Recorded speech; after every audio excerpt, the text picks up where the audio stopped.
Contact. Chapter 1. Annapolis, Maryland, 29th October 2008. Logan West opened his bloodshot green eyes as he emerged from unconsciousness. Light pierced his vision, and pain lanced through his head like a sharp knife. His forehead throbbed relentlessly as the brightness slowly dimmed. He was face down on the carpeted floor of his basement, his left arm stretched out above his head. He turned his wrist to look at his watch. It was almost 1:30 in the afternoon. I remember the first whiskey sometime around 6 o'clock, but there's no way this is from only last night. Oh, God. With a dawning sense of horror, he realized he'd lost at least 40 hours. A whole day? I've never blacked out that long before. It's getting worse. He struggled to his knees, his right arm fully extended, bracing himself for a fall that didn't come. A wave of nausea washed over him. This is going to be a bad one, he thought. He felt the acrid bile rising in his throat when he heard a disembodied voice from across the room. I was wondering when you were going to wake up. I've been waiting all night. The voice had the effect of ice-cold water thrown in Logan's face, instantly suppressing the nausea and clearing his cloudy mind. He turned his head to look at the intruder, his mind feverishly working to regain its bearings.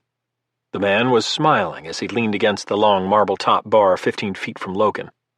He appeared to be Hispanic, in his late 20s or early 30s. His hair was black and cropped closely, almost in a military manner but without the sides shaved to the skin. He wore a white long-sleeved thermal t-shirt under a black polo, as if trying to hide his muscular frame. His dark brown eyes curiously assessed Logan, and although the man appeared relaxed, his overall demeanor presented a different picture. A neon sign flashed in the darkened street of Logan's mind. This man's a professional. And then, more importantly, he's a threat. A multitude of questions ricocheted in Logan's mind. None of them mattered. Logan knew the intruder wasn't here to nurse him back to health. Who the hell are you? He wobbled on his hands and knees. That's not important, the man responded. The smile faded to reveal the hard interior beneath the cool facade. But what is important, extremely important, is that you have something we want. Let me rephrase. Need. Logan's unease grew with the man's tone. And as soon as you get your sorry ass off that floor, you're going to tell me where it is. The certainty in the man's voice triggered the final alarms in Logan's head. Logan West, relapsing alcoholic, was still a man who, once committed to anything, a plan, a promise, an ideal, was relentless in its pursuit. He evaluated a situation so rapidly that his former platoon sergeant had repeatedly accused him of acting recklessly. However, in each of those former situations, Logan's judgment had always proven correct and above reproach. He just understood and saw things before others did. Unfortunately, that was before alcohol had forced its insidious way into every aspect of his life, including his decision-making abilities. Had he been completely sober, the rational part of his mind might have stopped him. But Logan West hadn't been himself for months, and this afternoon was no different.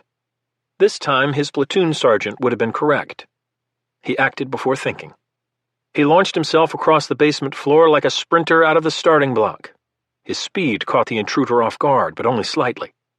As Logan covered the distance in 4 long strides, a long blade appeared in the man's right hand. Logan was almost upon the man, his left shoulder raised and his right arm at his waist, both hands and fists. As he gained momentum, he moved his head to the left in a quick feint, hoping the man would draw back and provide an opening Logan could exploit.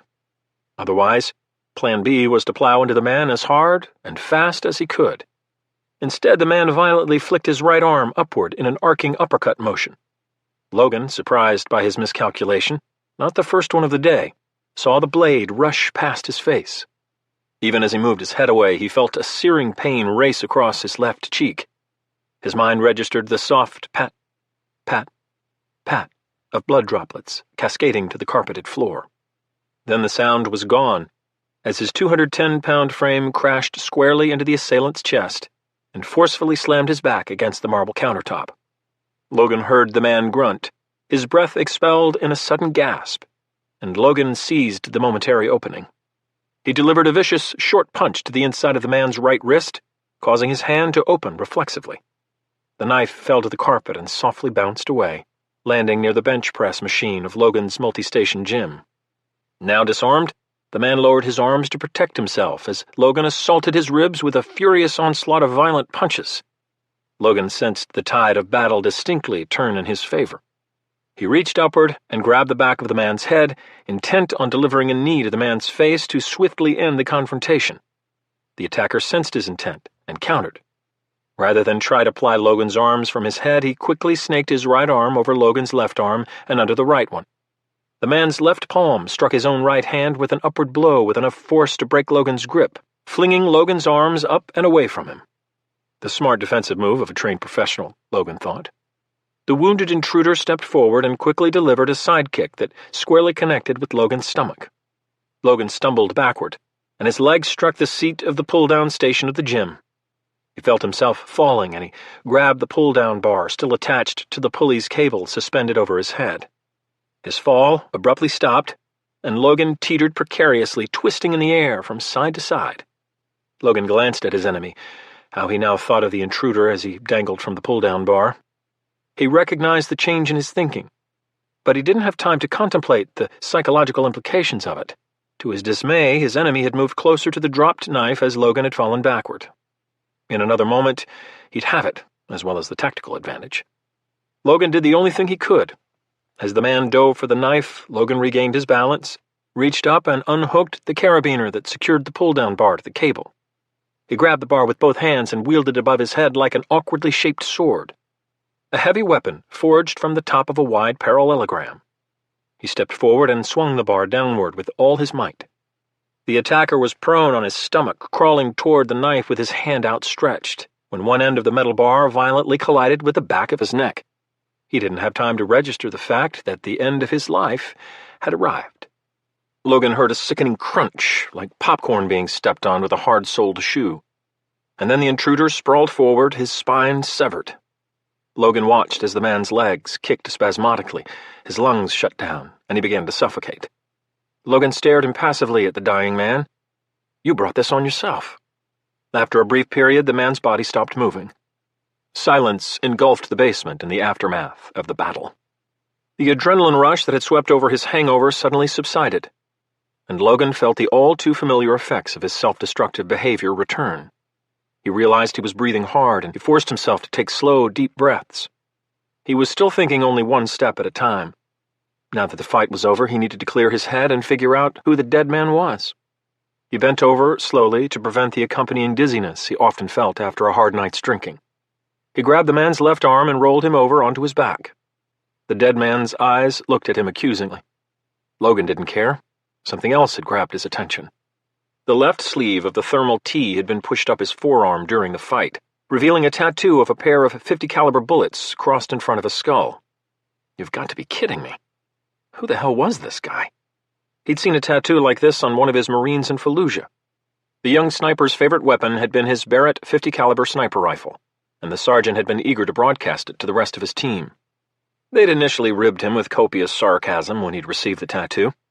Fortunately for all of them, the sergeant had proved to be a deadly, accurate shot. After 3 days of heavy fighting in Fallujah, he'd earned the right to wear the ink proudly. No one said a word about it afterward. Logan turned his thoughts to the present. The dead man lying in his basement wore tactical boots, had possessed a military demeanor, and was illustrated with a killer's tattoo. It was the knife near the dead man's hand that told Logan that his attacker was a skilled professional. Of the pay-for-hire kind, he thought. It was matte black with a ribbed handle for an improved grip during hand-to-hand combat. His world tottered again. Logan felt another wave of nausea overtake him. He sat down on the basement floor as the withdrawal symptoms set in, and he knew they weren't going to go away this time. He needed a drink to alleviate their severity. But first, there was one thing even more important. I have to call Mike. Washington, D.C. At 6'2" and close to 220 pounds, Special Agent Mike Benson hunched over his desk. He scrolled through the latest National Counterterrorism Center intelligence report on a laptop that felt tiny in his massive hands. His phone suddenly rang, the only noise in his private office. The ringing was a welcome relief. He could only process so many threats to his country at one time. Most of them were the result of erroneous or faulty intelligence, thankfully. Unfortunately, it seemed like every extremist group associated with al-Qaeda was in the planning stages of a major operation against either the U.S. homeland, U.S. embassies worldwide, or U.S. allies.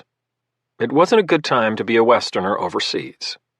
He removed his hand from the mouse and picked up the phone. FBI Washington, D.C. Field Office, Special Agent Benson. Mike, it's Logan. I don't know what you're doing, but I need your help. And I need it now. At the word now and the tone with which Logan used it, alarm bells sounded in Mike's head. He immediately knew it was serious. So much for the NCTC. It wasn't an exaggeration to say that Mike owed Logan his life from their time in Iraq before the surge. Just reading some bullshit report. Where are you? At home. The Annapolis one. How soon can you get here? The urgency in his voice heightened Mike's level of tension. Mike looked at the time on his computer. It was 1:35 p.m. Traffic out of D.C. wouldn't be too bad, especially moving outbound toward the capital city on the west side of the Chesapeake Bay. Give me 45 minutes or so. Anything I need to know beforehand? Yeah? Come alone and don't tell anyone. At least, not yet. Logan paused. It seems I'm in a bit of a bind. But at least I'm better off than the dead guy in my basement. He said it as matter-of-factly as if he were reciting a dinner menu. Logan didn't give Mike a chance to respond. See you soon, he said, and hung up.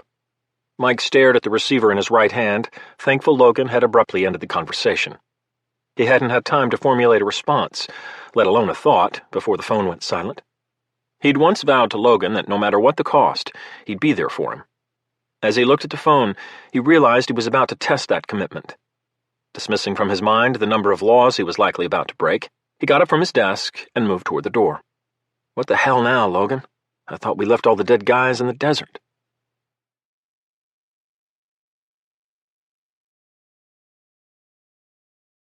Chapter 2.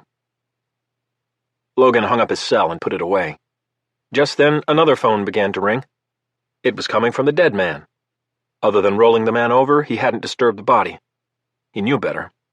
He decided to wait until Mike arrived to search the man for two reasons. First, he wanted a witness before he moved anything in his basement, which was now a crime scene. Second, and more importantly, Mike would likely see a piece of evidence Logan's untrained eye would overlook.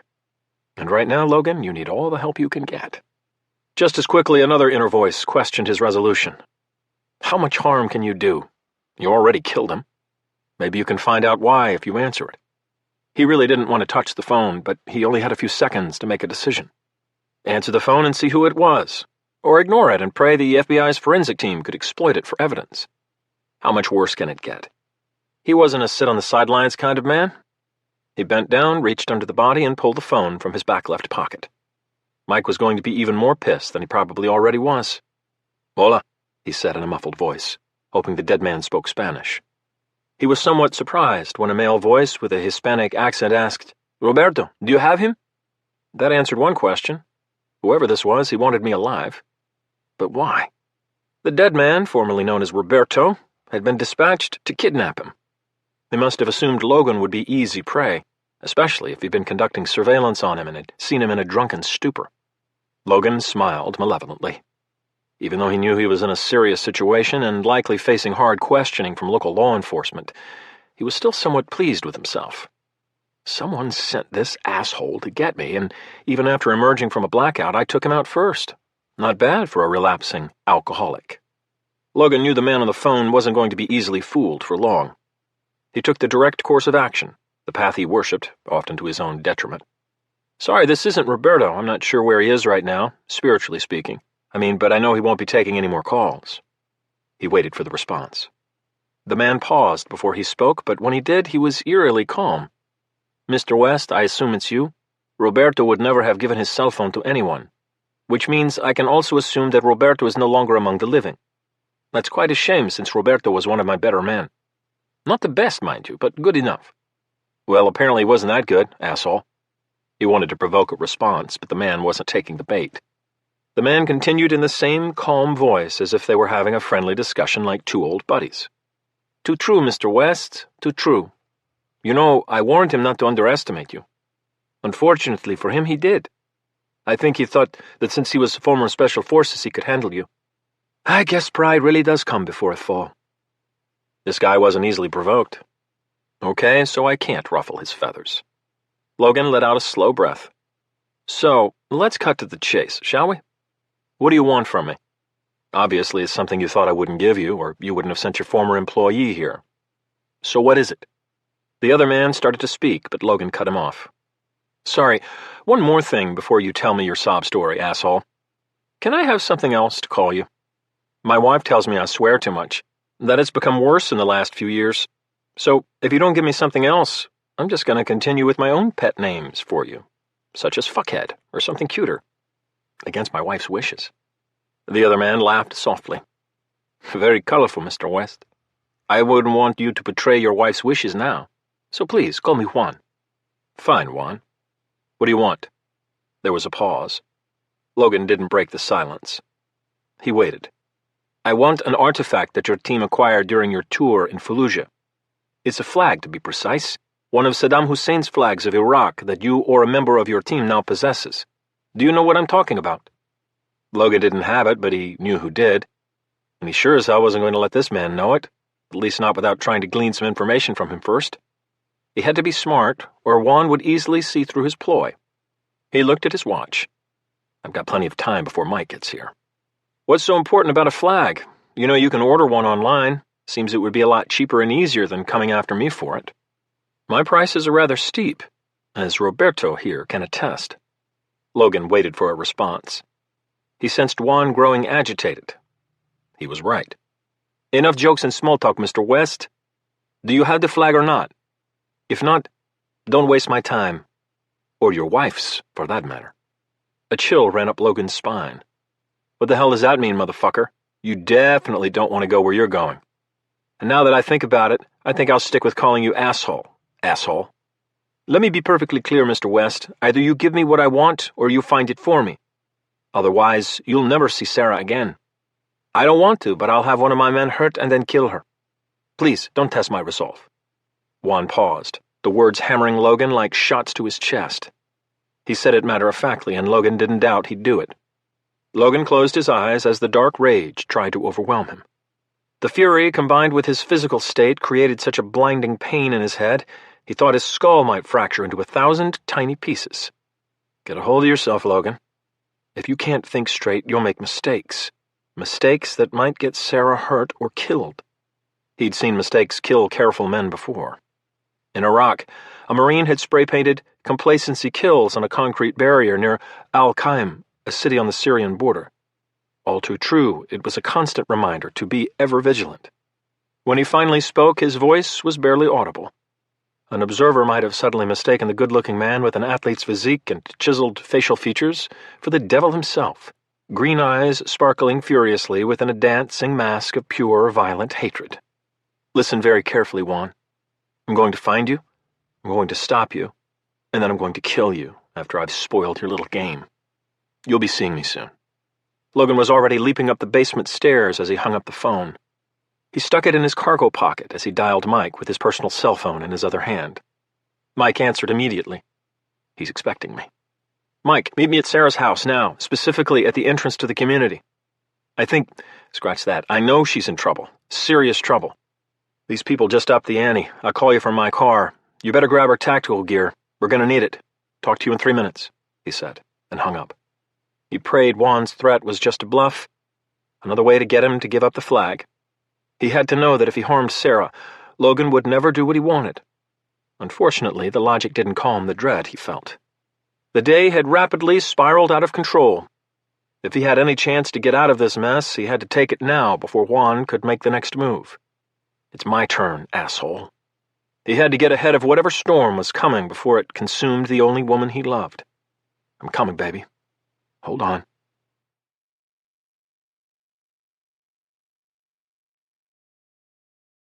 Chapter 3. Rural Maryland. Sarah West fumed over her soon-to-be ex-husband. Logan had dropped daily off with no notice. He'd told her he was going out of town, but when she asked him if everything was okay, he'd lied to her. She knew it, but he'd insisted he was fine. He told her he was going to ski Whiteface Mountain in upstate New York. He said he needed to clear his head and that cold air and fresh snow might help.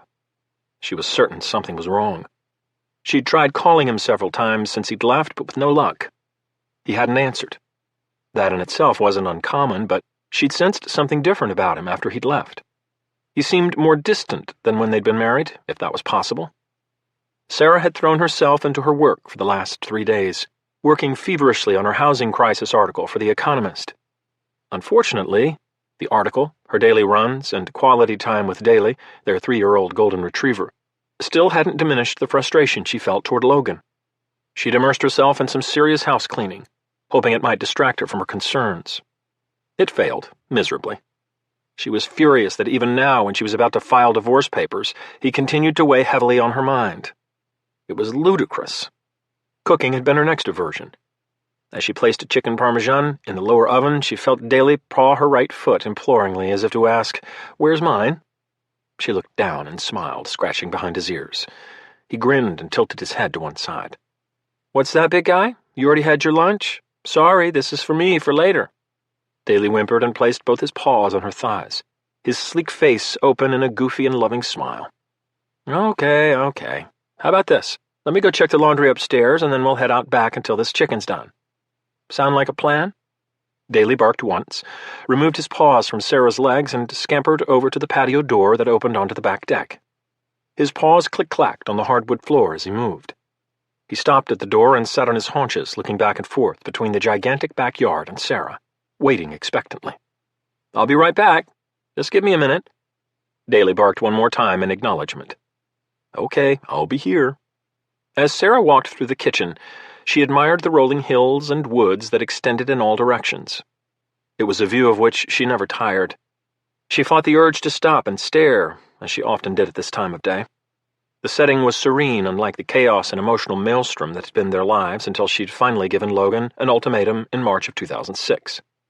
"Deal with your drinking, or I'm out. I can't stand it anymore." Unfortunately, Logan had chosen to ignore the problem until she'd finally kicked him out of their house. Sarah was eternally relieved that Logan had finally gotten sober, for his sake, but by then, too much damage had been done for their relationship to right itself. The 5,000-square-foot home on 20 acres of what she called suburban countryside had initially served as their own private refuge from the outside world.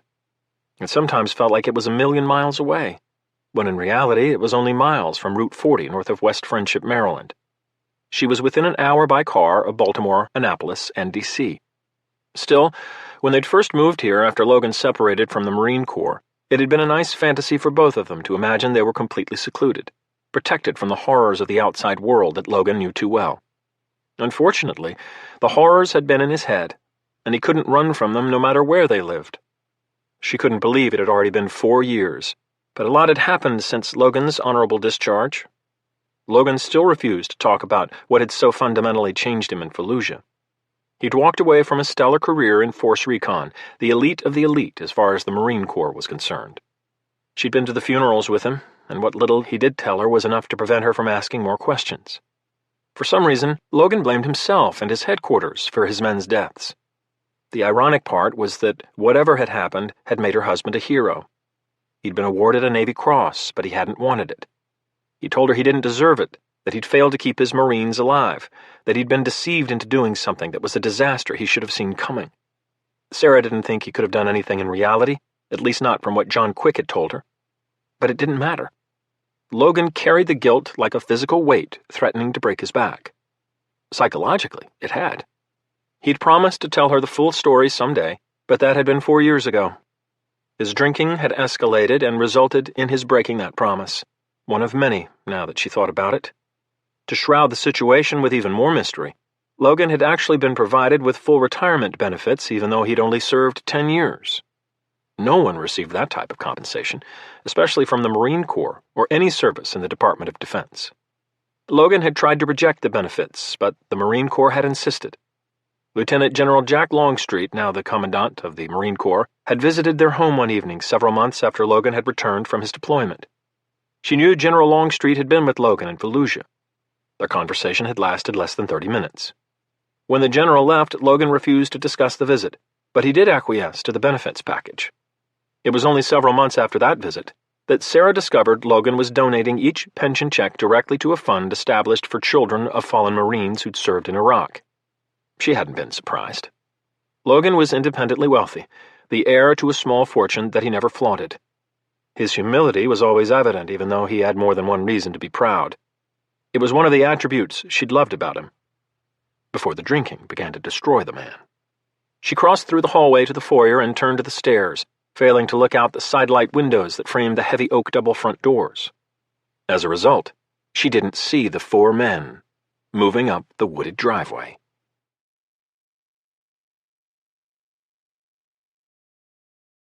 Chapter 4. Logan fought to contain his panic. He'd been trying to call Sarah every few minutes from the car. He was still 20 minutes away. Logan called Mike again. "She's not answering. What's your ETA? I'm about 20 minutes out. If I don't get killed by one of Juan's hired thugs, this fucking hangover will do the job for him." "Christ, Logan. You sure you're okay to do this? I can have HRT there and staged within an hour. Just say the word." Mike paused before continuing. "Hell, brother, I probably should. You know that. But it's Sarah, and it's your call." Logan knew the FBI's hostage rescue team members were the most elite unit in the country for this type of situation. Most were former operators and trigger pullers from the Special Ops community, including Delta, the Navy SEALs, and Green Berets. Still, this problem was his, and he refused to allow the FBI to jeopardize his wife, soon-to-be ex-wife, until he knew what was going on. She's probably fine. Could be any number of reasons she's not answering. "No way, Mike. Let's hope everything is okay at Sarah's, but if it's not, we do this ourselves." Mike knew Logan wouldn't yield, and no matter what laws he had to bend, he'd back whatever play Logan had in mind. "You got it, brother. I just hope we're in time. See you in 20. Rural Maryland. Sarah was upstairs in the hallway laundry room. She loved the convenience of it on the second floor instead of in the basement. She'd just pulled her load of workout clothes from the washer when she heard the beep-beep-beep of the alarm system. A door or window had just been opened. Had Logan decided to pick up Daly without calling? What the hell was he thinking? She now had one more offense to add to his growing list. She was about to call out when she heard Daly scrambling across the kitchen toward the direction of their garage, growling and barking as he ran. It wasn't Logan. She started to move to the railing overlooking the foyer when she heard 2 loud gunshots reverberate throughout the house. "No!" She stifled a scream as her mind registered that the intruder had just shot their beloved dog.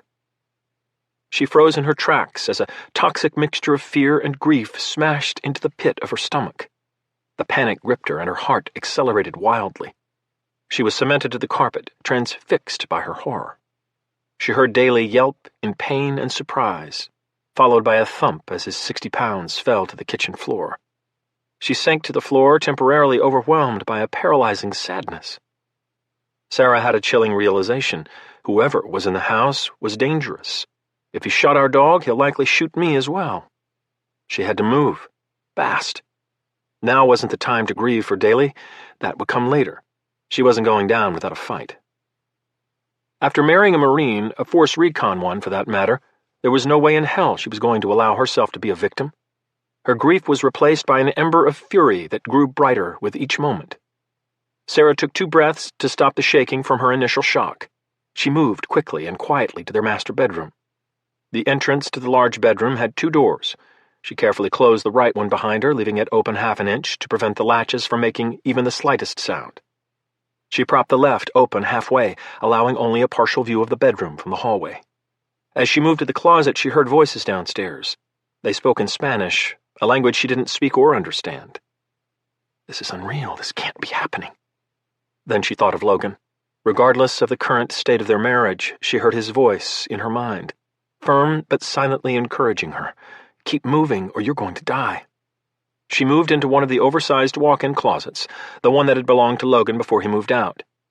In a back corner of the closet on the middle shelf, she found what she was looking for, her husband's Benelli M2 tactical shotgun. He'd left it for her when he'd moved out. He'd shown her how to use it and said he didn't need it since he was taking his pistols. He'd said, "Save it for a rainy day," giving her a wide grin. She didn't think he'd still be smiling if he knew she was actually about to use it to fight for her life. She grabbed the black, menacing shotgun by the pistol grip with her left hand and pulled the cocking lever backwards slowly, just as he'd shown her, to confirm it was loaded. She saw a shell in the chamber and exhaled in relief. This was real. She couldn't recall what Logan had loaded it with, but he'd told her, "Hun, if anyone ever comes into this house and you shoot him with this, he's not getting out." He'd smiled when he said it, like most gun owners, proud of what their weapons could do but never really expecting to use them. She just hoped she'd live long enough to let Logan know how effective his shotgun was. She grabbed the spare box of shells from the shelf, although she doubted she'd have time to reload. Each shot had to count. She moved back into the bedroom and lay down on the floor on the left side of the bed, lining up the shotgun's sights on the small opening at the entrance to the bedroom. She flicked off the safety and waited.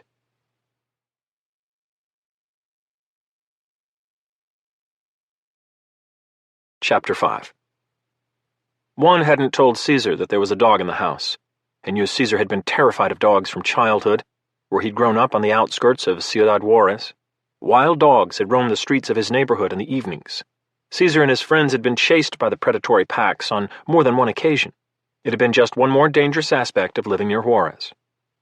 When Caesar entered the house through the side door near the garage, and the yellow dog leapt at him in defense of its home, Caesar had panicked and fired 2 shots with his Glock 9mm pistol. The first one had missed and struck the wall on the other side of the kitchen, but the second round caught the dog in the left shoulder and knocked it to the floor. As Caesar moved past the dying animal, he looked down and saw the dog following him with its gaze, blood leaking from the gunshot wound down its fur to the floor.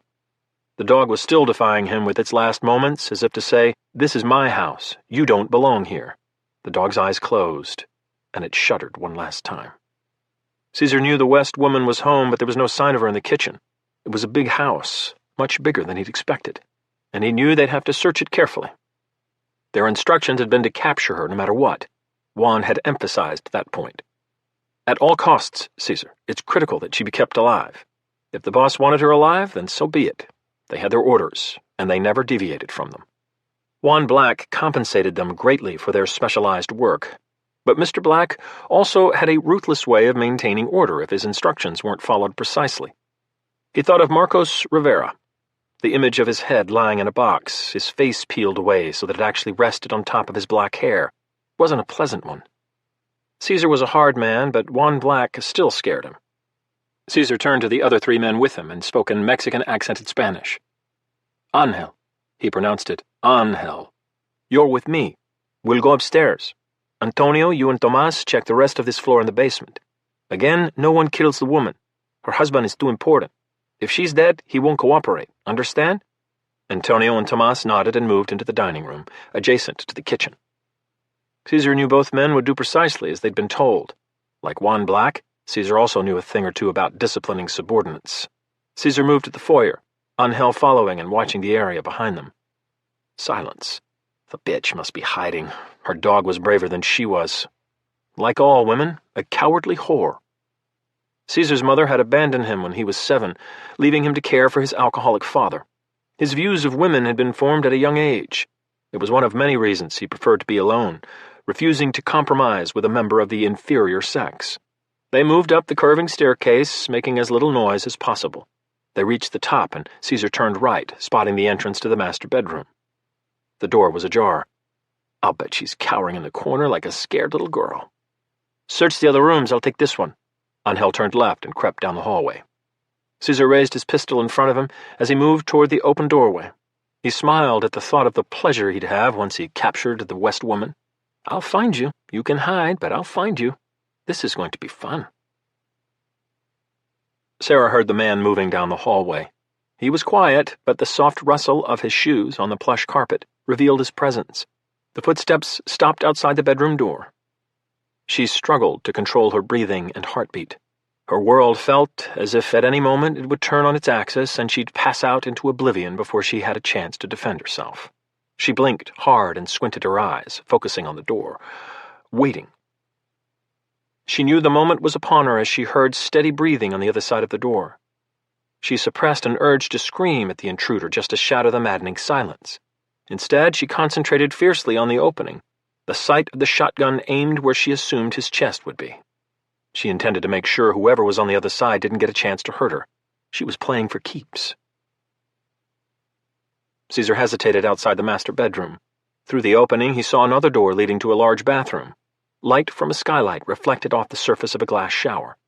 He heard no movement. She has to be here. He could feel it. He wanted to hurt her, but he knew the mission outweighed his own selfish desires. He could at least terrorize her while he had her captive, if nothing else but to remind her of her place in a world of men. First, though, he had to find her. He entered the bedroom, his Glock raised in front of him with both arms, searching for his target. As he stepped across the doorway, his eyes glanced to the right into what appeared to be a gigantic closet. Americans were so spoiled. He saw shelves of sweaters and racks of hanging blouses, skirts, and dresses. It only made him resent her more. Caesar took another step as he turned to the left, and he immediately realized he'd made a fatal mistake. He froze mid-stride. She's been patient, like a predator waiting for her prey. I misjudged her. Bitch. His mind reeled at the knowledge that he'd been lured into a trap by a woman. He opened his mouth to shout when the woman pulled the trigger on the ugly shotgun aimed directly at him. He only hoped the pain would be brief. Sarah saw the barrel of the Glock before anything else. This monster killed my dog. With that thought echoing in her head, she felt another wave of calm wash over her. As he moved into the room, she recognized a thick black mustache and slick jet black hair parted on the left side. He looked into her closet with disgust, which further sealed his fate. He moved farther into the room and turned toward her. She waited for the right moment. He finally spotted her lying down next to the bed. As soon as her blue eyes locked onto his dark brown ones, his eyebrows rose in surprise, and she felt a small chill of satisfaction, knowing she'd outsmarted him. Without hesitation, she pulled the trigger on the Benelli. "This is for my dog, you son of a bitch. You're done." The thunderous roar of the shotgun blast echoed and was magnified in the enclosed space of the bedroom. Her ears rang, but there was no other sound. Oh my God, I can't hear. More important, her aim was true. She watched the gunman take the full brunt of the shotgun triple-aught buckload, what Logan had tactically decided would do the most damage in close quarters, in the chest. 8 .36 caliber inch balls shredded his clothes and turned his chest into a bloody pulp. At a range of less than 10 feet, 3 of the balls tore holes in his heart, immediately stopping it and the blood flow to his brain, killing him instantly. As the shotgun ejected the empty shell, Sarah watched the gunman's body bounce off the closed door and crumple to the floor, face down on the carpet. Blood slowly began to soak her carpet, blossoming on the fibers the way a paper towel absorbs a dark liquid. Fortunately, she didn't have time to process the fact that she'd just taken a life. Through the ringing in her ears, she faintly heard a second intruder shouting in Spanish, racing down the hallway toward her. She tried to remain calm and focused. She knew if she moved, she'd reveal her position, and the second intruder would have the advantage. Logan had often talked about how people in movies and TV shows always made the wrong choices when chased or trapped in a house. It was a soapbox she'd tired of, but was grateful for at the moment.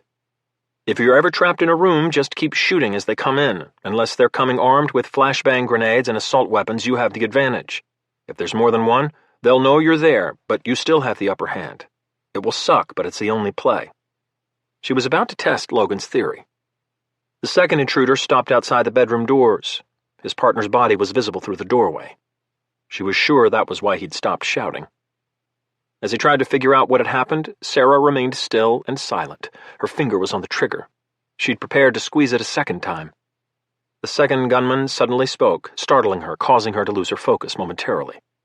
"Mrs. West, let me be blunt. We are not here to kill you. We need you as leverage to persuade your husband to help us. Caesar, the man you just shot, obviously underestimated you. I won't do the same. We can wait here all night if necessary. It will serve the same purpose since you're trapped. If you move, I'll see you." She knew he was right. "If you come out now, this will go much smoother. It's going to end the same no matter what you do.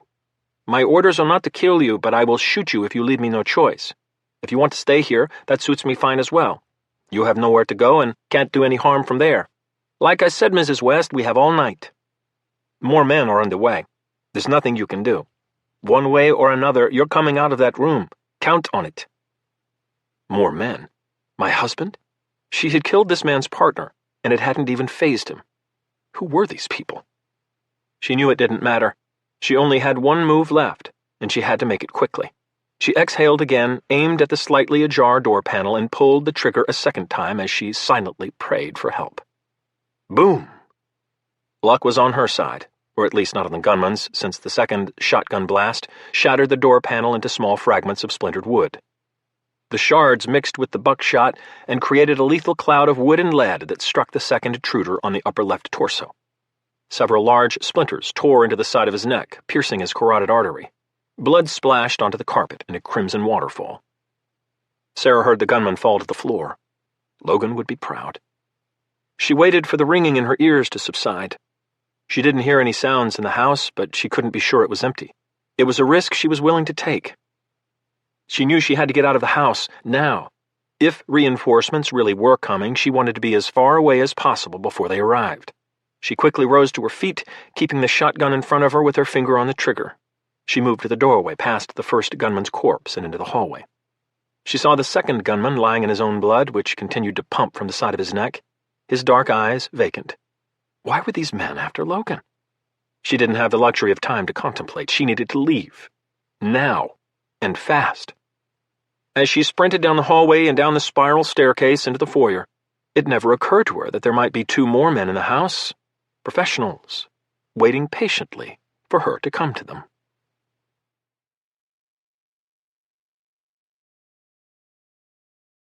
Chapter 6. When Antonio and Tomas heard the first shotgun blast, they were in the basement on the opposite side of the house. They'd been clearing the first of two guest bedrooms connected to a gigantic common area that served as an entertainment area and fitness center. When the shotgun blast reverberated through the walls and floors, the men exchanged a wary glance. Both immediately knew something unplanned had just occurred. Neither Caesar nor Angel carried a shotgun. Antonio thought he heard a voice shouting upstairs, but it was extremely faint. The floors and insulation separating them dampened the speech to an almost inaudible level. "Let's go," Antonio said. The two men exited the bedroom and moved through the common area with a single purpose. Once up the basement stairs, they'd entered the hallway outside the kitchen. A second shotgun blast startled them once more. Both men froze. Neither spoke.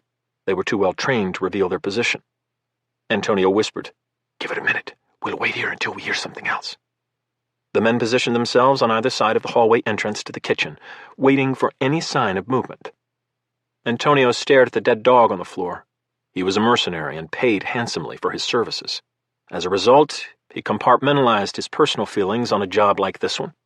He wasn't supposed to know the details of their mission, but he'd overheard Juan and Roberto talking. He knew what they were doing would change the political balance in the Middle East. He didn't care. The money trumped everything. Politics, ideals.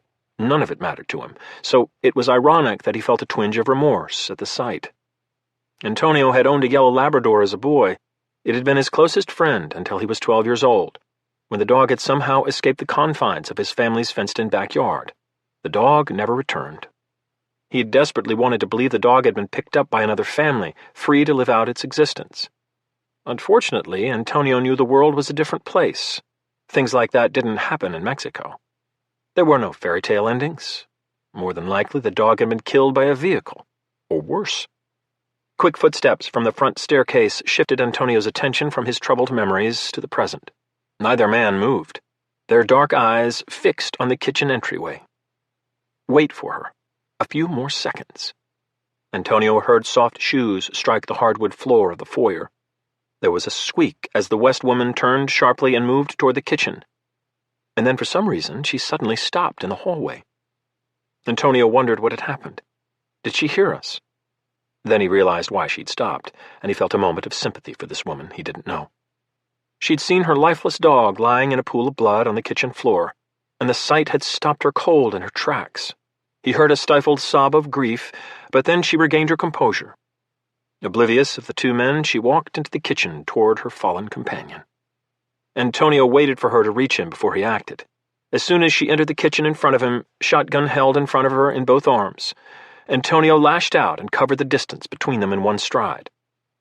She'd heard the rustle of his clothes, but it was too late to react. Antonio snaked his right arm around her throat and locked his right hand into the inside of his left elbow. He placed his left hand on the back of her head and squeezed.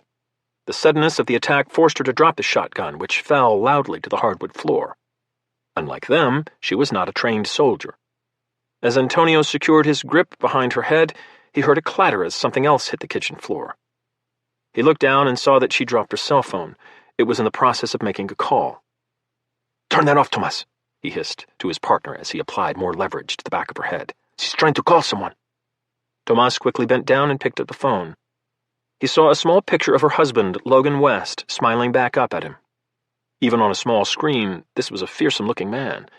It was in his eyes. Before Logan could answer, Tomas pressed the end button and disconnected the call. "It didn't go through. I think we're okay." Antonio grunted acknowledgement and squeezed harder. She never had a chance. A gasp escaped her throat. Before she could scream, Antonio's iron forearms and biceps cut off the circulation of blood to her head. Even with no oxygen, she continued to fight, surprising him. "She's stronger than I thought." Instead of underestimating her, which had obviously been fatal for the other team, Antonio applied more pressure. He was as calculating with his use of force as a doctor prescribing an especially dangerous medication. Just a little more. And after an additional 10 seconds of struggling, the West woman finally went limp in his arms.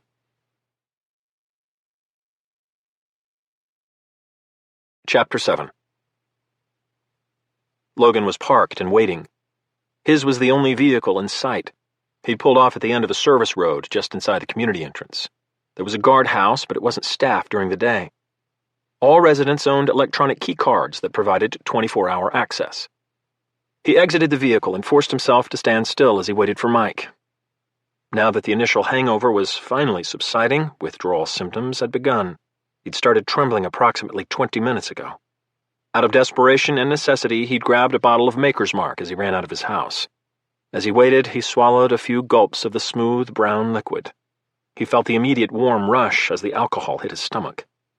After a painful moment of nausea, the familiar sensation he was physically addicted to became the dominant feeling. His thirst temporarily satisfied, he concentrated on his breathing as the alcohol coursed through his system. Within a few minutes, the shakes diminished in intensity. He was ashamed that it had come to this, that he'd used whiskey to avoid severe withdrawal. Unfortunately, he didn't have the luxury or time to suffer through the various stages of sobering up. He had to be as clear-minded as possible for what was coming, his aim true and without hesitation. If someone did have Sarah, Logan knew she'd be counting on him, no matter what he'd done to her in the past. He wasn't about to let her down again. If that meant using the same thing to save her life that had wrecked their marriage, so be it. Sometimes you do have to make a deal with the devil. The isolation of the gated community was an advantage for Logan and Mike. There was no traffic at this time of day. It was still a few hours before the evening rush.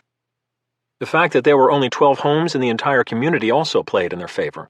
With approximately a half-mile between each home, the chances of a neighbor seeing anything was remote. A dog barked from across the field behind him. Must be from one of the other homes, no strays out here. He didn't know which neighbor's own dog, since neither Sarah nor Logan had made an effort to meet any of them. Seclusion had been a main attraction of the location for both of them. He thought of Daly. He hoped his loyal retriever was okay.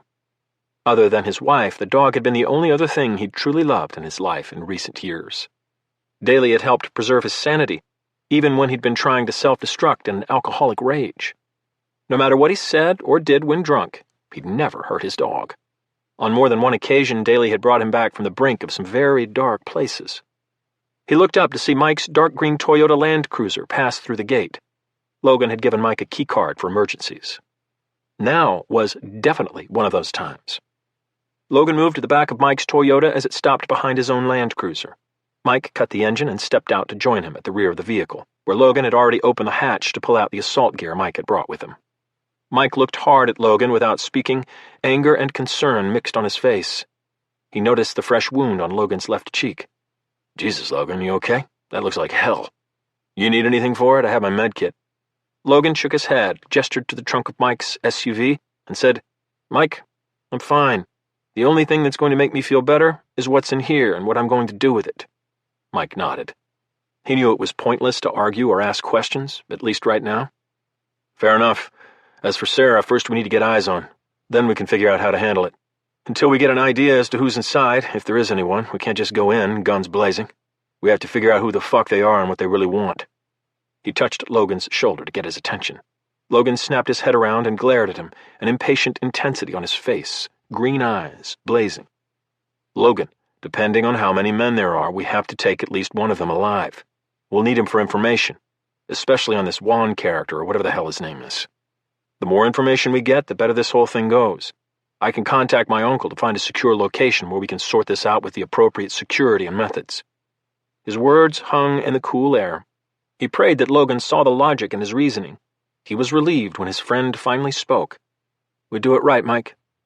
If we can, take at least one, if not more, alive. But if I think for 1 second that Sarah might be in danger, I'm shooting to kill. And you know I don't miss, even if I'm hungover as all hell." The whiskey was working its magic. He was starting to feel somewhat normal.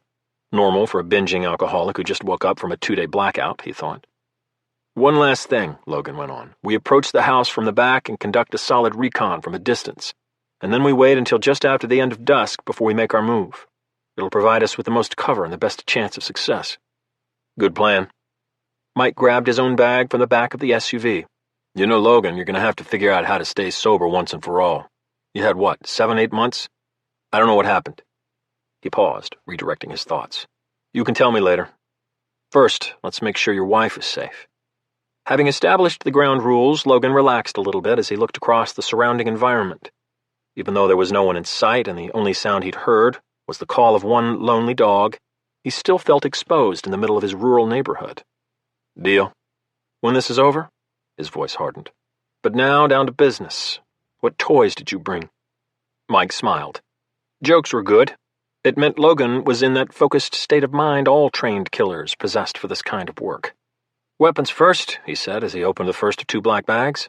"I brought you a suppressed HK MP7 we upgraded from the MP5 with a reflex sight I mounted myself. It's zeroed out to 300 meters, but for close quarters, someone as trained as you could probably put a grouping on a quarter at anything out to 50 yards. You also have your Kimber Tactical 245, also with a suppressor." He handed the weapons to Logan. "No suppressor, won't need it. Neighbors might hear shots, but they'll assume it's someone hunting." Logan detached the narrow tube from the end of the weapon. "If I have to shoot, I want it loud. The noise might give me a slight tactical advantage in such a confined space, although I doubt it. If these guys are trained like the asshole at my house, it won't make a difference, but you never know." Mike continued with the inventory. "You also have 2 flashbangs. I didn't know what your plan was, so I brought them just in case you didn't want to kill everyone." Logan smiled at the remark. "Where's the fun in that?" Mike ignored him. "And for the final touch, your Force Recon Mark II fighting knife. I remembered the one you had in Ramadi." He paused at the graphic memory of an insurgent with his throat cut and bleeding to death inside a stairwell. He blinked his eyes, as if to remove it from his mind. "But first, put this on so you can carry all this shit." Mike handed Logan a black tactical vest with several pockets and loops for the various weapons. Logan slid his arms into the vest and zipped it up. Underneath, he wore the neoprene short-sleeved fitted black undershirt he'd put on at home. "It's perfect. Matches my t-shirt. And Sarah tells me I have no fashion sense. Can you believe that?" he said, deadpan, while he secured the grenades and knife to his vest. There was a nylon holster for the pistol on the left side of the vest, positioned low and at an angle for fast access. Logan holstered the Kimber. "You're killing me, Logan." "Not you, Mike." "Whoever's inside my house," he said seriously. Then, to emphasize the point, he looked at Mike and added like a chided child, "Only if I have no choice, I know." Mike glanced at Logan as he handed him the last item in his bag, a tactical communications secure personal radio. "Here's the throat mic and earpiece. The radio's 128-bit encrypted. No one will hear us, even if they're trying to." Logan secured the throat microphone around his neck. "Feels similar to the ones we used in Force." "I know. That's why we're using it now." "You know the way to a man's heart, Mike. What did you bring for yourself?" Mike smiled and grabbed a large, black canvas rifle bag. "My personal weapon for accuracy, the Israeli Tavor Star 21, complete with the bipod and Trigicon 4x magnification ACOG scope. Bottom line, if you need me to make a precision shot, this is the baby to do it with. I may be a Fed, but I'm still one of the best shots in the FBI. Satisfied?" Logan looked from the weapon back to Mike and saw the quiet confidence exuding from him. "Absolutely, let's go. Like I said, we'll approach from the back where the woods can provide some cover. Once we're in position, we'll wait. Unless they're using night vision goggles, they'll never see us coming. We should be there in approximately 15 minutes, and we'll have about another 2 hours before sunset." Mike closed the hatch on the Land Cruiser and locked the vehicle. Logan turned back to him. "One more thing. I don't have the time to express my full gratitude to you right now. I know what you're risking. I appreciate it more than I can say." He smiled wickedly. "Let's just make sure it's worth it." Both men checked their weapons and gear, and then quickly jogged across the road into the woods beyond.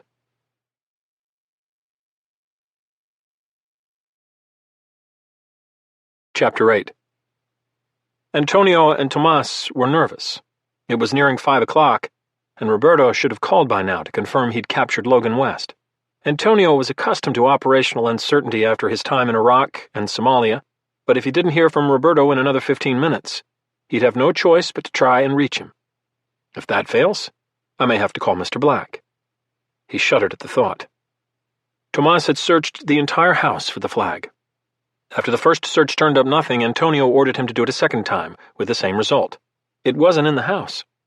Antonio knew that was why they needed the woman alive, to apply leverage on her husband. He'd either give them what they wanted or watch his beautiful brown-haired wife die. It was his choice. Tomas hadn't disturbed Caesar's and Angel's corpses. He left them where they fell, after confirming that neither one had any type of identification. Antonio planned to take the bodies when they left, but if something else went wrong, he was prepared to leave them behind. It was the team's standard operating procedure, but these kinds of missions often went sideways. No shit, Caesar and Angel are dead. This job's definitely gone sideways. Sarah West had posed no problem since she'd regained consciousness and found herself duct-taped to a kitchen chair, her hands zip-tied behind her. Her initial reaction had been as he expected. She cried briefly when she saw the pool of blood on the kitchen floor where her dog had died. She knew he was dead, but they'd removed his body to try and lessen the trauma. Tomas had carried the dog's corpse out the sliding glass door into the backyard, where he'd placed the dog in a shadow near the side of the house.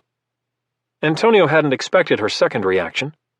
Instead of screaming or begging for them to release her, she'd only said in a low, defiant voice, "I don't know who you are or what you want, but if this has anything to do with my husband and he finds you, God help you both, he's going to kill you." Antonio was amused by her display of bravery, but only shook his head as he said, "Mrs. West, your husband is likely already in our custody. And as for God, I've been doing this long enough to know that there is no God." Sarah didn't respond. She didn't want to give him the least amount of satisfaction. "You're right on one count, though. You do have no idea what this is all about, and unfortunately I'm not about to tell you. Hopefully this will end well for all of us. It all depends on your husband." The calmness in her voice was unsettling. Sarah replied, "Go fuck yourself." She then closed her eyes and lowered her chin to her chest, as all three of them continued to wait, the West woman for her husband, and Antonio and Tomas for Roberto. The next hour proved uneventful, the only excitement occurring when the backyard floodlights turned on unexpectedly as darkness engulfed the gigantic expanse behind the West house.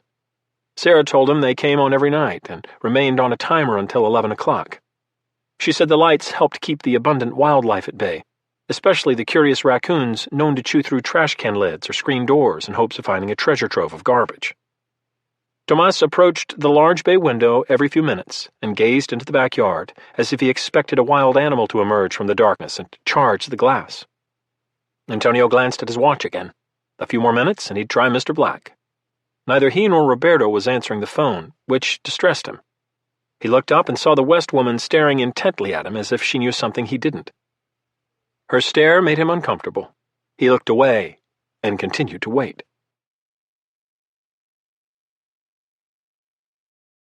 Chapter 9. I'm in position, approximately 40 feet from the bay window. Out of their line of sight in the shadows, I can see Sarah. She's tied to a chair in the middle of the kitchen. His wife looked haggard but not defeated. That's a good sign. Motherfuckers! His voice trailed off in quiet fury. He needed her to be alert.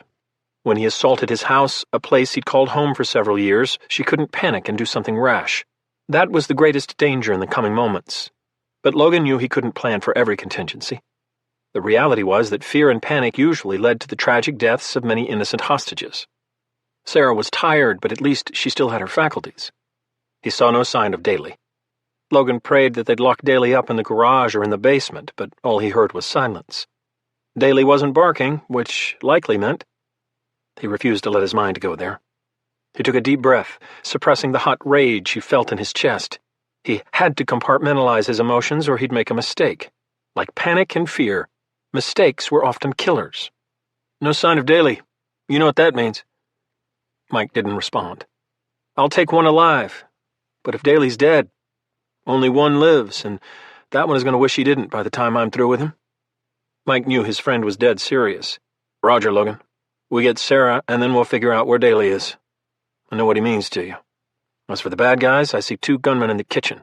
So far, that's all. You have eyes on both?" Mike was in a prone position approximately 100 yards away, next to a fallen tree out of the reach of the floodlights. The tree had been a casualty of the freak fall storms the area had endured. Fortunately for Mike, Logan had been too busy to deal with the deadwood. Now it served as the ideal concealment. "I see one standing near the window, but I don't have eyes on the other. Where is he?"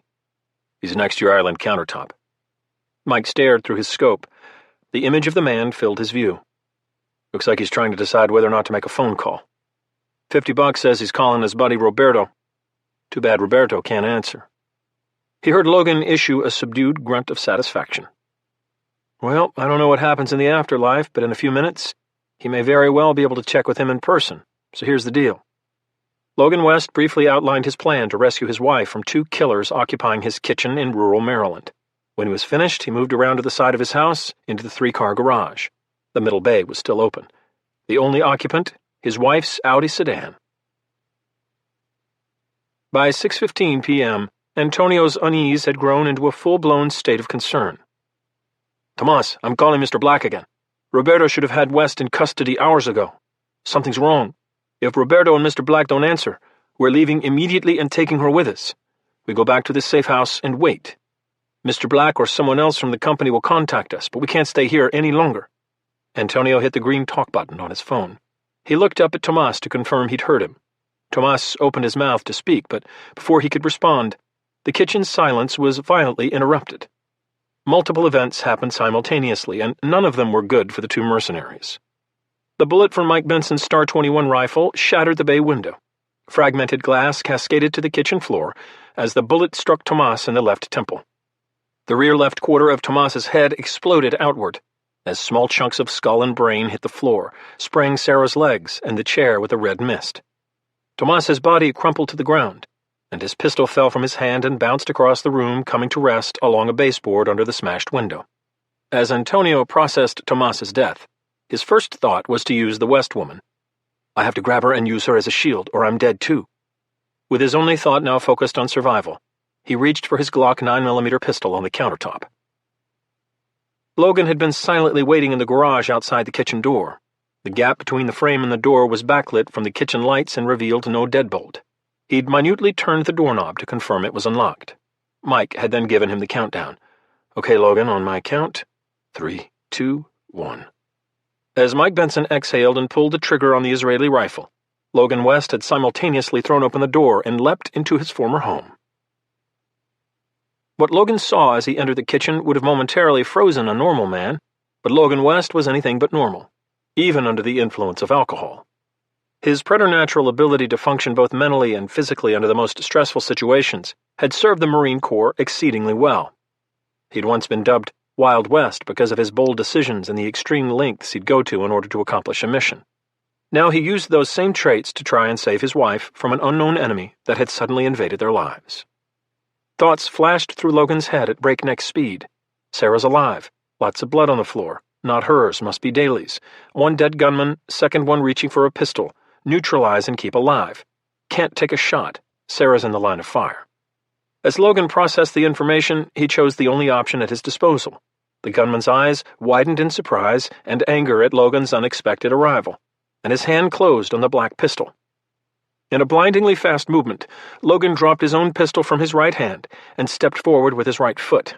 He unsheathed the specially crafted fighting knife from his vest and hurled the balanced blade at the intruder, twisting his torso and extending his right arm. His aim was precise. The knife buried itself in the back of the man's arm. He screamed in pain and fury. Logan closed the gap between them and delivered a blow to the man's exposed right side. He was rewarded with an audible crack as one of the ribs broke and the gunman doubled over. Logan thought he was collapsing from his injuries, the fight over. He was wrong. Instead of falling to the floor incapacitated, the mercenary executed a sweep with his right leg, catching Logan off guard.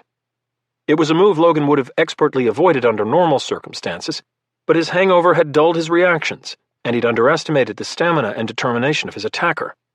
The man's heel collided with the outside of Logan's foot. Logan was knocked off balance and he fell to the hardwood floor, rolling backward. He pulled out of the evasive maneuver and fluidly moved into a crouching position on the balls of his feet. He looked at the man before him, reassessing his enemy. What he saw momentarily shocked him. Who was this guy? The man stood tall in defiance and leered at him. His weapon was firmly gripped in his left hand in a knife-fighting position, the blade pointed down toward the floor. It dripped with his blood since he'd pulled it out of his right arm after knocking Logan backward. "You must be Logan West," he managed to hiss through gritted teeth. "I was wondering if you might show up. We should have had you hours ago. I knew something had to be wrong. In fact, we were just about to leave." The man was breathing heavily, but Logan had already underestimated him once. He wasn't about to do it again. Logan knew he was a professional just as Roberto had been, trained in hand-to-hand combat and still a significant threat. Logan glanced at Sarah, who stared at him in disbelief. She hadn't uttered a word since his dramatic entrance. "Don't worry, Mr. West. Your wife is unhurt. My men gravely underestimated her. She killed 2 of them," he said in a matter-of-fact tone. Logan was both impressed and proud at the courage Sarah must have shown by defending herself. "Where's my dog?" Logan asked. "Unfortunately, the dog wasn't so lucky. One of my men, one of the dead ones, panicked and shot him when we came in. It's dead. For that, I'm sorry." He sounded sincere, which only angered Logan more. "You don't get to be sorry," Logan growled, outrage seeping through every word. "You shouldn't have been here at all. I know what you want, and it's not here. This has all been for nothing." Antonio moved slowly toward Logan. "That may be so, but I do know one thing. If you'd wanted me dead, you would have shot me as you entered. But since I'm still alive, it means you want to know what I know." The man smiled. "It's a good plan, but it's never going to happen. If the flag isn't here, I'm sticking with Plan B." "What's Plan B?" Logan asked. "Kill you," he said matter-of-factly. "And when that's done, I'm taking your wife with me back to my organization. She may still be useful." Logan stared impassively as he listened to the man's words, which hung in the air. Logan finally revealed the devil within and allowed a small smile to form on his lips. "What is it with you and your team? Do you really believe I'm just going to roll over and let you go? I don't know who or what you think I am, but you guys picked the wrong fight. It's the same with your asshole boss." At the mention of Mr. Black, Antonio raised his eyebrows. "That's right, Jackoff. I talked to Juan after I killed your friend. So guess what? As of a few hours ago, he knew your team didn't have me. You know what that means, don't you?" Logan watched the realization dawn on the man's face, but he stated it just to rub salt in the proverbial wound. "He hung you and your team out to dry. He knew I was going to come here. He could have warned you, but for whatever sick reason he didn't, and you know what else? I'm glad, because now I get to take care of you myself." The smile fell from Logan's face, revealing the lethal predator he was. "So here's the deal. You have one chance to drop my knife. If you don't, the pain from that wound is going to feel like a massage when I'm done with you. I guarantee it." Antonio heard the hardness in Logan's voice. He knew this was a serious man. There was no point in carrying the conversation any further, his choice made. Antonio inched forward, the sleeve of his right arm darkening with blood. The menacing knife glinted in the kitchen lights, its intent clear. Antonio moved within striking range. Logan nodded and said, "Fine, but don't cry about it later, and don't say I didn't warn you. Now let's finish this so I can untie my wife." Without hesitation, Antonio swiped his left hand up and across Logan's throat. Antonio was fast, but the blade missed by several inches as it flashed by his face. Antonio had intended to miss. It was part of his feint, but before he could deliver the killing blow and bring the blade back toward Logan, stabbing him in the side of his neck, Logan West countered that move before it even began. How could he be that good? Antonio didn't get a chance to contemplate further. Logan wasn't surprised. With the gunman's right arm out of commission, he knew Antonio would have to catch him off guard with some kind of feint. The man would expect him to block it. Instead, Logan tilted backward, away from the attack. He waited until the blade whistled toward his throat. He then stepped into his attacker's space and planted his right foot as the blade swished by, inches away. He hooked his right arm vertically inside the knife's arc, stopping its deadly momentum. Logan grabbed the attacker's wrist and turned away from him. He pulled the man's arm over his right shoulder and yanked down on the wrist with both hands. The force broke all 3 bones in the man's elbow, simultaneously tearing the ligaments and tendons. The killer crumpled to the kitchen floor and writhed in agony. Logan stood over him and said, "I told you that knife wound wasn't the only pain you'd feel today. I'm just getting started." Logan hit him at the base of his skull, knocking him unconscious and temporarily stopping the pain.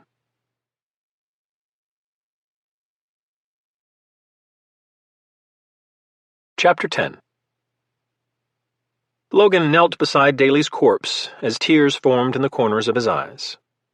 This dog brought me back countless times when I thought I was lost. Logan wasn't an exceptionally emotional person, but kneeling there next to his loyal companion, he was suddenly filled with a deep sense of sorrow, an ache that penetrated the hardened shell of his soul. He couldn't imagine his life without Daly, but now he was gone, killed by one of the evil men who'd attacked his home and held his wife hostage. His tears stopped as his grief subsided, slowly turning to a cold rage he planned to utilize. Sarah had already avenged Daly's death. God knew what Logan would have done to that man were he still breathing. At least there's one left alive. Logan? Yeah, I'm okay. You know I value Daly more than a lot of the people I know. He was family, and now he's dead. And that asshole inside is going to tell me why.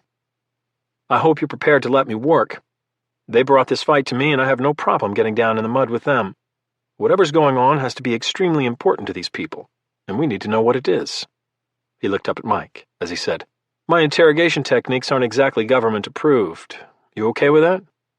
Mike shrugged his shoulders and said, I have no idea what you're talking about. As far as I know, that man sustained all of his injuries when you subdued him. Good. Now let's do this. My hangover's killing me. Antonio awoke to find himself tied to a chair in the kitchen, his hands bound together in front of him with duct tape. Some kind of cord was wrapped around his chest, securing his upper body to the chair. His mind cleared slowly. His brain registered pain along his entire left side. He drew in a short breath and involuntarily let out a low muffle of agony. The position Logan had tied him in resulted in constant pressure on his wrecked left arm that was as vicious as any torture method Antonio had witnessed. Pain coursed through his head. He started to pass out again. Slap! An open hand smashed into the side of his face. Hey, don't fall asleep yet. We've been waiting for you to come back to us. Antonio tried to focus on the voice, but his vision was blurry from the tears the slap had produced. He blinked his eyes, and light assaulted his senses.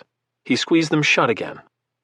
Your eyes are overly sensitive to the light right now. It's from the concussion I gave you when I knocked you out. It'll pass. Just open them gradually. It'll help.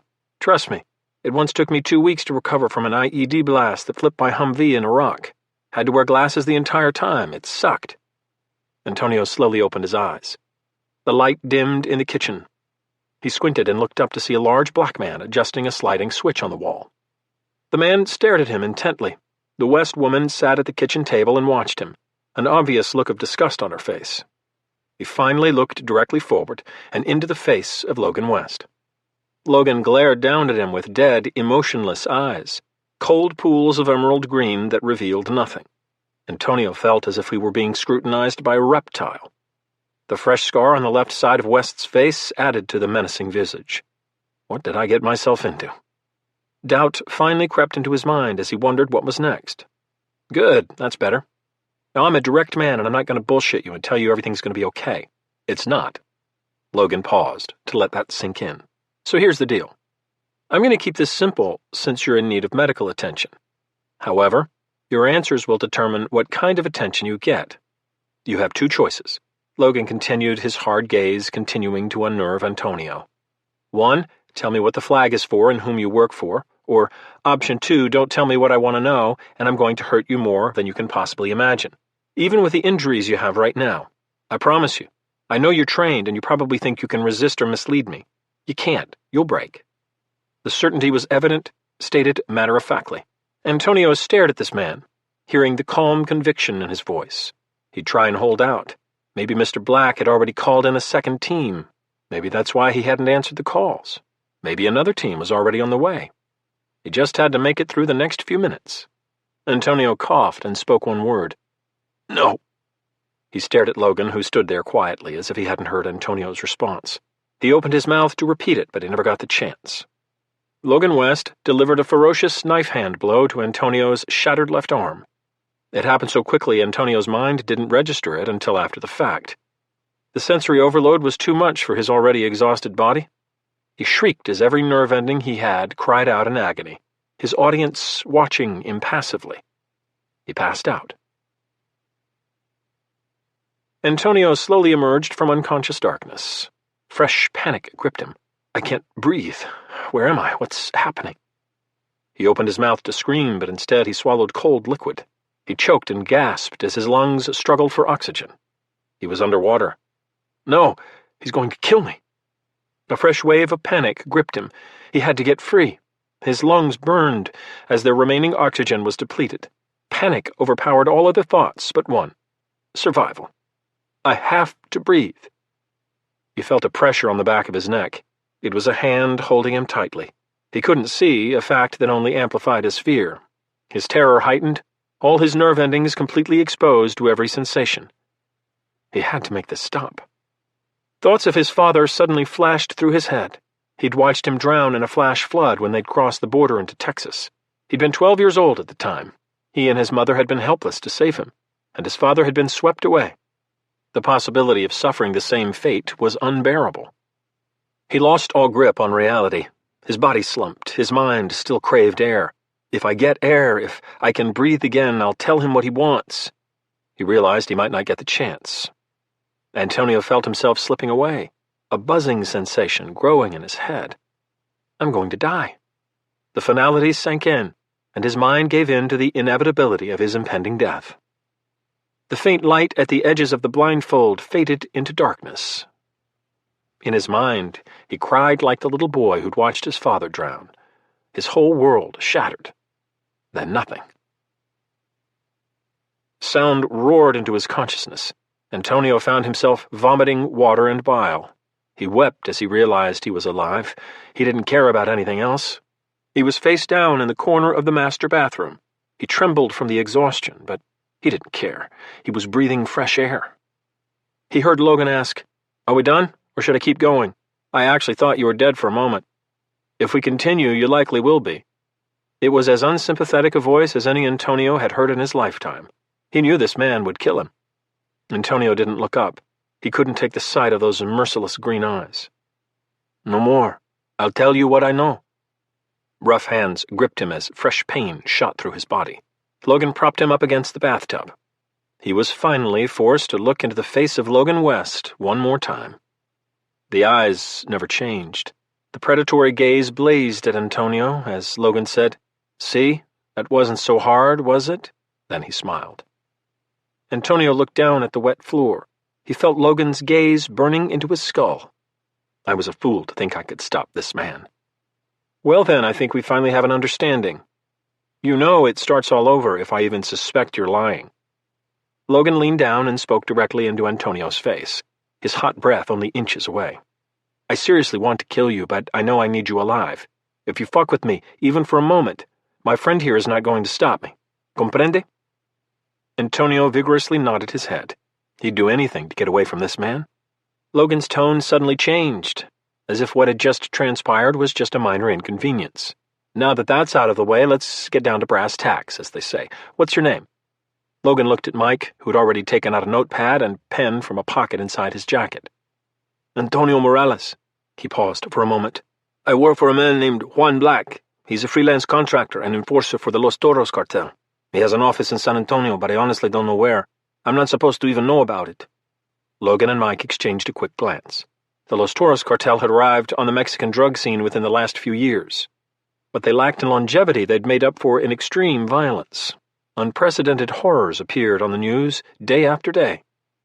Antonio continued, My team did a certain type of work for him. We hit rival cartels that Los Toros identified as problems. This job was something else. It was our first job inside the United States. Logan interrupted him. I think you made a bad career decision somewhere along the way, Antonio. You're lucky I didn't kill you. In my book, you definitely deserve to die. He waved his hand dismissively. Regardless, next question is a two-parter. Think you can handle it? But you can't phone a friend, Logan said sarcastically. Antonio was beginning to believe Logan West was a little crazy, in addition to extraordinarily dangerous. He coughed and waited for the first question. Which unit were you with? I know you're former military. Roberto had a tattoo on his left forearm of a .50 caliber ammo band. You've got that nifty red skull with a beret on it. Logan pointed to the man's right forearm. It tells me you're a former Green Beret. Either that or you just like the tattoo. So tell me, Antonio, and he leaned in to emphasize his interest, what is a former Green Beret doing working for a drug cartel? But before you answer, part two is this. What were you supposed to do with my wife after you captured her, assuming that I never showed up and spoiled the party?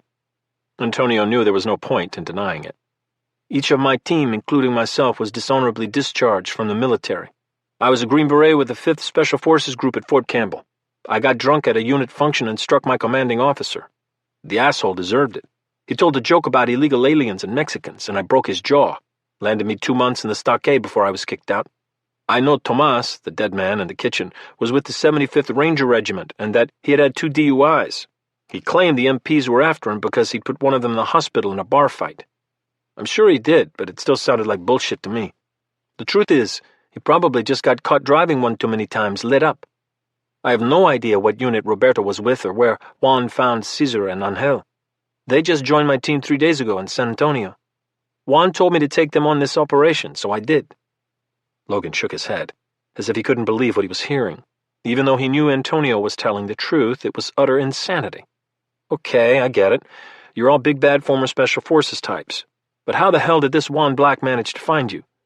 That's what I really want to know. I have no idea. He never told us how he obtained our names, but I assumed someone gave him my military records. I don't know how, but he knew things about me only the military knew. Once I accepted the job, I never asked. I liked my life. Antonio waited for a response. There was none. He continued. I received a phone call out of the blue several months after I was discharged. I was desperate for money, and this man, Juan Black, offered me $100,000 for 1 week of work. I knew it was for a cartel, but he insisted the wet work never targeted innocent civilians, only other cartels. I needed the money, so I took the job, as simple as that. There was no point in sugarcoating what was an ugly truth. He was a paid mercenary, plain and simple. So what the hell are you doing here looking for an Iraqi flag? Logan growled. Juan sent us here for one reason, to find the Iraq country flag you confiscated on a mission in Fallujah in 2004. If we didn't find it, we were to take your wife hostage and use her as leverage to force you to find it. Tomas searched the house before you arrived. He found nothing. We already had your wife under control and were waiting for follow-on orders from Roberto. Since it had been several hours since I'd last heard from him, I was getting ready to leave with her when you arrived. Logan stared at him for a moment before he spoke. I guess it's good that I got here when I did, then. Antonio didn't respond. What's so important about an old Iraqi flag? And don't tell me you don't know.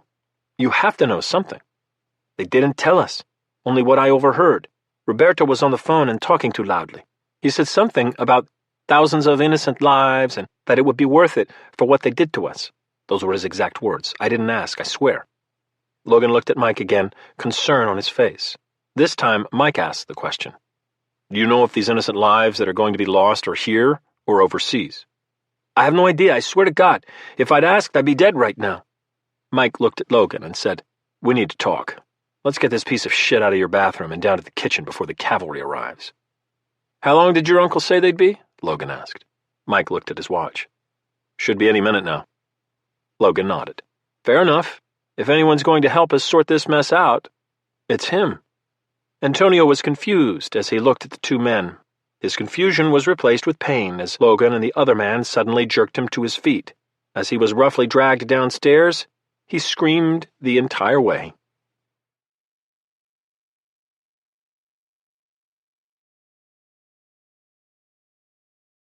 Chapter 11. Logan, you look awful. And smell like whiskey. What the hell happened? I thought you'd been sober for the last 6 or 7 months. Sarah stared at him, expecting a response resembling the truth, but not all of it. Trustworthiness hadn't been one of his strong suits in their relationship over the past few years. Logan looked at Sarah. He struggled to find words that could accurately convey his emotions. He was full of sorrow at the loss of Daly, rage at the intruders, and disgust with himself. How do I explain that? He wasn't an expressive man. Conversations like this one weren't easy for him. He almost preferred getting shot to discussing his feelings. He contemplated his response when he remembered that one of Alcoholics Anonymous's 12 steps said something about honesty. After everything that had occurred, there was no point in denying the truth. I went on a 2-day binge. It started 2 nights ago. 2 days ago was the 4-year anniversary of my last operation in Fallujah. I thought I could handle it, but then I started reliving the events in my head. I didn't want to talk about it. So I chose the easy option like a coward. I drank myself into a blackout. He paused as he looked around the kitchen. Guess it wasn't such a good choice. Both Sarah and Mike knew what had happened on that last mission, at least the most important part. The faces of his fallen Marines burned brightly in Logan's consciousness. The pain was evident on his face as he spoke. I'm not making any excuses. I was trying to drink myself into oblivion for at least a few days. When I dropped off daily, his voice broke as he thought of his dead dog, and tears welled up in his eyes. I knew I was going to go back to my house to start drinking. Sarah put her head in her hands as he continued.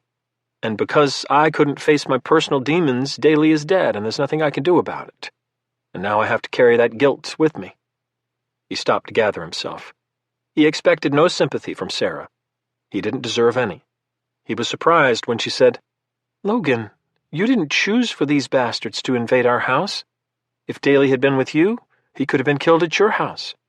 I blame you for a lot of our issues, but Daly's death is not yours to carry. It's not your fault."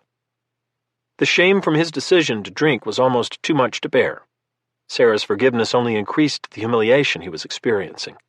Never again will I put her or anyone I care about in a position like this. Never. He gathered his bearings for a moment and breathed deeply. I cannot, honestly and in any words I know, express how sorry I am for what happened. He saw the acceptance in Sarah's face and let the rest pour out. As for the last 2 days, I blacked out completely. I honestly don't remember a thing.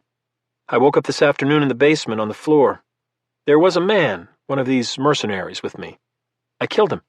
I called Mike to ask for help, and as soon as I hung up with him, the dead guy's phone rang. I decided to answer it, hoping to get a clue as to what this was all about. He looked at Mike, expecting a rebuke. Instead, Mike said, "Makes sense, considering the situation. It was a man calling himself Juan. Apparently, this Juan Black, these assholes' ringleader. He asked me about a flag from Iraq. When I told him I didn't have it, he said I'd better find it for your sake, which is when I called Mike again.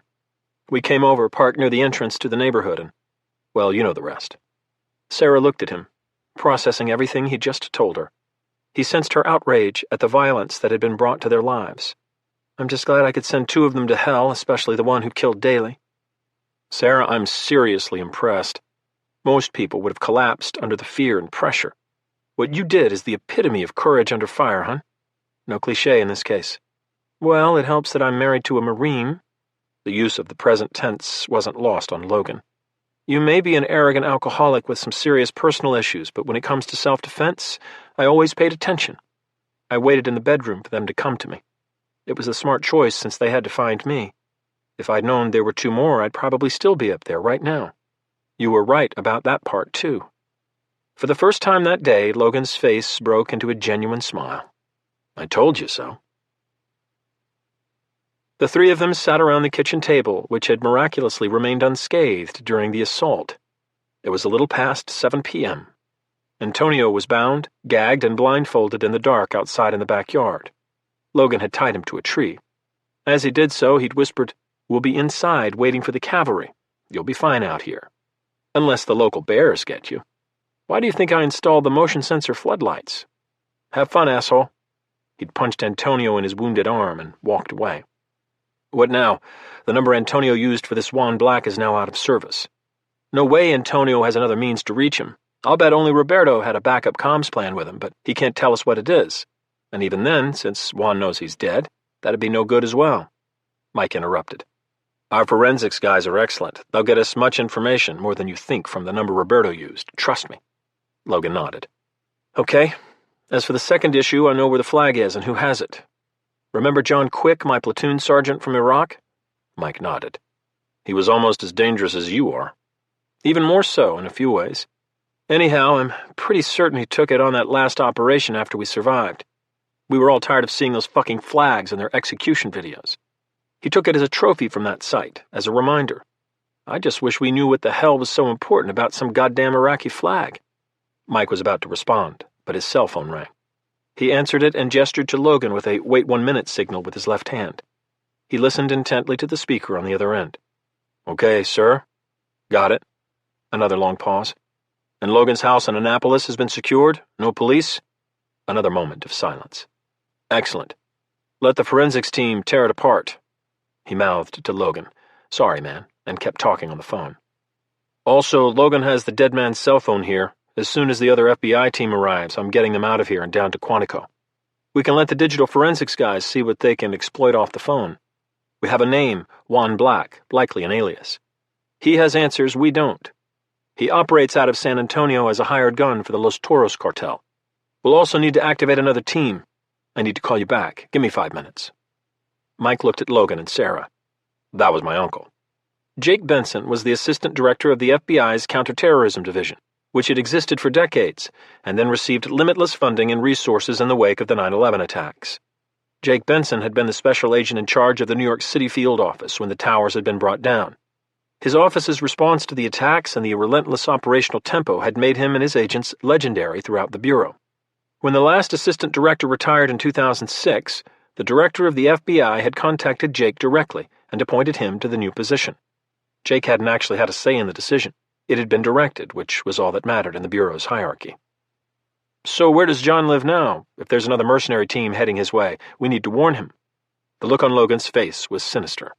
If retired Gunnery Sergeant John Quick is even 50% of what he used to be before retiring, they're the ones who are going to need the help. That's all well and good, Logan, but again, where is he? Outside of Helena, Montana. He moved there to enjoy retirement by hunting and fishing. I haven't talked to him since. The good news is that his place is secluded. He'll see them coming for miles. The bad news is that if he needs help, he's not going to get it right away. Like I said, there's no one else around for miles. I have his address in my email somewhere. I'll log in with Sarah's laptop and get it to you after we get our friend out back prepped for his trip to Quantico. Mike nodded. I'll take care of Antonio. You get the address. He's 2 hours behind us, so it's still daylight there. Shit, Denver handles Montana, but the closest field office is Salt Lake City. Even if the office sends its chopper, and it will when my uncle calls, it's going to be a few hours away from him. He's on his own, Logan, at least for now. You have a number for him that we can at least try and call to warn him? It's in the email as well, but unless John started doing meth and eating Twinkies every day, he'll be fine. He's one mean son of a bitch. His hand-to-hand skills are ridiculous. He makes me look like a Girl Scout, seriously. That's a very scary thought, my friend. You have no idea. 15 minutes later, Mike was once again on the phone with his uncle. I'll call you on the way to brief you further. One other thing, I need the FBI jet-fueled and ready out of Reagan. We may have to take a trip to Texas to follow up on the Juan Black lead. Call you on the way back to Quantico, sir. Thanks. Mike spoke to Logan and Sarah. He's going to brief the White House and the directors of both the FBI and Homeland Security in a few hours. I have to call him back after we leave here, which we'll do as soon as our team arrives. There's another one already at your house. We're keeping this from all local law enforcement for now. It's officially under wraps until we know what the hell's going on. Smart move, Logan said. It's the only move right now. We're flying blind. We also have a transport team coming to take Antonio back to Quantico for further questioning. Hell, after what you just put him through, he'll probably be so relieved he'll tell us anything we want. Sarah suddenly asked. So what's going to happen when the team gets here? I heard what you told your uncle, but what about me? I'm not leaving here. She just survived a vicious attack on her home, and there was no way she was leaving what she'd killed to protect. Think about it. Whoever these men are, they're not coming back. This Juan Black has to assume that the flag is either not here or will soon be under federal protection. If he knows all about Logan, then he surely knows about his connection to you, Mike. And he definitely has to know about John. Mike smiled. I always knew there was a reason I liked you more than Logan. And you're absolutely right, but I'd still feel more comfortable if you weren't here. Having said that, it's your call. If you do stay, in addition to the forensics team, which has to process this crime scene, you'll also have a four-man detail from our HRT. After all this, I'm not putting regular agents here. Again, it's your call. Sarah looked from Logan to Mike. I'm staying here. When your guys are finished with the house as a crime scene and have removed the bodies, I want to clean up. I need to. She looked imploringly at Logan. I know you're devastated by Daly's loss, Logan, and I know you'll deal with it in your own way, but I have to do this. It's my way of coping. I'm not changing my mind. No one spoke for a moment. Then Mike said, Okay, Sarah, I only have one small request for you, if it's okay. It's going to be one long night for Logan and me, and your man here is fighting a vicious hangover, if not alcohol poisoning. I'm going to get him an IV when the team gets here, but in the meantime, do you have any coffee? I'd do it myself, but we need to go move our guest out front while we wait for the other agents. Of course. I'll make sure it's strong. She pushed herself away from the table and stood up, placing her right hand on Logan's forearm. She squeezed gently as if to reassure him that it would all work out. The tenderness both relieved Logan and added to his guilt. How could I have done this to them? She should despise me, not comfort me. I don't deserve it. Mike interrupted his thoughts. Logan, let's go get that piece of shit out front so we can pass him off as soon as the transport team gets here. 45 minutes later, the forensics and transport teams arrived, followed by Logan's and Mike's vehicles, driven by FBI agents. They'd picked up the SUVs on the way into the neighborhood, surprising the night guard with their badges and weapons. The agent in charge, a big blonde-haired man in his late 30s who looked like an Oklahoma State football player, had been directly briefed by the FBI director. His instructions were specific, and he intended to follow them. Mike and Logan sat on the front steps and greeted him when he exited the unmarked car. Mike said, "I presume you're Special Agent Turner?" The man responded, "I am, and please call me Charlie. I've been briefed. The director's instructions were clear. You'll have whatever you need. I've got a 4-man forensics team." He gestured to a group of youthful-looking agents, 2 men and 2 women, unloading equipment from a dark government SUV. "Waiting to comb this place for whatever evidence there is. Also, one of my agents found a rental car parked on the other side of your neighborhood about 2 miles away. I ordered him to do a vehicular sweep after we came through the gate, just to make sure these assholes didn't have any lingering support in the area. We'll have a forensics team on it soon." "Nice work," Mike said. "Thanks. I see you have the suspect?" He didn't know what else to call him. He looked at the blindfolded, bound, and gagged mercenary, feet tied to his hands behind his back with a small, thin nylon cord. "Looks like he's not enjoying himself. Good. Sounds like he deserves it." Despite his wry smile, there was no humor in his voice. "If Logan here had his way, that asshole would already be dead. He's lucky, and he knows it. He'll cooperate out of gratitude, if nothing else." Special Agent Turner grimaced. "Our interrogators at Quantico will work on him. They'll be able to pull everything out of him, even details he doesn't realize he knows." He turned to face Mike. "You know how good those guys can be. You may have even trained some of them, from what I've heard at least." Mike didn't respond. He'd spent a portion of his early years in the Bureau's counterintelligence division. He'd specialized in interrogation techniques that some politically correct bureaucrats referred to as questionable and harsh. In Mike's experience, the methods were extremely effective tools. Anyway, on to the second point of order. There's an FBI HRT team from the Salt Lake office inbound via a Gulfstream to the Helena Regional Airport. Once they're on the ground, it's going to be another half hour to Mr. Quick's house.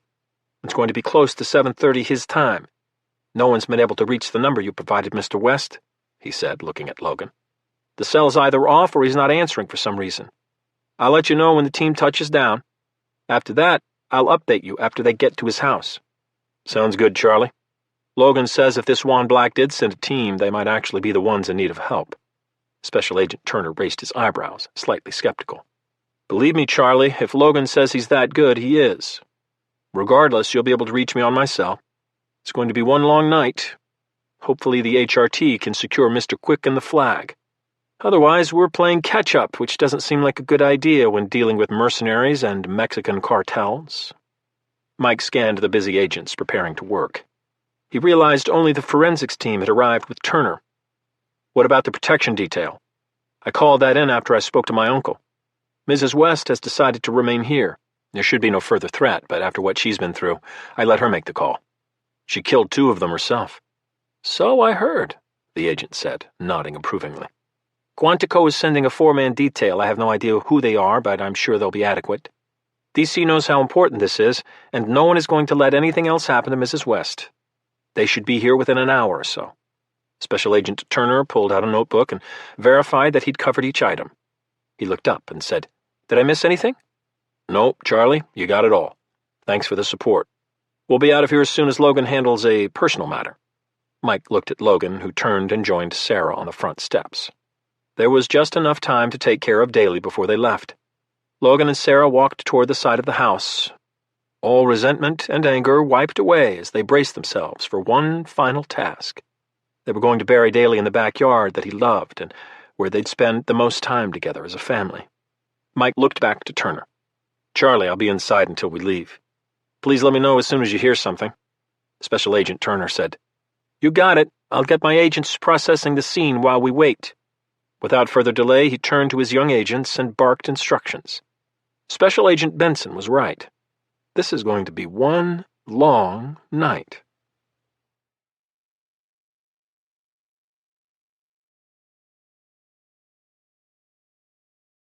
Chapter 12. San Antonio, Texas, 1900 local hours. The man, known as Juan Black, stood looking out his office window, his athletic silhouette contrasting darkly against the ambient light that entered the room from the city. His impatience was visible on his tanned features. The more time that passed, the more impatient he grew. Roberto's death had complicated matters. Since he'd been the team leader, he was the only one with orders to contact Juan directly. Juan, of course, had all the team's numbers and could contact each member if he needed. But he decided not to because of the sensitivity of the operation. Since Roberto was dead, the team was on its own. It was why he hadn't answered the earlier calls. He didn't want any more connections between himself and the debacle in Maryland. Speaking directly to Logan West had jeopardized all of them. He was acutely aware of the federal government's ability to track people through their cell phones. Even though his men used digitally encrypted devices, he didn't want to risk it. So he continued to wait. This helplessness is what the staff officer assholes back in the rear must have felt when their teams were on an operation, he thought, reflecting on his former life. No wonder they were always pissed off. As he stared into the San Antonio skyline, a shadow appeared in the doorway. Its owner remained motionless until Juan turned and acknowledged him. The man, a trusted aide and trained assassin, said, "Sir, no more phone calls from Roberto's team." He was one of the few men in the organization Juan trusted to actually provide counsel. "It's just past 2000 on the East Coast. Something has obviously gone wrong. Fortunately, none of the team members knows the significance of the flag. Only Roberto had an idea, and fortunately he's dead, according to Mr. West." Neither man knew that Antonio, now captured and in custody, had knowledge of operational details that could compromise them. Juan interrupted. "If something has gone wrong, I pray that all of Roberto's team is dead. Who really knows what he told his men or what they knew?" It was a statement, not a question. The aide continued, "At least they're not our only chance for success. Carlos just sent us an update. They're in position but are waiting for full darkness before approaching the house. He said it was too exposed to approach during the day. The target would have easily seen them coming." The man looked at his watch. "They should hit the house in approximately 30 minutes. Carlos, per your orders, knows to take Mr. Quick alive." The aide knew the tactical details of the operation, but was also aware that Juan Black cared only for results at this point. "I'll let you know as soon as I hear something, sir." Just as quickly as he'd arrived, the man turned and vanished from the doorway, leaving Juan alone with his thoughts. The weather was changing in San Antonio. Juan hoped his luck would as well. If this operation succeeded, he'd be financially secure for the rest of his life and free to retire anywhere on the planet. In a country with a non-extradition status, at least. It all comes down to Carlos's team. Maryland is a dry hole. He knew there was no way they'd succeeded. He would have heard something by now from the company. Kane's source in D.C. would have been briefed by the FBI, which was no doubt involved by now. Juan had been informed about Mr. West's personal relationship with Special Agent Mike Benson. It had been a factor in deciding whether or not to move forward. Ultimately, Juan had determined the risk to be acceptable. I could have been wrong. If Carlos failed, Juan would contact Kane at midnight. That wasn't a call he wanted to make. No matter what the outcome, Juan knew that by tomorrow morning, all U.S. law enforcement and intelligence agencies would be using every available resource to search for him. Even though he'd thoroughly compartmented this operation by ensuring the teams were not aware of each other's existence, he knew he'd still have to evacuate his office within a few hours.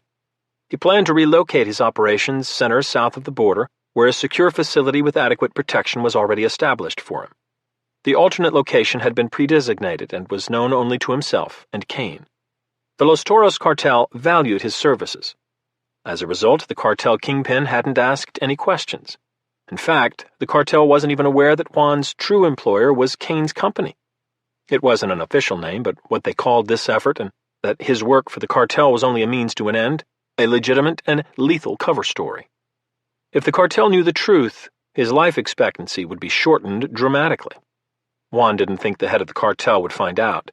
However, just to be safe, he planned to be on the other side of the world before the success of the operation exploded its way into the global headlines. He looked at his watch for a third time since his aide had left. I despise waiting. As the minutes ticked by, Juan contemplated the current state of world affairs. The only variable was the degree of the response and where it would be directed. No matter what, the country would fall. Failure wasn't an option. They'd never have a better opportunity than now to exact their revenge. Even though their mission was personal for Kane, Juan lived with righteous anger and outrage too, personal mementos from his time in Iraq. He knew the deaths of the innocent served a higher purpose. It was unpleasant and morally repugnant, but unfortunately it was necessary. This was their one and only chance. It was now or never. The United States had failed to act for too long. But we won't. Not anymore.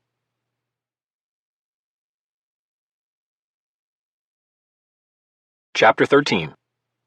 Helena, Montana. 42-year-old retired gunnery sergeant John Quick had built a large A-frame house on a small isolated lake in the middle of a secluded forest. The house was connected to the lake by a 50-foot pier that he'd personally constructed and joined to the back deck, which stretched the length of the house. The lake itself was no more than 2 miles in diameter and surrounded by thick trees that grew within a few feet of the entire bank. In mild weather, he could easily swim from one side to the other without worrying about riptides or changing currents. 2 things from his force recon days that still sent shivers up his spine. Even though the location was considered to be the outskirts of Helena, there wasn't another living soul for miles in any direction. He'd scouted the region thoroughly when he decided to move to Montana. He wanted as few distractions as possible. He'd seen the chaos and evil that pervaded the so-called civilized world, and he wanted none of it. The combat he'd experienced and the horrors he'd witnessed had taken a steep psychological toll, ultimately leading to a divorce from his first wife only halfway into his career. For now, he just wanted to be alone.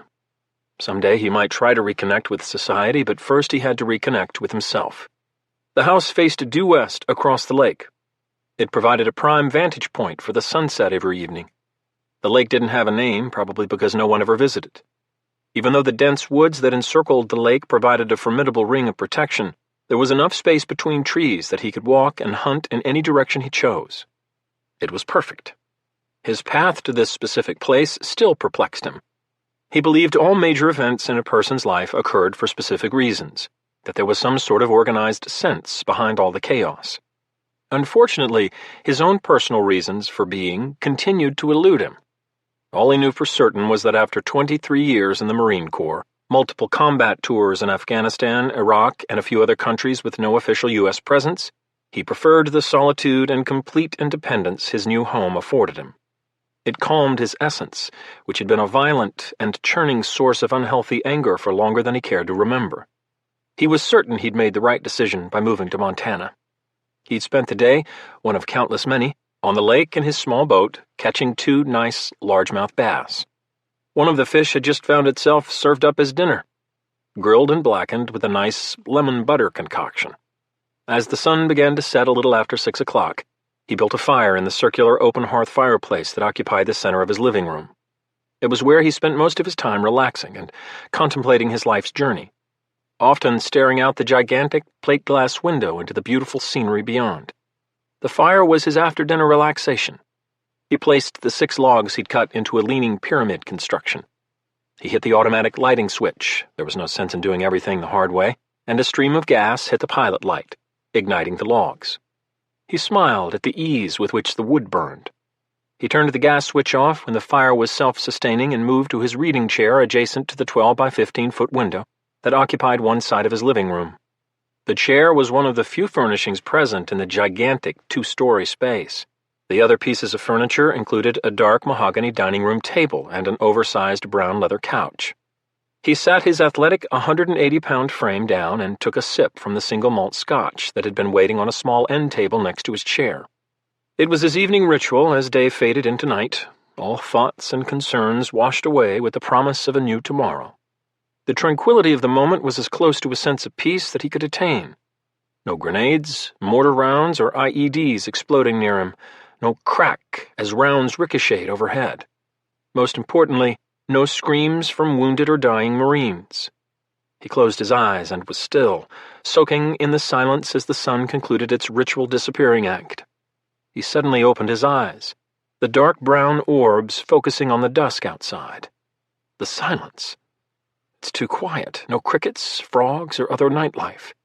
The normal sounds that accompanied night conquering the fading daylight were absent. In his experience, preternatural quiet was usually followed by extreme violence. Before the thought had fully registered in his mind, he was already moving toward his study. Could be a bear. Last thing I need is a hungry grizzly looking for food. He'd heard enough stories of giant bears breaking into homes. The news media seemed to think bear stories were funny. Out here, he sure as hell didn't. In his study, he opened a dark brown cabinet and retrieved a .45 caliber M1 911, fitted with special night sights and a polymer non-skid grip. He grabbed the holster belt and slid it around his waist, securing the thigh rig around his leg by snapping 2 clips together. He reached for his shotgun, but then paused as he thought, if it is a predator, maybe I can take it down and mount it on my wall. He'd only hunted elk thus far, but hadn't kept any of the heads for trophies. Thinking he'd like to make a quiet kill, he grabbed 2 more tools of his current trade, a full-sized K-bar hunting knife and his Excalibur Vortex crossbow, equipped with a green illuminated reticle scope. The crossbow packed an extremely powerful punch at 330 feet per second. With Horton carbon strike arrows, one shot usually resulted in a clean kill. To the casual observer, he appeared to be prepared for combat, but John just considered equipping himself to be smart planning. Sweat saves blood was one of his favorite slogans, but so was the undeniable Semper Paratus, or always prepared. When venturing out into the wild Montana darkness, he definitely intended to be. He attached the K-bar sheath to the left side of his holster belt, slung the quiver of arrows over his back, and moved to the living room.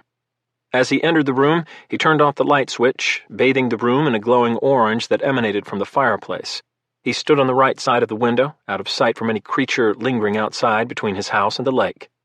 He waited as his night vision adjusted. To ensure that no ambient light affected his vision, he walked over to the fireplace and separated the logs, spreading them apart to diminish the fire to an incandescent glow. The shadows from the fading coals danced across the room as he remained motionless, counting the minutes until his eyes were fully acclimated for the night outside. Might as well have as much of an advantage as I can before I go out there. Carlos Quintana was a patient man. He hadn't survived this long in the world of the cartels without knowing precisely when to act. His timing was impeccable, and had served to save his life more times than he remembered. The current job was no different. The junior man, Eric, had suggested they break into the target's house and wait for him to return from his day on the lake. Carlos had momentarily considered that option, but then dismissed it. If this man is as good as his military record indicates, he'll notice anything out of the ordinary, and we lose the element of surprise. There's no point in escalating the confrontation and creating an unnecessary risk. Instead, we wait until he's had his evening drink, and when he goes to bed, we move in. Quietly. The others had agreed, and that had been the end of the discussion. So when all light inside the massive living room suddenly vanished, Carlos was surprised. He looked at his watch. It was too early. His man on the west side of the small lake, a skilled sniper named Edward, had an excellent viewpoint and radioed that he'd just lost visual on the target inside the house. He'd seen the outline of the target walk over to the fireplace, and then darkness. Edward said through his radio, "I can see a glow from the fireplace, but nothing else inside the room. Roger. Notify me if you see anything else." Had he seen or heard us? Carlos didn't think so. He and his men had been in their position for almost 36 hours. The 4-man team had parked its unregistered SUV 5 miles away on a deserted access road in dense underbrush on the other side of the lake. The road had a gate that had been padlocked. After they had cut the lock off, they replaced it with an old lock of their own, one that had intentionally been beaten to reflect wear and tear and hopefully not raise any suspicion to the casual observer. Their SUV was concealed with trees and branches and was invisible unless someone literally walked into it. In addition to Edward on the west side of the lake, Carlos's other team members, Eric and Hector, were positioned on the east side of the lake. Hector was Carlos's specialist for entering any type of building virtually undetected. The small and lean man with short black hair was a former Mexican Army commando who'd fled Mexico for Texas after his unit was betrayed by a local politician and ambushed by a corrupted Army unit working for a drug cartel. Only Hector and one other member of his squad had survived. As a result, Hector despised both the Mexican government and the cartels. Hector had been referred to Juan Black and had landed on Carlos's team 3 years earlier, where he'd proved himself an invaluable asset. Hector asked no questions about the source of their funding. He didn't care. All that mattered was the vengeance he delivered to the cartels as personal payback for all they'd wrought. Hector was the main player for this operation, and Eric was his personal security and additional firepower in case things didn't go according to plan, as was often the case. When the lights suddenly went out in the living room, Carlos had ordered Hector and Eric to remain in place for another 30 minutes before approaching the house. He looked at his watch. The 30 minutes was up. Carlos peered through his night vision binoculars, hoping to spot Hector and Eric moving from their hide site 500 meters away. Since he'd been in his own vantage point 300 meters to the northeast of the house, he knew precisely where to look. He wasn't disappointed when the blurry figures of two camouflaged men began to creep toward the objective. Once they reached their assault point, he'd have them remain there for another 30 minutes before entering the house through the study window he'd reconnoitered earlier in the day. It was the easiest and safest point of entry, since it was on the first floor and the farthest room from the target's bedroom. Carlos had wanted originally to conduct the raid in the middle of the night, but Juan had insisted it happened as soon as it was dark. There were other constraints that Juan had to account for, and the longer Carlos and his team took to accomplish their mission, the greater the chances the entire operation could be jeopardized. Juan had emphasized to him that failure wasn't an option. That reminder was a hovering presence in the back of Carlos's mind. He'd seen what happened to those who failed Juan Black. He didn't intend to become one of them. An example in death. After 30 minutes, John Quick's eyes were fully adjusted to the darkness. He reached for the brushed nickel handle of the large sliding back door when movement to the north side of the lake, no more than 100 meters away, stopped him dead in his tracks. What the? He could have sworn he saw something move and then suddenly stop. His years of night patrols in the woods, mountains, and jungles of foreign countries had honed his peripheral vision into a deadly warning instrument that had saved himself and his Marines on more than one occasion. Instinctively, he lowered his hand from the handle, positioned himself to the left of the picture window and sliding doors, and waited. 2 minutes later, two shadowy figures in camouflage, carrying what appeared to be assault rifles, moved a few feet through the trees and froze once again. The figures assumed prone positions near a fallen tree he'd planned to use for firewood. He didn't panic. He'd been in peril numerous times and was no longer prone to irrational fear. Rather, he immediately recognized the threat. John was a trained sniper and had once stalked a South American president through a field with minimal cover and concealment. He'd remained in his hide site with his spotter for 2 days, at one point less than 200 yards from the president's guards. The CIA ended up negotiating a deal with the dictator, and John had never received the order to eliminate the target. So he and his spotter had backtracked for another painful 24 hours before reaching their extraction point. The dictator never knew how close he'd come to taking a 7.62 millimeter round through the temple. I'm trapped. Whoever the hell it was outside his home had to be professional. He hadn't suspected anything out of the norm over the last few days. Maybe he was a little complacent from his self-imposed solitude. But he was still dangerously perceptive. If these guys are that good, they'll have men on the other side of the house and on the front. Shit. I have to figure out something, fast. Then he smiled as he recalled words once famously uttered by Chesty Puller, one of the Marine Corps' most iconic and legendary officers. We're surrounded. That simplifies the problem. An idea occurred to him as he recognized his best option. He even allowed himself a small smirk at the thought. There was one exit. They hadn't covered. Hector was restless. His ghillie suit was irritating him again. He hadn't worn it for this long since Colombia, but even that mission was shorter than this one. He forced himself to ignore the discomfort, even though he was fairly certain that a tick or two had lodged itself in his upper thigh. He just wanted to get this operation over with and get the hell out of Montana. He preferred the hot Texas climate to this cool fall weather. The sun had set over half an hour ago. He and Eric had moved as close to the house as the situation permitted. They had an excellent line of sight into the living room and the side door. The target must have gone to bed early.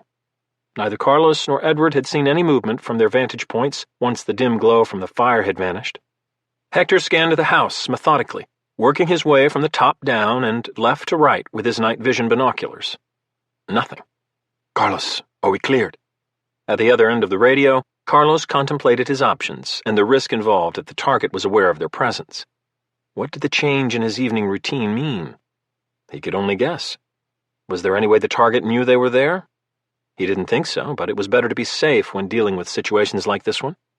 Wait another 10 minutes just to be sure. Then proceed as planned. I'll move into position to cover the front. Begin radio silence until you have him or the flag. Out. Roger. Hector looked over at Eric, who was waiting for instructions. We're going 10 minutes. Mark the time, now. Eric adjusted his camouflaged boonie cover and turned back to train his eyes on the house. The countdown had begun. John Quick moved smoothly through the water, producing no sound or ripples. He never expected that the years of operational experience in exotic locations such as Lagos, Nigeria, or the coast of Somalia would pay dividends in Helena, Montana. Life continued to be full of little surprises. He had no idea who these men were, but he'd immediately assumed hostile intent. As a result, he operated under his own rules of engagement. I have guns, too. When he realized that all 3 sides of his home were likely covered by fire, he'd immediately dropped below the bottom of the picture window and crawled to his basement stairs near the hallway to his kitchen. Once in the basement, he'd secured his M1911 in a Ziploc bag he'd grabbed from his basement workbench. He'd placed it in the back of his trousers and his waistband. It was his weapon of last resort. If he hoped to even the odds and give himself a fighting chance, he had to operate as quietly as possible, which meant no gunshots until they were absolutely necessary. He'd then exited the basement through a small window leading directly onto the back deck. When he'd built the deck, there'd been at least 2 feet of clearance between the ground and the bottom of the deck surface. It was all he needed. He slithered under the deck until he'd reached the cold surface of the lake and slowly submerged himself, careful to make no unnecessary movements. There was no way any of the hostiles, as he thought of them, had seen him enter the lake and move underwater to his planned exit point 150 yards to the north of his house. It was 50 yards behind the 2 men he'd spotted. So, here I am again. Unbelievable.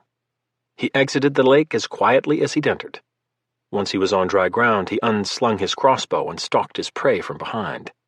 He used the night vision scope on his crossbow to guide him. He moved quickly and quietly, his eyes focused on the location where he'd last seen the 2 men stop and assume prone positions. There. He saw the barrel of an assault rifle. It resembled an M4, approximately 20 feet in front of him. The figure holding it slowly materialized in the darkness. John held his breath and tensed every muscle. He prayed he was still undetected. Nothing. He exhaled quietly, the water drying on his skin. He needed to close the distance by at least another 10 feet before he could act. He slowly placed 1 foot down at a time, ensuring each landed softly on the dirt. His right eye focused through his scope on the figure on the right while his left remained open and watched for any sign of movement. He was within striking distance.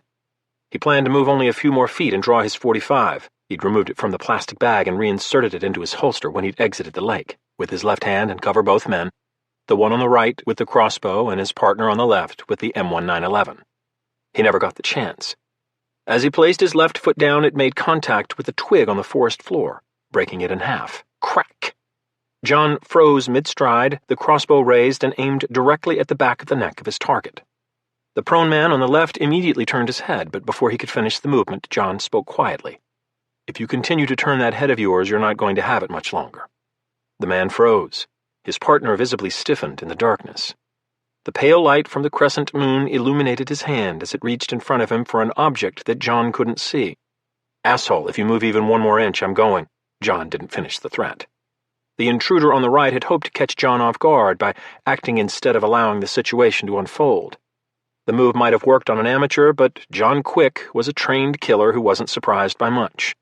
It was stupid, but he'd seen other men make similar foolish moves, usually moments before they died. They always think they're faster than they really are.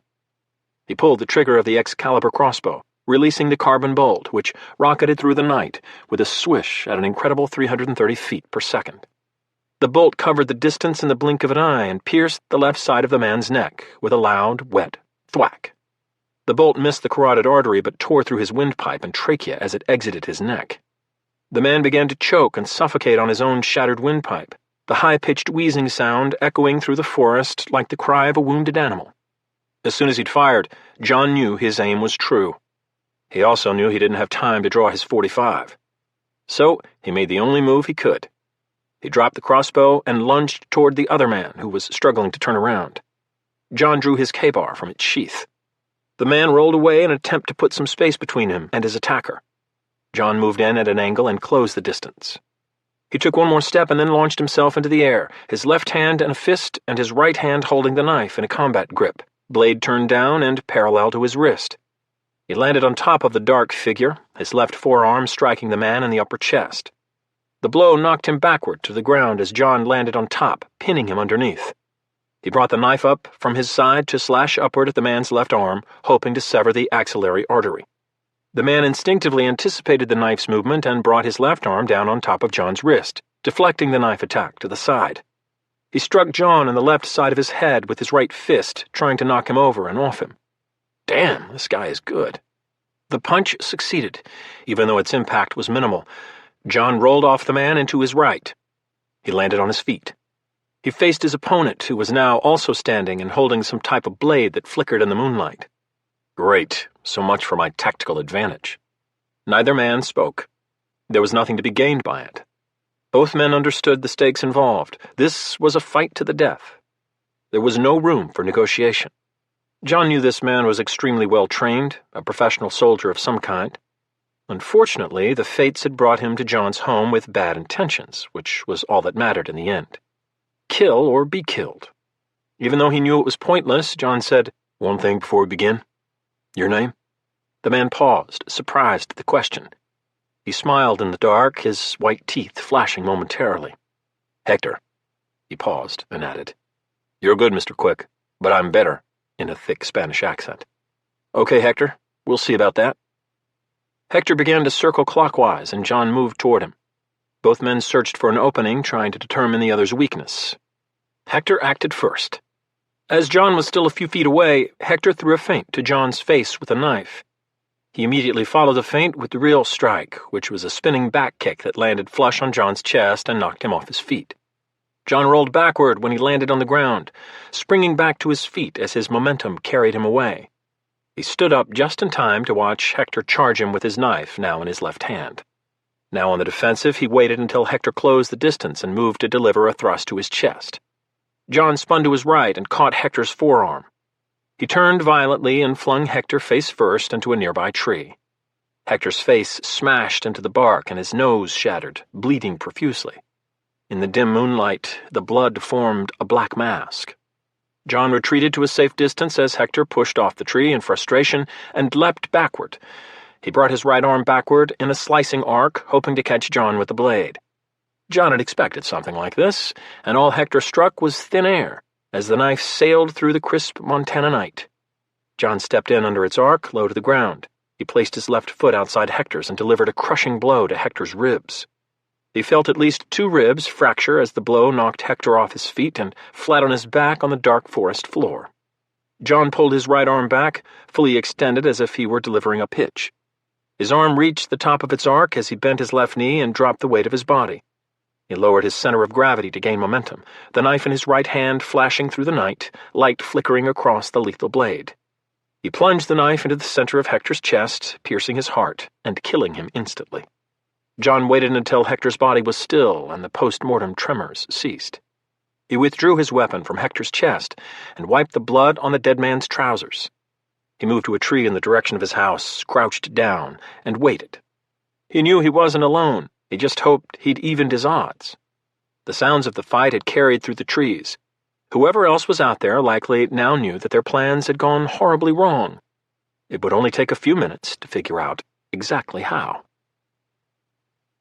As soon as Carlos heard the commotion, he knew the target had somehow eluded them and passed unseen through their surveillance perimeter. He scanned the last location he'd seen Hector and Eric, 100 meters to the north of the house.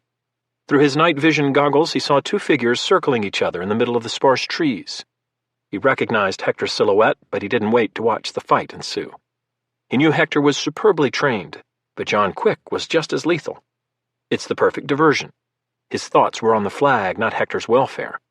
Without a moment's delay, he sprinted through the woods toward the house. He prayed Hector could delay Quick for at least a few minutes.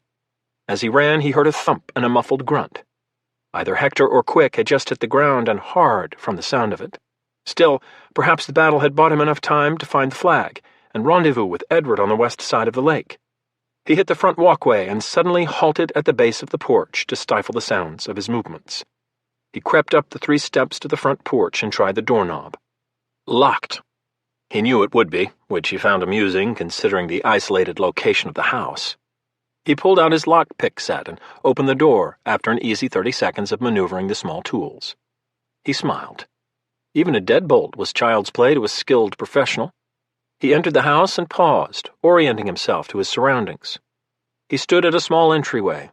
A faint glow from the smoldering fire emanated from the end of the hallway. Beyond was the kitchen and gigantic living room with the enormous window and view of the lake. He walked down the hallway and entered the kitchen, moving quickly through and beyond it.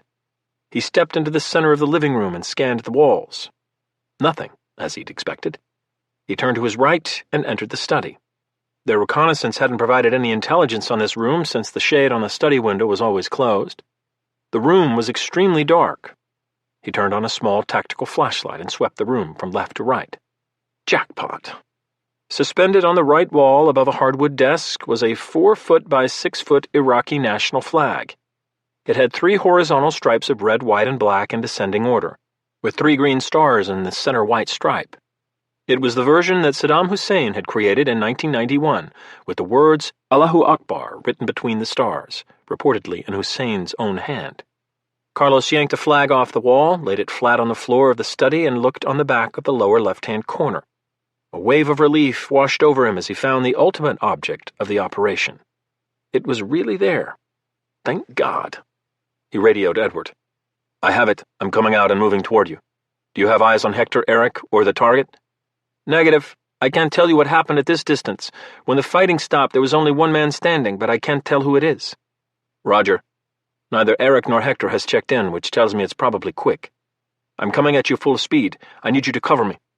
If you see any movement from their location, shoot to kill. We're running out of time. Be there in a few minutes. Out." Carlos jogged his way back to the front of the house. He paused. He'd forgotten something. He looked down and then back toward the kitchen. He'd completed one last task, opened the door, and sprinted down the steps and into the woods toward Edward. He never looked back, but as he was approximately 200 meters from the house, he heard a succession of shots from Edward's location. He hoped his school-trained sniper had hit his target. John watched his house, deliberating his next move. He was crouched behind a tree, blocking the line of sight of any shooter who might be watching from the other side of the lake. He had to assume there were more men, but he also had to be cautious or he'd get himself killed.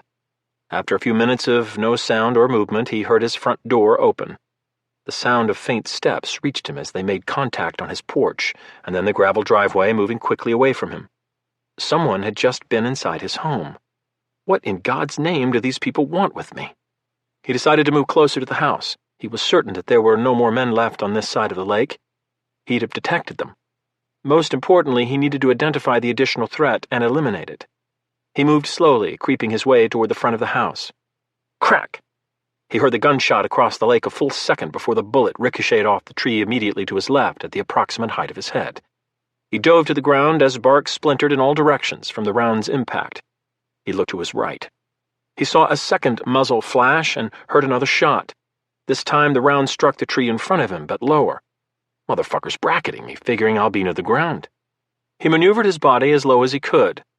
A third shot scattered dirt from the forest floor 2 feet behind him. He realized the shooter couldn't actually see him, a small relief given the circumstances. Even though he was on the ground, he was still in perilous danger. The sniper was hoping to hit him with a lucky shot, and John knew that if he remained in this location, the sniper would likely get it. So he did the only thing he could and began to low-crawl as quickly as possible, not stopping to look in any direction but forward, to his house and cover.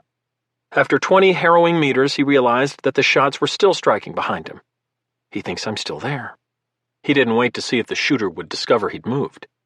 Have to get to the front left corner of the house, then I'll be out of his line of sight. The only problem was the last 30 feet between the edge of the trees and his home. The area was cleared because it was where he parked his Ford F-150 pickup truck, which was there now. Other than the car, there was no cover or concealment in this small no-man's land. He reached the edge of the trees and paused to catch his breath. His adrenaline was pumping furiously since it had only been 7 or 8 minutes since his initial encounter with Hector and his partner. He forced his breathing to slow. He looked across the lake and saw several flashes as more rounds impacted his previous position. The shooter was several hundred yards away, but he thought the shots might be moving closer to the house. He didn't think he was in immediate danger, at least for the next 30 seconds. He knew that if he could reach his study and his gun rack, he'd turn the tables on the shooter across the lake.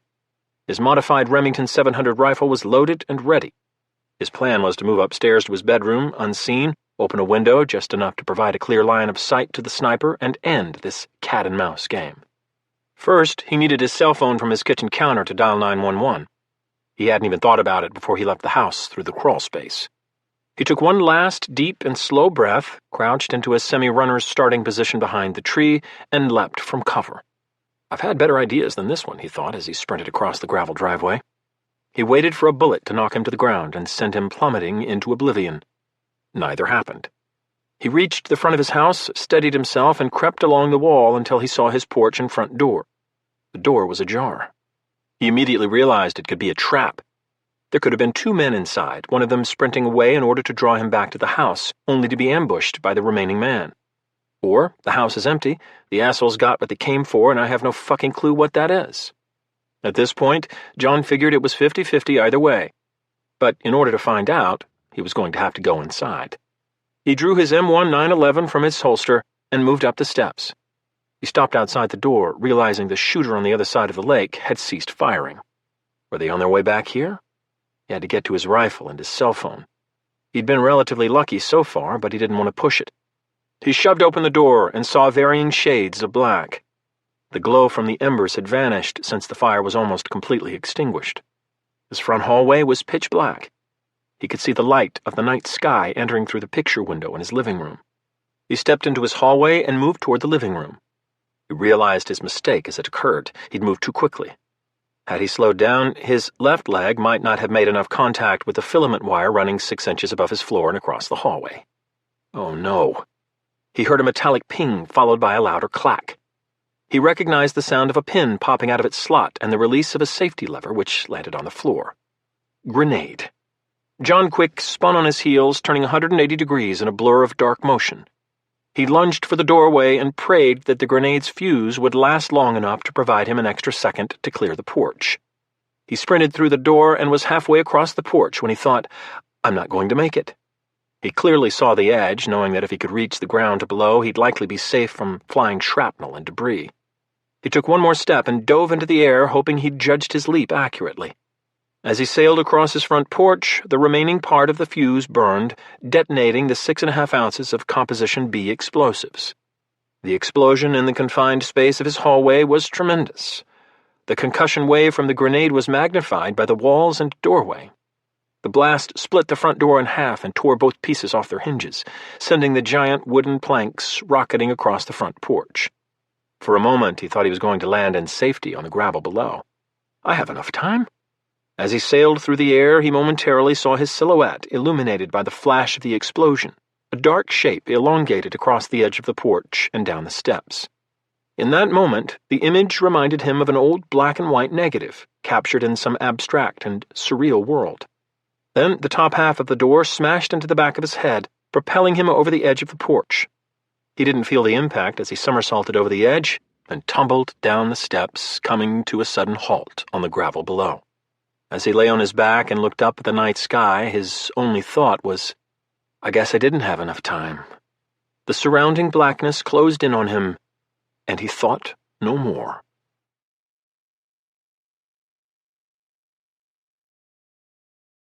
Chapter 14. Carlos and Edward were jogging their way through the deep woods to the staged SUV when the booby-trapped grenade exploded. Both men abruptly halted, and Edward looked over to see Carlos smiling. Edward asked, A booby trap? Nice touch. I just hope it killed him. That man is one tough hombre. Let's go. We need to be out of here before company arrives. We're not safe until we're on the highway and heading south to the airport. Hopefully the explosion bought us some time and will cover our tracks. They resumed their pace, weaving in and out of trees, leaping over fallen limbs as they ran. Carlos focused on his breathing and kept moving through the thick underbrush.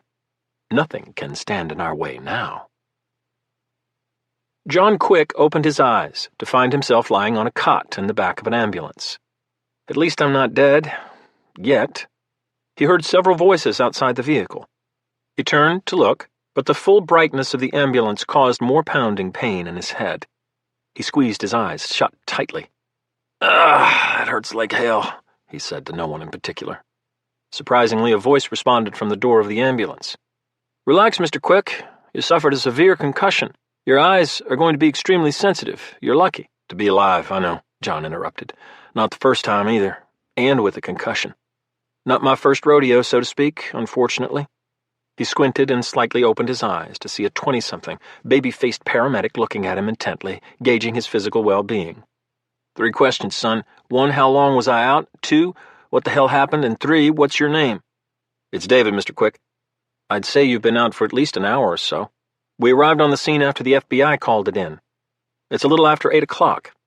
As for what happened, Mr. Quick, I have no idea. I'm just a paramedic. But it looks like you had yourself a small war here. Let me find an FBI agent for you. Back in a sec." Before John could ask any more questions, David jumped out the back of the ambulance and disappeared.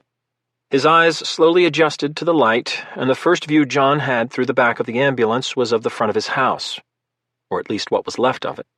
The porch railing was shredded, most of the individual posts were gone, and the remaining ones were barely hanging by splinters. Parts of the porch surface itself had been stripped. Some sections were vertical, as if someone had physically pried them up with an invisible, enormous crowbar. The most impressive damage was the enormous hole where his front door had once hung. Not only had the door been blown completely off its hinges, but all the framing was destroyed as well. He saw the top half of the door lying in the grass several feet from the front steps, and he instantly realized what had happened, and how close he'd actually come to the afterlife. Again. I am lucky to be alive. That could have taken my head off or even sliced me in half, good Lord. His thoughts were interrupted when a serious-looking man in a dark blue FBI field jacket appeared at the back of the ambulance. He wore a bulletproof vest underneath the lightweight jacket. The man's black hair was combed back and fixed in place. It reminded John of that L.A. Lakers coach from the 80s who won all those championships, although he couldn't quite remember his name under the current circumstances. "Mr. Quick, I'm Special Agent Jack Thornton. You're lucky—" I know, John said dismissively. "Another concussion. Sucks. The kid told me as much." The agent continued. "Anyhow, at least you're going to be okay." He paused as another agent out of view said something to him John couldn't understand. "Listen, Mr. Quick, there are several things I need to tell you because the men who did this are gone. Minus the 2 that you killed, of course. But before I do, I have to ask you a very important question. Did you have an Iraqi national flag from your time in Fallujah, and if so, where is it?" John studied the face of the agent. He was sure he'd misheard the man. My head must be more fucked up than I thought. An Iraqi flag? "Say again, Agent Thornton? A flag? You've got to be kidding me." "I wish I were, Mr. Quick. I'm not, and this is deadly serious, as you now know. Do you have it?" This entire situation felt preposterous and surreal to him, but he answered nonetheless. "I do. It's in my study on the wall." Agent Thornton turned and spoke to the agent out of John's sight. "Check the study now. It should be on the wall if it's still here." He turned back to John as the other agent ran inside the house. "Okay, here's the deal. You're not the first one attacked today. This same organization, they're somehow connected to the Los Toros cartel. Tried to kidnap your former commanding officer, Logan West." John raised his eyebrows. "How'd that work out for them?" "Not so well. He killed a man in his Annapolis home." "Not surprising," John said. "Well, they then tried to hold his wife ransom. They got her, but only after she killed 2 of them herself." "Good for Sarah," John said. "Mr. West, after he survived the attempt on himself, called Special Agent Mike Benson. I believe you know him?" "I do." "Sounds like quite the fiasco." "It was. Special Agent Benson's uncle just happened to be the Assistant Director for Counterterrorism.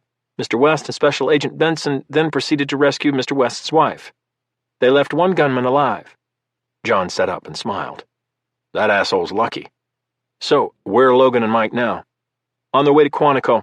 All we know is that these men were looking for that flag you had inside your study. I say had because I'm guessing it's already gone.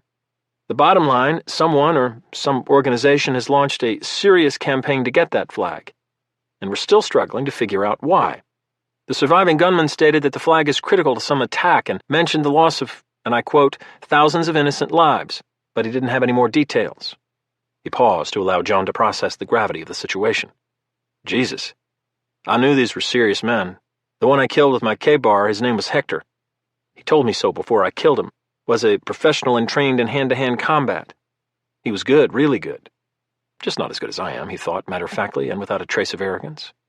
The second agent suddenly reappeared from the house and shook his head, confirming Special Agent Thornton's suspicion. As I thought, so now that we know the flag's gone, can you tell me exactly what happened? John recounted everything that occurred, including the fact that there'd been at least 2 more men, the sniper and the man whom John had heard exit the house. He'd had the flag in his possession as I heard him leave. Damn it. When he finished, Special Agent Thornton removed a BlackBerry from his cell phone holster on his belt, dialed a number, and waited. Sir, he's awake. The flag's gone. Mr. Quick killed 2 of the attackers. At least 2 more were here, but they escaped with the flag.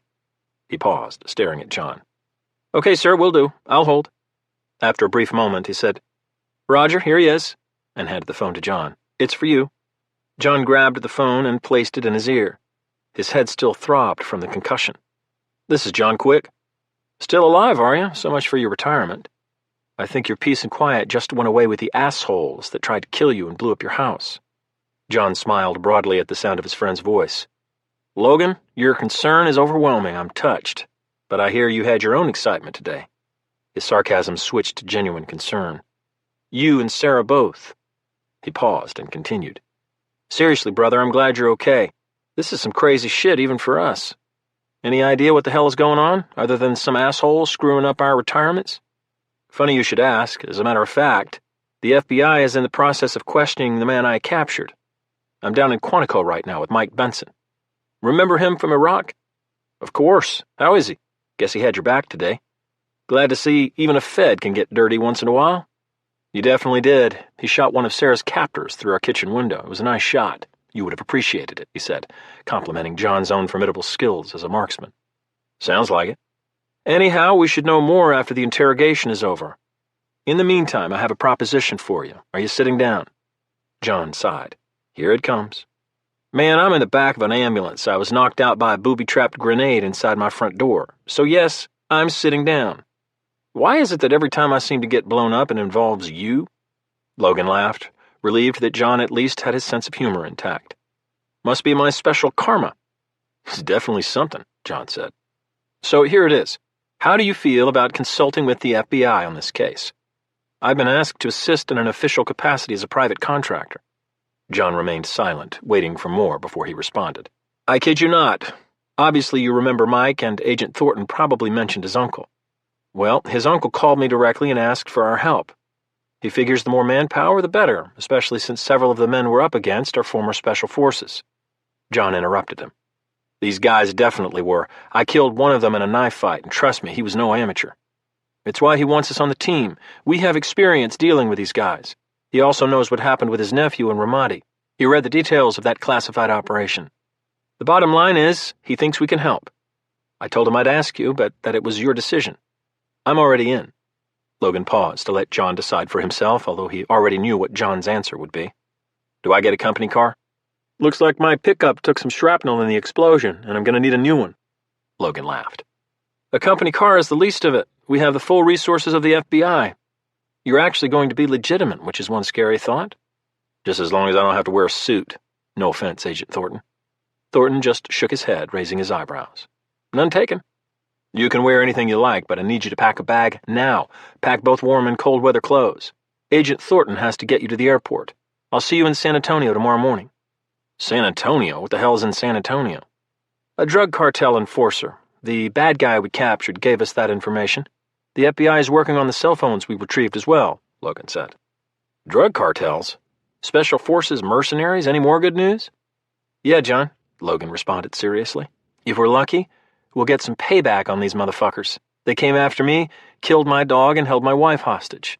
No way they get away with it, not as long as I have a say in it. John closed his eyes. I'm sorry about Daly, Logan. I know what he meant to you. After a moment, he went on. I'm with you. We'll put a stop to whatever the hell's going on. I'll go pack right now. Be safe and see you soon. John recognized the righteous, controlled rage in Logan's voice. It concerned him, not for Logan's sake, but for the sake of the men they were now hunting. He'd heard Logan talk like that once before in a deserted compound in Fallujah after an ambush by insurgents weeks before Operation Phantom Fury had started. When Logan was finished, not one insurgent had remained alive. That operation had removed any semblance of mercy Logan West might have reserved. They'd all seen the true evil men were capable of that day.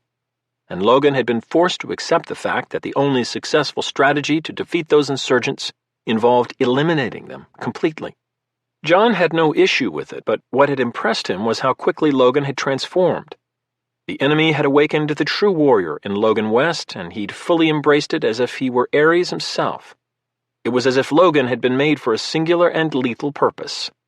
God help whoever's behind this, because Logan will kill them all. He walked back into his home to pack his clothes and weapons. He thought again about that last ill-fated mission in Fallujah, fully aware that it had been 4 years ago that both his and Logan's fates were altered forever. The mission had ultimately resulted in his early retirement and Logan's medical retirement, which he knew was a smokescreen and a failed attempt by the Marine Corps to somehow appease Logan's sense of moral outrage at the events that had transpired. He shook his head as he walked through the gaping hole that had once been his door. He and Logan were back in business. Some things never change.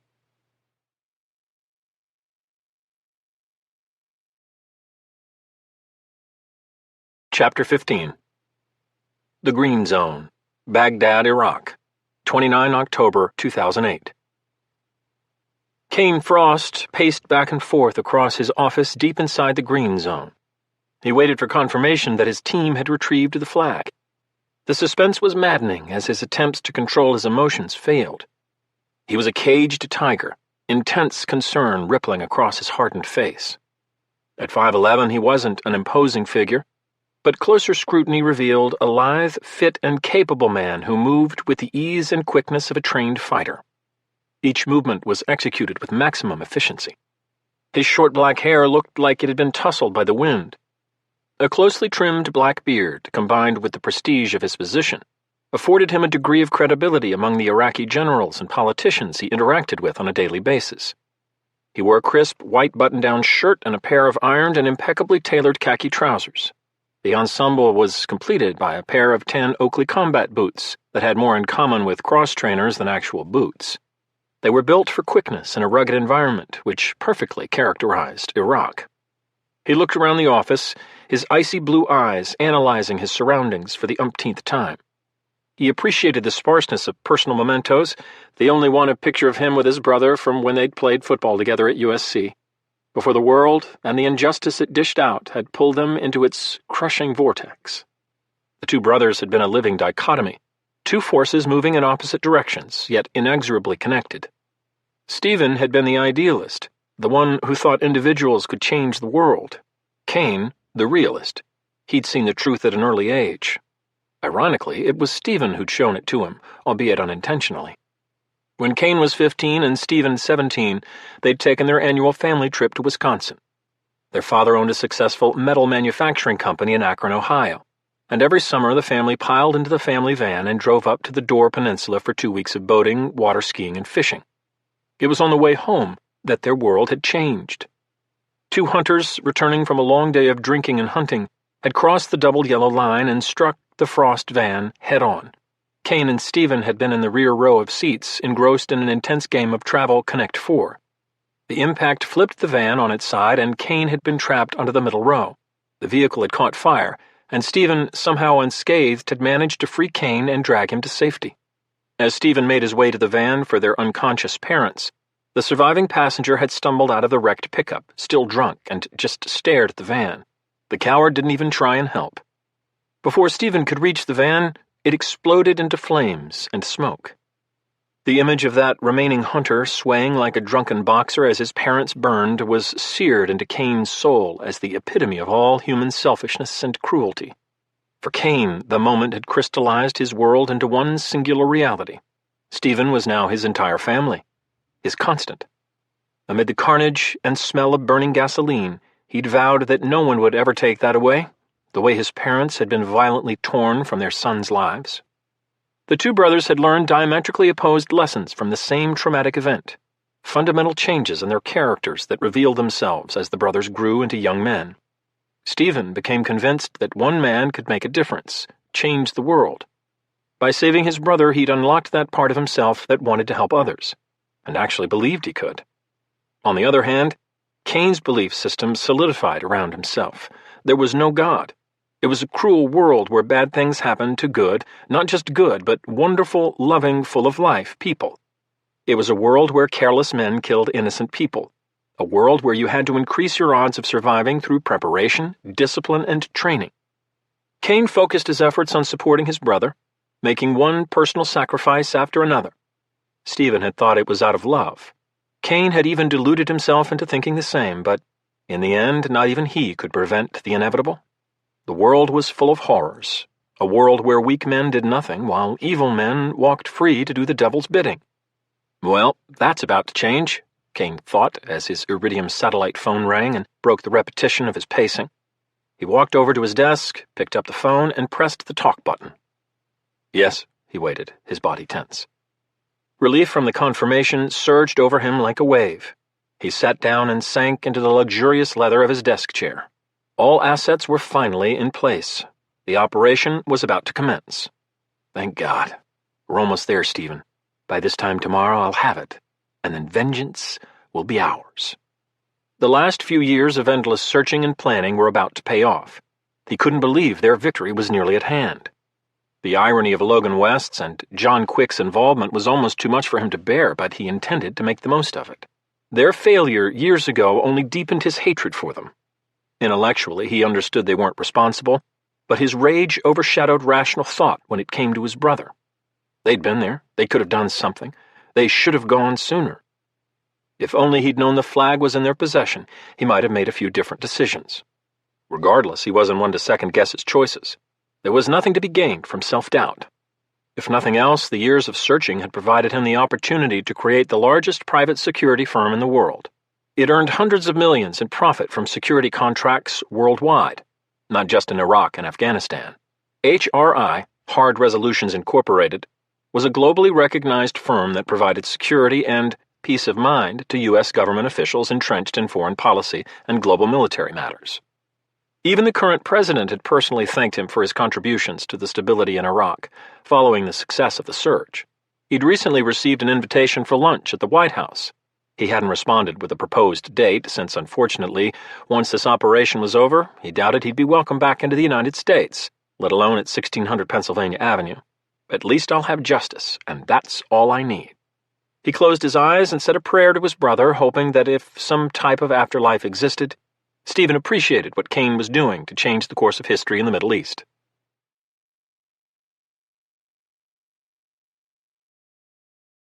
Part 2. The Sandbox. Part 1. Chapter 16. Tactical Fusion Center, Camp Fallujah, Iraq, 27th October 2004. Captain Logan West sat in the small conference room surrounded by plywood walls and camouflage netting that hung from the ceiling. His impatience slowly transformed into a gnawing anger he struggled to control. 4 hours wasn't enough time to plan a successful assault and rescue mission on a suspected insurgent compound, especially based on the questionable intelligence the CIA liaison officer had just provided. Captain West had been summoned to the Tactical Fusion Center, referred to as the TFC, to receive a brief from a CIA officer who'd flown in from the Green Zone on a Black Hawk helicopter only an hour ago. He'd been at the gym and was already pissed off that his afternoon workout had been interrupted. "You've got to be kidding me, right? With all due respect, I don't care if it's Saddam Hussein himself hiding in this house. I need more than a few hours to prepare my Marines, especially when you're telling me you have no idea how many insurgents are at this place, what kind of defenses they have, and, even more importantly, who the target is. And don't forget the fact that this house is in the middle of nowhere with no good avenues of approach." When Captain West finished stating his objections, he glared at James. He was certain it wasn't the agent's real name. The agency had a ridiculous habit of using cover names, even when it wasn't necessary. Even when everyone who dealt with the other government agency jokingly made fun of the institutional rigidity, the leadership at Langley continued the practice, ever in denial that anything they did might be silly or needless. The alias was always something generic and stupid. James, Bob, what the fuck ever. "Captain West, all I can tell you is that our source, a very reliable one, informed us that a high-value target, reported to be one of Saddam's henchmen, is using this house as a bed-down location while he operates throughout Al-Anbar province. If we don't go there tonight, we're going to miss him." Captain West shook his head. "I can't believe this shit." "I understand your frustration," James continued, "but General Longstreet has committed any and all resources to us for this mission. And that includes you and your Force Recon platoon. You know as much as we do." His icy gaze arrogantly told Captain West everything he needed to know about this man. Dropping the name of the 1st Marine Expeditionary Force commanding general was intended to intimidate him. Unfortunately, James didn't know Captain West very well. "Don't worry, James, I'll be talking to General Longstreet as soon as this little prep session is over. I'll see what he has to say about it before I do anything. You understand me?" James shrugged. "Do what you have to do, Captain West, but it's been decided." "If he orders me directly, obviously we'll do it, but I'm telling you now, James, if this is some bullshit mission, I'm holding you personally accountable, you understand? I won't put my Marines in harm's way for some half-assed ghost chase, especially when we're only weeks away from retaking this godforsaken city." There was no mistaking the threat behind his words. Logan's loyalty to his Marines and his steadfast resolve to protect them was paramount. He'd taken his officer's oath seriously. "We leave at 2100 hours. Here's a hard copy of the intel." James handed Captain West a red folder with the word "secret" printed across the front cover in big capital letters. "I suggest you study it and prepare your men." Before Captain West could respond, James turned and briskly walked out of the small conference room. Captain West turned and looked at the other man in the room, Gunnery Sergeant John Quick. His platoon sergeant had sat silently throughout the entire exchange, but spoke up now that they were alone. "Sir, that is one gigantic asshole. Those CIA types are arrogant as hell, think they know how to run operations, although most of them never get their hands dirty." He shook his head and ran his right hand through his crew-cut brown hair as if to convince himself this conversation hadn't occurred. He finally looked at his commanding officer, stood up, and asked, "What do you want to do?" Captain West formulated his next move as he exited the conference room with Gunny Quick at his side. "Gunny, you go prepare our boys. If our good friend James invoked General Longstreet's name, I'm sure we're going to have to suck this one up as much as I don't like it." As they reached the entrance to the TFC, Captain West suddenly stopped. The move surprised both Gunny Quick and the young Lance Corporal providing security at the front desk. "Make sure everyone has plenty of water and ammunition. Borrow 2 M79s from our SEAL friends. Pack a couple of claymores and some explosives. This part of Fallujah is a known safe haven for insurgents, and as much as I detest cliches, I have a bad feeling about this one. I want us as heavily armed as possible. I'll be back at the cantina as soon as I see the general.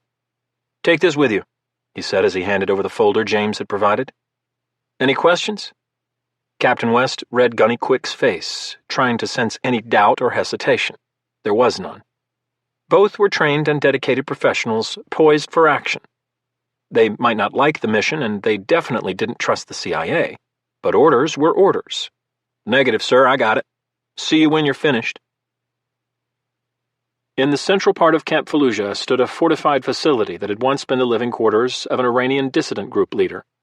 Captain West knocked loudly on the metal door that served as the front entrance to the current residents' quarters. After 4 knocks, the general's aide, a serious-looking major, shorter than Captain West but just as fit, opened the door and asked, "What can I do for you, Captain West?" "The general's getting ready to head over to the COC for his afternoon operations brief."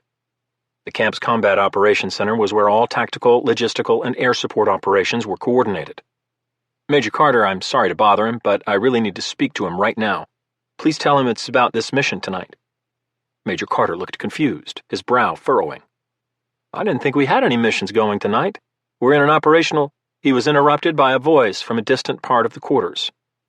"Let the captain in, Jack, and then I need you to head over to the COC and let them know I'll be a few minutes late." He laughed and added, "It'll give them a few more minutes to come up with another Chuck Norris saying." It was a long-standing tradition that had somehow taken on a life of its own over the past several months.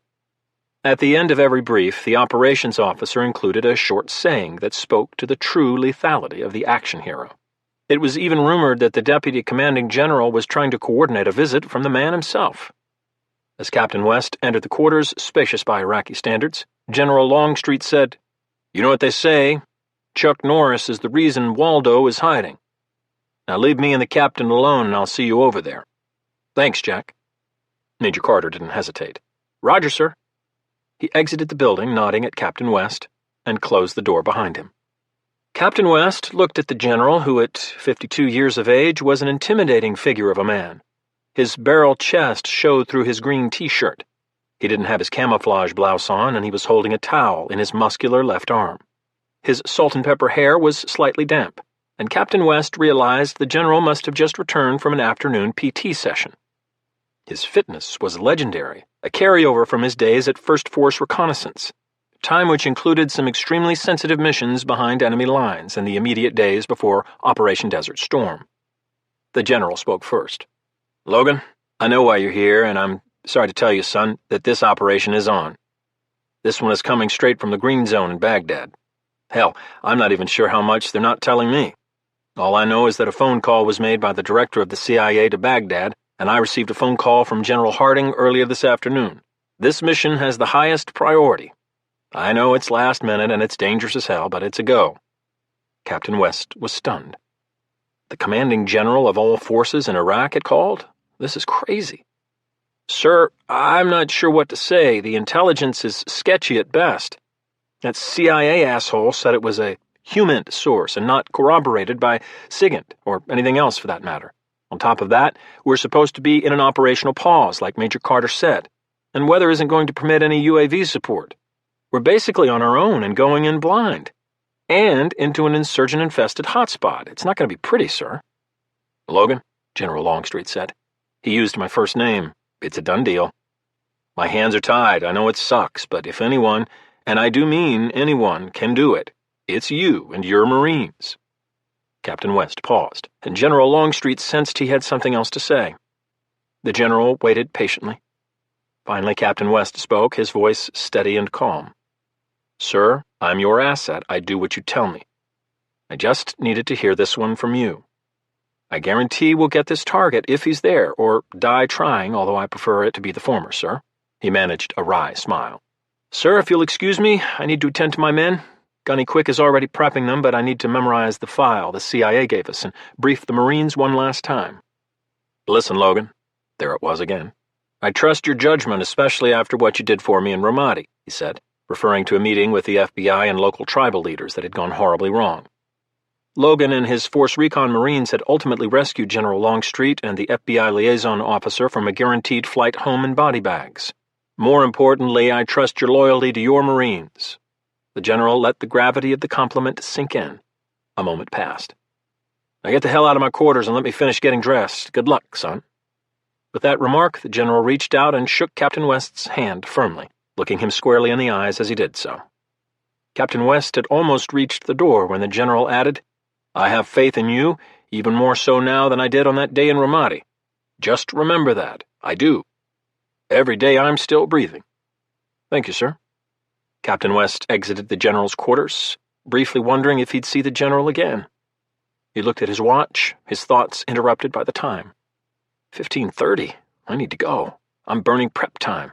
And daylight. Captain West entered the cantina and assessed the scene in front of him. Even though the lack of planning weighed heavily on his mind, an operation like this usually required at least 24 to 48 hours for adequate preparation. He was encouraged by the intensity and focus he saw on the faces of his Marines. The cantina was First Force Reconnaissance's Combat Operations Center, nicknamed the Cantina out of pure irony, since there was a zero-tolerance policy for the use of alcohol by any U.S. forces in Iraq. Located in the southern part of Camp Fallujah, it provided easy access to Highway 1 just south of the camp. The highway curved to the north and connected at a cloverleaf exchange to Route Michigan, which led west into the heart of the city. The structure had once been used as some sort of storage facility, but it was more than adequate for Captain West's purposes. All mission planning was conducted inside its walls. Gunny Quick looked up. He stood over the table in the center of the room with the contents of the intelligence folders spread out before him. Next to him were First Lieutenant Kyle Williams and his platoon sergeant, Staff Sergeant John Lopez. Both men watched as Captain West moved to their side of the table. "So, what do we know about the target location? Is any of this information worth a damn?" Captain West asked. "Sir, for a bunch of bureaucratic spies, they've given us everything we need.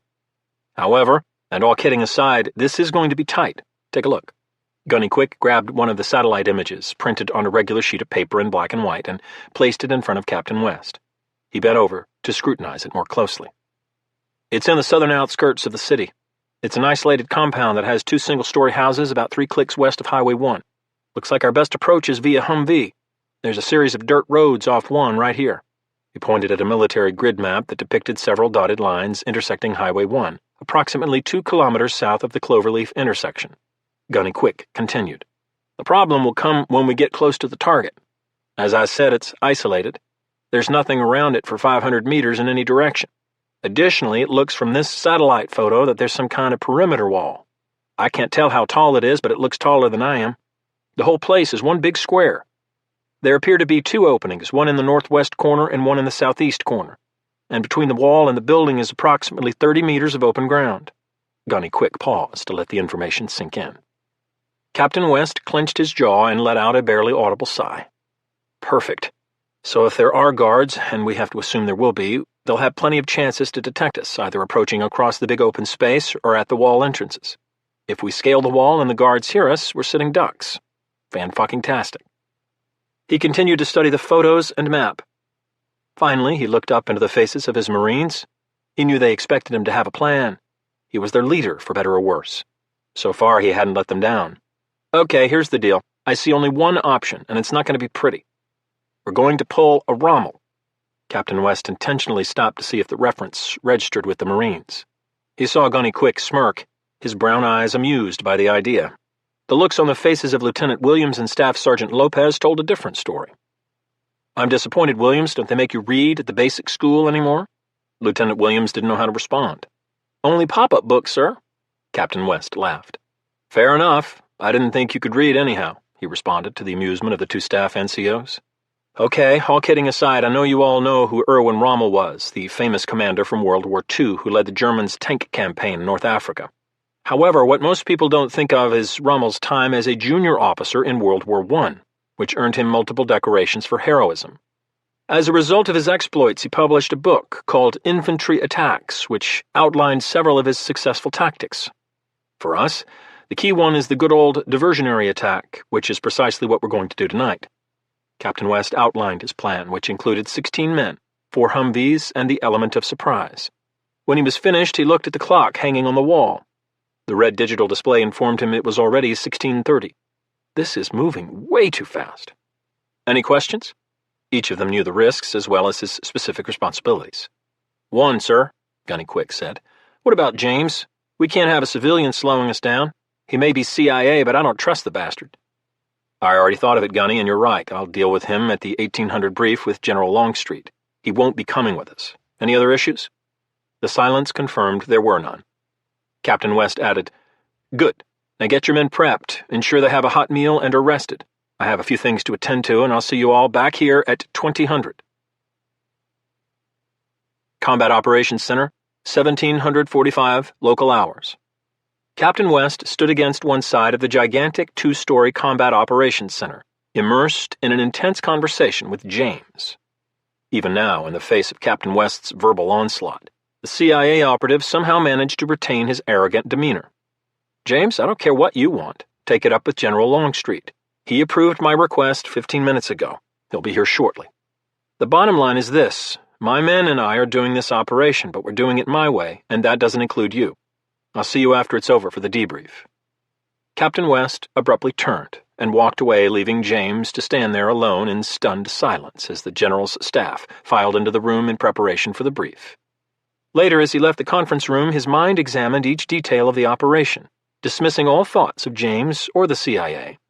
Had he known it would be the last time he'd see James in Iraq, he might have handled the situation differently. In fact, if Captain West had even remotely suspected the way the operation would ultimately unfold, he likely would have drawn his .45 pistol and shot James point blank in the face.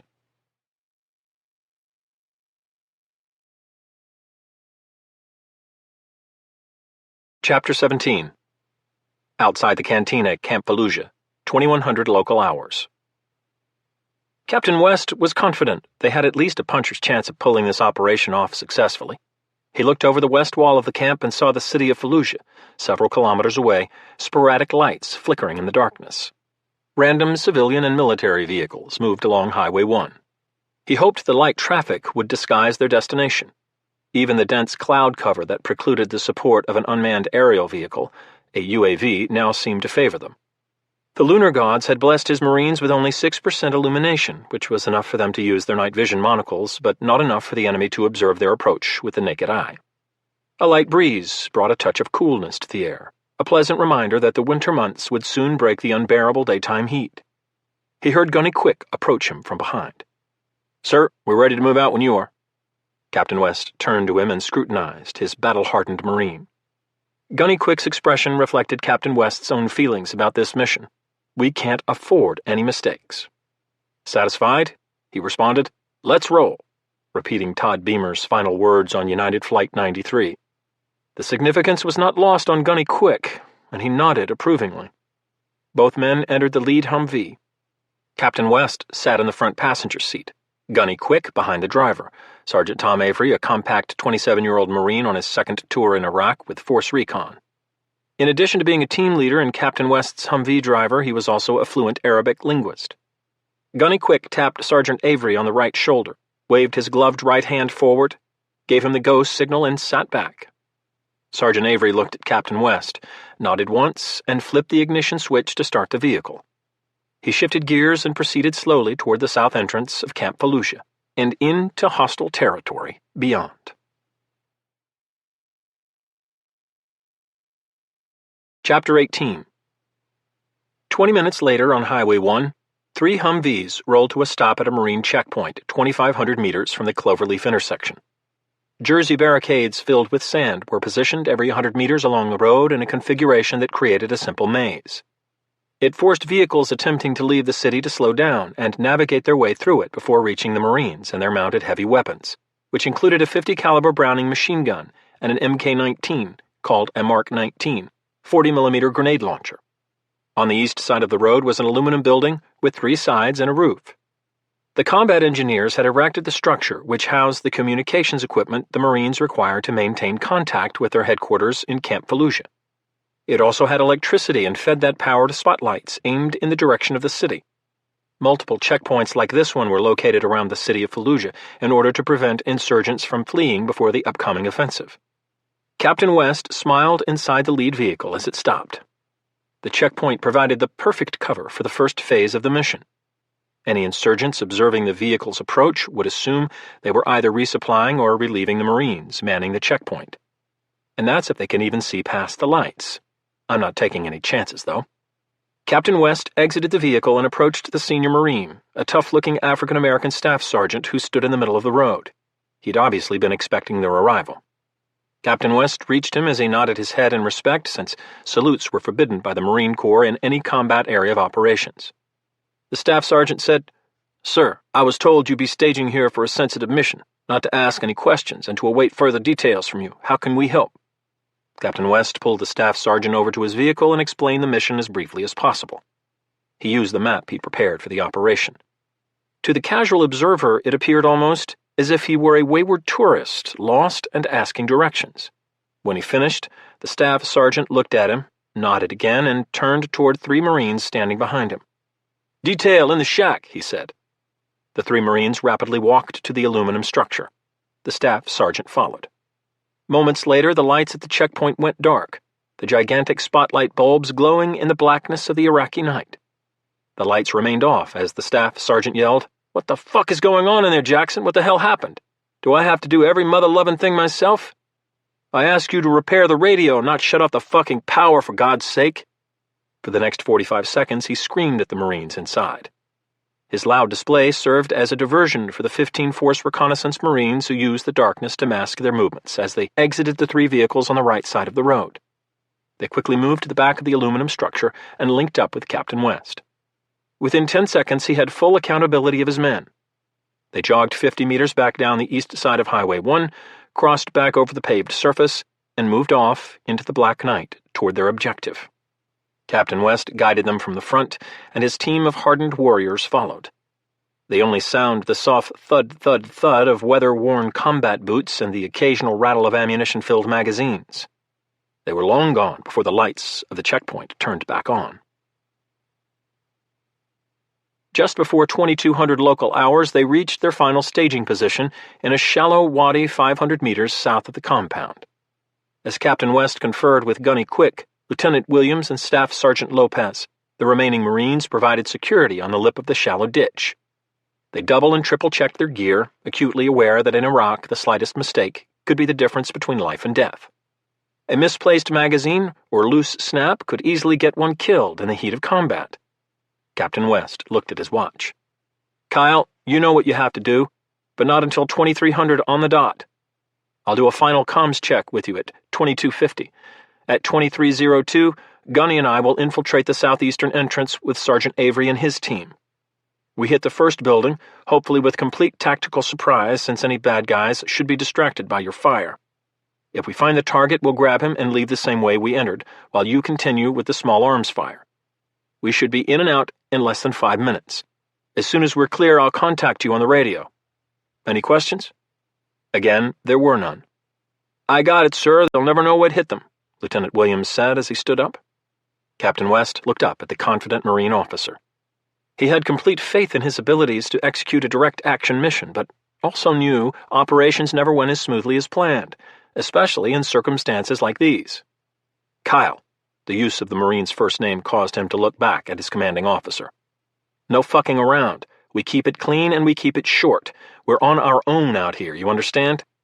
Lieutenant Williams heard the concern in Captain West's voice and said, "No worries, boss." Then he added, "That's why I have Lopez here, to keep me on the straight and narrow." He smiled broadly. "We got this one, sir. We'll be in position and ready to rock and roll." Lieutenant Williams turned away and moved off to gather his Marines and confirm the plan one last time. Captain West turned to Gunny Quick. "Gunny, I seriously do not like this one fucking bit. There's something about it that just feels out of whack." "I know, sir, but the lieutenant is sharp, and we're not too bad ourselves. We'll be fine."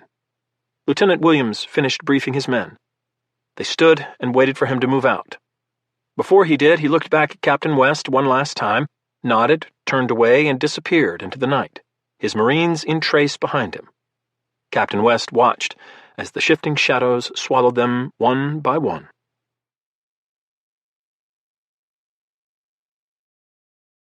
Chapter 19. Enemy Compound. 2255 local hours. Captain West and Gunny Quick scrutinized the dark compound for any sign of life. There was none, a fact that made both Marines considerably nervous. From their vantage point in some isolated underbrush 200 meters south of the compound, all that was visible was the 10-foot-high perimeter wall. It appeared to be rough and built from gigantic square stones, haphazardly put together with mortar. In the southern face of the wall was the opening the satellite photo had captured. In the right section was an iron gate that was currently shut and probably locked. The buildings inside were completely hidden by the walls and darkness, with only the flat rooftops visible above the stone perimeter. The movement to their staging position had been uneventful. The only incident occurred when Lieutenant Williams reported that one of his Marines thought he'd seen the flicker of a light 500 meters to the northwest. The team had immediately frozen in its tracks and dropped to the desert floor, searching the horizon for movement. Other than the outline of a building more than 1,000 meters away, there was nothing. Captain West's team was now staged and ready to infiltrate the compound as soon as Lieutenant Williams launched the diversionary assault. Lieutenant Williams's men had been in position since 2245 local time. They formed a semicircle approximately 100 meters long that began in the middle of the northern wall and ended on the western wall. All fire would be directed at the northern entrance within 10 meters of both sides. Captain West had ordered Williams to prevent any fire into the compound, especially once he and his assault team had entered from the south. The last thing Captain West needed was a friendly fire incident. This mission is already dangerous enough. He looked down at his watch one last time. 2259 hours. Showtime. "Gunny, as soon as I break cover, you follow." He turned his head to the left and repeated the same order to Sergeant Avery and his 3 Marines.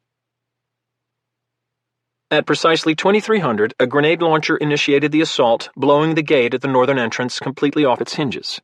The gate came to rest in a pile of twisted iron just inside the entrance.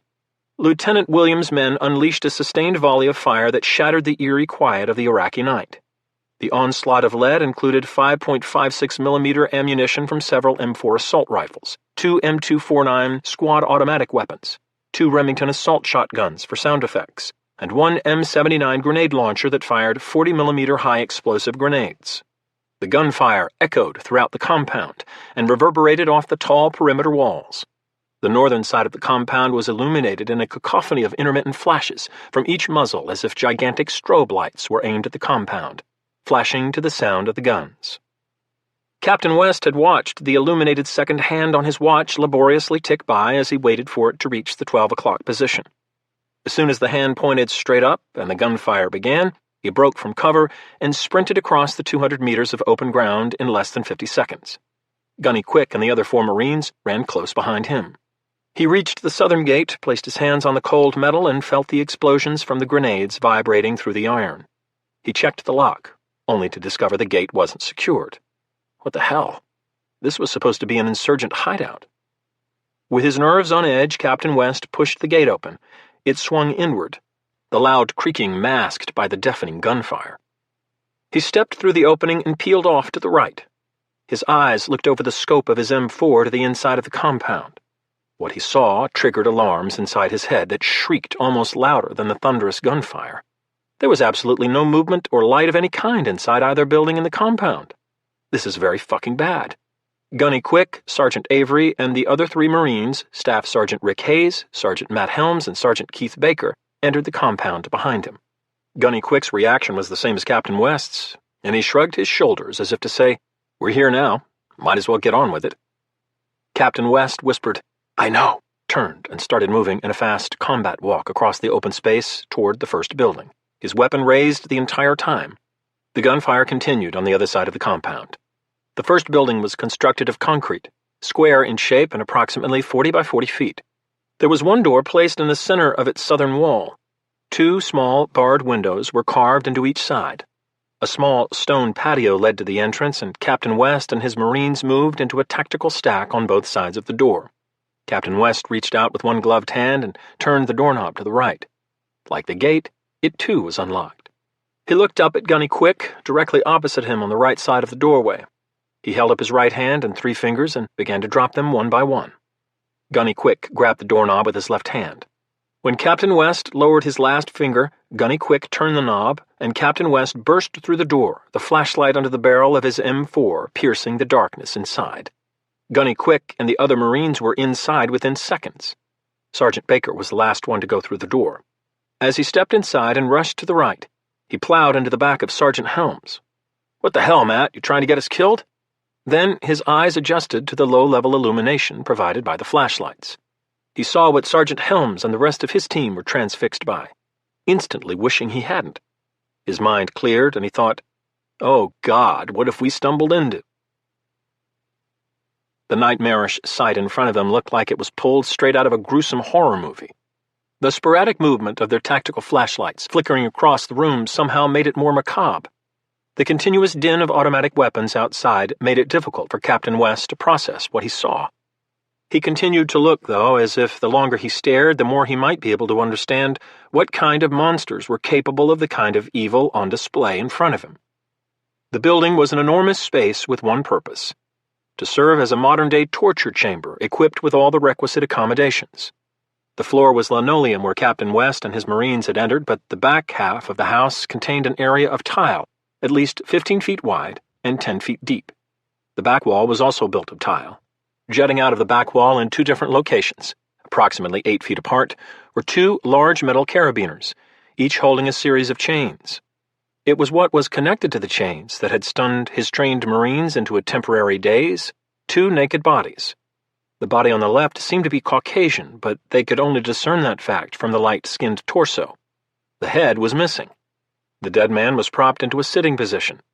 Someone had placed a hook in the ragged hole at the neck behind the spinal column in order to keep the body from falling forward. The arms were raised out to the sides, held up by a thick rope tied to each wrist. The rope had been thrown over a crossbeam in the ceiling to elevate the body. The man's torso had multiple lacerations and bruises. His legs were splayed out in front of him, but ended in bloody stumps where both feet had been roughly hacked off. The worst thing about it, the thing that Captain West would never forget no matter how hard he tried or how much he later drank, was what the torturers had done to the man's genitalia. Where the man's crotch was supposed to be was in fact a gaping red hole. The body on the right was just as disfigured. Although the corpse did have its head, its face was a red mask of blood. The man appeared to be of Middle Eastern origin, with a darker complexion than the body on the left. It too was naked and propped up against the tiled back wall, its arms outstretched and raised in a similar fashion to the corpse on the left. Both feet were also missing, but instead of the genitals, both hands had been removed. As Captain West turned away from the horror, he heard Gunny Quick ask, "What the hell is on his face?" He looked back at the dead man as Gunny Quick moved closer to inspect the second corpse. Captain West stared at the man's face. He realized with a righteous sense of outrage what was wrong with it. It wasn't just blood-stained. Gunny Quick realized it too. Good Christ, someone cut off his face. He said it again as if to convince him it was real. "They fucking cut off his face, sir." He looked at Captain West, whose own expression was one of pure outrage and fury at the perpetrators of this heinous act. The look of intensity in his eyes was something the gunnery sergeant had never seen before in his commanding officer. He understood it completely. Captain West broke the trance.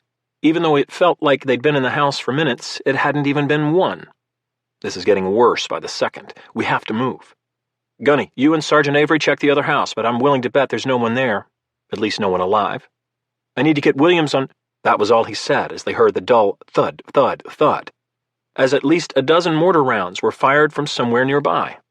"Oh, shit! There's sitting ducks out there," Captain West screamed. His worst fears had been realized. The ambush had been triggered, and there was nowhere to hide.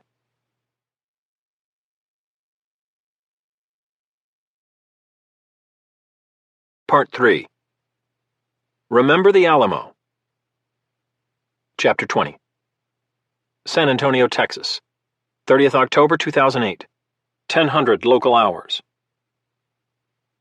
The Alamo Plaza was a living testament to the paradox of modern civilization.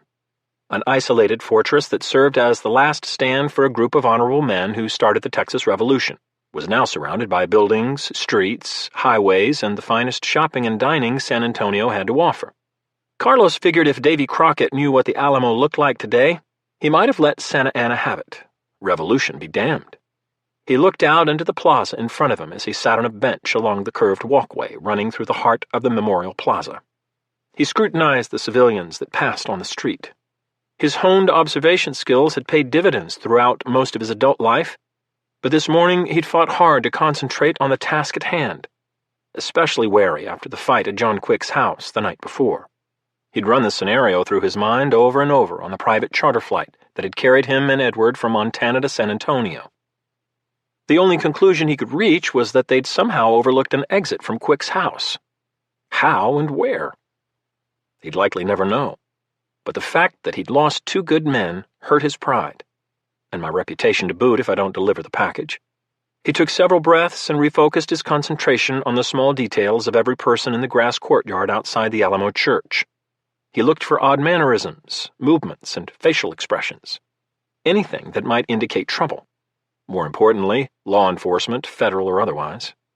It was mid-morning, and tourists and visitors were arriving at the Alamo, a place revered by Texans for the heroics of 200 defenders who fought to the death against the Mexican general Santa Anna.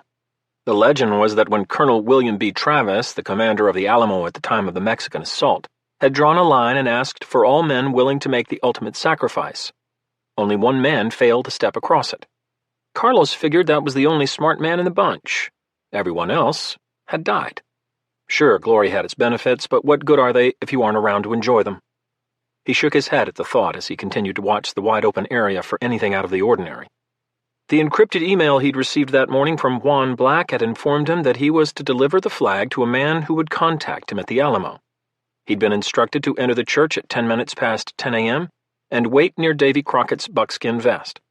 A man, he had no idea who or what he looked like, would approach him, greet him with the code phrase Juan had provided in the email, and Carlos would turn over the flag he'd recovered from John Quick's study. Clean and simple. Carlos pulled out his cell phone and sent a text message to his 4-man team providing security just outside the Alamo. Heading inside, wait for confirmation. In his line of work, Carlos always had a backup plan. If things went sideways, like last night for example, he'd need the team to provide cover for a hasty departure. Juan Black had again emphasized how important it was that he successfully hand over the flag to the contact, going so far as to practically order him to guard it with his life until it was out of his custody. No one gets that flag, you understand? Not the police, not the FBI, no one. If I find out you failed me, it's the end of you. He stood up and walked toward the church, the large semicircular door looming in front of him. He despised the FBI. If he had to kill a few feds to get the job done, so be it. A smile formed on his usually stern face, creating the illusion that he was just another enthralled tourist, captured by the spell of the Shrine of Texas Liberty. He reached the door, opened it, and moved inside to wait. He hoped this deal would get done and he could get the hell out of this city and into Mexico, where he knew he would be safe. Chapter 21. Less than a block away in the downtown San Antonio post office, just north of the Alamo, a group of weary and battle-hardened men struggled against fatigue from the previous night's activities. Logan West and John Quick sat at a rectangular table in a nondescript conference room. They waited for Mike Benson to update them on what the FBI interrogators had obtained from Antonio Morales, the lone survivor from the assault on Logan's home. Mike had told them the FBI technicians were pulling all the metadata off the phones they'd recovered. They were conducting some kind of analysis to search for patterns and similarities. Logan's muddled brain, thirsting for more caffeine while Mike described the analysis, had blocked him out while he was speaking. Mike's explanation reminded Logan of his days in the TFC in Fallujah. He'd understood the concepts of signals intelligence, commonly referred to as SIGINT, but the technical details eluded him. A 2nd Radio Battalion operations officer had once tried to explain it to him. When the Marine Major had concluded his brief, Logan's only thought had been, "Just tell me where they are and I'll take care of the rest." He was smart enough to know what he didn't know, and the finer technological points of SIGINT had definitely fallen into that category.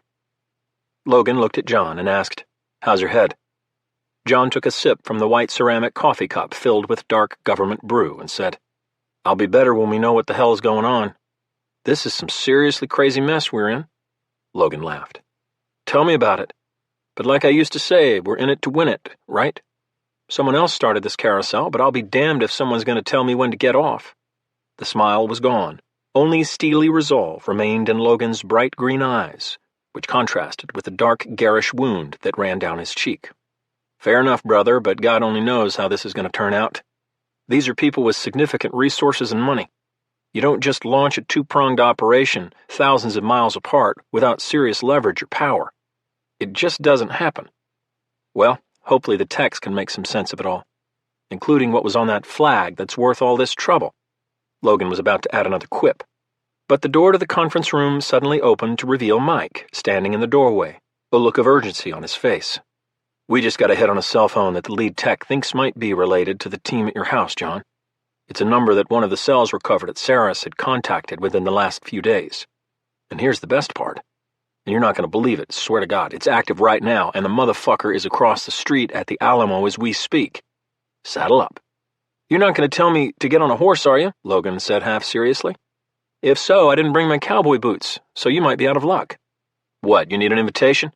Let's go get this asshole before we lose him. I still can't believe he's right across the street. Guess it's true what they say." "What's that?" John asked. "Sometimes it's better to be lucky than good." Mike exited the room as Logan and John scrambled from the table to follow him to the underground garage and armory. Carlos's patience had finally worn transparently thin. It was nearly 10:15 a.m., and there was still no sign of the contact. He'd been standing and studying Davy Crockett's vest for more than 5 minutes. A security guard near the exit watched him. Was he suspicious about the tan Blackhawk backpack he wore over his right shoulder? Nowadays, all security personnel seemed to be paranoid, but who really wanted to blow up the Alamo anyway? If his contact didn't show in the next few minutes, he was leaving the church to find a safe location and contact Juan via email. A hand suddenly grasped his left elbow, followed by a low voice. To the victor go the spoils, and Mr. Crockett was definitely not one of the victorious. To which Carlos responded, "No, but his glory will last forever in this shrine." "Indeed, sir, indeed," the man replied, confirming he was Juan Black's promised contact. Carlos turned and studied the man's face.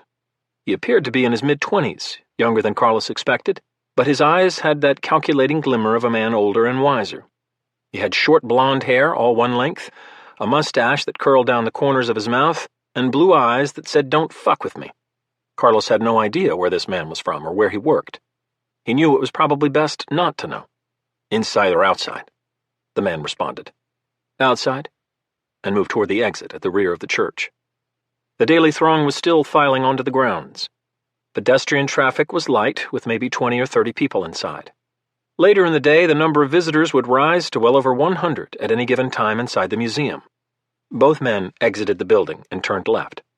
They walked until they reached the Wall of History, a memorial comprising several gigantic marble panels telling the story of the Alamo. The blond man stopped at the first panel and took off his black backpack, which looked heavy. Carlos removed his own pack, reached in, and found the Iraqi flag, folded up neatly in a zipped leather pouch. He brought out the pouch, briefly thinking about the lives this artifact had cost him. Before he could ponder any further, the young man grabbed it, inserted it into his own pack, hoisted it onto his back, looked at Carlos, and crisply said, "Thank you."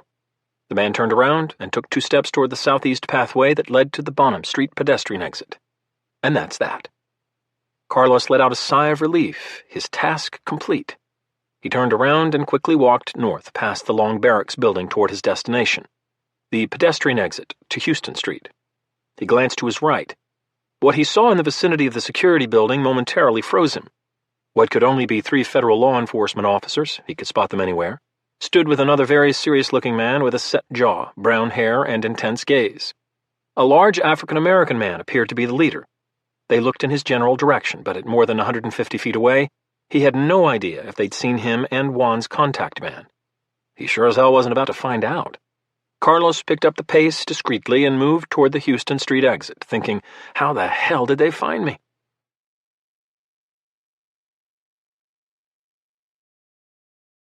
Chapter 22. Logan visually searched the area between the church and the long barracks, slightly out of breath from the sprint they'd just finished after deciding to discard discretion. There was no way to know how long the target would remain at the Alamo. And if he runs, all the easier to spot him, Logan thought. They weren't even sure what they were looking for, just hoping for a lucky break. They had no idea what the subject looked like. No age range, nothing. It was a wild goose chase. Logan remembered one of his amphibious reconnaissance school instructors beating into him the mantra, "Hope is not a COA," or course of action. At this point, he was willing to try hope, Chinese fortune cookies, or even a Native American rain dance if he thought it would provide a tangible lead. They split into 3 groups. Logan, Mike, and 3 other agents covered the area near the security house. John and another FBI agent were outside in the main plaza, and 2 more agents were positioned outside the perimeter wall on Houston Street. All the agents had handheld radios, since they hadn't had time to don their tactical gear. They'd literally grabbed their weapons and dashed across the street. As Logan studied the crowd in front of him, he looked for anything or anyone out of the ordinary. Someone engaged in behavior only a trained eye would spot. A quick look over a shoulder, a fast break through the crowd, anything that might reveal a person's true identity. All he saw were young couples, tourists, and middle-aged men looking for a mid-morning coffee break from their office jobs downtown. He felt discouraged and was about to start over when a movement caught his eye. His head swiveled to where his peripheral vision had detected something. There! A young man walking quickly toward a pedestrian exit had grabbed his attention. It wasn't anything he was wearing, khaki cargo pants, loose navy pullover top, black backpack, and hiking shoes, but it was the way he moved. His stride exuded confidence and an intense purpose. Logan was reminded of something Sarah used to harass him about when they went out to dinner or shopping. She used to say, "Hon, you look like you're on a mission, even at the mall. It's kind of scary." Now here he was, watching a potential suspect exhibit that same type of out-of-place behavior. He had military written all over him. "Mike, young blonde man at our 10 o'clock, moving toward the exit with a purpose. Also, that's an Oakley tactical backpack." "I know, I own one myself." Mike saw him and said, "Okay, let's move. At least we can stop him and ask him what he's doing." He radioed to the 2 agents on the outside. "Get over to the bottom exit now. Possible suspect, young blonde man in 20s, khakis, navy pullover, black backpack. He's going to be outside in about 20 seconds. Move." The group of men moved swiftly down the walkway, not quite running, but walking briskly enough to gain ground on the man as he drew closer to the exit. The man was still 30 feet from the exit when he glanced left, directly at Logan. In that quick look, Logan saw a brief glimpse of recognition, and their subtle chase took on an increased momentum. "Mike, he somehow recognized me. God damn it!" Logan shouted. Logan broke into a sprint ahead of Mike and the other agents, cutting across the grass to intercept the man.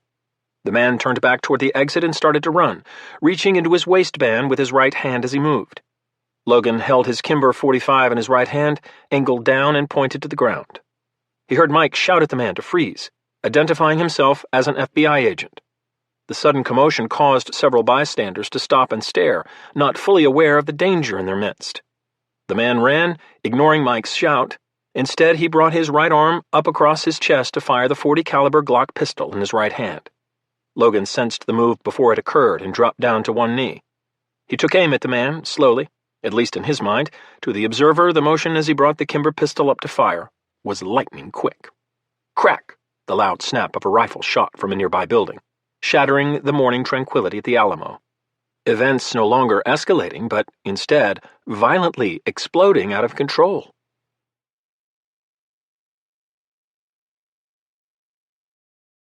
Chapter 23.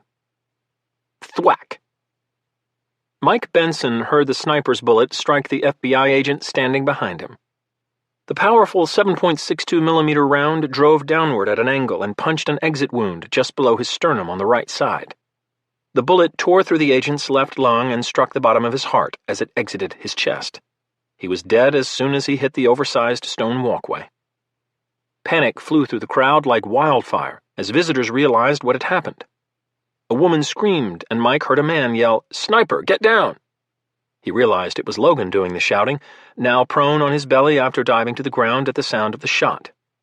The blond man took full advantage of the diversion and ran toward the exit at a full-out sprint. Mike watched Logan scramble to his feet to pursue him. He radioed for police and medical support for his downed agent, knowing it was already too late as he knelt next to the fallen man. He heard one of the other agents shout, "Sir, second suspect at 2 o'clock." Mike looked up from the dead agent and saw a dark-skinned man in a red top and khakis moving quickly toward the Houston Street exit. "Agent Reynolds, second suspect moving in your direction. Suspect wearing khakis and a dark red top. Assume he's armed. I say again, assume he's armed." A second shot rang out. Crack! Mike saw the bullet ricochet off the walkway near Logan, who was already on his feet and running after the first suspect. He heard John Quick over the radio say, "Shooter's on the roof of the apartment building across the street to the south. I'm going after him." Mike looked at the gigantic, city-block-sized apartment complex across Crockett Street, but he couldn't see the shooter on the rooftop. He was about to respond when a series of gunshots, followed by automatic weapons fire, erupted outside on Bonham Street. From the sound of it, he realized his agents must have encountered a heavily armed backup team. They were likely outgunned and in the most need of his assistance. He knew Logan and John could handle themselves. This is turning into a goddamn nightmare. Mike screamed at Logan across the grass and into his radio to ensure John heard it as well. "I'm heading outside through the security building up to Houston Street to assist. John, Logan, good luck. The shooter killed Agent Stansfield."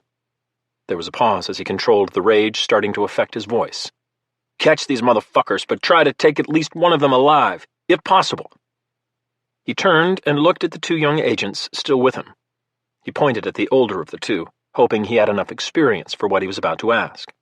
"Parker, you're with me. Turner, stay with Agent Stansfield's body until the police arrive. We're going to go help Reynolds. Radio me if anything else happens." Without another word, he and Agent Parker ran toward the security building behind them that led to the Houston Street exit beyond. Jesus Christ, this is happening too fast. Edward Rodriguez had watched the drop from the apartment building across the street. From his vantage point next to a rooftop entrance in the middle of the building, he'd covered Carlos since his boss had entered the plaza. He'd hoped this would be an uneventful exchange, especially after last night's turn of events. The former Army Ranger sniper appreciated smooth operations, and this one had been anything but so far. The money was more than enough motivation for him to do whatever was needed to make this morning's exchange a success. But he still preferred for things to go the easy way. A smooth operation ensured both his safety and financial well-being, which were the most important things to him. Edward had watched Carlos sit down on the bench, enter the church, exit, and link up with the man at the memorial, all without the slightest hiccup.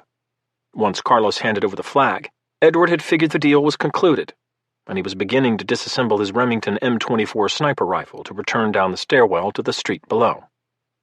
His balloon of optimism had been deflated when he saw the small group of what were clearly government agents enter the plaza from the security building. He'd waited, silently hoping that they hadn't seen either Carlos or the blond man walk away from each other. Then something had happened. Edward couldn't hear or see what it was from this distance, but it had caused the blond man to run and the agents to pursue him. He remembered the guidance Carlos had given him. No matter what happens, this drop has to occur. The success of this entire operation rests on it. Do anything, absolutely anything, to ensure it does. Understand? Carlos's words echoed in his head as he drew a bead on one of the agents, exhaled, and slowly pulled the trigger, turning the quiet San Antonio morning into a modern-day OK Corral.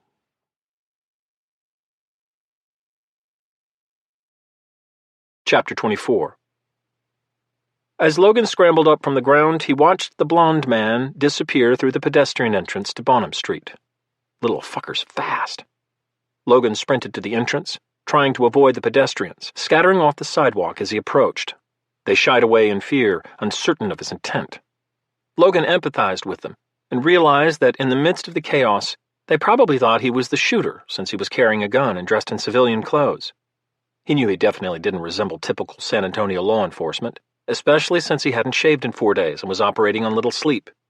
He reached the entrance, leaned against the left side of the wall, and peered around the corner onto the street. He was surprised to find that just outside the wall of the Alamo, the morning's activities appeared to be unaffected by the rapidly unfolding violence. No one out here's realized the sounds were gunshots, probably thought it was construction or other sounds of the city. Suddenly, he heard the distinct blasts of automatic weapons fire originating from the other side of the Alamo. He knew the FBI agents on Houston Street must be engaged with more suspects. This just gets better and better. People on the sidewalk, moving casually moments before, stopped, confused by the sound of combat and unsure what to do next. He heard voices raised in concern, one man within earshot of Logan telling his wife, "Maybe I should call 911. Logan looked left and saw nothing out of the ordinary in the slowly changing scenery on Bonham Street.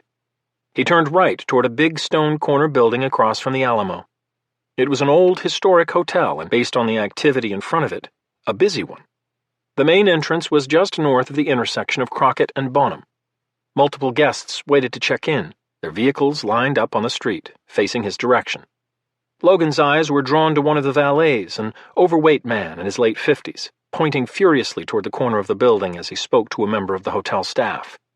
The man appeared to be flustered, as if he weren't really sure what to do.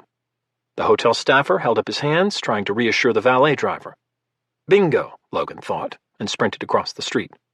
As Logan ran in between the cars on the street, the hotel staffer noticed him and shouted at him as he ran past. "Hey, he's got a gun!" As the words echoed across the entrance crowded with hotel guests checking in and out, Logan heard several exclamations of surprise. A few women let out small screams.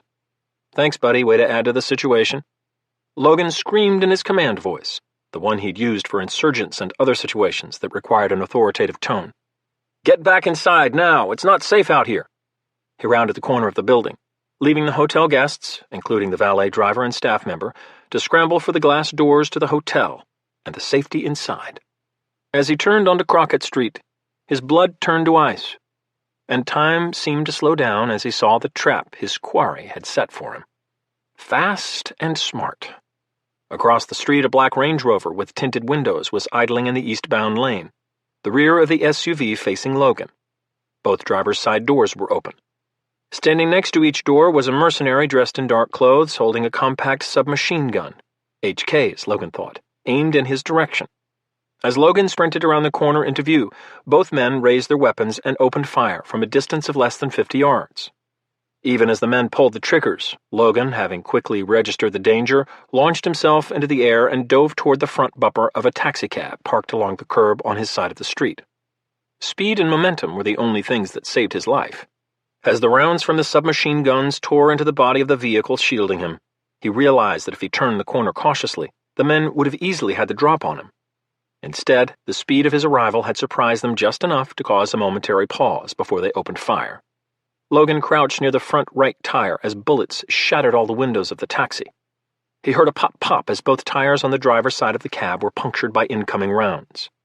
After 10 seconds of fire, there was a sudden silence as both men reloaded their weapons. Logan heard loud screams from around the corner, the nearby gunfire finally motivating the passers-by to seek cover. "Told you it wasn't safe."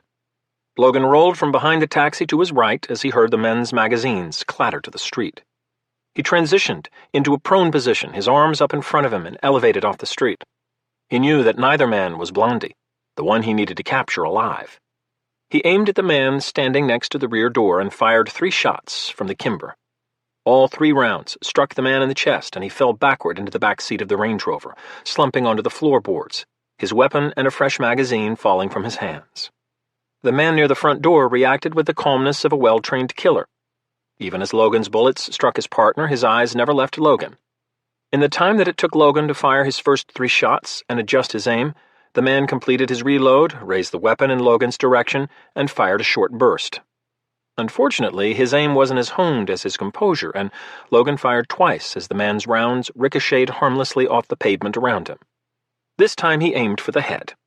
The first round struck the man in the right shoulder. Logan credited the inaccuracy to the incoming fire, but the second round was a direct hit. It shattered the bridge of the man's nose, producing a blast of red mist in front of the man's face before boring a hole through his skull, killing him instantly. As the man's body crumpled to the street, he heard a man scream from inside the Range Rover. "Go, go, go! I need 30 more seconds!" "I'll bet that's Blondie." Logan leapt to his feet. He saw an arm emerge from the front of the vehicle, grab the handle of the door, now covered in blood, and slam it shut. The Range Rover lurched forward as the driver put the vehicle into gear. The rear tires spun momentarily, then gripped the surface, and the Range Rover shot down the street. Without a moment's hesitation, Logan pivoted and ran back to the hotel entrance. As he entered the valet area, he realized he was in luck, since most of the guests had now fled inside the hotel. As he scanned the cars for the right one, "There, perfect," he heard a man behind him say.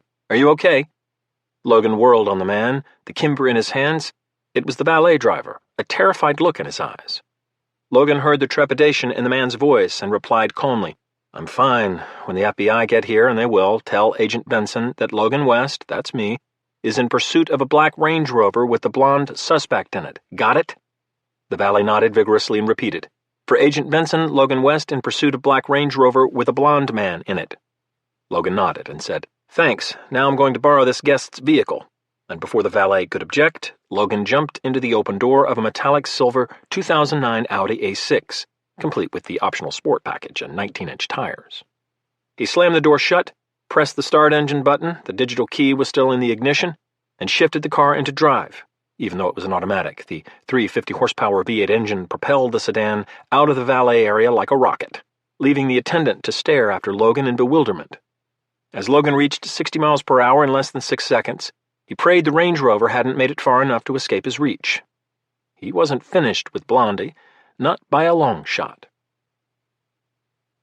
As soon as John Quick had informed Mike and Logan he was pursuing the sniper, he'd sprinted down the cobblestones on Alamo Plaza Street toward the shooter's hide site on top of the apartment building. Agent Price, a man in his late 40s and starting to show it, ran behind him, trying to keep pace. It had only been 20 seconds since the last rifle shot had echoed through the Alamo Plaza, but John knew if the shooter were in the process of disassembling his rifle, he'd be off the rooftop at any moment. He'd succeeded in creating a diversion for whatever transaction had occurred just prior to their arrival. Someone probably got my flag, that's what happened. John reached the corner where the ground turned from rough stone to smooth pavement. He crossed East Crockett Street in a direct line toward the double-door entrance in the center of the apartment building, avoiding the slowly moving traffic as the drivers reacted to the unfolding chaos. When he reached the sidewalk, he turned back and saw Agent Price approximately 30 feet behind him. Come on, move." After what seemed like an eternity, Agent Price reached him and leaned over, gasping for breath. John turned and entered the front door, his .45 in front of him and Agent Price close behind. The 2 men stood inside a foyer 30 feet long and 30 feet wide, divided by 2 sets of marble columns. On their left, a doorman in his 60s gawked at them, his cap slightly askew as he stared at the armed men in silence. Agent Price spoke first. "Sir, FBI, there's a shooter on the roof. How many stairwells are there?" The doorman gathered his composure and responded. "There's 3 here, 1 dead ahead past the elevators and 1 at each end of the corridor that runs through the front part of the building. The corridor itself is over 100 feet long." "Shit," John heard Agent Price say, but he was already thinking. 3 stairwells, 1 near the street. That's no good. Get cornered. The middle's too obvious. "Agent Price, take the middle stairwell. I'll take the one at the left end of the corridor. The one to the right will leave him with no exit, but these 2, especially the left one, will give him additional access to other parts of the building if he's cornered." "It's what I'd do." Agent Price nodded. "Sounds good to me." He turned to the doorman and said, "Sir, get behind that desk and call 911 and tell them to get police to surround this complex. Tell them Agent Price with the FBI asked you to call. Stay down until either the police arrive or you hear us coming. If you hear anyone else, don't move.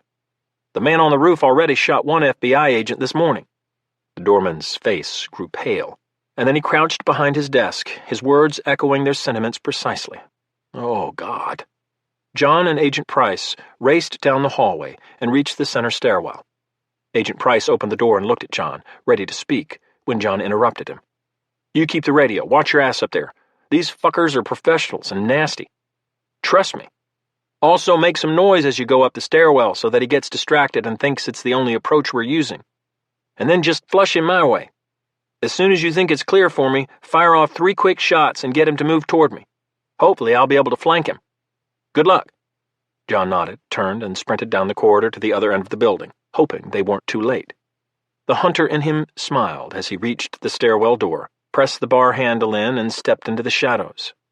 He eased the door closed behind him and began to silently climb the steps, landing softly on his forefoot with each step. "I'm coming." Mike tried to request both local and federal backup on his radio as he and Agent Parker ran into the security building through which they'd earlier entered the eastern side of the Alamo. He slammed the bar down on the door and rushed through, barreling into an armed security guard who was responding to the shots. The guard was flung backward onto the floor. Mike looked at the man on the ground and then quickly around the room. Another armed guard, a white male with graying hair and a mustache in his early 50s, obviously frightened, moved toward them.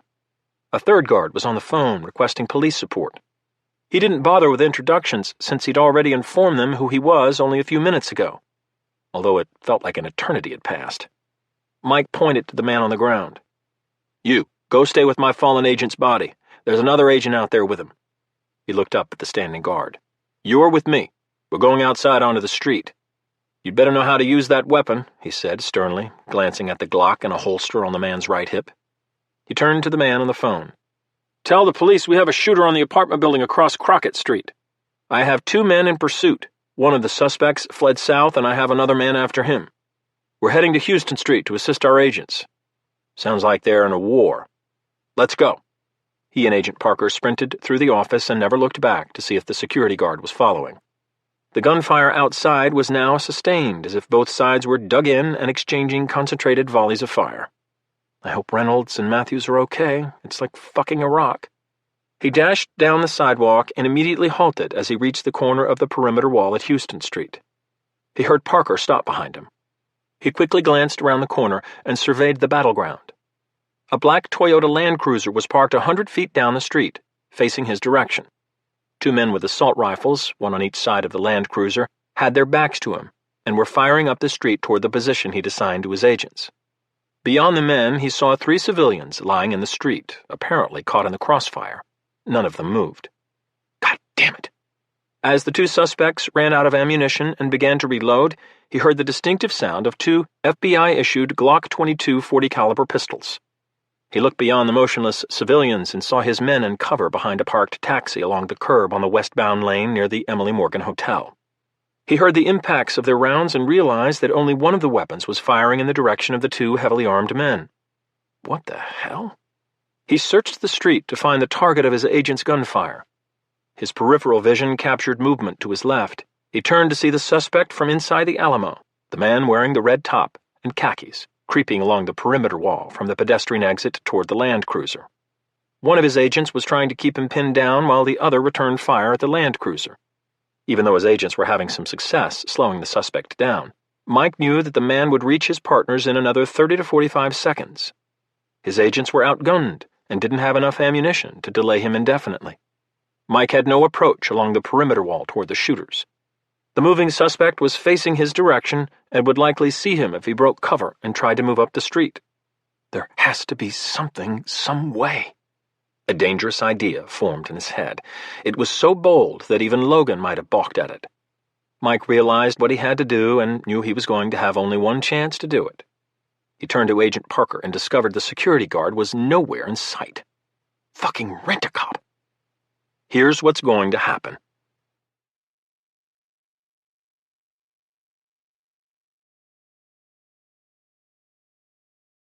Chapter 25. Logan concentrated on maneuvering aggressively through the slow-moving southbound traffic on Interstate 37 as he sped along at 90 miles per hour.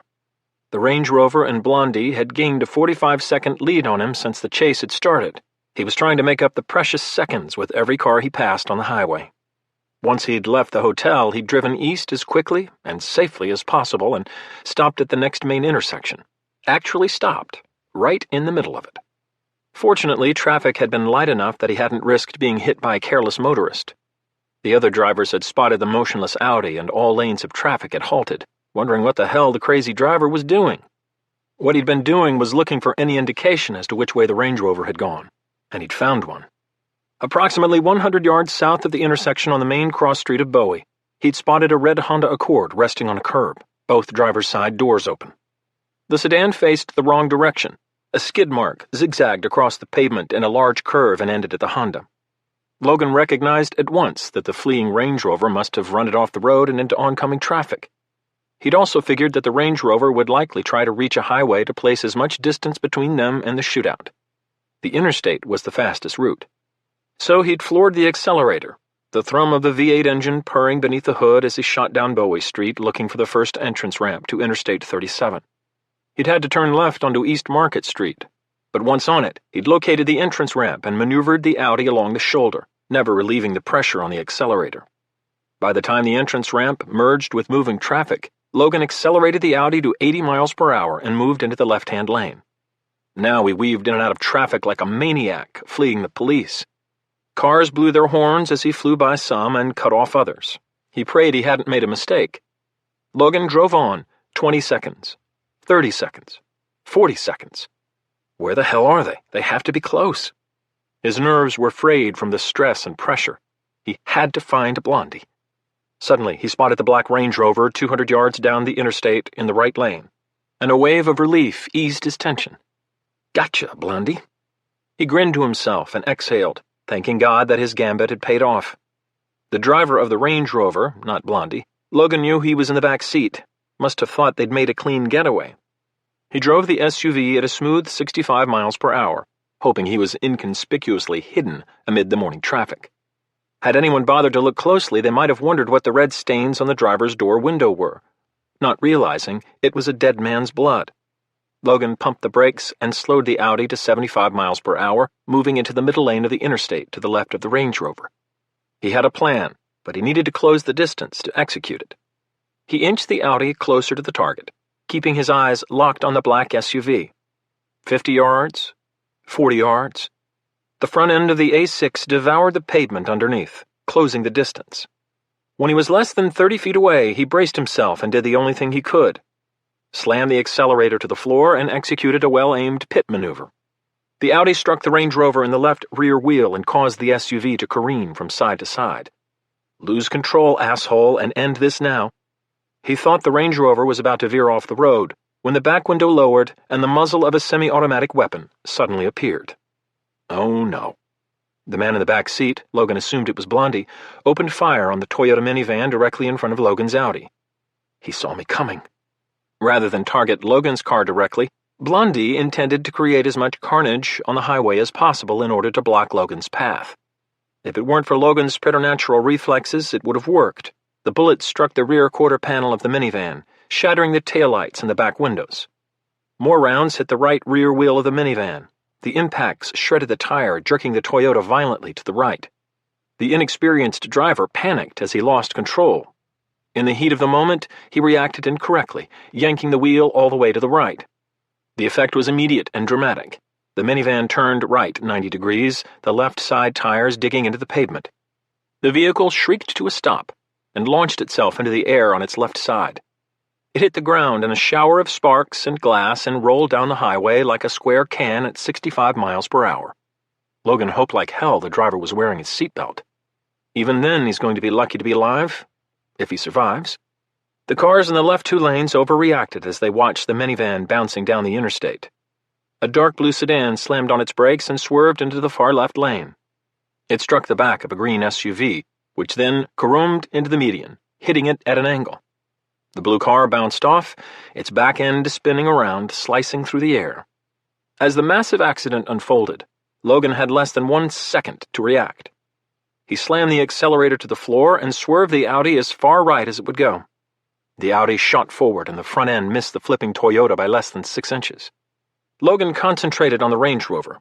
He failed to see the terrified face of the minivan's driver staring at him upside down as Logan sped by. Logan heard additional thumps and metallic crunches as more vehicles were drawn into the chain reaction. Outraged at the mayhem and wake of destruction Blondie was leaving through downtown San Antonio, he felt a deep wave of concern for the drivers, but he knew he had to focus on Blondie. Logan planned to find out what Blondie thought justified all this reckless violence. After he did, he'd make him pay for it. Dearly. Logan was directly behind the Range Rover as both vehicles accelerated down the freeway. The Range Rover had no chance of outrunning the A6, but Logan knew he had to be smart about his next move.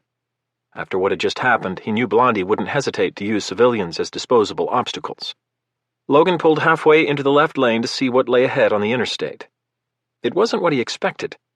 The intersection of Interstates 37 and 10 formed a gigantic cloverleaf mixing bowl with multiple exits and entrances that weaved over and under each other. As both vehicles streaked toward the cloverleaf and entered its enormous tentacles, Logan calculated his options. Once again, only one stood out. He pressed the accelerator to the floor and swerved back to the right shoulder of the interstate, dangerously close to a median concrete barrier. There was nowhere else to go. They'd entered the cloverleaf and were traveling on what was essentially a bridge that traversed the entire suspended structure, its entrance and exit ramps mixing in the bowels below. The Audi reached 100 miles per hour. As the A6 shot forward, Logan pulled along the passenger side of the Range Rover. Now! He slammed the front left corner of the luxury sedan into the right rear wheel of the speeding SUV as Blondie lowered the right rear window to shoot at Logan with an assault rifle. The maneuver was executed in less than a second. Blondie never had a chance to pull the trigger. The SUV's rear wheel was compressed inward with the force of the impact. The disc brake automatically engaged, shrieking as it attempted to completely stop the Range Rover's momentum. The vehicle was suddenly redirected toward the shoulder's concrete barrier at close to 90 miles per hour. It was traveling too fast to stop. Logan slammed on the Audi's brakes as he watched his handiwork unfold before his cold gaze. The Audi skidded sideways down the interstate, rubber burning as the oversized tires gripped the concrete. As the sedan whipped by the Range Rover, Logan watched the SUV strike the barrier head-on, smash through the concrete, and fly off the top of the Cloverleaf overpass. The A6 skidded to a halt on the asphalt. Logan heard one loud crash as the Range Rover's front end struck the road 50 feet below and then flipped forward, careening off an entrance ramp and leaping into the air once again. The Range Rover fell another 40 feet before it landed on its back end. The force of the landing crumpled a gas tank, which instantly exploded as a spark ignited the fuel. The Range Rover was blown in half as it slid westbound in the eastbound lanes of Interstate 10. The flaming front end separated from the back half, and the two parts of the SUV raced down the highway intent on beating each other to some invisible finish line. Both halves finally ground to a burning halt, two twisted piles of charred and flaming wreckage. Logan jumped out of the Audi and reached the edge of the overpass just in time to see the two halves stop on the pavement far below. He watched the carnage as he heard other drivers stop their vehicles and run over to offer assistance. He remained oblivious to them as he watched the flaming SUV. No one walked away from a crash like that. Ever. I hope John or Mike got one of these assholes alive. We're running out of bad guys. John reached the top of the 10-story stairwell without incident. He paused at the door to the rooftop and listened. He knew Agent Price would be entering the roof within a few moments. He hoped like hell they'd made the smart choice in splitting up. If not, they'd both pay for it soon enough. The door was steel with another bar lever that would open it outward. He desperately wanted to crack the door to glance out, but he knew doing so would likely tip off the shooter to their presence. So he waited. Come on, Agent Price, let's get this show on the road. His .45 was ready, his finger extended and off the trigger. His thumb rested on the 1911's safety. He concentrated on his breathing and forced himself to lower his heart rate. Crack! The high-pitched report of the sniper's rifle reverberated through the metal door. He's close, maybe only a few feet away, to the left, ready. Like a dinner bell calling him home, 3 deeper shots sounded, fired by Agent Price. Time to act. In one fluid motion, John quietly depressed the door handle with his left hand. As the door swung out and to the left, he followed through with his right arm and leg, the .45 leading the way around the edge of the door. The shooter was kneeling a few feet away, directly in front of him. He wore cargo pants, a short-sleeved white polo, and hiking boots.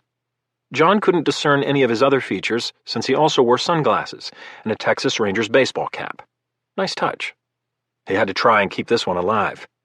He slid the 1911 into the waistband at the small of his back. A little less than 100 feet away, John noticed the center rooftop entrance door as it swung back and forth on its hinges. Agent Price was nowhere in sight. He hoped he hadn't been struck by the shooter's bullet. John wasted no time. He stepped toward the man with his left foot, but as he let go of the door, the handle reset itself. Click. He knew the shooter had heard the sound. Without hesitation, he rushed forward to close the distance before his target could react. John was fast, but so was the sniper. Before John reached him, the shooter dropped the rifle and rolled onto his back. He brought his right arm up and around toward John. He's good. Where do they get these guys? By the time John reached him, a .40 caliber Glock pistol was aimed almost directly at him. The man pulled the trigger, but John had anticipated the move and stepped forward, pivoted, and swung his right leg up in a short roundhouse kick, connecting squarely with the man's pistol before the weapon discharged. The force of the kick caused the man to reflexively open his fingers and release his grip, and the Glock skidded several feet on the roof before coming to rest at the base of a large HVAC unit. Even as the gun slid across the black surface, John allowed the momentum of his kick to carry his body forward. He planted his right foot and turned his body to the left, his back momentarily exposed to the shooter, and brought his left knee up and then kicked straight backward in a vicious mule kick. His target was the shooter's jaw, which was level with his blow since the shooter was still sitting on the rooftop. Unfortunately, the shooter, now unarmed but with both hands free, blocked the kick with his left hand and pushed John's leg to the right. The man rolled away and onto his feet. As John's left foot touched the asphalt, he pivoted on his right foot and turned his body to face the shooter, who was now in a crouched combat position within arm's reach. Deja fucking vu. Was it really last night I was in this same predicament? The sniper stepped forward with his left foot in a feint, hoping to divert John's attention away from the right front kick he aimed at John's chest. John didn't react to the feint, recognizing it for what it was. Instead, he delivered a vicious punch to the right side of the man's knee, hoping to incapacitate him as quickly as possible. The man let out a muffled groan and fell forward as pain shot up his leg. He rolled away from John and scrambled to his feet, moving toward the dropped Glock lying on the rooftop. John closed the distance in 3 large strides. Before the shooter could grasp the weapon, John grabbed the back of his shirt with both hands and pushed hard, using his momentum against him. The man toppled forward and landed on his right arm, somehow managing a combat roll forward away from John. He was close to the edge of the rooftop, along the side that overlooked the inner courtyard of the apartment building. He glanced over the edge before turning to face John again. Guess there's no easy way out. John stepped toward him, intent on ending this fight, but the man reached down and withdrew a 3-inch fixed blade from a concealed sheath strapped around his right hiking boot under his cargo pants. Great, not again. Unfortunately, John wasn't carrying his K-bar this time. He'd left it in his pack in the FBI office, since he hadn't expected another close-quarters encounter like last night's. Guess that was a bad call? All John saw was a brief smile. The ranger's cap and sunglasses, somehow still on his face, concealed everything else. "You want me to take him down?" John heard Agent Price shout from somewhere close by. Thank God he's okay. Agent Price had picked himself up from the rooftop and had made his way toward the 2 men locked in combat. He was 30 feet away on the other side of the HVAC unit. John's eyes never left his opponent. "No," he yelled back. "I got him." "Do you now?" the man said in an amused way. "Indeed I do, asshole." John reached for the 1911 from the small of his back and gripped the barrel of the weapon, the pistol grip facing outward. The man issued a laugh, his head bobbing up and down, a moving and fluid target. He moved toward John, the sun glinting off the short blade in his right hand. John remained exactly where he was and allowed him to come closer. The sniper moved quickly and threw a left-hand punch toward John's stomach. John deflected the blow with the pistol. As his mind registered how easy it was, he realized his mistake.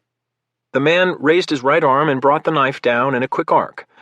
The blade cut a deep gash into the back of John's forearm, the shock of the wound reflexively forcing him to drop the 1911. The pain was surprisingly sharp and intense, as well as familiar. He'd been cut before. I must be getting old, he thought, as blood dripped to the surface of the roof. John, though wounded and bleeding, still retained his warrior's focus. Rather than allow the bastard to gain more confidence, which was often the deciding factor in a hand-to-hand confrontation, he delivered a back fist that struck the man squarely on the jaw. He reeled backward from the force of the blow, shocked at the power behind it. John pressed forward and ignored the pain in his right arm. He stepped toward the shooter and delivered a left punch to the man's ribs. He was rewarded with a loud gasp as he found the mark. The mercenary stumbled backward, but remained on his feet. John grabbed his right wrist with his right hand and the back of his right shoulder with his left. He pulled down with as much strength as he could muster and delivered a powerful knee to his torso that shattered 4 ribs. The man roared in pain and sprawled backward, the knife clattering to the rooftop. That should do it. John walked toward the fallen man, but then he realized something wasn't right. He looked around. The end of the fight had carried them back toward the big HVAC unit in the middle of the roof. John's eyes darted over the rooftop, looking for it, but not seeing it. No Glock. He knew with a sense of dread what was about to happen. The man had fallen near his pistol. As the man moved, John dove away toward the area where he dropped his 1911. This is going to be close. The shooter pointed the Glock toward John. In fact, he'd landed directly on it and had grasped it with his hand beneath his body. John tried to locate his own weapon. He frantically searched but couldn't find it. Where the hell is it? His mind processed the fact this killer had him dead to rights. He was likely going to die in the next few seconds. He closed his eyes, his back to his executioner. He just hoped it would be quick. No pun intended. One last joke. He smiled briefly and waited for the end to come. As he resigned himself to his fate, 2 loud reports came from his left. The first bullet struck the shooter in the left temple. The second bullet smashed into the top of his head and ripped away his skull and the ranger's cap, splattering blood and skull fragments across the running HVAC unit. The Glock fell from his limp hand and his body collapsed to the black surface. John looked away from the man's death throes to see Agent Price not 10 feet away in a traditional Weaver stance, the barrel of his own Glock aimed at the shooter. John said, "Thanks, Agent Price. Nice shots." He looked back at the shooter's body, now still. What a mess. "You better call this in," John said. He stood back up and looked down at the gash on his right forearm. He'd had worse. He looked around to see his 1911 only 2 feet behind him. How did I miss it? Almost had him. Mike's not going to be happy. He bent down and retrieved his weapon. Way too close. Mike turned to Agent Parker as the exchange of gunfire in front of them continued. They were waiting. When the 2 shooters stopped to reload, Mike would make the first move of his plan, or what he remotely considered a plan. This is crazy. I'm going to get myself killed. Then he looked again at the motionless bodies of the 3 civilians caught in the crossfire, and all his doubt was wiped away. He knew he'd only get this one chance. I'm going to make them pay. Agent Parker was ready, his weapon pointed down the street. The suspect in the red top and khakis who'd fled the Alamo when the first shots rang out slowly crept toward his mercenaries near the sidewalk. Fortunately, his attention remained focused up the street on the FBI agents. He hadn't noticed either Mike or Agent Parker. Yet. Houston Street was now deserted of all civilians. They had either fled back inside the safety of the Alamo, once again a refuge, or down side streets to escape the gun battle. Both shooters emptied their last rounds into the taxi, providing cover to his agents. As the first man pressed the magazine release and dropped the clip to the ground, Mike bolted from cover, Agent Parker on his heels, toward the middle of the street. He sprinted straight toward the front of the Toyota, completely exposed. Mike's shoes made a little noise as he gained ground on the shooters. More return fire from the FBI agents kept the men's attention fixed away from him.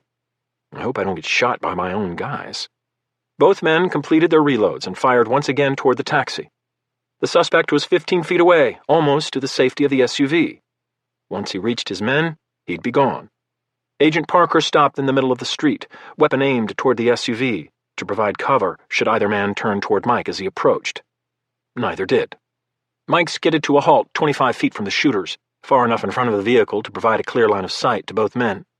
He raised his weapon and steadied his aim amid his rapid breathing.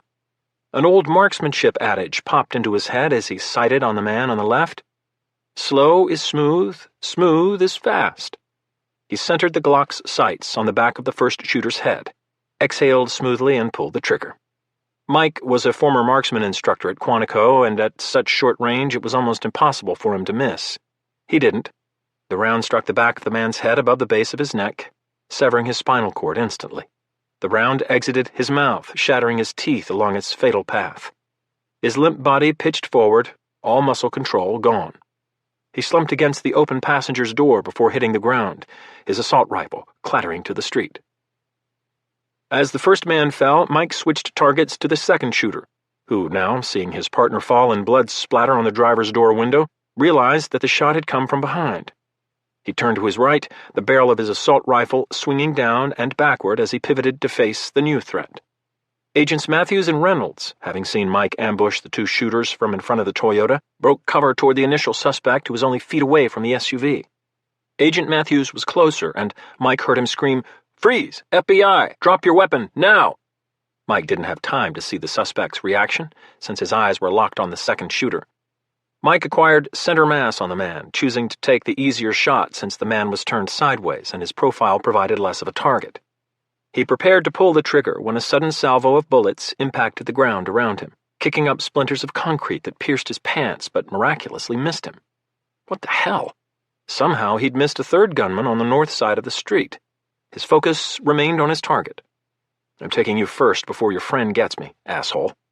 He prayed Agent Parker might help with the third shooter before he, Mike, was killed, but it didn't matter. He pulled the trigger as his target turned toward him, his weapon rising toward Mike. It was too late. Mike's first shot struck him in the right side of his chest and shattered a rib as it laterally tore through his right lung and lodged in his back. Mike fired again, even as the man recoiled from the first shot.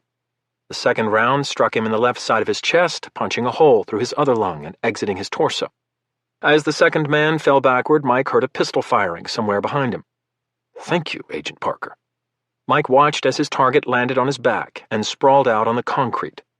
He gasped for breath as his mortally wounded body shut down from lack of oxygen. "I hope it hurts. You deserve it." When the man lay still, dead, Mike looked over to the sidewalk where the suspect had been trying to make his escape. He saw Agent Matthews with a knee in the middle of the man's back as he handcuffed him, and Agent Reynolds provided cover. It's over, thank God. He turned and looked back up the street where a third shooter lay on his right side, his legs twisted underneath him. He glanced at Agent Parker to thank him. He was parallel with the dead third shooter, but he pointed farther up the street from where they'd come. What the hell is he pointing at? And then Mike saw the object of Agent Parker's gesture. A security guard stood in a front stance on the sidewalk on the same side of the street as the third shooter. You've got to be kidding me. And I thought he ran away. The security guard he'd thought a coward had just saved his life. Mike could see the shock on the man's face. He'd just killed another human being, albeit an evil one. The guard finally lowered his weapon. Mike walked toward the man.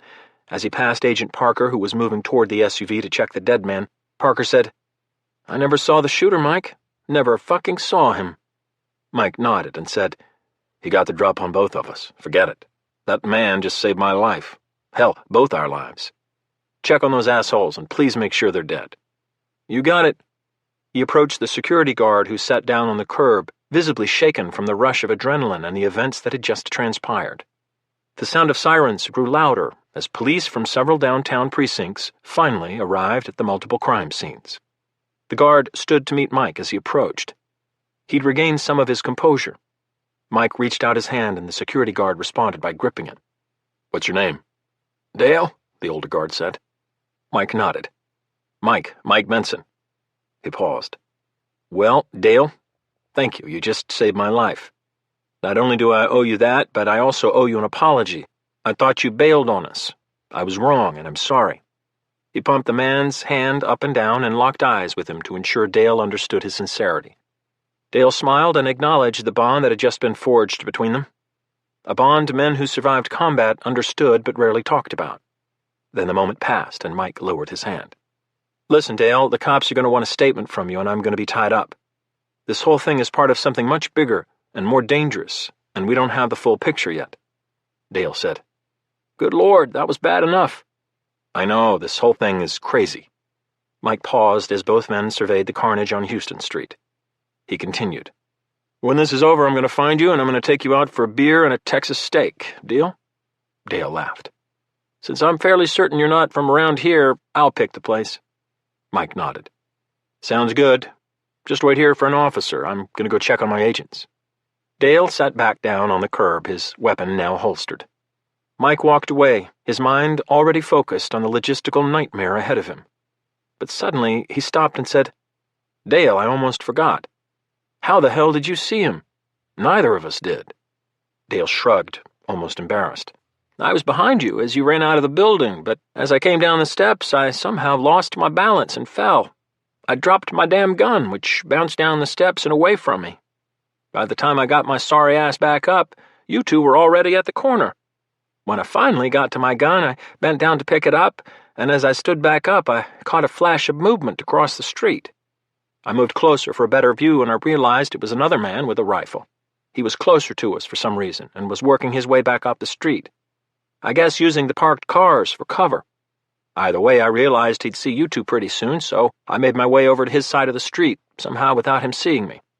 When you made your move, he saw you like I thought he would. I got as close as I could, and as he opened fire, I fired at him." Dale let out a breath and looked at the dead shooter. He looked back at Mike. "I guess there are some things you never forget. I spent 4 years in the infantry in the Marine Corps in my early 20s. Used to shoot all the time, but never like this. But all that kept running through my head was a voice from long ago saying, 'Lance Corporal Dawson, make every shot count.' Crazy, huh?" Mike recalled his own thoughts minutes ago as he shot the 2 suspects. "Dale, not crazy at all, my friend. Not one bit." And then he added, "Amen for the Marine Corps, Dale. Amen." As he walked away, he heard Dale quietly say, "Semper Fi." That about sums it up, Dale. Because without a little faith, something awful is going to happen. And soon.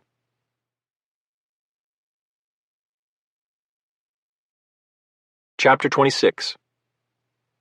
It was past 2 o'clock. Both local and federal law enforcement continued to process the crime scenes. And back at the FBI offices inside the San Antonio post office building, Logan, John, and Mike were huddled around the same conference room table where they'd been before the shooting and dying had started.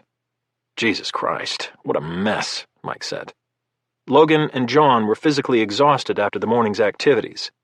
They stared into oblivion, the last 24 hours finally taking their merciless toll on them. Fatigue had set in, and Mike's words barely registered. The San Antonio Division Special Agent in charge had recalled all FBI personnel from the University Heights office, and downtown San Antonio now swarmed with local, state, and federal law enforcement. Multiple FBI forensics teams were en route from Quantico, but even with a private government charter, they wouldn't arrive until early evening. Until then, the best local teams available were processing the scattered scenes and combing the fiery wreck of the Black Range Rover for any shred of evidence. When the shooting had finally stopped, there were 8 dead gunmen and 3 dead civilians, the latter all caught in the crossfire on Houston Street. Miraculously, no civilians had died in the massive crash on Interstate 37. The suspect from the gun battle on Houston Street had been placed in custody. He was undergoing interrogation as they waited. Mike continued. "My uncle just got off the phone with the director who has to brief the president at the White House in the next 30 minutes. I told him everything we know, which right now is jack shit. The Range Rover that you obliterated and the Toyota I shot up were legally registered, you'll love this, to names and addresses that don't exist. The local police went to the addresses. The streets are real, but there are no houses or buildings with those numbers. Same thing for their identities.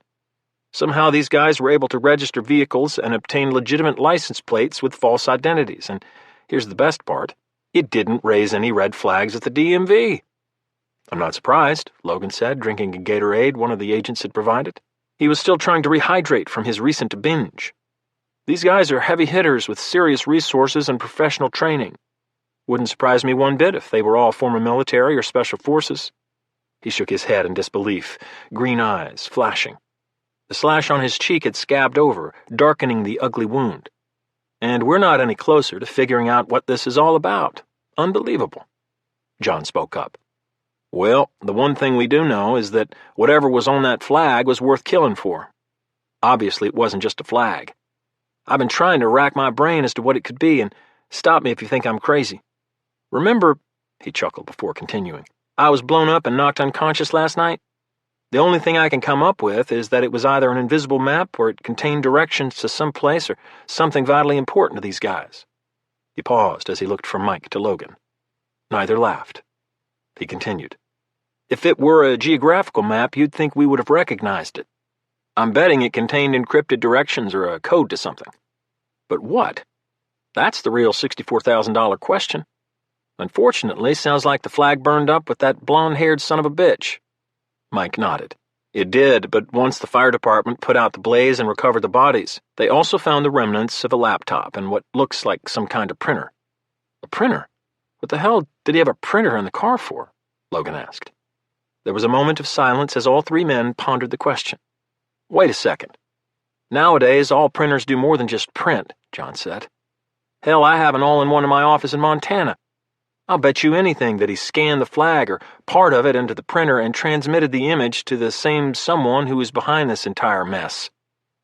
"And I thought you were just some Unabomber wannabe backwoods loner. Well, wonders never cease," Logan said. "But that's a good thought," Mike interjected. "The local forensics guys are still combing over the wreckage as we speak. I'll let them know to look for any signs of a wireless internet card or anything else that might come in handy. Once my guys get here, if there's anything they can retrieve off the printer scanner or the laptop, they will. They're the best at what they do." Logan nodded and then asked, "What now? I'm sure I'm not the only one who could use a shower and some sleep. No joke, I'm dead on my feet."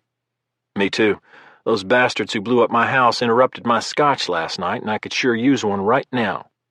John looked at Logan and said, "No offense, brother." Logan smiled and responded, "None taken. I think I've finally had enough." John nodded in silent approval. Mike smiled and said, "Already ahead of you, boys. There's a Marriott downtown that's close, nice, and offers a great government rate, of course. I've already booked us rooms. I'll have one of my agents drive you both over there to get some sleep. I'll be close behind, but first I have to update my uncle and let him know what we think about the flag. And I want to pop in on the interrogation. Maybe he'll give us something, maybe not. He still hasn't told us his name yet, arrogant fucker. Either way, I want to talk to him. We were able to get his phone, and the police techs are running it through their own digital forensics processing. We might get lucky and find something on it." Logan nodded and said, "Sounds like a plan. Hopefully no one declares war on us again until we're well rested. I feel like I've aged 10 years overnight. I also need to call Sarah and let her know I'm okay. She's got to be worried, especially if she's watching the news." The three men stood up to leave, and as they walked out the door, Mike voiced a concern that had been worrying him since the shootout at the Alamo. "Just between us, the longer this goes on and the longer we're in the dark, the more nervous I am about the end game." "I know," Logan said. "I have a bad feeling about this too. If you don't figure it out, I don't think today's casualties will be the last. I just hope it's not another 9/11. John said quietly, "We all do. Let's just not let it get that far, then. Once we identify these assholes, we hit them first, and we hit them hard." Logan looked at him, bone-weary. "Always."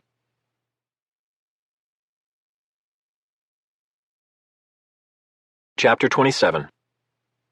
Camp Frost, Baghdad, 30th October 2008, 2200 local hours. Kane was in one of his remote offices in the main HRI compound southwest of Baghdad, near Baghdad International Airport, his home away from home. He watched intently on his satellite television as the U.S. national news ran nearly non-stop coverage of the events that had unfolded in San Antonio. Some of the gun battle had been captured on video by a bystander's camcorder.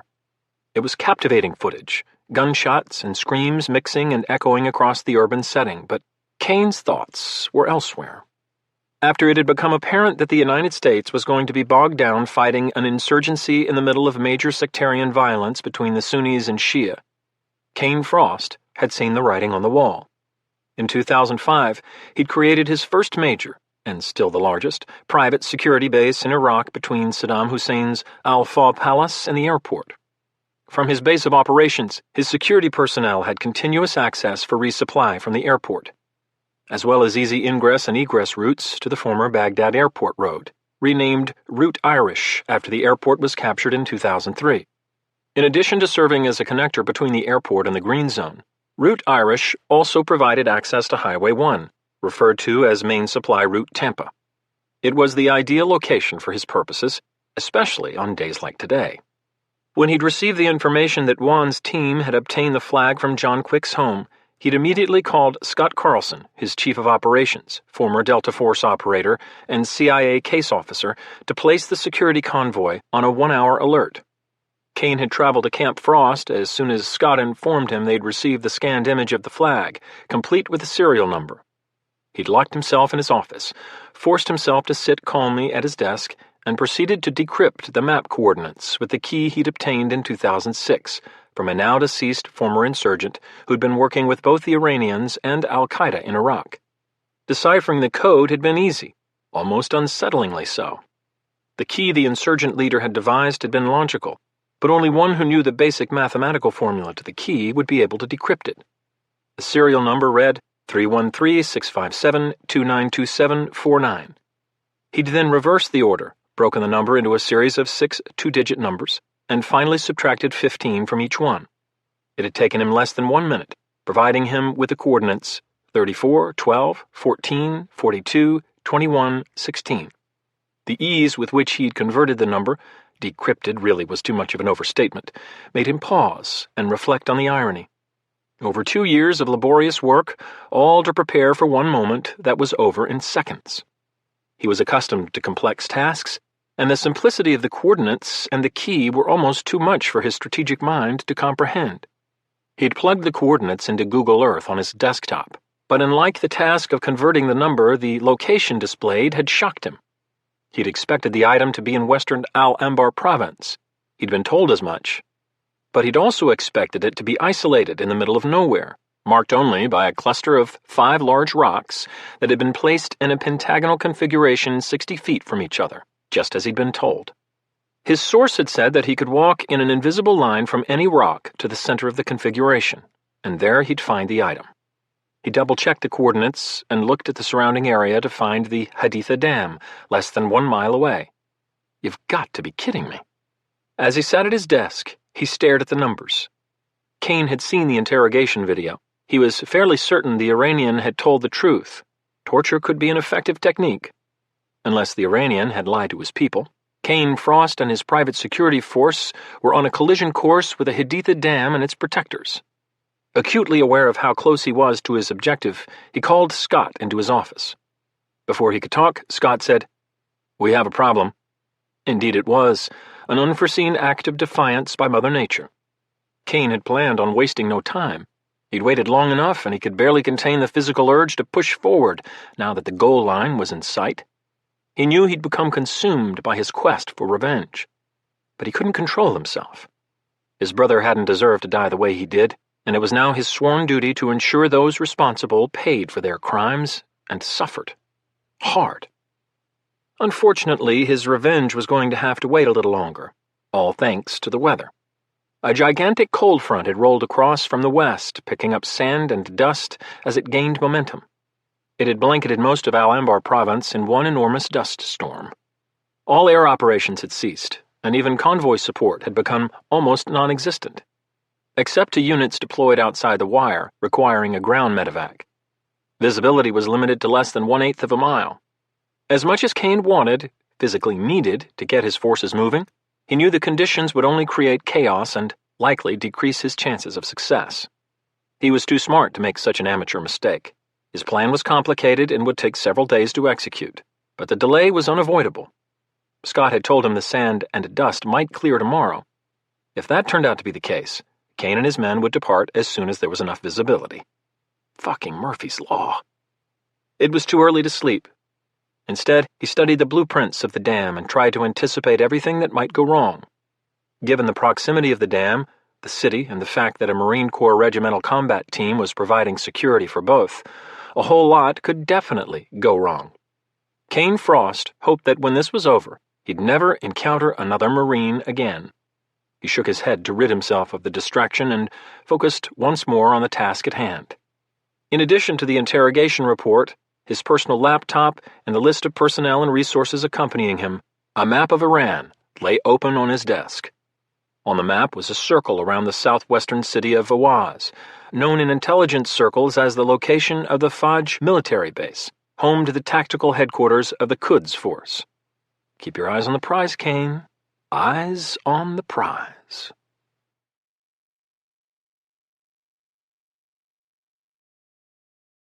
Part 4. The Sandbox. Part 2. Chapter 28. Fallujah, Iraq, 27th October 2004. The gunfire outside abruptly stopped. A deafening silence ominously fell over the entire area as trace echoes bounced off the interior of the compound walls. Captain West screamed into his tactical throat microphone. "Williams, get inside the compound. It's an ambush. Get to cover now. Move!" He stared at Gunny Quick as moments later Lieutenant Williams screamed back.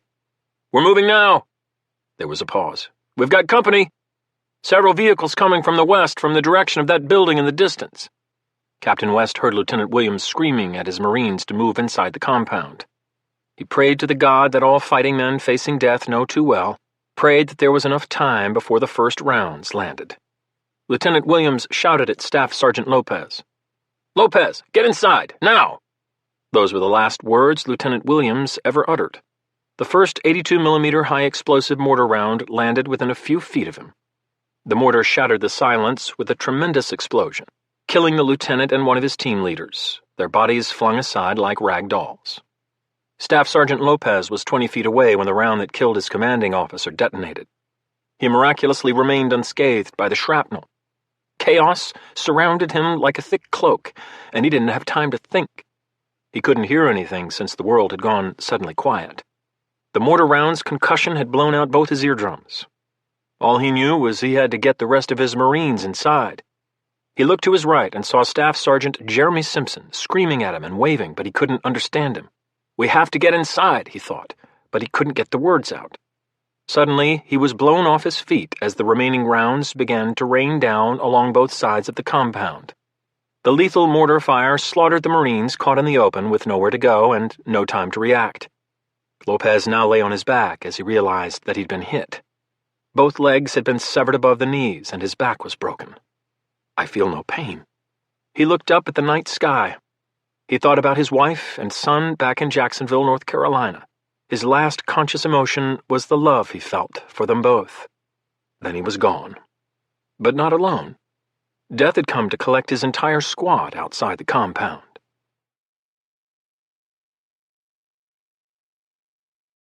Chapter 29. As soon as the mortar fire stopped, Captain West bolted for the door on the side of the building. He hoped some of his Marines had survived, but he knew the odds weren't good. It had been perfectly executed. They were watching us the entire time. He grabbed the door handle and turned to Gunny Quick. "You and I are moving straight to the north entrance to see if we can help. We do not leave the compound until we have a better idea of what the fuck is going on out there. We're more valuable to our men alive than dead, understand?" Gunny Quick didn't hesitate. "Absolutely." Captain West turned to Staff Sergeant Hayes. "Hayes, you four enter the other building. Ensure there are no more surprises. I'm willing to bet it's clear. The mortars were the real show. Then join us at the entrance. Take no more than 30 seconds. Got it?" Staff Sergeant Hayes nodded his head and moved out. Captain West turned back to Gunny Quick. "Let's go." He pushed down on the door handle and swiftly exited the building. He realized as he moved that the sounds of incoming mortar rounds had been replaced by small arms fire. "I hope my guys are holding their own." Moments later, they arrived at the front entrance and peered around the edge of the wall unobserved. The scene before them exceeded their darkest fears. Unspeakable carnage lay outside the walls, and the horrors were still in progress. Captain West restrained himself from running through the gate with guns blazing. The action would have temporarily satiated his bloodlust, but it also would have ended with his and Gunny Quick's certain demise. "I'm no good to them, Dad," he tried to reason with himself. But part of him yearned for violent retribution. Practicality be damned. 6 vehicles were arranged in a semicircular pattern where the Marines had been positioned. The pickup trucks were commonly referred to as technicals, since each one contained a .50 caliber machine gun mounted on its hood and was manned by both a driver and a gunner. But these weren't military vehicles. The gunners all wore dark civilian clothing. It's an insurgent group. That fact alone told Captain West all he needed to know about his enemy. They would attack ruthlessly and with zeal. He'd come to expect nothing less in Iraq. He forced himself to compartmentalize his thoughts. It worked, barely. His mind shut down on his emotions like a steel trap. The outrage was replaced by a cold fury, a tsunami of raging will, the likes of which he'd never experienced. I'm going to find a way to kill them all. The gunners methodically fired into the kill zone where his Marines lay wounded, dead or dying. The machine gun fire from the .50 caliber weapons finished the job the mortar rounds had started.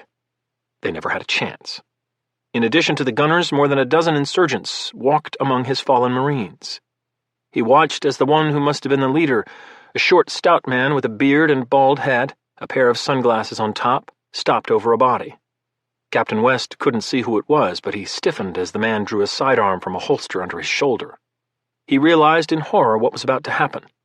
But before he could do anything, the insurgent shot the fallen Marine in the head. Captain West closed his eyes to quiet the rage that yearned to consume him. He had to be smart, or he was going to get the rest of them killed.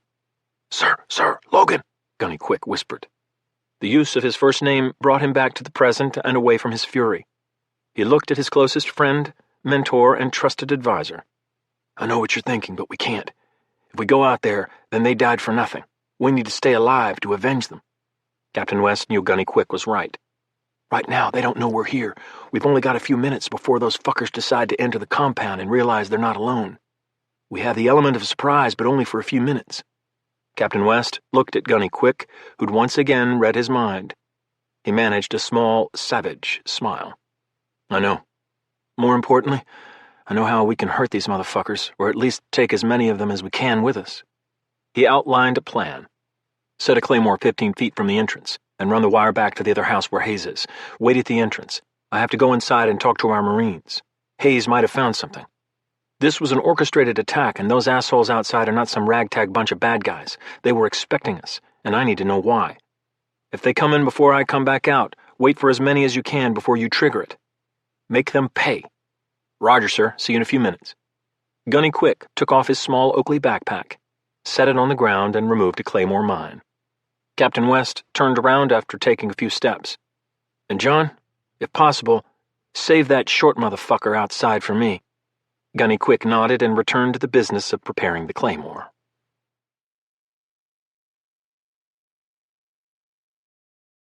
Chapter 30. When Captain West entered the second building, the first thing that struck him was the layout. It was set up exactly like the first one, a large open-spaced structure. The only difference was its purpose. The insurgents had used it as their living quarters. The back row was lined with several cots, U.S. military-issue ones. and a round wooden table with 6 chairs stood in the kitchen. In the left corner of the building was a toilet surrounded by a 5-foot-tall wall to provide a semblance of privacy. Captain West spotted Staff Sergeant Hayes, Sergeant Helms, and Sergeant Avery standing at the kitchen table, fixated on an item blocked from view. "Hayes," he called out, "what did you find?" Hayes turned around, his face ashen, and said, "Sir, I was just about to come find you. You need to take a look at this." His eyes were wary as he asked, "What about our boys outside?" The machine gun fire had stopped, and an eerie silence had fallen over the compound. "Staff Sergeant Hayes, I need you to compartmentalize right this second. This whole thing was a fucking trap. Our Marines, our friends, they're all dead. They never had a chance." A mix of emotions ran across the young staff sergeant's face. Captain West thought he might lose it. "Listen to me, Hayes," he said solemnly but firmly. "We grieve for them when we get out of this mess, but in order to do that, we have to be smart. Do you know why?" Captain West didn't wait for an answer. "So we can kill those motherfuckers outside and make them pay for what they did. You understand? I need you with me." Staff Sergeant Hayes nodded his head vigorously, trying to quell the grief he felt for his lost friends. Before Captain West could say anything else, Sergeant Helms moved away from the table, exposing an item that had so transfixed him. It was a human head, resting in the middle of a plate in the center of the table. That solves that mystery, Captain West thought. The sight of the head didn't faze him. In his current mental state, nothing short of the second coming would have had an impact. But what did grab his attention was what was carved into the blond man's forehead. It explained everything he needed to know. A violent epiphany laid out in flesh. In jagged gashes 3 inches tall was spelled CIA. "James, you son of a bitch, you'd better pray I die here." The real objective of the mission was suddenly obvious. It wasn't intended to capture one of Saddam's henchmen. It was a rescue mission to save a captured CIA officer. James had manipulated all of them to do the CIA's dirty work. He'd sent them straight into an ambush, and now 10 of his Marines were dead because of it. How could I be so stupid? He played me. Hell, he probably knew I'd kick him off the mission. He's as insidious as the insurgents outside, maybe worse. At least outside, I know who my enemy is. Unfortunately, before he could extract answers from James, he had to keep his Marines and himself alive. Captain West spoke with a tone of command and tended to focus his Marines on the task at hand. We're about to have company. We only have a few minutes. We're making a stand here first, and then we'll fall back to the other building. He issued his orders, his 3 Marines absorbing the details. It forced them to concentrate on their responsibilities and not on their fallen comrades. Sergeant Avery, run back to the rear entrance and make sure there are no insurgents back there. If we're lucky, there won't be. Set a claymore 15 feet from the entrance and run the wire back to the outside of that door. He pointed to the other entrance to the building, which faced south and provided a view of the southeastern entrance to the compound. You stay outside, and when the shooting starts, if they try to use that entrance, kill as many as you can. The claymore will let me know they're coming from that way. If we come flying out of this building, be prepared to run with the wire to the other building, understand? Sergeant Avery responded. Got it, sir. Kill as many as possible. I absolutely fucking understand, he added for good measure. Sergeant Helms, radio the COC in Fallujah and see how fast they can get CAS out here. I don't give a fuck about the cloud cover. Tell them we need a couple of F-15s. Or better yet, A-10s. They should scramble from TQ. Tell them we have 10 KIA and need rotor case vac immediately. That should give them a sense of urgency. Stay in here and keep the radio silent until you hear from me on the internal, he said, referring to his throat microphone. Captain West looked at Staff Sergeant Hayes. I want you to set up in the doorway in the other building. If they make it inside the compound, they'll be focused on us in here. More importantly, you need to wait until I open up. We're going to trigger a claymore first and wait for the second wave before we go to guns. Once I engage, kill everything with the saw that comes through that doorway, he said, pointing at the light machine gun Hayes carried. Gunny Quick and I will be outside this building, waiting for the bastards. Captain West started to move, but then stopped as if he'd forgotten something. He turned to face the 2 young Marines. We have close to 20 insurgents with 6 technicals supported by indirect fire. They're well trained, and we fell right into their trap. They killed our friends and brothers, even executed those that weren't immediately killed. When they realize we're here, they're going to do the same to us. And quite honestly, I can't fucking wait for them to try. These are evil men who did this. Now it's our turn. No mercy, no hesitation. Not one of them leaves alive, understand? His tone conveyed their sentiments exactly. They were with him to the bitter end. Sergeant Matt Helms summed it up. We killed them all or died trying. That's exactly what I had in mind, Sergeant. Captain West turned and walked out into the night to join Gunny Quick in the calm before the second fierce storm of the night.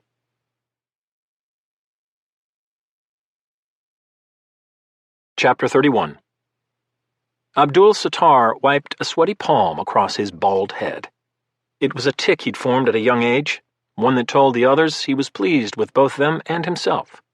These Americans are so stupid. How could they truly believe they could occupy our country without suffering heavy casualties, especially at the hands of our holy warriors? The ambush had been child's play. Abu Omar's mortar fire had been precise, and he had 10 dead Americans to bring back to Abu Musab al-Zarqawi as trophies. The leader of al-Qaeda in Iraq would be pleased and reward Abdul Sattar and his men with more weapons and ammunition for their righteous cause. It was al-Zarqawi who had orchestrated the operation. Their spiritual leader had received information on a CIA officer who was a member of an American task force hunting him.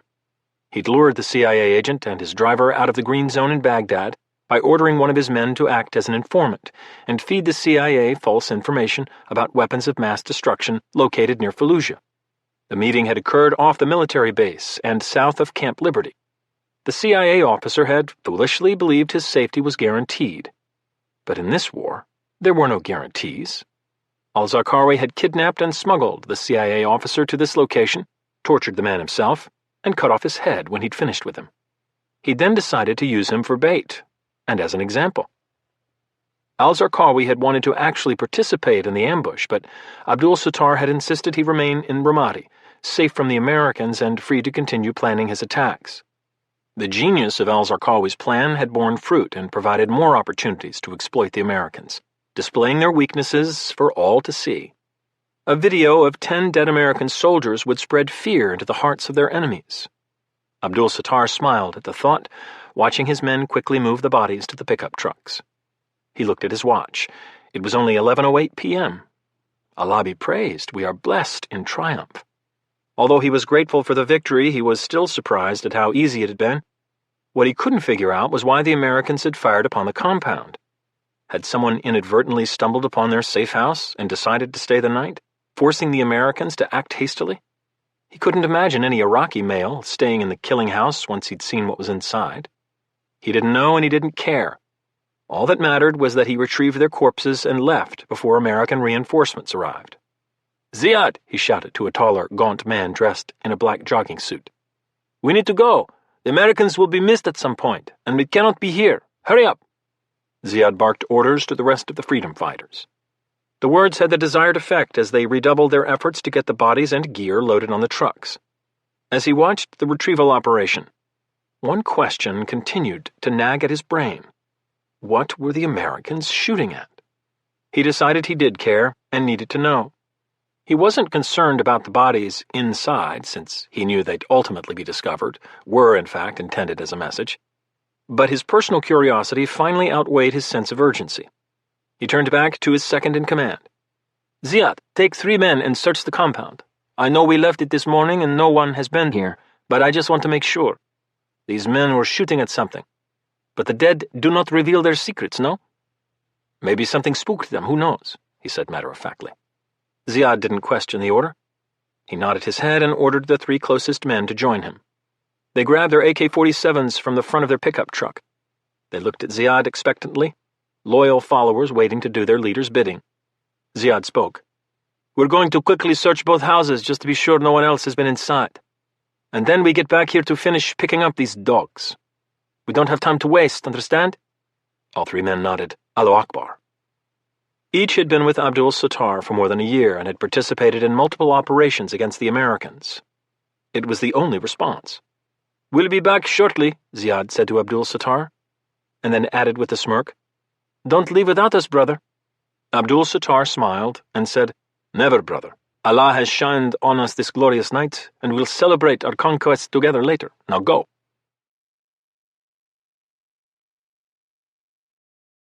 Chapter 32. Captain West was a statue, completely focused on the entrance 30 meters away. He lay prone, shrouded in shadows along the east edge of the house, his Sopmod M4 aimed at the doorway. Gunny Quick lay next to him, the trigger for the Claymore mine in his hands. Captain West knew they were too close to the mine to safely detonate it. He just hoped the edge of the house would shield them from the backblast and ricochets of the 700 steel balls that would be traveling at over 1,200 meters per second. God help me get us out of this one alive, he silently prayed, more for his remaining Marines than himself. His prayers were suddenly interrupted by the appearance of a man in a dark jumpsuit who slowly moved through the entrance into the compound. His weapon was up and ready as he searched the area. Fortunately, Captain West and Gunny Quick were concealed in the darkness. The man was followed by 3 more insurgents, all in dark clothing and carrying AK-47s. As soon as the last one entered the compound, all 4 fanned out in a single line, approximately 12 feet across, and slowly moved toward the entrance of the house. Wait for it. Wait for it. Captain West never had to utter a word. Gunny Quick was a master of timing. He chose the precise moment to squeeze the lever on the detonator. Captain West closed his eyes as he heard the clack. Please let me at least survive the initial blast. The Claymore exploded with a thunderous roar. Boom! The flash of the explosion blinded the 4 insurgents milliseconds before the hundredths of 1/8-inch steel balls tore dozens of holes through their flesh, piercing vital organs and shattering bones. Captain West kept his eyes closed. Even with his gloved hands over his ears, he still heard the balls ricochet off the north wall and careen crazily throughout the front of the compound. He heard several impacts as steel balls impacted the front of both buildings. When the whizzing of the projectiles ceased, he opened his eyes and saw 4 figures in tatters on the ground. Burn in hell, assholes. He looked at Gunny Quick to make sure he was unhurt by the flying steel. His platoon sergeant had already discarded the detonator and had his M4 trained on the entrance. Captain West smiled at the quickness with which his second-in-command had switched weapons. Always have to be one step ahead of me. Well, now the real fun begins. Allah had been by Abdul Sattar's side, for he'd walked away from the entrance to the compound and was 30 meters away, talking to one of his men when the explosion occurred. 3 of his men weren't so lucky. They were in the direct pathway of over 200 steel balls that shot through the entrance and riddled them and the pickup truck behind them with ragged holes. The remaining fighters initially stood shocked by the explosion before they regained their senses and dove to the ground for cover as they'd been trained to do. Abdul Sattar searched for signs of the enemy. There were none. In fact, a deathly silence had fallen over the entire compound. The only sound was a constant stream of fluids leaking from the destroyed pickup truck to the dirt below. We're not alone. Abdul Sattar rose to his feet and screamed at his men to grab their weapons. He motioned for Faraj to join him. He reached into a jacket pocket, pulled out a gray cell phone and punched a speed dial number, talking quickly to Faraj as he waited for the call to connect. Faraj, Ziad must be dead. Allah rest his soul. You are now in charge. Do you understand? Faraj, a man in his mid-20s who was a fierce fighter, nodded, encouraged and proud to lead the remaining holy warriors. What will you have me do? He said, addressing Abdul Sattar with complete deference. That was either a booby trap or more Americans entered the compound before we arrived and are inside right now. I need you to take 3 more men and enter 2 by 2 through this entrance. This isn't going to be easy. You and your best shooter go in second. If the Americans are waiting, they'll hit the men in front of you and give you a chance to locate them and return fire. If you meet no resistance, check both buildings and get back here. We're running out of time. Faraj nodded, unconcerned about risking the lives of 2 of his men. They would only see paradise sooner. They served God's will. What would happen, would happen. Inshallah. Good luck, Abdul Sattar said. He wondered if he'd just doomed Faraj to an early grave. He'd just lost 7 good men. He only had 11 left, including himself. He couldn't risk more, but he had to find out who was inside the compound. His curiosity was getting the better of him. But he couldn't help himself. He had to know. Suddenly, a voice spoke from the phone, and he heard Abu Omar. His thoughts switched to his next move. If indeed Americans remained alive inside, his dark mind had plans for them they most certainly would not enjoy.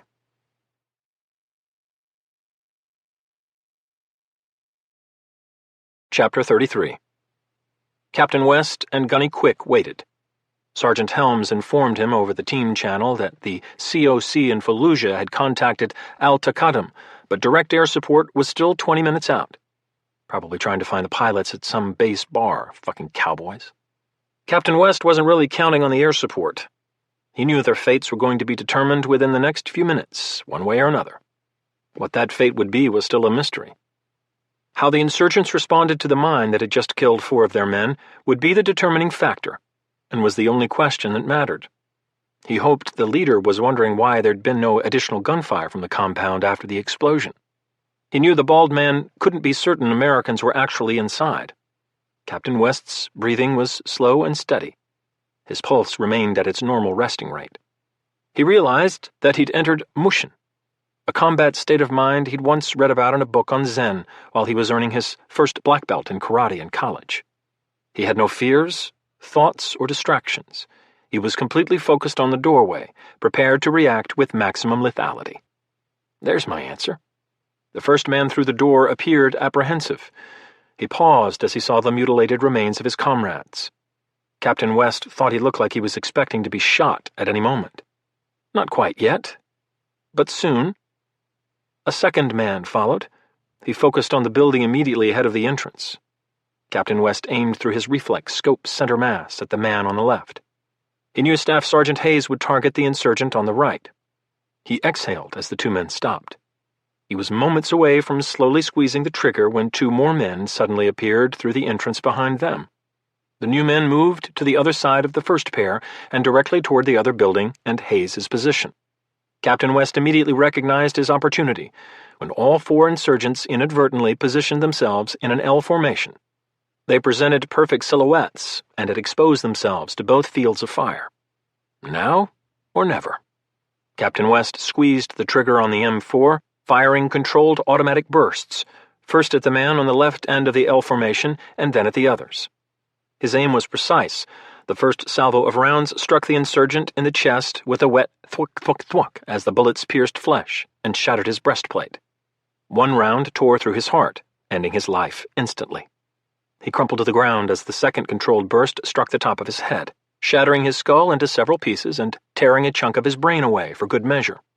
Both Staff Sergeant Hayes and Gunny Quick had been prepared for Captain West to initiate the ambush. Once he did, they opened fire. Gunny Quick dispatched the second insurgent on the right with a burst to the chest and one to the head. He fired early on the second burst, and one round ripped apart the insurgent's throat, spraying blood into the air as he dropped his AK-47 and fell in a dead heap to the sand. Staff Sergeant Hayes, bloodthirsty for revenge after what the insurgents had done to his friends, pulled the trigger of the saw. He unleashed a salvo of more than 50 rounds in less than 10 seconds, strafing back and forth between the two murderers facing him. The devastating fire struck the men in multiple places from the upper legs to the lower face. One round shattered the jaw of the insurgent on the right, leaving a bloody hole where the lower half of his face had been moments before. Both men fell to the ground to join their dead comrades. Blood poured from the four bodies and pooled around each, forming a thick mixture of blood and sand. Captain West surveyed the scene. His breathing and heartbeat remained calm and controlled. Well, now he knows we're here, 8 down and at least 10 more to go. Let's see what you do now. He tapped Gunny Quick on the shoulder as he spoke into his throat microphone. 8 enemy KIA out front. Everyone inside the building with Sergeant Helms. Avery, keep the back door open so you can see the south entrance. Hayes, cover the north entrance from the doorway, but both of you make sure you're inside and under cover. This is where it might get a little dicey. A wolf-like grin appeared on his face. By the time this is over, we're going to kill them all. Let's get inside. We need to prepare for the next attack.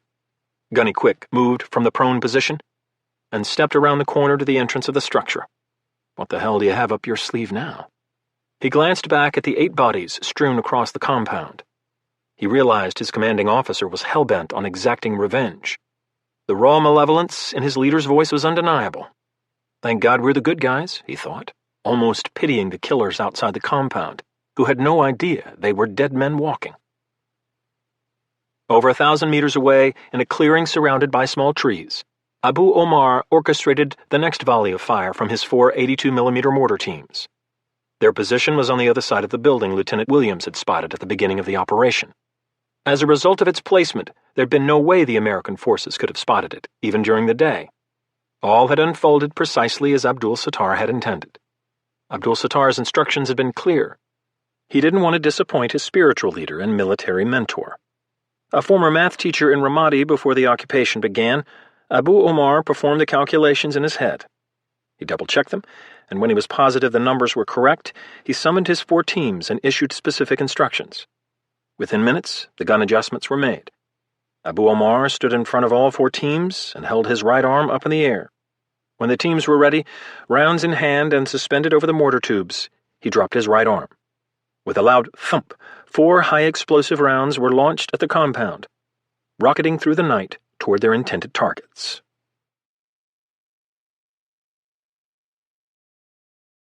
Part 4. Run for the Border.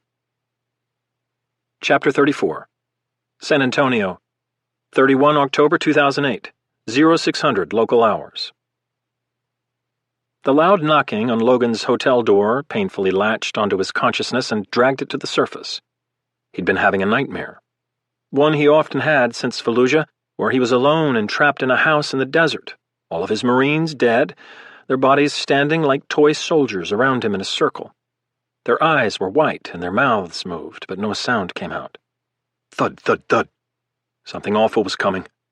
Logan opened his eyes and shook his head, the images still visible in his mind's eye. All right already. I'm coming, he shouted, and forced himself to sit on the edge of the bed. His entire body ached from the previous 48 hours, but at least his system had purged the remaining alcohol. Pathetic. What was I thinking? He was an alcoholic, and he hadn't been thinking at all. All he'd cared about was numbing the emotional pain and guilt that consumed him like a ravenous animal. Even though logic told him it hadn't been his fault, he still second-guessed his decision to accept that mission in Fallujah on such short notice and with limited intelligence. He should have known better. Instead, nearly his entire team had been killed, and each day he saw another sunrise only reminded him of that fact. "Logan, hurry up! We need to move!" Mike shouted through the door. "Give me a second." He stood up from the bed and pulled on a fresh Under Armour t-shirt he'd purchased on the way back to the hotel the day before. He was already wearing new boxers to replace the ones he'd worn for 36 hours. He'd thrown out the entire wardrobe since it stank of sweat and blood. Fresh clothes equals a fresh start, he thought, and smiled at the cliché. He walked to the door, opened the deadbolt, and removed the chain. He turned the handle to allow Mike to enter and walked to the bar to turn on the room's coffee maker. As he filled the tank with fresh water and closed the oval coffee package inside the filter, he asked Mike, "What's so urgent?" "First, how do you feel? I know you're fit as hell, but even you have your limits." Logan smiled and looked at Mike. 100% better than I did 2 days ago. Other than being sore, I'm good to go. Don't worry about me. What did you get from the drop man? Mike nodded, obviously relieved Logan was on the mend, both physically and mentally. From him? Nothing. He lawyered up. We ran his prints through every database we have in federal, local, and even military law enforcement. This guy's a ghost. Whoever he was before he started working for this organization, we'll never know, at least not in time for it to help us. That information's gone, wiped clean somehow. Logan scoffed and said, "I'm not surprised.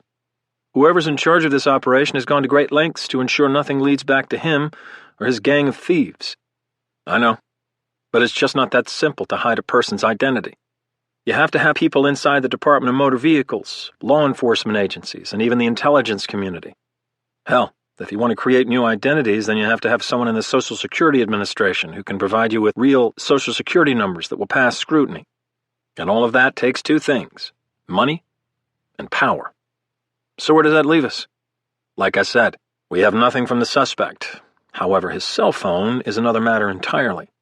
While you were sleeping, our tech guys finally arrived from Quantico, and they were able to process his cell phone. We had a warrant issued on its contents before the techs even arrived. The phone company was able to provide call detail records, and we found out that our golden boy made a series of calls and texts to the same number. And get this, they started 1 day before the attacks on you and John. "Is that so?" Logan said as he raised his eyebrows. "It is, and once the techs had the new number he called, we were able to get another warrant to obtain that number's data, including locational information. And here's where it gets good. Are you ready for this? Whoever was using that phone left San Antonio 2 nights ago. The last hit we had from the phone was here downtown in an office building. We sent agents to it, and it's now empty. Jesus, these guys have been 1 step ahead of us the entire time. I'm getting seriously pissed off about it." "It gets better. So the owner of that mystery phone received another text. We don't have what it said. It was encrypted before the shootout at the Alamo. And this is the really good part. He must have left San Antonio and entered Mexico through Nuevo Laredo, because the phone's now approximately 50 miles west of the city. Once we realized he left U.S. territory, we obtained an order from the FISA court in record time in order to keep the lawyers happy. Because the locational data was obtained using multiple cell towers, we don't have an exact location. But we were able to pinpoint it to within 1 kilometer. And since it's Mexico, I talked to our friends in the DEA at the El Paso Intelligence Center. They provided us with satellite imagery of the area, and they think they know where he is. It's a Los Toros cartel compound." Logan shook his head. "Jesus, I guess there really is a purpose for lawyers after all. I'm just glad I went into the Marine Corps. You know, I once actually considered law school." Mike looked at him in disbelief. "Will wonders never cease?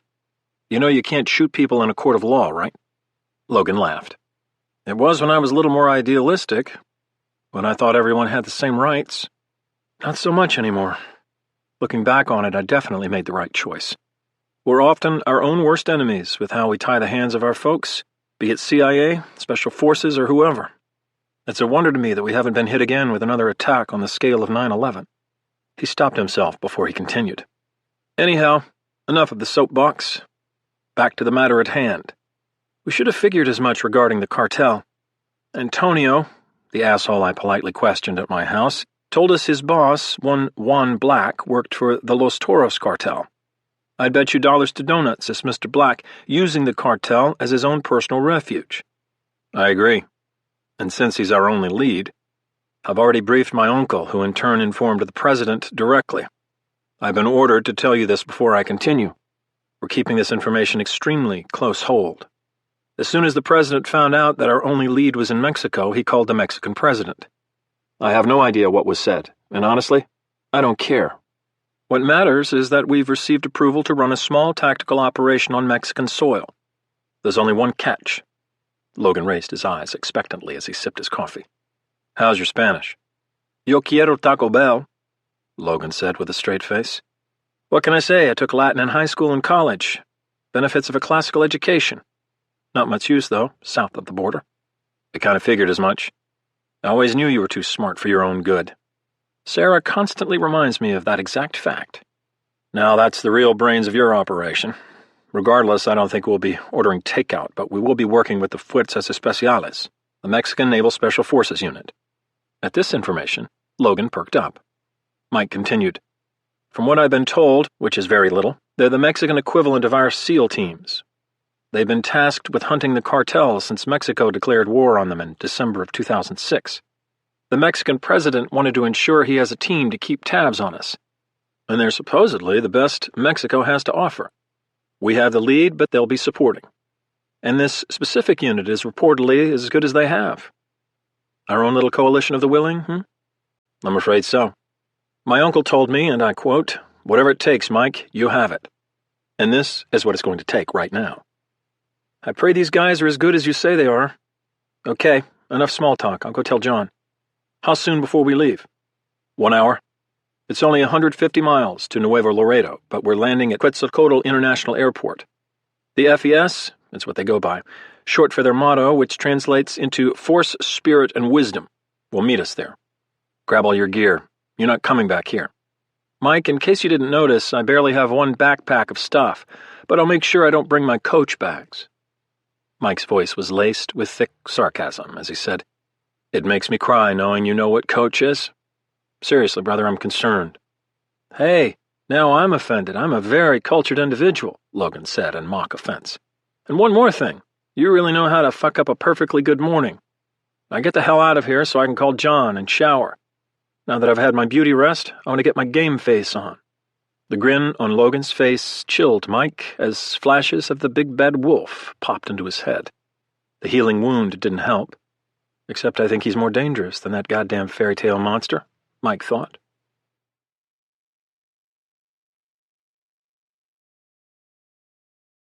Chapter 35. Quetzalcoatl International Airport, Mexico. 31 October 2008, 1100 local hours. They stepped off the U.S. government Gulfstream jet onto the tarmac in a secluded part of the airport. The day was gradually warming up. At this time of the year, the inviting weather lured tourists from all over the United States to the still welcoming parts of Mexico, the parts that hadn't been corrupted by the extreme violence of the drug cartels. Logan figured it had to be in the mid-60s, as the sun provided an additional layer of heat. White wisps of clouds crept lethargically across the sky. Minus the violent cartels, corrupt law enforcement, and horrible economy, not a bad place to visit, Logan thought. All thoughts of weather vanished from his mind as his attention was drawn to the sight laid out before him 100 yards away inside the nearest hangar. The large rolling doors were slightly ajar, just enough to provide Logan a glimpse of movement inside. A Mexican man in his late 30s or early 40s stood outside the opening, beckoning for them to join him. John said, "Must be the welcoming committee. I expected a red carpet and champagne. Not for you, of course, Logan." Logan mumbled, "Asshole." John grinned and said, "Trained by the best, my friend. Again, that not being you." Mike was still amazed, even after all the time he'd spent with both men, at how pointed the jibes between the two continued to be. It was relentless. Must be a Marine thing, he thought, not realizing how correct he was. "Let's go see what they've got for us," Mike said. As the men crossed the tarmac, they heard the propellers from another plane grow louder in the distance. All three men looked around and spotted the U.S. government C-130 begin its final approach from 2 miles away at low altitude. "Here comes the backup," Logan said, referring to the 13-man FBI hostage rescue team Mike had requested through his uncle. "As good as you are, Logan, those guys aren't too shabby themselves. Don't forget it," Mike said. "A bit sensitive today, Mike? Wake up on the wrong side of the bed or something?" John asked. "Fair enough. Guess all this world-class travel is getting to me in my old age."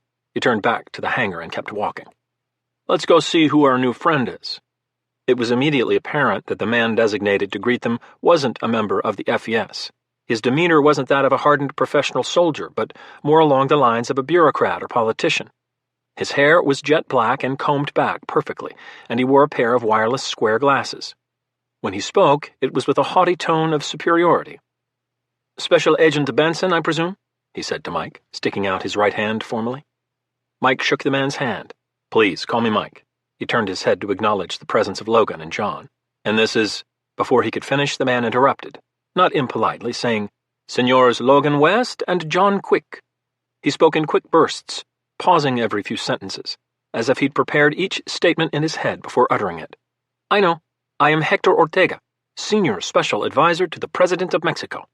He called me personally this morning after your president called him. He informed me of everything, and his instructions to me were extremely direct and specific. I am to afford you anything you need to capture this man who is using a Los Toros compound as sanctuary.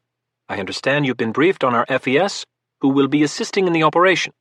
He paused momentarily, again producing the impression he chose his words carefully. "You're in charge, and our men have been ordered to follow your instructions. However, I must warn you, this is a prideful group of elite men. When I told them they'd be taking orders from an American FBI agent and 2 former United States Marines, well, let's just say the response was less than enthusiastic from a few of them. Having said that, they are consummate professionals and will do what is necessary." "Mr. Ortega, it sounds like your president picked the right men for the job," Mike said after a thoughtful moment. "I can relate to their mentality and appreciate their concerns. I promise you, for this mission to be successful, we're all going to have to work together. This is what we call a combined operation. All that matters is capturing Juan Black alive.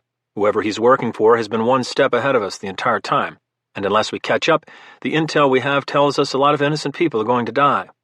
As ominous and frankly ridiculous as it may sound, the world will be changed forever. Do we have a mutual understanding?"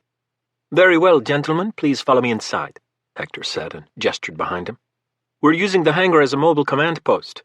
Let me introduce you to Commander Vargas so you can get started." As they entered the hangar, none of the men turned to watch as the landing gear on the C-130 touched down, the wheels squealing on the tarmac. All were too busy appreciating the level of preparedness the Mexican government had demonstrated in establishing the mobile command post, which included 2 armed guards with HK machine guns who closed the doors behind them and stepped outside to wait for the arrival of the FBI HRT. Inside, multiple tables had been hastily set up in the middle of the hangar. They were connected to each other and arranged into one large, rectangular workspace. Positioned around the giant table were several military and ruggedized computers, their containers set aside in one corner. A large portable generator, an amazingly quiet one Logan thought, powered the entire workspace. The computers were operated by men Logan assumed were members of the FES team, all wearing dark green fatigues with a subtle woodland pattern. 6 black Chevy Suburbans were parked inside the hangar. Logan noticed the expertly crafted upgraded armor modifications. They'd probably stop an RPG. Hope I don't have to find out.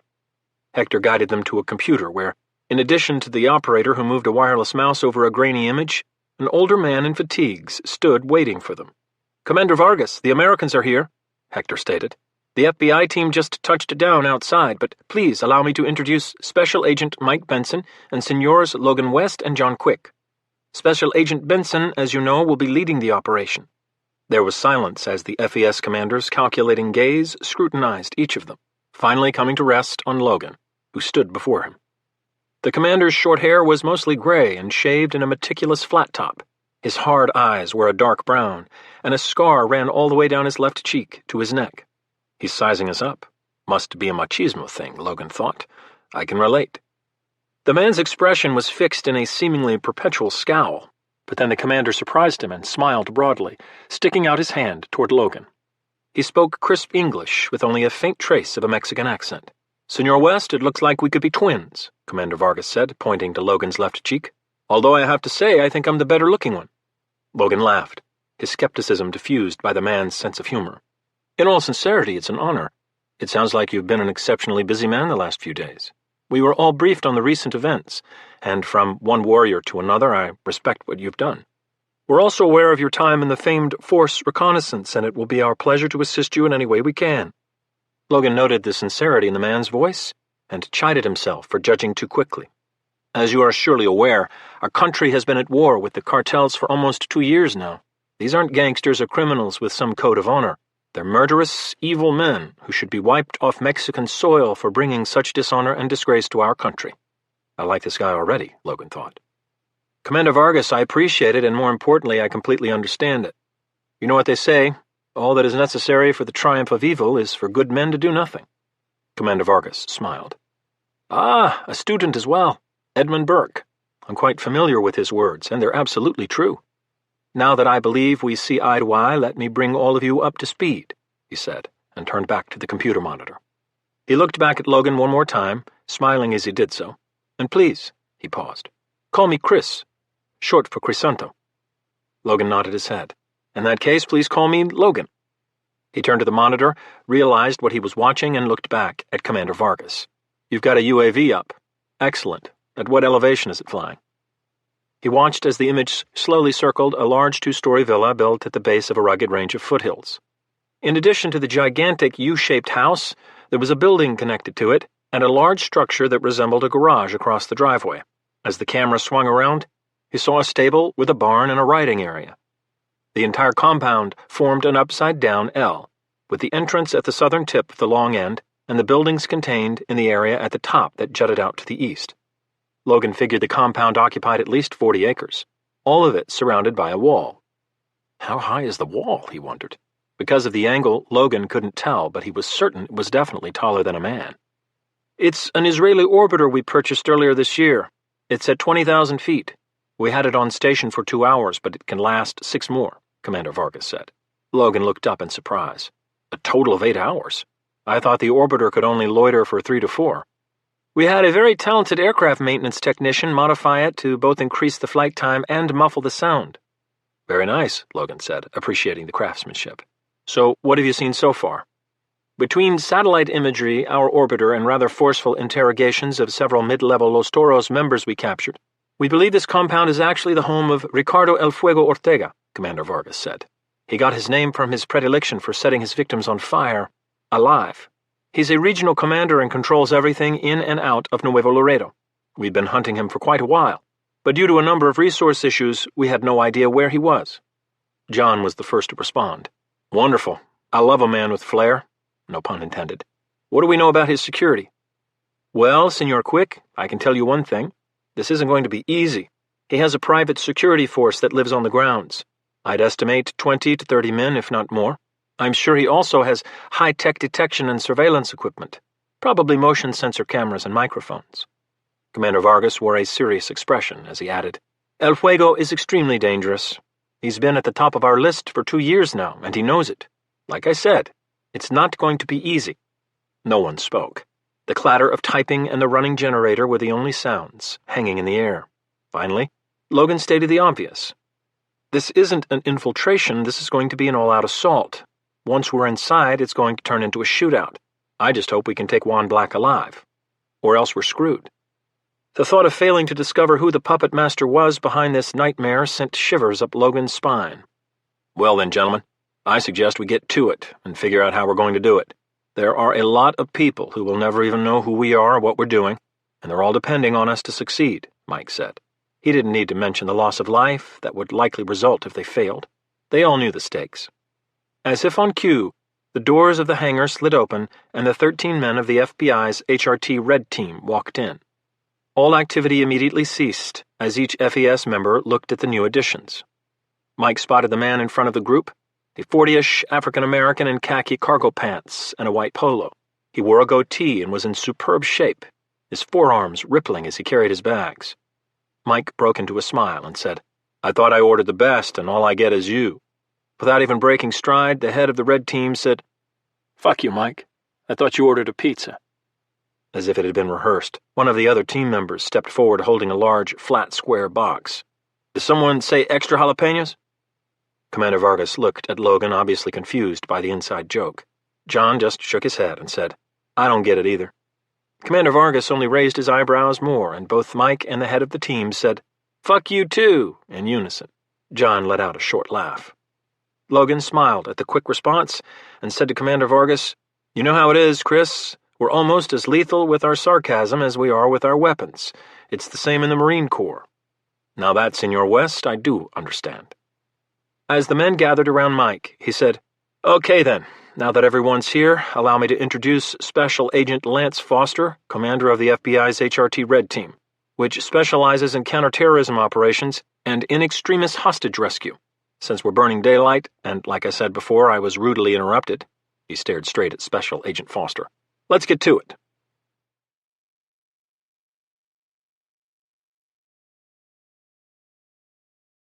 Chapter 36.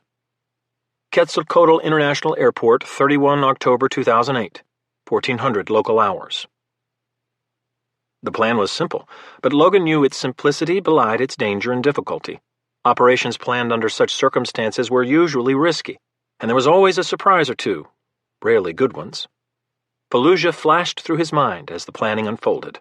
The isolation of the compound ensured that any vehicles that approached it would be detected. The UAV had spotted El Fuego's lookouts along the roads for several miles in all directions. That left only one option. The plan called for an air insertion several miles away via helicopters, followed by an all-night movement to the objective. The assault would commence at morning nautical twilight, which was 05:45 local time, when the sun would still be 6 to 12 degrees below the horizon. There'd be enough light for the trained operators, and the faint outline of objects would be visible. Both Logan and Commander Vargas had recommended a morning assault. The security force going off duty would be tired from the previous night's watch, and the day shift would hopefully still be groggy as they prepared for their day of monotonous work. Logan knew how mind-numbing hours of security duty could be. The Marine Corps tormented its young warriors with various watches of one kind or another. Logan hoped to catch them at shift change to maximize the confusion and chaos. Fortunately, Commander Vargas's men specialized in night operations, especially in rugged terrain.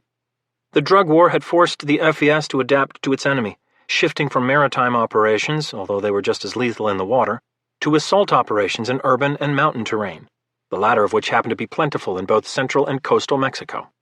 The command center would remain at the airport hangar, with Mike in contact with the White House Situation Room during the entire operation.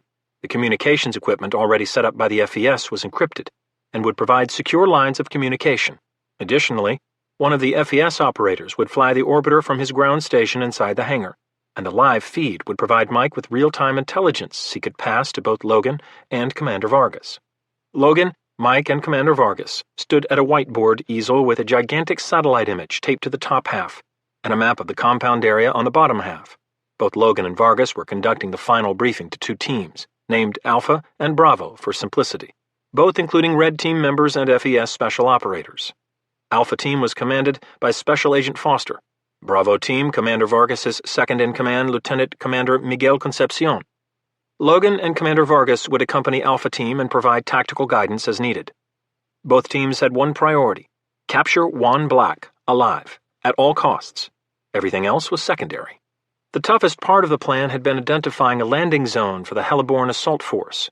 Both Logan and Commander Vargas had agreed upon a clearing 7,000 meters to the east of the compound, with no visible road access for miles, at least according to recent imagery. It was surrounded by trees and would provide cover for the two Eurocopter EC-725 Caracol Special Operations helicopters. Call signs Spectre 1 and Spectre 2, outfitted with sound-dampening technology that muffled both rotors. The helicopters would insert both teams and remain on standby to provide support until the assault was over, at which point they'd fly to the compound to retrieve the teams and the target. In addition to transporting the assault force, the helos were equipped with two 7.62mm FN mag machine guns mounted in the forward port and starboard windows, two 68mm side-mounted rocket launchers with 19 rockets each, and one 20mm pod-mounted GIAT cannon with 180 rounds. If the assault force faced serious resistance, the Caracols could be on station within minutes to provide direct air support. The terrain between the insertion point and the compound was open ground with sparse vegetation. Fortunately, the forecast called for cloud cover throughout the night and would hide their movements from the untrained observer. From the insertion point, the assault force would travel together until they reached a pre-designated area 2 kilometers from the compound, where the trees grew thick and provided more cover near the base of the foothills. At that point, Alpha Team would break off and move to the north, its destination the northeast corner of the compound. Bravo Team would move to the southwest corner, where the two parts of the upside-down L intersected, directly behind the garage. Both teams would remain concealed 100 meters from the compound wall until 05:45 hours, when the assault would commence. Alpha Team would scale the compound wall. An imagery analyst assessed the wall to be between 10 and 13 feet tall, and proceed to the villa. The assumption was that the target, Juan Black, who'd been codenamed Pancho, would likely be on the top floor in a guest bedroom. Once inside the villa, Logan would assume point, since he was the only team member who'd actually spoken to the target. Bravo Team's objective was to secure the garage and proceed across the gravel driveway to secure the building connected to the villa. Bravo Team would also secure the perimeter of the villa itself to ensure the target didn't escape, while Alpha Team was inside searching for the target. As an expert in explosives, John Quick would provide demolition support to Bravo Team. "Gentlemen, I cannot express to you the gravity of this situation," Mike said. "We have been a step behind these people since this started. Operation Poncho may be our last chance to prevent this event, likely an attack that will allegedly plunge the U.S. into another global conflict at the cost of thousands more lives." Mike paused as the gravity of his words sank in. Stern expressions looked back at him. The time for jokes had passed, and the focus was completely on the mission. Unfortunately, what that means is that we have to somehow take the target alive. But since we have no idea what this asshole looks like, Alpha Team, once you get inside the villa, deadly force is not authorized unless you are absolutely certain the man in your sights is not the target. You must shoot to wound, no matter what the consequences. No one reacted to the order, which had already been discussed by Logan, Special Agent Foster, and Commander Vargas. Each of the team members knew the potential implications of the order, injury or worse to a team member, but each of these men was prepared to take the risks. Logan knew they understood the stakes of the game they were playing. It was a deadly winner-take-all scenario. The score was ultimately tallied in lives lost or saved.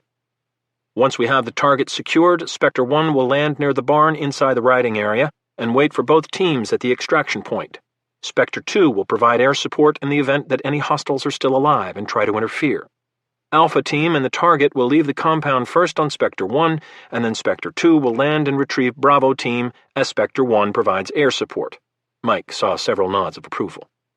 At that point, two things will happen. First, Mr. Ortega here will call the SEDENA to notify his government's Defense Department of the cartel compound's location and order a battalion of Mexican Army Special Forces and Mexican law enforcement to secure it. Second, both birds will return here to base, where Commander Vargas will immediately begin the interrogation of the target. Several of the men smiled at that comment, although Commander Vargas displayed no emotion. Discussions between Mike, Hector Ortega, and Commander Vargas about what to do with the target had brought a potential problem to the forefront. Even though both presidents had authorized enhanced interrogation techniques, there was still no guarantee Poncho would break. Several of the methods the CIA employed often took days to work. Sleep deprivation, temperature manipulation, disorientation, but they needed answers now. They'd agreed upon a simple solution. Commander Vargas would conduct the interrogation. Hector Ortega had made a phone call, and the Mexican president had authorized the FES commander to use whatever means he feels are necessary. Mike looked at both Logan and Commander Vargas and scanned the faces of the men in front of him. This is one seriously scary bunch.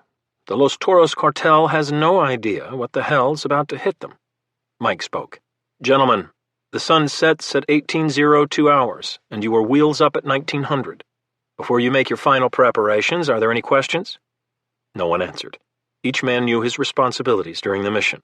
"Very well. Then I'll finish with this. Both of our presidents have ordered this operation. My president has asked me to express his gratitude for what your country is doing for us today. He knows the risks involved, and he wanted me to thank you personally beforehand." As he put it, Mike looked down at a piece of paper he'd written on, "The public may never know what you do tonight, but I will always know, and I will never forget it. These men you pursue tonight personify evil in our world today. Happy hunting, and God bless each of you." Mike looked up and saw a collection of faces set in determination and reflection. The president's words had the desired effect of providing an additional level of genuine motivation for their efforts. Damn, our commander-in-chief may not be the best communicator, but he does know how to make his point honestly and sincerely. Even his critics acknowledged that he was a man of conviction. The men in this hangar recognized that fact and appreciated it. "Okay then, gentlemen. In that case, let's get this show on the road, or should I say in the air," Mike added with a smile.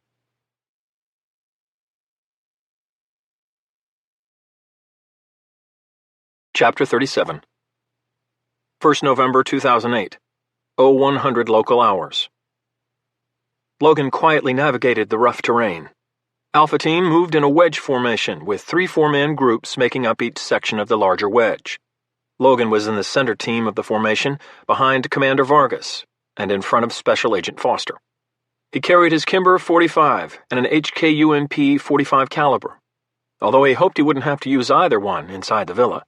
His Mark II fighting knife was in a thigh-rig sheath one of the FES members had provided. One of the HRT's dark olive-green flight suits provided several cargo pockets for the other tools of his lethal trade. Over the flight suit, he wore a lightweight Kevlar vest outfitted with nylon loops used as attachments for the magazine and equipment pouches. On his head was an FES boonie cover, darkening his face already camouflaged with various shades of paint. Each FBI HRT member wore a helmet that contained a built-in communications system, but Logan had selected the FES communications setup since it was similar to the throat microphone he'd used in force reconnaissance. John Quick had done the same. However, in addition to his M1911, he'd picked an M4 carbine from the HRT as his assault weapon. Along with his K-bar fighting knife, he carried 2 Claymore mines, several bricks of C4 explosives, detonators, and several feet of detonation cord. He loved the explosives, but despised the additional weight, since he liked to move quickly and lightly. Both teams had programmed each other's frequencies into their internal networks, but the standing orders were for only Commander Vargas and Lieutenant Commander Concepcion to crosstalk as needed. The insertion had been executed flawlessly. The helos had encountered no other air traffic during the entire flight. Logan knew it was one thing to operate safely in Iraq, where all aircraft were U.S.-controlled, but it was entirely another thing to conduct a low-altitude helo assault in a populated country that wasn't considered a war zone. At least not yet. And contained commercial air traffic. The only suspenseful moment had occurred minutes after the helicopters had landed and shut down their engines after unloading their passengers. As the men gathered in the clearing, a pair of headlights had appeared on the horizon, more than 1.5 miles away. The headlights had momentarily traveled toward them and then suddenly turned left, disappearing into the darkness to the southeast. Logan looked at his digital watch. 0103 hours, moving quickly. They'd covered more than 4.5 kilometers. They were close to their separation point where Alpha Team would break off to the north and Bravo Team would continue to the west-southwest. At this pace, they'd be in position ahead of schedule. Logan was apprehensive at the ease with which the operation was unfolding. He knew from experience that these things never went off without complications. Murphy's Law was always in effect. He shrugged the thought away and kept moving, ignoring the November chill in the night air.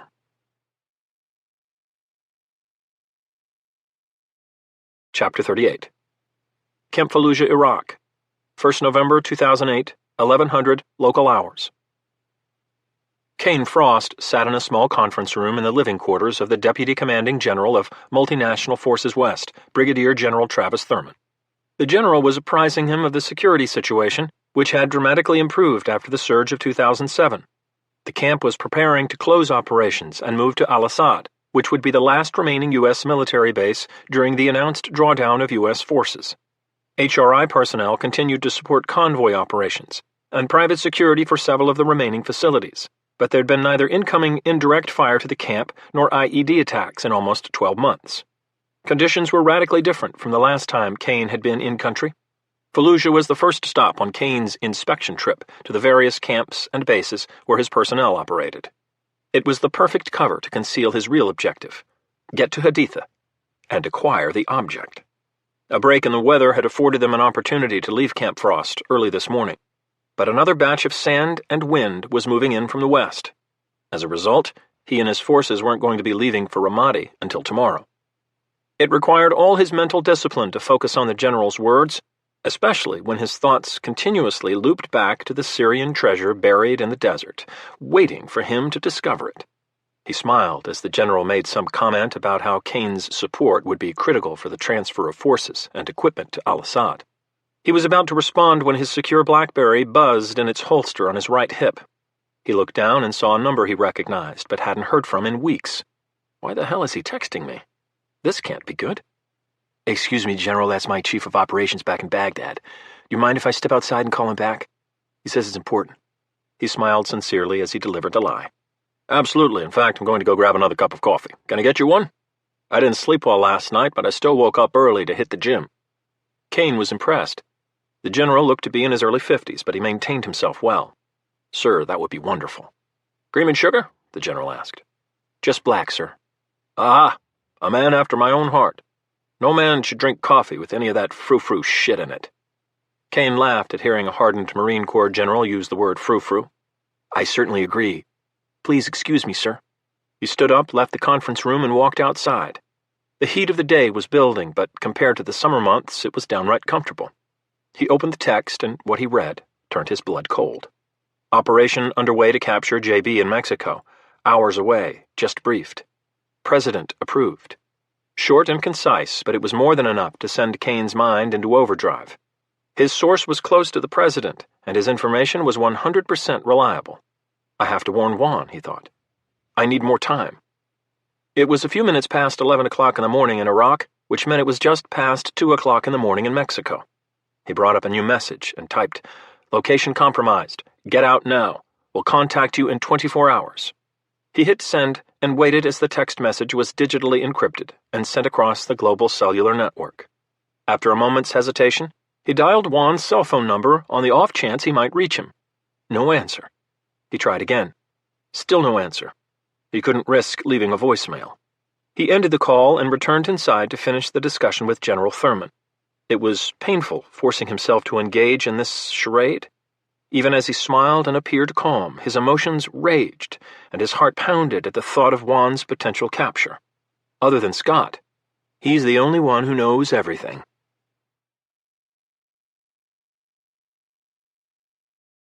Chapter 39. Los Toros Compound, 0540 local hours. Logan gazed through the night vision binoculars Commander Vargas had handed to him. Since the team had moved into their final position over an hour ago and assumed a surveillance posture, they'd observed limited movement inside the compound.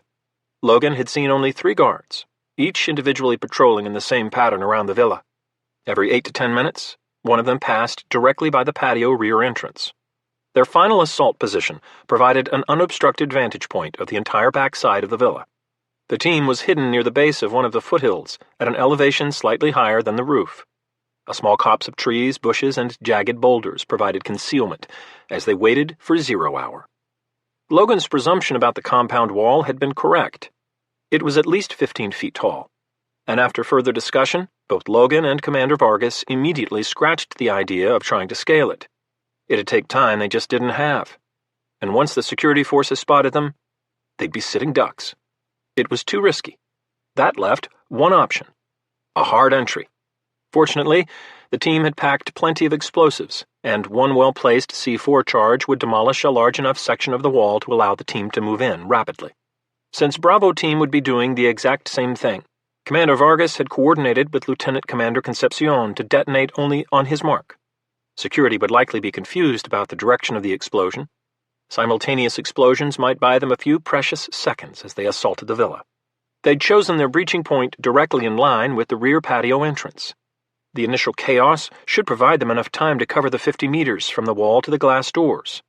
It'd be close, but Logan thought they'd be able to breach the house before reinforcements arrived. Logan turned to Commander Vargas, lying prone underneath the bush with him, and speaking in a low voice, whispering carried words farther, said, 3 men? Where the hell are the rest? This can't be that easy. Commander Vargas watched the compound as one of the foot patrols appeared at the left rear corner of the house, illuminated by the rooftop floodlights pointed down at the perimeter wall at a 45-degree angle. I have no idea. Maybe they keep a minimal security posture at night. Hell, maybe El Fuego is so arrogant he assumes no one would dare attack his home. He hesitated, and then said, Honestly, I just don't know. I guess it's a moot point, because in 4 minutes we cover this last 100 meters as quickly as we can, breach, and then we'll find what we find. The foot patrol was now halfway to the rear entrance. I just pray to God our luck holds out. It looks like we'll have enough cover to reach the wall without being spotted by the cameras. They'd identified the security cameras immediately, one mounted on a metal rod at each corner of the villa's roof. The cameras operated on timers, but what had shocked both men was the fact that the cameras were synchronized to swivel in a pattern that resulted in all 4 cameras either facing inward or outward at the same time. More importantly, each camera completed one rotation every 60 seconds. As soon as the cameras turned inward at 0545, Commander Vargas would radio Bravo team to utilize the blind spot and execute their final approach. Logan handed the binoculars to Commander Vargas and made his last-minute preparations. He pulled the charging handle of the UMP to ensure a round was chambered and checked that the safety was still on. The sense of focus Logan had experienced before every mission during his tenure in Force Reconnaissance returned. his senses heightened in a sharpened state of clarity. His mind welcomed the calm. All thoughts of Sarah, Daly, and the rest of the world disintegrated in his consciousness. His focus solely on the mission. Showtime, Juan, or whoever the hell you are. I'm coming for you. Inside the Los Toros compound, 0544 local hours. Juan Black, whose given name in a previous life was Marcos Bocanegra, stirred from a deep slumber, a headache forming as he opened his eyes. Shouldn't have had that last glass of wine. The dinner with Ricardo Ortega had lasted into the early morning hours. Juan had known he'd be feeling the effects this morning, but he didn't want to be rude to his host. Wine hangovers are the worst. The former 7th Special Forces Group member sat up in bed. He still wore his trousers and a white t-shirt from the night before. He rubbed his eyes, stood up, and looked out the curtains of his bedroom window. The dark mass of the foothills filled his view in back of the villa. It reminded him of several counter-drug operations he'd conducted in South America. The irony was that those operations had ultimately led to his current employment. After he'd washed out of selection school for Delta, he'd been so full of resentment and anger that he'd left the military altogether and contacted a mid-level cartel member with whom he'd once had a standing arrangement. He'd proffered his services for full-time employment, wholly grasping the implications of his choice. As it turned out, his moral flexibility suited the position perfectly, and he'd never looked back. Still dark outside. What time is it? And that was when he heard his BlackBerry vibrate. What the hell? He grabbed the phone and immediately saw several missed calls, and one text message, all from Kane Frost's extremely private and secure personal number. This can't be good. 3 people on the planet knew the scope of Kane's plan as well as the real intended target. Juan was one of those men. The other was Scott Carlson, Kane's second-in-command. Kane knew Juan was hiding in the Los Toros compound. The original plan had called for him to travel through Mexico and South America, eventually arriving in Venezuela. From there, his ultimate destination was Maracaibo, the Venezuelan city named after its lake. A bank account had been established there in a false name, another identity to which only he had the official documents. He'd planned on remaining in Maracaibo until the looming geopolitical storm blew over. He opened the message and read, "Location compromised," and his military training immediately kicked into overdrive. His mind was already formulating an escape plan as he closed the BlackBerry, holstered it, and grabbed his hiking boots. He cursed himself for having missed the call and the message. No point crying over spilled milk. Have to get out. Now. As he finished tying the second boot, 2 simultaneous explosions thundered throughout the compound, shattering the quiet Mexican morning. He should have realized they'd be coming for him. A slight edge of fear insinuated itself into his thoughts, and as a siren blared throughout the compound, he forced himself to take a deep breath. As he closed his eyes, one word flashed behind them. Escape.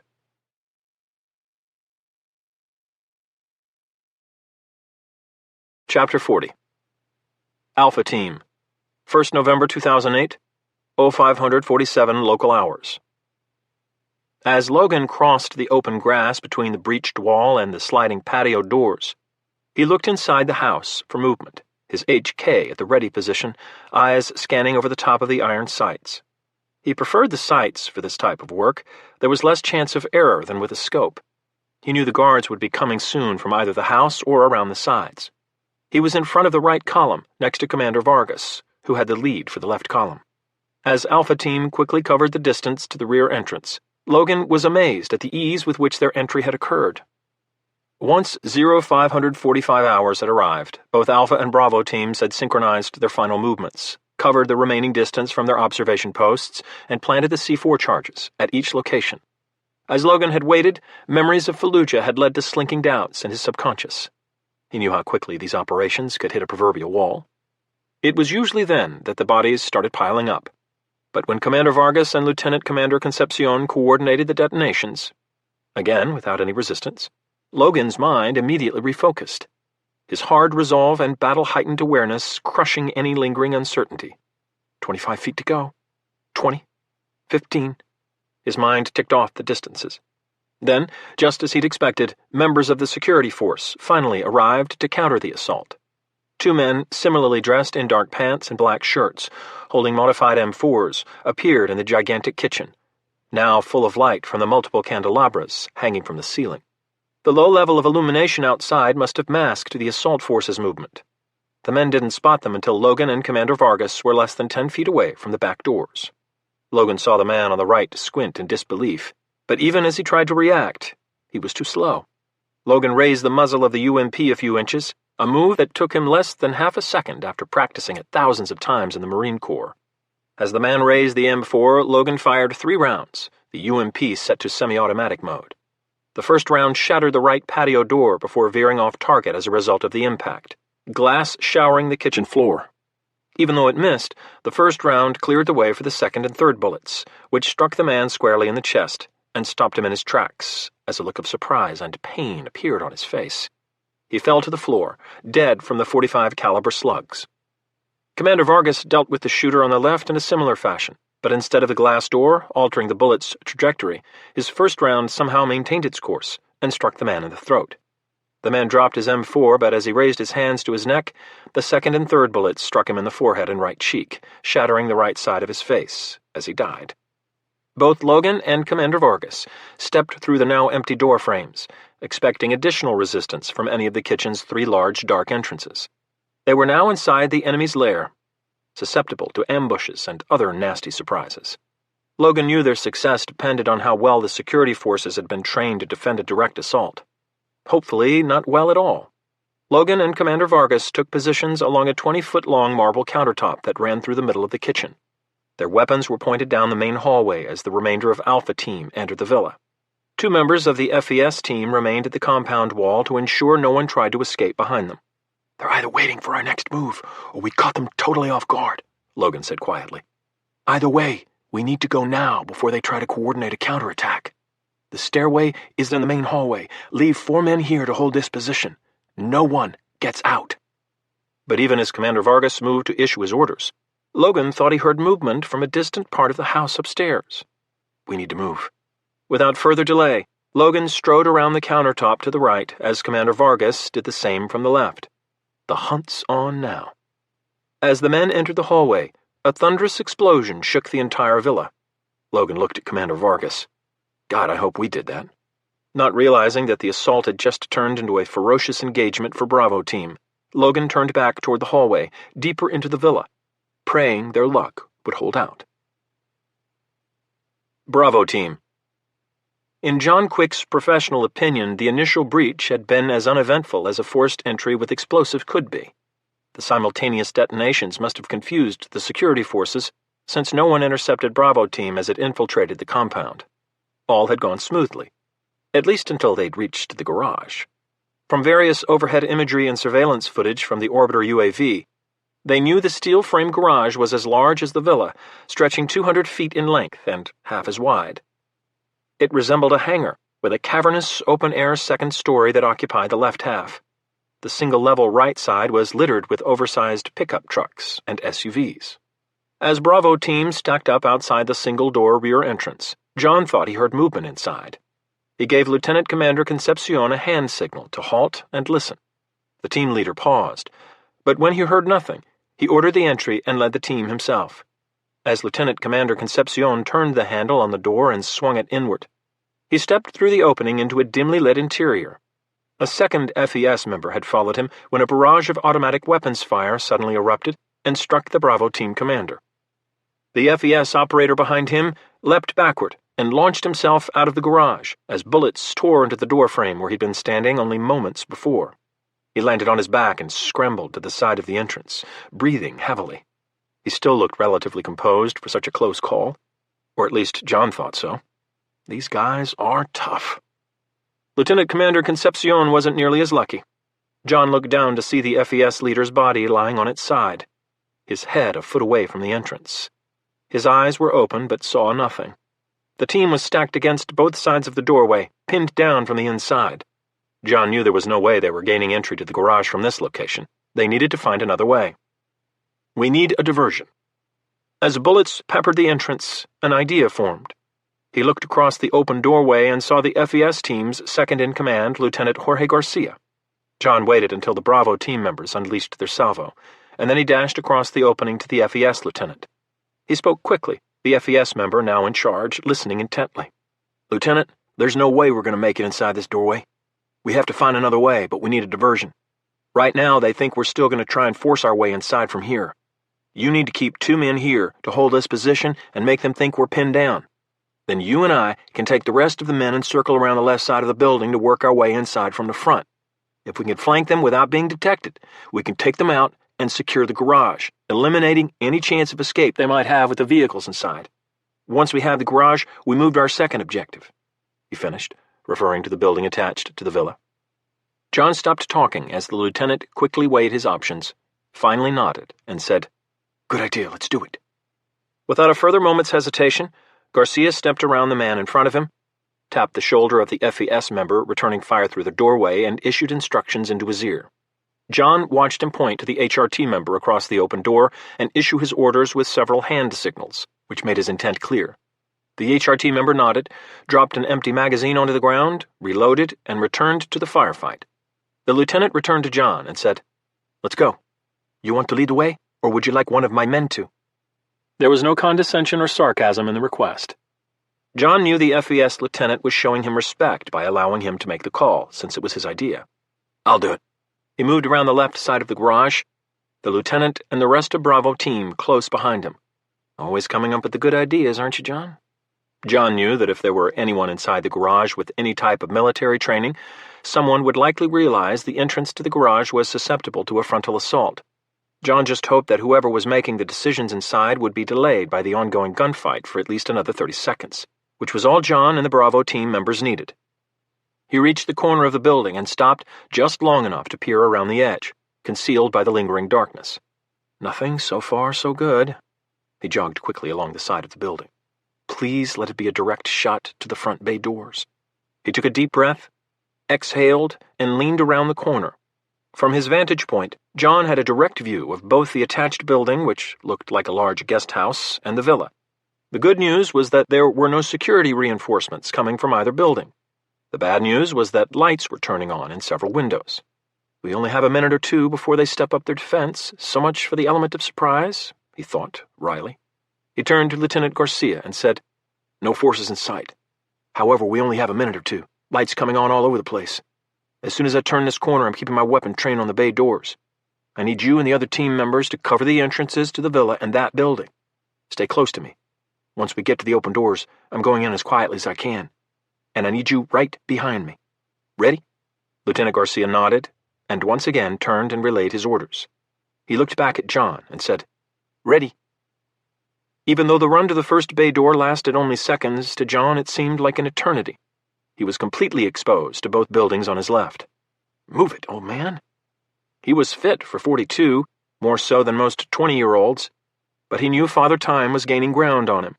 It wasn't that he'd lost a step. His hand-to-hand encounters in the last few days had proven that.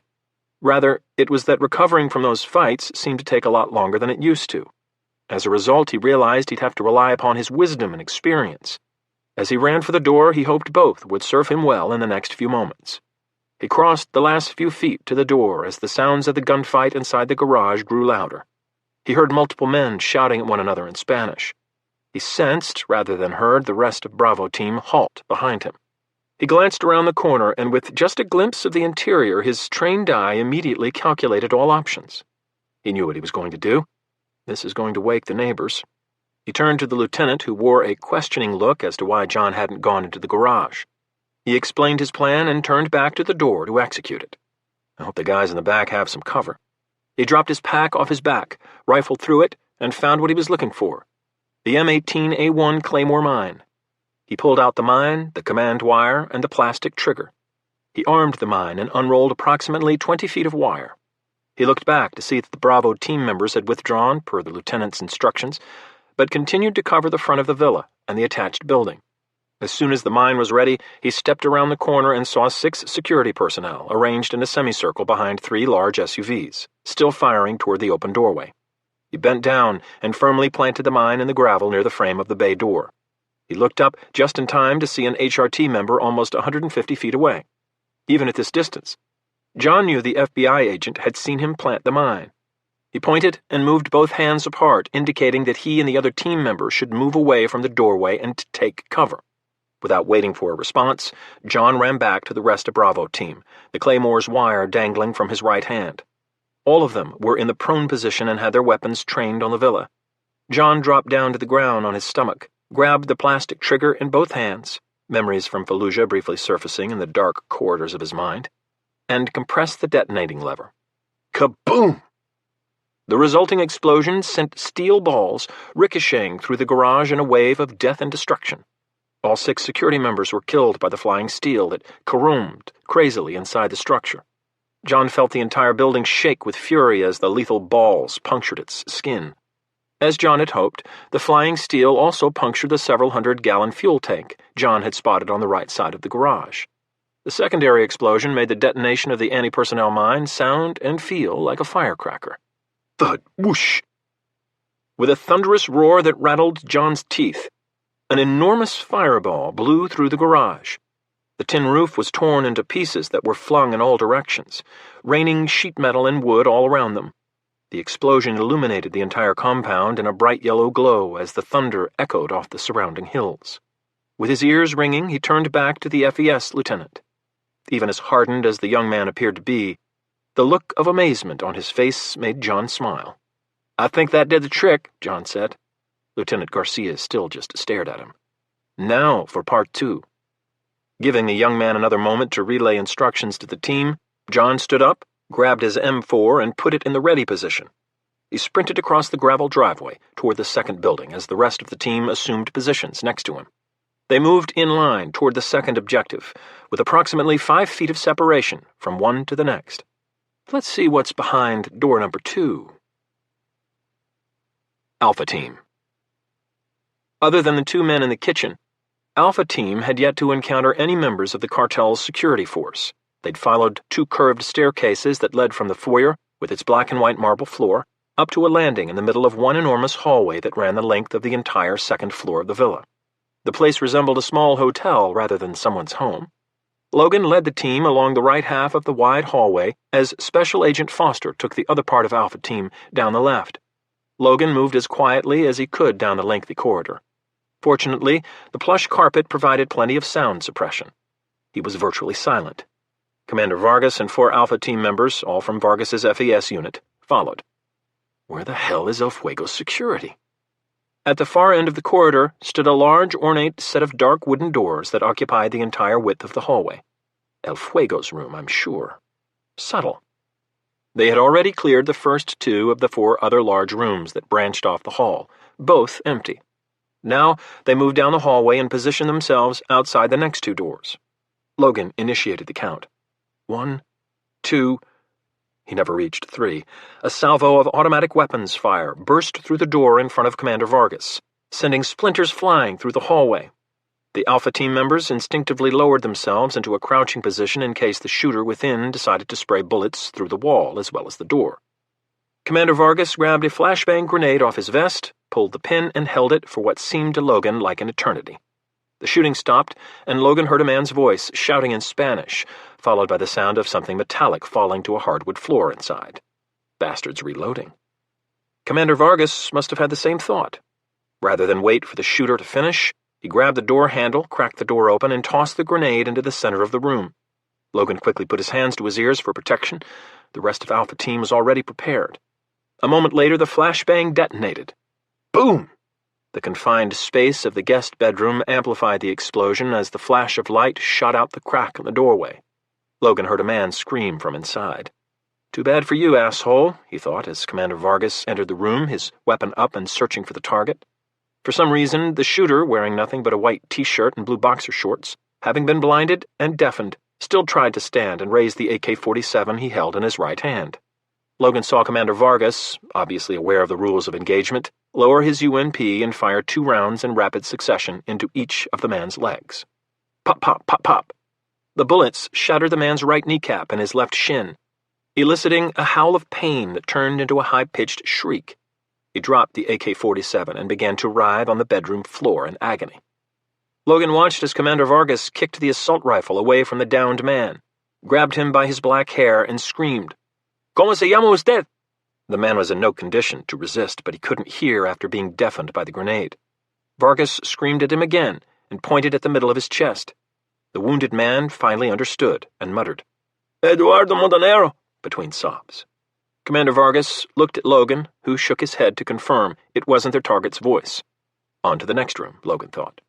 Commander Vargas rolled the wounded shooter onto his stomach, ignoring the man's pleas for medical assistance. He zip-tied his hands behind his back and exited the room, closing the door behind him, the man's screams now diminished by the wooden door. He looked at Logan as he said, "He'll live. The cleanup team can deal with him. He's not our priority." Logan appreciated the level of cold calculation in Commander Vargas's decision, nodded, and turned back to the last door. Once again, he initiated the silent countdown. 1, 2, 3, go! He reached for the handle of the door with his right hand and began to turn it.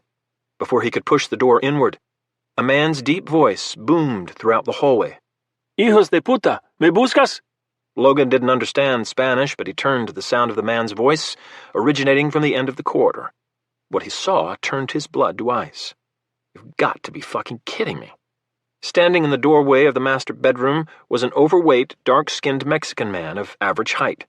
He wore an open, dark red satin bathrobe, his thick black chest hair sticking out in tufts where the front gaped open. His outfit was completed by a pair of navy blue pajama pants and what looked to Logan like a pair of yellow fluffy slippers. The man had a short-cropped beard and a thick mane of black, wavy hair jutting out in all directions. The look on his face was one of unadulterated outrage. Uh-oh, El Fuego looks pissed, Logan thought. Alpha Team momentarily gawked at the cartel leader as the scene suddenly transformed from shockingly comical to immediately dangerous when they saw what he held. The object that had drawn all of Alpha Team's attention was the large, round, hose-shaped nozzle pointed in their direction. Immediately behind the nozzle was a small foregrip, now held in El Fuego's left hand. The weapon also had a second pistol grip, which he held in his right hand. The oddly shaped weapon was connected to a dark hose that snaked its way to a tank worn on his back. Logan's mental threat weapons database recognized the U.S. Army M9A17 flamethrower from the Vietnam War era, its nozzle glowing with a small blue flame. Before Logan had time to formulate another thought, El Fuego let out an unintelligible roar and pulled the trigger.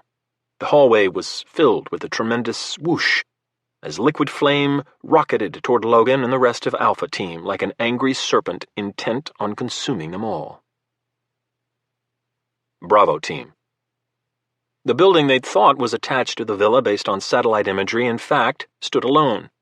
A covered walkway with an aluminum roof was all that connected it to the main house. Upon closer scrutiny, it wasn't a guest house at all, but only disguised as one.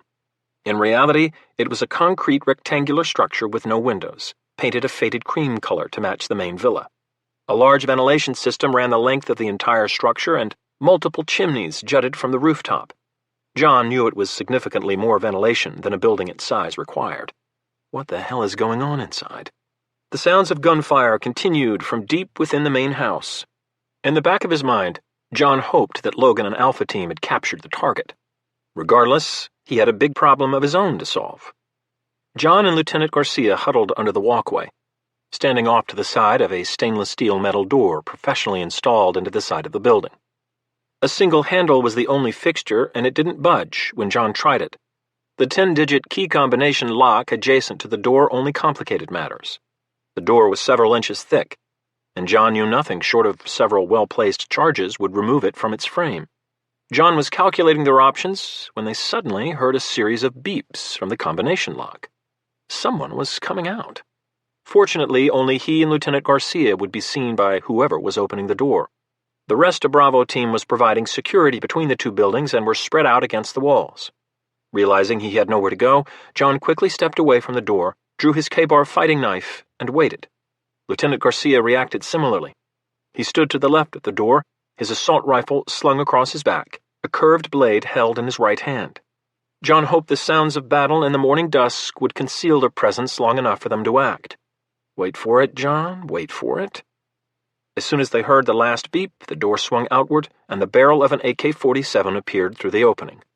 John waited until the man's left arm appeared, grasping the wooden foregrip under the barrel.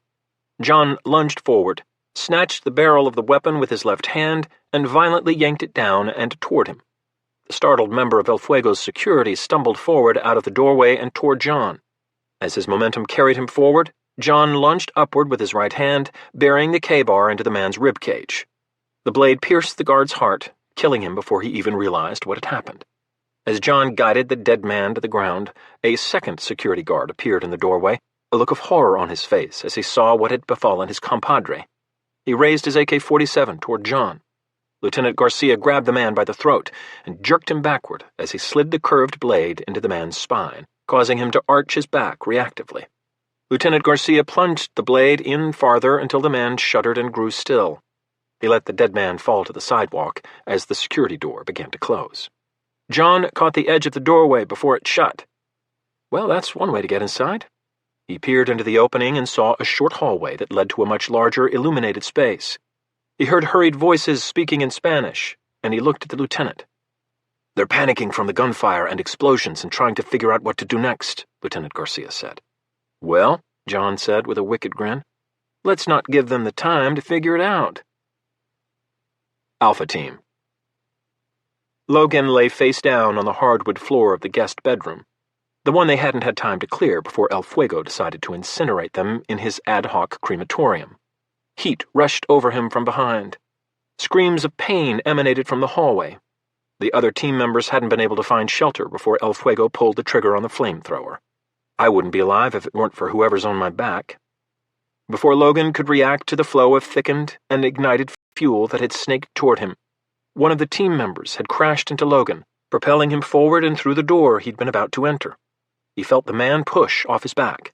Logan rolled over to his right side to see Commander Vargas regain his footing. Logan likewise scrambled to his feet as the screams continued above the roar of the flames dancing in the hallway. There was no time for a thank you. Logan looked around the room for another way out. He cursed at the sight in front of them. One of the two large sliding windows was open. A sheet tied to the bedpost closest to the window hung out of it. "Motherfucker! I'll bet that's our guy," Logan cursed. "He must have heard us coming and squirted. We need air support now, but first we have to deal with El Fuego." He knew there was little chance the other men caught in the firestorm in the hallway would survive, but they had to do something. He grabbed an M67 fragmentary grenade off his vest and spoke rapidly as he pulled the pin. "He's going to have to stop that blaze shortly. It's a burst weapon. As soon as he does, I'm leaning out and tossing this down his fucking throat. As soon as it goes off, I'll rush down the hall after him. You go left and tend to our wounded. Call the helos and tell them to use their FLIR radar to try and spot anyone outside the compound trying to escape. He'll probably head into the mountains." No sooner had he finished speaking than the hallway, brightly illuminated moments before, suddenly went dark. In one swift motion, Logan lunged to the door in a kneeling position, his right knee forward and his left leg stretched out. As his knee touched the floor, he released the spoon and flung the grenade as hard as he could around the doorframe and into the hallway. He didn't even look. He didn't want to expose himself to the madman with the flamethrower. Luckily, his aim was accurate. As the grenade landed down the hallway and bounced toward El Fuego, Logan stood up, his Kimber 45 in his hands, waiting to move. Logan watched Commander Vargas reach around his back for the small medical kit. He pulled out the morphine shots from inside. Might at least give our wounded men some comfort, Logan thought. Logan didn't have time to further contemplate his team's fate. The grenade detonated. Boom! Logan was rewarded with a loud scream as the concussion reverberated down the hallway toward them. Logan broke cover, turned into the hallway, and dashed through the inferno after his prey. He caught a glimpse of 4 shapes on the ground, but he didn't linger to see if they were moving. There was no time. The hallway was on fire on both sides of the wall. Smoke crept along the ceiling. Paint peeled and blistered as the heat devoured it.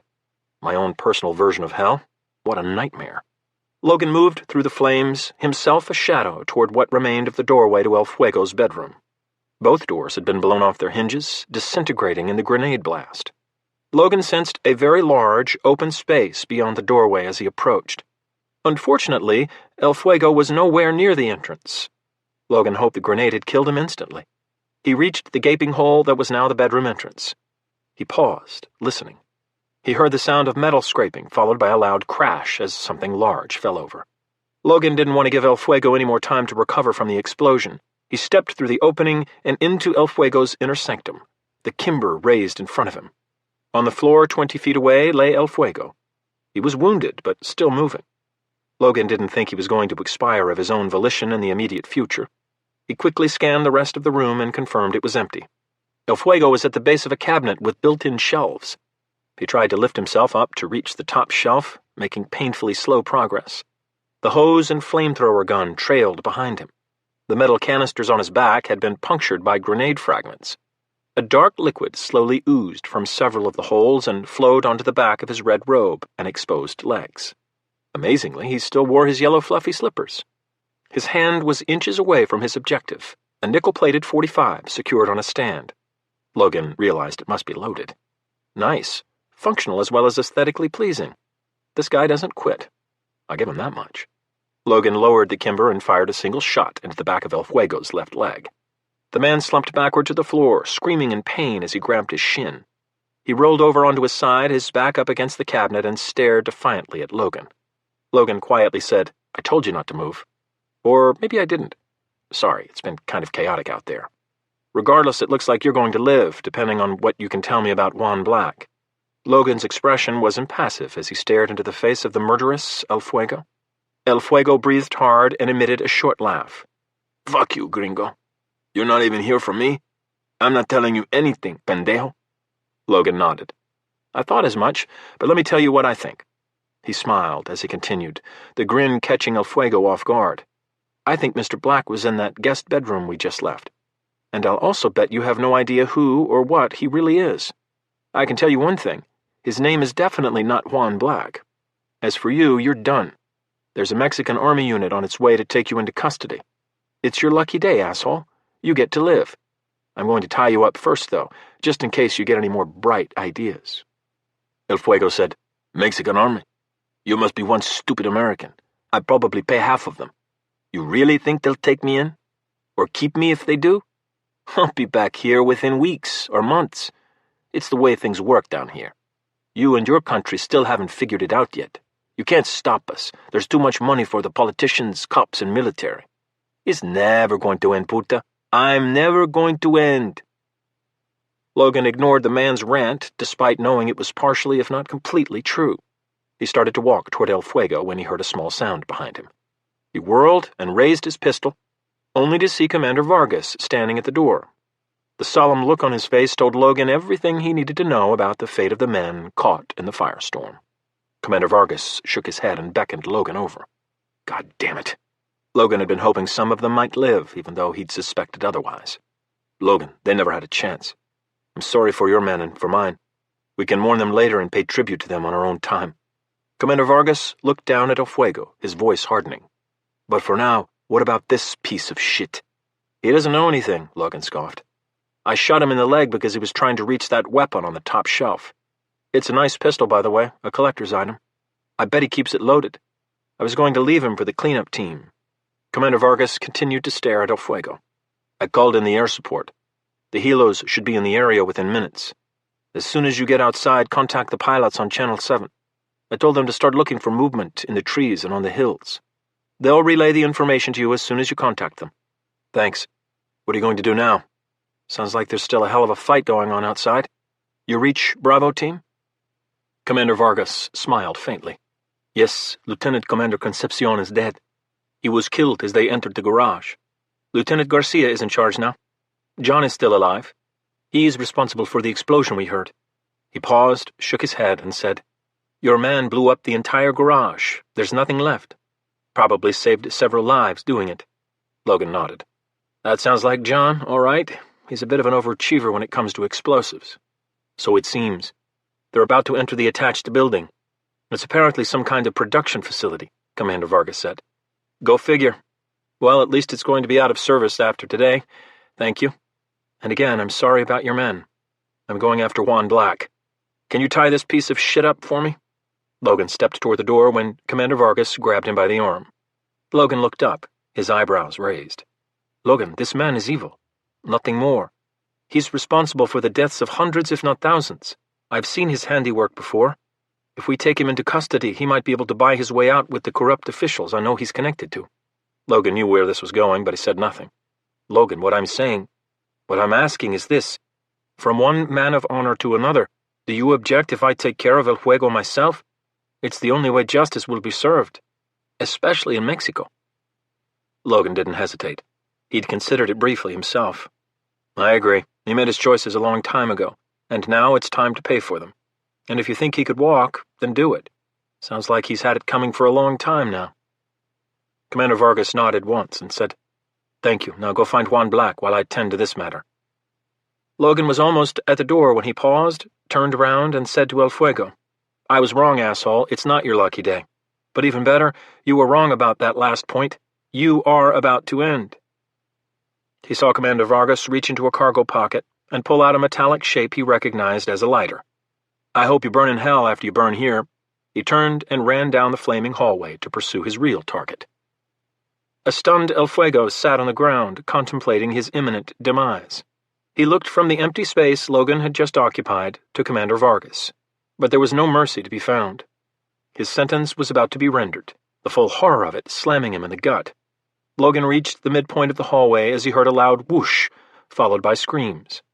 He smiled, his righteous outrage and desire for justice temporarily satiated. That's what you get for playing with fire. Several moments and screams later, a loud gunshot echoed down the corridor. Commander Vargas had shown El Fuego a small token of mercy at the very end. "That's better than what you deserve, you son of a bitch," Logan thought, and kept running. He had more pressing matters to attend to. Catching Juan Black.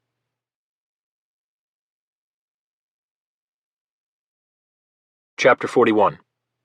Bravo Team. Things weren't going as smoothly for John Quick and Bravo Team, which had followed him and Lieutenant Garcia inside once they'd secured the door. As soon as they'd infiltrated the building through the small passageway, they'd been engaged by a security member in a tiny office that served as an observation area for the entire facility. John had been forced to shoot the man in the chest as they proceeded down the hallway, and as a result, they'd lost what little element of surprise they'd gained during their otherwise silent entrance.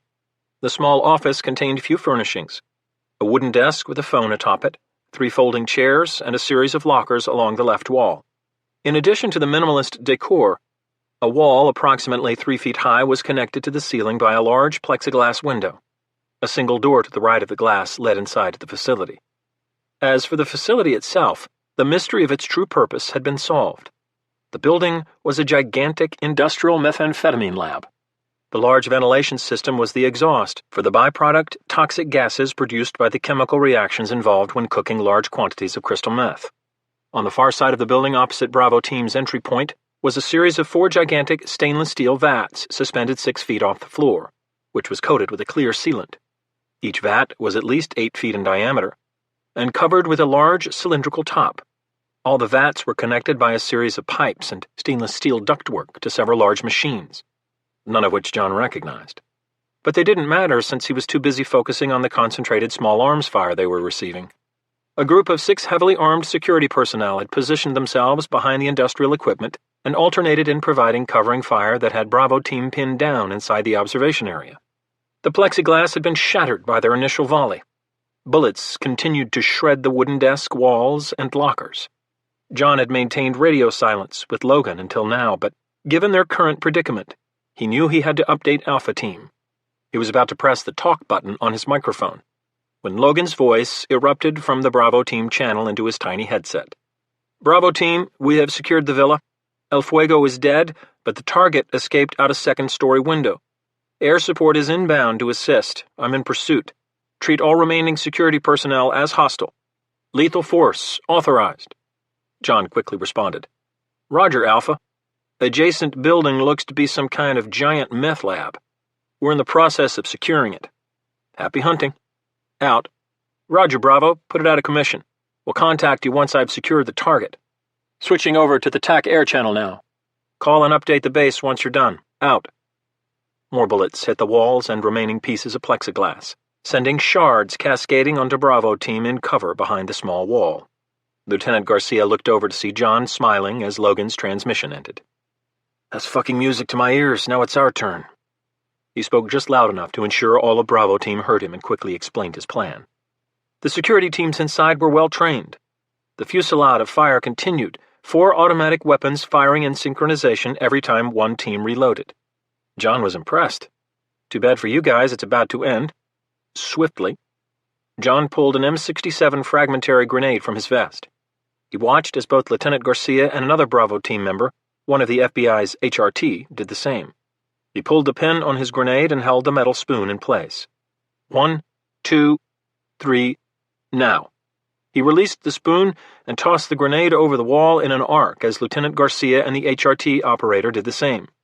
John's grenade sailed over 2 SUVs and landed near the 2-man team on the right side of the facility. The other 2 grenades landed near their intended marks on the other side of the industrial machinery. All of Bravo team crouched, as low to the ground as possible behind the wall, as the security teams realized what had been thrown at them. John heard one man begin to scream something in Spanish, but his cry was cut short by 3 successive explosions. Boom, boom, boom! Shrapnel whizzed through the air, piercing holes in sheet metal and denting the various equipment. A plastic barrel containing some kind of chemical was punctured, and the leaking fluid ignited. A loud whoosh ripped through the building. This seemingly relentless enemy fire suddenly ceased. John and Lieutenant Garcia leapt over the wall and ran deeper into the building, as 3 Bravo team members raised their assault weapons and opened fire in the direction of the security team's positions. 2 other team members went left, completing the other half of their flanking maneuver.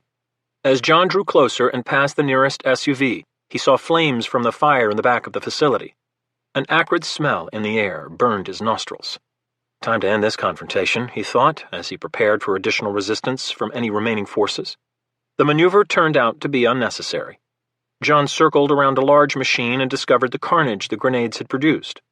"Ceasefire!" he yelled, and the covering gunfire from the observation area immediately stopped. Each M67 grenade had a kill radius of 5 meters, a little more than 15 feet. Unfortunately for the security teams, they were only 2 to 3 meters apart, and the accuracy of the throws had been lethal. All 6 men were dead, killed by shrapnel from multiple grenades. The 2 men in the center team had taken the brunt of it. They'd been hit by shrapnel from all 3 grenades, their bodies mangled. John stopped and reached for his microphone as the other Bravo team members confirmed their targets were dead and removed their weapons. It was time to check in with Mike, back at the airport. "Command, this is Bravo team. We've secured the secondary building. It's a meth lab and now out of commission. We also secured the garage. Actually, we destroyed it. We're moving out front to wait for air support. Alpha team leader has gone after the target, who managed to escape the villa. El Fuego is dead. We have 1 friendly KIA, and Alpha has at least 4. John heard Mike say, "Acknowledge all, Bravo. As soon as you have the target and are inbound, I'll call the Mexican army in to clean up." "Roger, Command. Out for now." John raised his voice to get Lieutenant Garcia's attention. "Time to move out front and establish a security perimeter and wait for extraction once Logan has the target." He looked around at the spreading flames, disgust on his face. "Let this place burn." As he turned back toward the destroyed office, a loud vibration grew in intensity, rattling the walls and the ravaged equipment. John felt the floor shake and smiled. Here comes the cavalry, he thought, as the 2 gunships approached the compound, one intent on landing, while the other provided air support to Logan. Spectre 1, Cockpit. Captain Anthony Ramirez, co-pilot of Spectre 1, scanned the hillside through his Starfire forward-looking infrared radar, or FLIR, camera system. The images were displayed in real time on a small screen directly in front of him on the helicopter's instrument panel. The FLIR had been the last upgrade the crew had installed, and it was working beautifully. He watched as the gray, desolate images of the foothills below slowly passed underneath them. The gunship hovered directly over the compound in order to gain a vantage point of the entire hillside. Captain Ramirez was still in disbelief as he surveyed the carnage below. One gigantic structure on the south side of the compound was completely demolished, flames still shooting up into the dawn sky. Another building adjacent to the villa was on fire, a fire that seemed to grow in intensity by the minute. Even the rear of the main villa now had smoke billowing from several broken second-story windows. He knew that the assault force had suffered several casualties, and he hoped they'd given as good as they got. As the pilot steadied the helicopter 500 feet above the compound, Captain Ramirez moved the joystick next to the display. The spherical pod underneath the nose of the gunship turned to face the hillside, and Captain Ramirez zoomed out to gain a wider picture of the area. There, movement. He looked forward out the window, searching for the nearest landmark with his eyes, as he said, "Alpha, this is Spectre 1, target spotted, approximately 150 meters due north of the compound and 50 meters west of the breach in the wall. Looks like he's trying to move up into the hills." He looked over to see the pilot point through the helicopter's windshield, indicating he had a visual on the target as well. "He's crouching near a large outcropping of several boulders. What are your instructions, Alpha?" "Roger, Spectre 1, I'm in pursuit on foot. Captain Ramirez heard the pounding of footsteps in the background, followed by fast but controlled breathing when they stopped. "I'm about to exit the compound. How about providing some direct fire to keep him pinned down while I work my way up? But whatever you do, do not, I say again, do not hit him. We have to get him alive. I should be on his location in 2 to 3 minutes. Keep your eyes on me and let me know when I'm approximately 30 meters from the target. I'll let you talk me in from there. Breaking cover now. Open fire." The pilot of the gunship pulled the trigger on the flight stick, aiming 50 meters above the boulders as he unleashed a volley of 20mm rounds from the GIAT cannon on the port side of the aircraft. The helicopter shuddered with each shot. Boom, boom, boom, boom, boom, in rapid succession. Captain Ramirez watched as the rounds impacted north of the moving target, shattering small trees and sending clouds of dirt and debris high into the air. As soon as the firing stopped, the target changed course and began to move down the slope. "Alpha, target is moving down the hillside toward you. I have visual on you both. He's approximately 50 meters from you," he heard Logan say. "The underbrush is too dense. I can't see him yet. Fire another volley above him and see if you can push him closer to me." "Roger, Alpha." The pilot opened fire once again, sending another volley of 20mm shells into the hillside below. The resulting impacts echoed off the hillside and had the desired effect.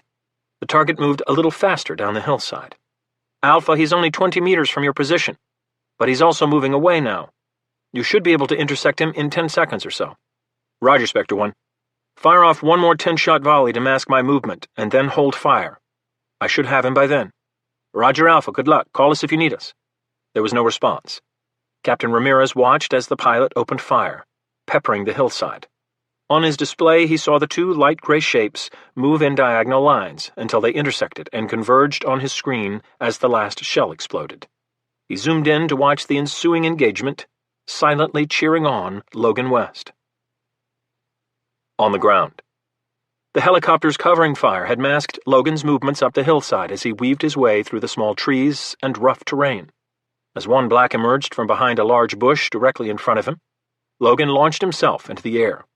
He barreled into the unsuspecting man at full speed and slammed his shoulder squarely into Black's side as the last shell from the gunship exploded above them on the hillside, showering them with dirt and rocks. Logan was rewarded with a grunt of pain as he drove Black into the ground. Before he could make another move, Black, obviously trained in hand-to-hand combat, attacked. As the two men landed on the hillside, Black tried to wrap his left arm around Logan's head, delivering a swift punch to Logan's left side. Logan ducked under the arm and moved to the right. He countered with his open right hand to push Black's arm away and delivered a vicious punch to Black's face, striking him squarely in the nose. He heard the distinctive reward of breaking bone and crunching cartilage. Blood burst from Black's nose, temporarily stunning him. Logan had to find a way to subdue the man without killing him. He used his momentary advantage to mount Black's chest and deliver a series of 3 punches to the man's face, trying to connect with his jaw. Black masterfully deflected each blow, as Logan used his arms to shift his position. Black brought both forearms down, forcing Logan to lose his leverage and fall forward into Black's body. Having closed the distance, Black tried to headbutt his assailant's nose, hoping to share his pain and level the playing field. Logan turned his head to the right at the last second. The top of Black's head squarely struck his left cheek, connecting with the still healing wound. Fresh blood dripped from Logan's cheek, and he felt Black try to buck him off. Logan rolled away and pressed off the ground with both arms, propelling himself even farther from Juan Black. Keeping his eyes locked on his target, he cautiously stood.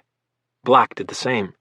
The man's eyes, cold with malevolence, glared at him intensely, and before Logan could speak, Black opened his mouth.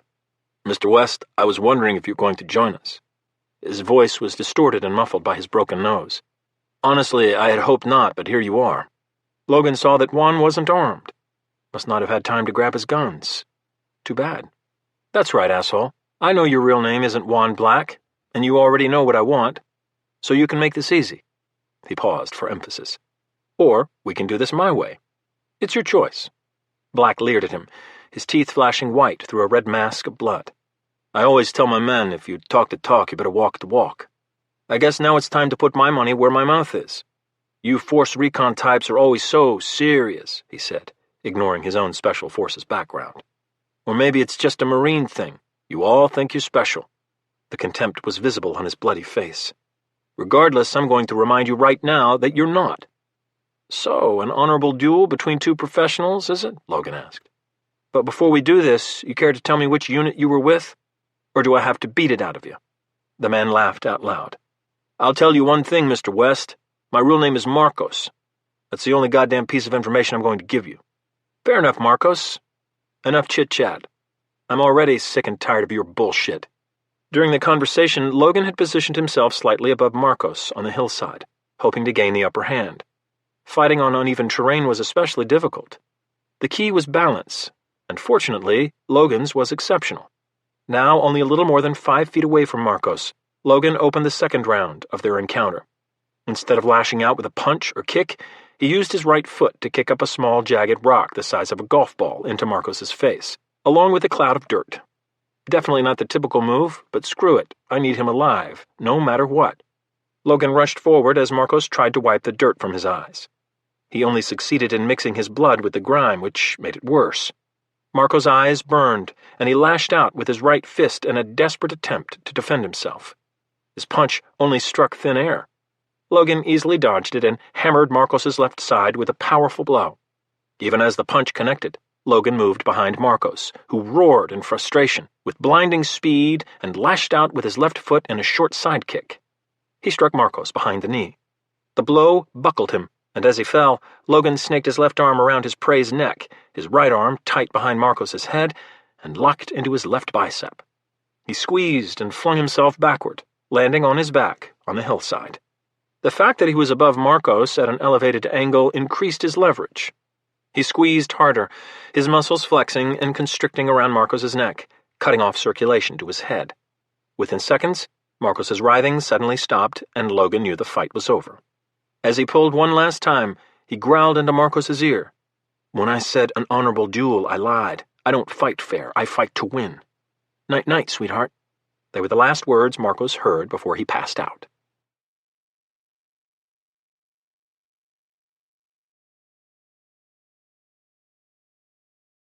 Chapter 42. Quetzalcoatl International Airport. Logan sat in the hangar, watching intently as Commander Vargas questioned Marcos Bocanegra. As the interrogation had unfolded over the last hour, each detail of Kane Frost's lethal conspiracy had been revealed, to the increasing horror of the assembled men. Once Logan had secured the target, the remainder of the operation had gone according to plan. Both gunships had landed inside the compound, which had been razed to the ground. A smoldering ruin, all buildings, including the villa, destroyed, and loaded both teams, the target, and all casualties before the Mexican Army unit arrived to secure the facility. There'd been no sense of urgency, since a full sweep of the compound had discovered no surviving security personnel. Logan believed in karma, and he figured all of them got what they deserved. Evil men deserve no mercy. His time in Mexico had reaffirmed that conviction. Currently, Mike was speaking to his uncle on the phone, trying to secure an immunity deal for Bocanegra. It had been his only demand. The man formerly known as Juan Black was playing his last card, his ace in the hole. John watched the interrogation on a computer monitor broadcasting the session to the main area of the hangar, which was now empty except for Logan, John, and Mike. The rest of the assault force was recovering from the intense combat and tending to the wounded and the 5 dead team members, 2 FBI HRT shooters and 3 FES operators. A separate hangar had been converted into a makeshift morgue until transportation could arrive to return the FBI agents home. Mike had informed FBI headquarters. The Bureau was now in the process of notifying the agents' families. The Mexican Navy was doing the same for its fallen warriors. The interrogation unfolded as smoothly as any Mike had witnessed. Commander Vargas had used no force whatsoever. He hadn't needed it. Mike had told Marcos from the very beginning that he could offer a presidential pardon in return for a full disclosure of the details and information leading to the prevention of whatever attack was planned. Marcos, aware of the gravity of his situation, knew it was the only offer he was going to receive, and he'd agreed. He might have been a trained killer and a mercenary for hire, but he was smart enough that self-preservation still guided his actions, especially when he had no other options. Once the deal had been reached, he'd disclosed what all of them had feared. The plot involved an attack that would change the geopolitical landscape of the Middle East. Kane Frost planned to launch a tactical nuclear attack on the Quds Force headquarters in Iran? It would start an all-out war and draw the U.S. right back into another massive conflict, just as Iraq was beginning to stabilize. It was utter insanity, Logan thought as he watched the live feed. Mike pushed the end button on his phone. My uncle is in the process of checking with Kane Frost's staff back at his headquarters in Northern Virginia to determine if he's actually in Iraq. And if so, where? My uncle is using some senator's office as a proxy in case Frost finds out about the inquiry. It seems he has a source in the White House. We'll know in a few minutes. If this is true, guys, this is absolutely apocalyptic. And all for revenge. Unreal. John stared at the monitor and shook his head in disbelief. You know, I completely understand his motivation. Mike and Logan looked at him. Think about it, Logan. Hell, we were the ones that found his brother. I still can't believe what I saw. It was horrific and utterly inhumane. I still have visions of it in my head. And I know they'll stay with me until the day I die.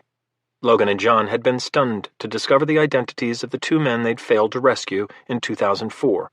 Marcos's tale involved one of the most powerful men in the world, a man who'd established an empire in the private security business, Kane Frost.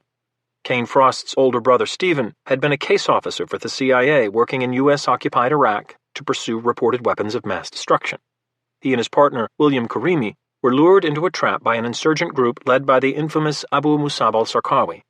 The information al-Zarqawi had received on the American agents had been provided by none other than the Iranian Quds Force, who'd infiltrated the Green Zone and carried out the deception successfully.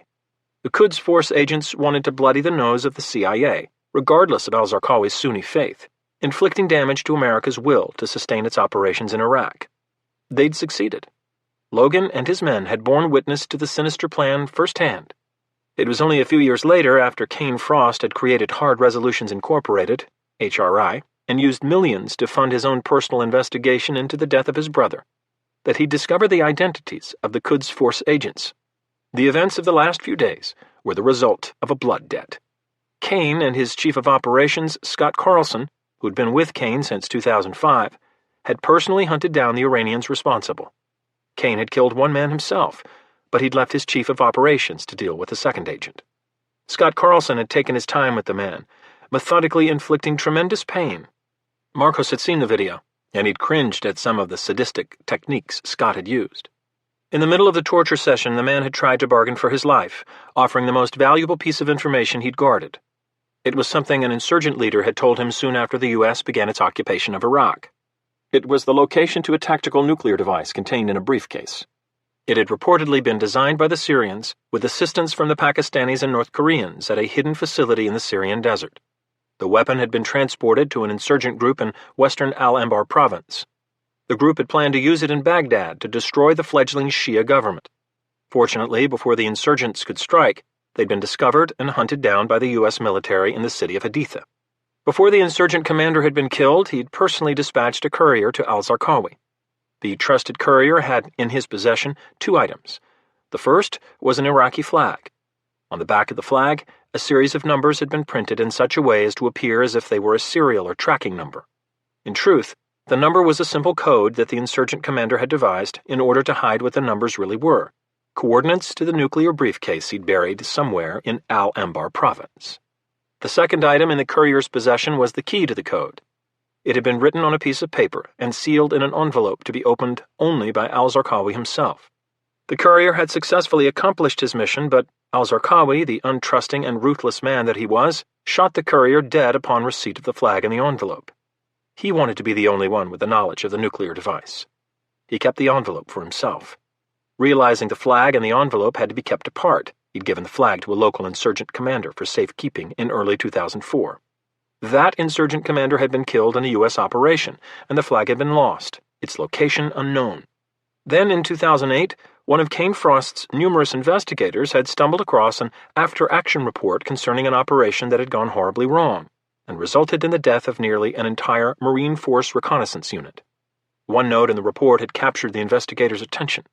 Gunnery Sergeant John Quick took custody of an Iraqi flag and will provide it to the MEF G2 shop for disposition. That one note in a 4-year-old report had started the clock on the current chain of events, ironically sending Frost on a search for the very man who'd been dispatched to save his brother's life. As for the envelope itself, the Iranian had provided its location before he died at the hands of Scott Carlson. Hoping against hope, he'd pleaded for his life. The begging had fallen on deaf ears. Scott Carlson had slit the man's throat. Days later, he found the envelope exactly where the Iranian agent had stated, stored in a bank in Baghdad, still sealed. He'd handed it over to Kane Frost. Commander Vargas stopped the interrogation. He stepped outside the enclosed chamber into the main hangar to discuss the veracity of Marcos's story. Logan recalled a reported Israeli airstrike in September 2007 on an alleged Syrian nuclear facility called Al-Kibar. The reports were speculative and shrouded in secrecy, and neither the Syrian nor Israeli governments had commented on the action. The press treated it as if it had never happened. As much as I don't want to believe it, unfortunately, I do. Wars have started for less, and given the resources Kane Frost has at his disposal, and his motivation, it sounds legitimate. Mike said, I agree. He looked at Commander Vargas. See if you can get him to tell you anything more about the target itself. I can't believe the Quds Force headquarters is going to be an easy target to reach. I need to talk to my uncle to find out exactly where it is. Logan thought for a moment and then said, You know, Mike, Marcos may be a trusted agent of Kane's, but it occurs to me that the real target could be somewhere else. Come again, Logan? Think about it, Logan said, his voice strengthening. He goes through all this trouble to obtain a nuclear weapon. He knows Marcos is a loose end he can't tie up. He also knows that if Marcos gets captured, as he did, we're going to interrogate him until we learn everything he knows. I'll bet you anything that he told Marcos what the target was, just to throw us off the scent in case he was captured. John said, What that means is that the only way we're going to confirm the identity of the real target is if we capture Kane before he can leave Iraq. The clock just started ticking faster. He shook his head in disbelief. This just keeps getting better and better. I'll see what I can find out. Commander Vargas turned and entered the small chamber. It proved to be unnecessary. Marcos didn't have any more information. He'd told them everything he knew. Commander Vargas joined them at the table moments later. He looked pale from the weight of the knowledge he now held. Logan sympathized. So here we are in a hangar in Mexico trying to figure out how to stop an egomaniac hell-bent on revenge from starting a war on the other side of the world. This sucks, Logan thought. Logan looked at Mike, who kept studying his phone, expecting his Uncle Jake to call at any moment. He broke the silence. Unfortunately, what he's doing is only going to result in more U.S. casualties, if not the fucking end of the world. Iran is going to blame Israel, since everyone knows Israel has an arsenal of nuclear weapons, regardless of what they acknowledge publicly. And considering the rhetoric coming out of Iran to wipe Israel off the face of the earth, they've got the motive. Iran will use it as an excuse to launch a full-scale attack, probably with the support of other countries in the region. The U.S. will have no choice but to defend Israel and respond, and everything we fought and died for will be wasted. I agree, man. John's sentence trailed off, then he added, But Logan, as much as I want to put a bullet in the man's head, he has a point. When do we finally do something about Iran meddling in Iraq and everywhere else? We know they're responsible for hundreds of dead U.S. servicemen from their goddamn EFPs. The explosively formed penetrator was a special type of IED designed to penetrate armor by using an explosive charge to deform a metal plate into a slug or rod shape and accelerate it toward a target, with disastrous effects. It was well known throughout the Department of Defense and had even been leaked to the press that Iran was responsible for manufacturing and using them in both Iraq and Afghanistan. John continued. Kane's just the first one to do something about it. I'd give him credit for it if his insane plan wouldn't end up starting the next world war. Christ, what a mess. Unfortunately, nothing's ever black and white, Logan responded. We should know something soon enough. If Kane has the flag and the key, and if he's in Iraq, then he's got to be close to the bomb. The trick is going to be getting both him and the device at the same time, Mike said. Logan was about to respond when Mike's phone rang. All eyes turned to him as he answered. Logan and John watched as Mike listened to the caller, taking a few notes and nodding absent-mindedly. After 60 seconds, the call ended, and Mike said, Thank you, sir. I'll let them know. He hung up. You want the good news or bad news first? The bad, so I know how bad it actually is, Logan said. Fair enough. Frost is in Iraq right now. He's with his chief of operations, one Scott Carlson. That fact cemented the underlying truth in Bocanegra's story.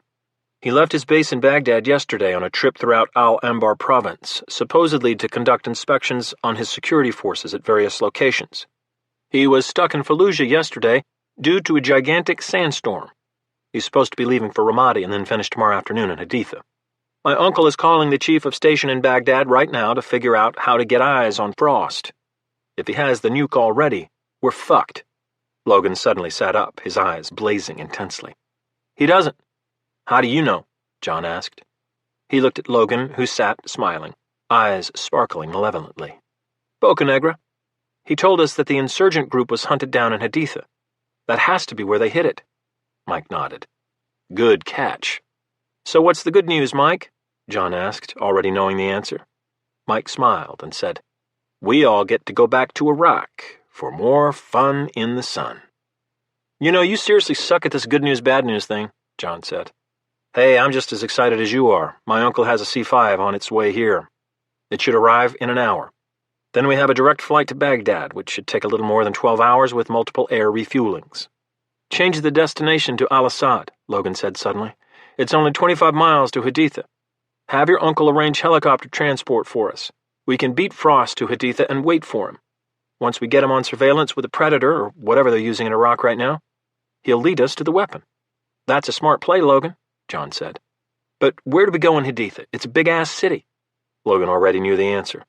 "The largest landmark they have," he said. "The dam." "Of course, dam, no pun intended. I should have thought of that already." "Don't worry, John, it's not your fault. You're just not that smart," Logan jibed, smiling broadly for the first time. "Yeah, fuck you too, brother." Logan looked back to Mike and asked, "What about Bocanegra?" "That's easy, he stays here in Mexico. If we recover the weapon, Commander Vargas will release him and he's free to go anywhere except the U.S. He's never to set foot on our soil again. The President added that condition himself." "Nice," John commented. "Well then, I guess someone had better go inform Mr. Bocanegra that he better start rooting for the home team.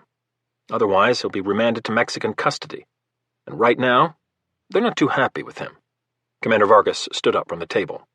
"You know, if you fail because of any bogus intel from him, I'm going to personally see to it our friend in there never sees the light of day." "Well then, Crisanto," Logan said, "I think you should be the one to tell him that. Maybe he'll think of something he forgot to mention. Or at least it'll give him something else to think about over the next 24 hours. Commander Vargas smiled. "My pleasure," he said as he re-entered the interrogation chamber. Logan looked from Mike to John. "I never thought I'd ever go back to that hellhole, ever." John nodded. "Likewise, but here we are." "So here we are," Logan echoed. "And now we have to go back to the sandbox where all this started to finish this once and for all." The look of determination in his eyes told Mike and John all they needed to know, and Mike summed it up in one word: karma. John shot back sarcastically. "I prefer the circle of life, or in our case, the circle of death." Then he added cheerfully, "Hakuna Matata, motherfuckers." Logan stared at his friend.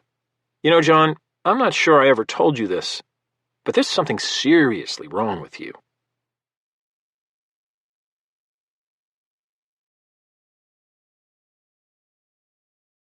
Part 6.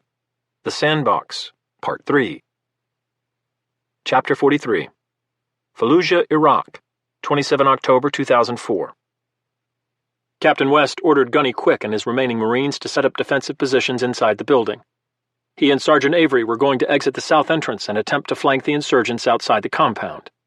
It was a risky move, but he thought it had a chance of working. They definitely won't expect it.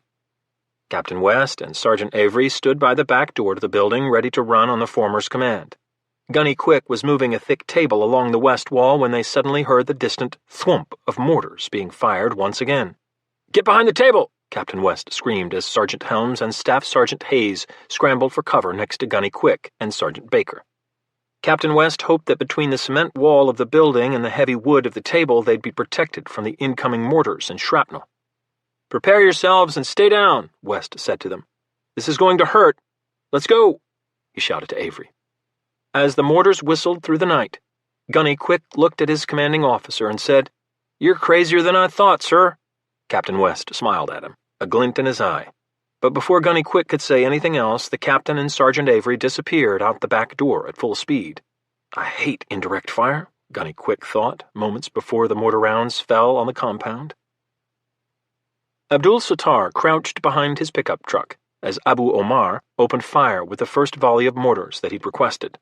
He prayed that Omar's aim was true and that Allah would guide the mortars to the target. If one round fell short of the compound, Abdul-Sattar and what remained of his men would likely be killed, not the remaining Americans inside the compound. He counted the seconds as he waited for the rounds to impact. 1, 2, 3, 4, and then all 4 rounds struck simultaneously inside the compound. 4 separate explosions that merged into one enormous boom that sent a gigantic plume of dirt and debris into the air. He smiled as he waited for the dust to dissipate. It wasn't likely that anyone could survive a direct hit from the mortars, but just for insurance, he'd ordered Omar to fire a second volley. Abdul-Sattar wanted to ensure that whoever was inside was either dead or seriously wounded before he sent more men into another ambush. He turned to his right to speak to one of his men. The smile fell off his face as his jaw dropped on its hinges and he stared, shocked at the scene before him, illuminated by the truck's headlights. It can't be. No one should have survived. Inside the building, Gunny Quick, Staff Sergeant Hayes, Sergeant Helms, and Sergeant Baker had flattened themselves at the base of the wall behind the table. Gunnery Sergeant John Quick knew a direct hit would likely kill them all, even though the table, carved out of a thick, heavy dark wood, had taken 3 of them to flip. No one survived a direct mortar strike. He'd wondered where the insurgents had obtained such an obviously ornate and expensive table, and when they'd transported it to this torture compound. Then he remembered this was Iraq, and nothing much surprised him anymore except the level of cruelty and violence their enemies displayed on a daily basis. He prayed silently as the 4 82mm mortar rounds landed inside the compound. 2 of them were direct hits on the other building. 1 landed near the south entrance to the compound. The remaining mortar hit the roof of their building, punched a hole through it, and detonated inside their shelter with disastrous effects. All prayers and thoughts were wiped from his mind as the concussive wave slammed into the table, splintering it in half and knocking him unconscious.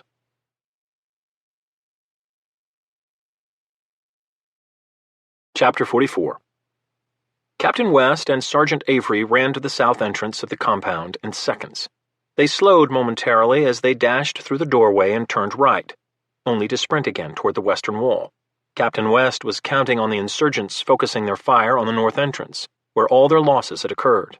He was conducting his own personal flanking maneuver and hoped like hell the spirit of Rommel was on his side. I better be right, or we're screwed. The 2 men reached the compound's corner and moved past it into open ground. They looked right as they emerged from behind the wall to assess the situation in front of them. Their movements were concealed by the darkness at this end of the wall. 30 meters in front of them were 4 pickup trucks. One of them near the north entrance was in ruins from the claymore. The remaining 3 were parked facing the compound entrance. Captain West spotted several bodies near the wrecked pickup, but his focus shifted immediately to the bald man with dark sunglasses near the truck farthest from them. In between the captain and his prey stood 6 armed men, all dressed in an assortment of dark clothing, all carrying AK-47s. Fortunately for Captain West and Sergeant Avery, none of them faced their direction. The bold maneuver had worked. The Marines had them dead to rights. Checkmate, motherfuckers. As the mortars hit the building, Captain West moved a short distance from the sergeant and transitioned from a run into a combat walk, raising his M4 in a fluid motion. Sergeant Avery, closer to the wall and in stride with his commanding officer, executed the same move. Both men quickly closed the distance, moving parallel to the compound wall. Captain West had instructed his Marine to hold his fire until he himself initiated contact. He placed the red dot on the back of the head of the closest insurgent, now only 20 feet away, and slowly pulled the trigger. As the earth shook from the explosions, he watched the man's head jerk forward with the impact of the bullet. His body went limp and fell to the ground. He moved forward as debris rained down around them. Another insurgent collapsed to the dirt, the handiwork of Sergeant Avery. Captain West, ears ringing from the mortars, realized that the echoes of the explosions would only mask their fire for a few more seconds. He wasted no time as he stalked the men and pulled the trigger with fatal accuracy. No quarter, no mercy. Only seconds later, 2 more victims standing near the second pickup truck lay dead on the ground with multiple gunshot wounds to their backs. They closed the remaining distance as the 3rd pair of insurgents turned toward them. They'd recognized the gunfire through the din of the mortar rounds. The expressions of shock and surprise on their faces satisfied the Marines' thirst for vengeance, at least momentarily. Moments later, a hail of gunfire killed both Iraqi men where they stood. One man collapsed into the beam of a headlamp. The other bounced off the hood of the pickup truck and slumped to the ground, his back against the front tire. Now it's your turn, Captain West thought as the final echo faded away and the insurgent leader turned and looked directly into his face. What Abdul-Sattar saw was the face of death, eyes bright with a righteous fury he recognized. He's chosen a path and will see it to the end, Abdul-Sattar thought. Captain West, maintaining his pace, pulled the trigger and shot Abdul-Sattar 4 times below the waist. 2 rounds shattered both bones in Abdul-Sattar's lower right leg. The other 2 rounds entered and exited his left upper quad muscle, tearing away large chunks of flesh. The bald man immediately dropped to the ground and shrieked in pain, his lower body destroyed. Through agonized tears, Abdul-Sattar watched the man who would be his killer slowly approach. The figure appeared out of the darkness, adorned in a one-piece uniform, a weapons vest worn over it. Abdul-Sattar knew it was Allah's will that he die in this place, but he wanted to see the face of the man who would take his life. Illuminated by the headlights and fire, the man's intense eyes were a bright green Abdul-Sattar had never seen before.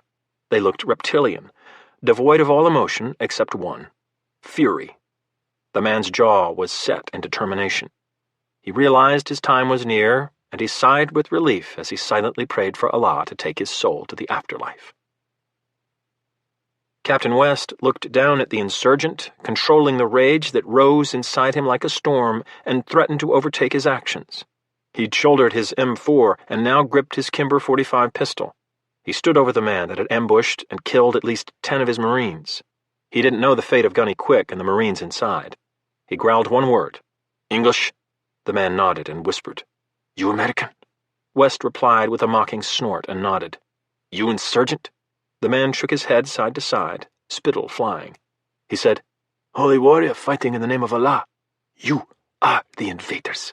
Iraq is our land, not yours." The last words were uttered with complete conviction. This was the first time Captain West had come face to face with an insurgent leader, a true believer, a murderer, and a terrorist, all in one. Even as the man bled out from his wounds, he still insisted his actions were justified. It was the certainty of the insurgent's absolute belief that suddenly shook something loose in the foundation of who Logan West was as a man and a Marine. We can't win here, at least not until we take off the kid gloves and get in the trenches with these bastards. The realization froze him to his core more than the incoming mortar rounds had. He pointed his pistol at Abdul-Sattar's chest. "My name is Logan West, 1st Force Reconnaissance Company. You killed my men, executed some of them."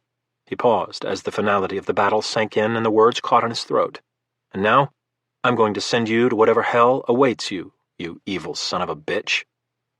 He pulled the trigger, and the .45 caliber slug punched a hole in Abdul-Sattar's chest, tearing apart his heart. Captain West looked up at Sergeant Avery, who stood watching him, and nodded his approval. The sergeant understood the necessity and righteousness of what his captain had just done. Finally, Captain West spoke. "Let's get back inside and see how they are. We're not done just yet." He holstered his sidearm, and both men jogged into the compound. Sergeant Avery wondered what his commanding officer meant by that last cryptic statement. Yet.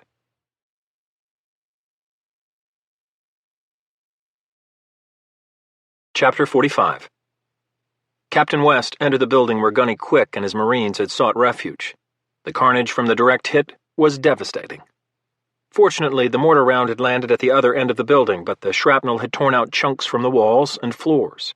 2 of the ceiling support beams were split in half, one end of each hanging down to the floor, the other still attached to the roof. All the windows in both doors had been blown out. He spotted Gunny Quick as Staff Sergeant Hayes tended to Sergeant Baker, who was bleeding from a wound to his torso. The table they'd used for cover was in pieces. It's a wonder any of them are alive, Captain West thought. The gunnery sergeant was bleeding down the right side of his head, but the wound looked superficial. Captain West knew head wounds bled profusely and often looked worse than they were. Gunny Quick ignored the blood, which reassured the Marines it wasn't life-threatening. "How's Baker?" Captain West asked. "He took a piece of shrapnel to the abdomen, but he should be okay. Fortunately for him, he was knocked out when he hit the wall, so he's not feeling the pain that's going to come when he wakes up. Hayes already gave him some morphine." Captain West nodded, relieved he hadn't lost another Marine. He was dreading the letters he'd have to write notifying the families of the loss of their loved ones. He pushed the thought away since there was one more piece of unfinished business. "What about you?" Gunny Quick looked up. "I got knocked out too. Fortunately, it's just a small cut. You know how these things are." He shrugged. "I'll live. What happened out there?" Captain West responded matter-of-factly. "Avery and I got 'em all. Save the son of a bitch who led the ambush for last. Hopefully he's in hell with the rest of them." His voice wavered slightly with the fury he felt. Suppressed emotions he wasn't sure he'd be able to contain for long. Before he could continue, Sergeant Helms spoke up. "Sir, the cloud cover is abating. Fixed wing support is minutes away, and the case vac is about 15 minutes out. Your orders? Tell the fixed wing to maintain an altitude of 20,000 feet. We have the situation under control. Helms, contact the COC and tell them we have 18 EKIA, but we have one last target to take out before we're done." Captain West looked at Gunny Quick and said, "John, there's one more thing we have to do." Gunny Quick interrupted him. "I know, sir. The fucking mortars. Already thought about it. We can't leave the bastards using them alive, or they'll do this to someone else. What's your plan?" Captain West outlined his intentions, and as Gunny Quick listened, a wicked smile formed on his face, a line that cracked the mask of blood he wore from the head wound. This is actually going to be fun, Gunny Quick thought. He looked forward to delivering the justice his fallen comrades deserved.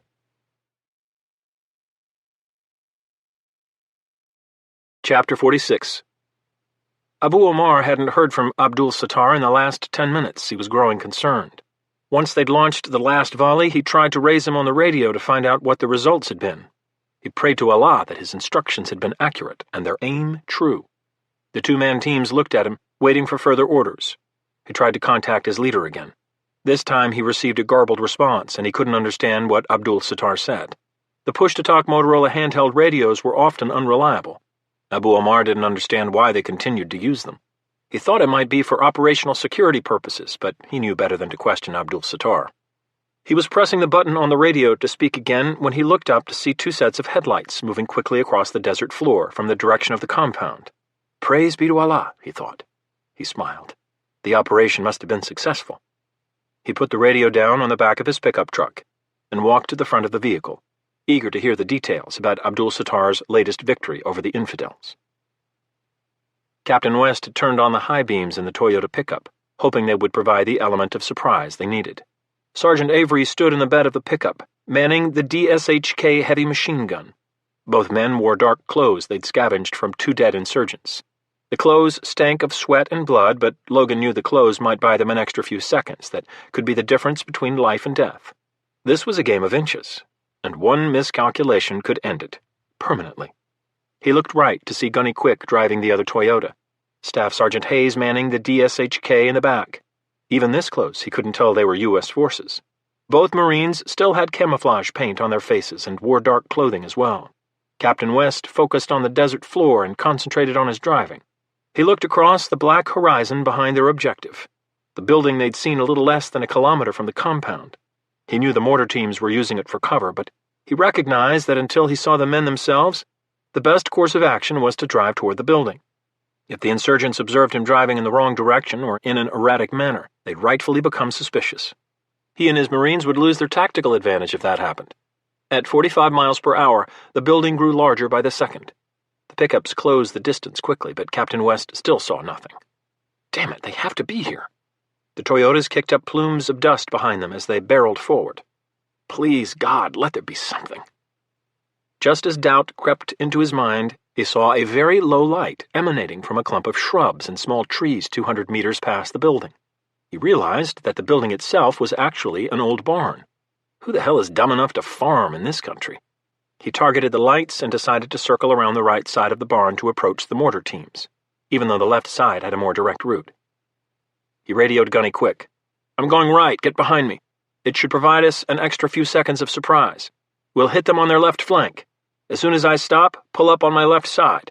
Avery and Hayes will take it from there. This should be over quickly." He'd given instructions to both Sergeant Avery and Staff Sergeant Hayes to open fire once both vehicles had stopped, and not one moment sooner. Death was coming for these men, and try as he might to emotionally detach himself from it, he looked forward to wiping these twisted, sadistic murderers from the face of this country.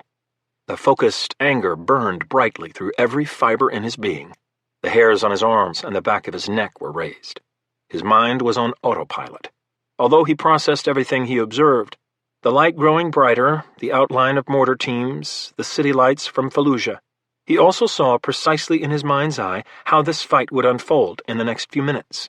And it didn't involve any of the enemy breathing after it was over. Both vehicles passed the barn and adjusted their direction for the final approach to the mortar positions. Through the headlights, Captain West spotted the outline of 4 teams. Their positions were staggered, 2 mortars in front and 2 mortars in back. The rear mortars were approximately 20 meters away from the front positions. Standing in front of another pickup truck was a smiling man with his arms crossed. He wore a dark baseball cap, glasses, and a short beard. He must think I'm the conquering hero returning in victory. Don't worry, friend. I'll wipe that smile off your face in just a second. When both trucks had driven around the right side of the barn, Abu Omar became momentarily concerned. What is he doing? He was also disturbed that there were only 2 trucks. Did Abdul-Sattar need something from him? It never crossed his mind that Abdul-Sattar's men had lost the battle. All their previous ambushes and attacks had been successful. Why would this one be any different? The lead vehicle skidded to a halt. The one behind it pulled up beside it and slammed on its brakes as well. What's the hurry? We dealt another blow to the Americans.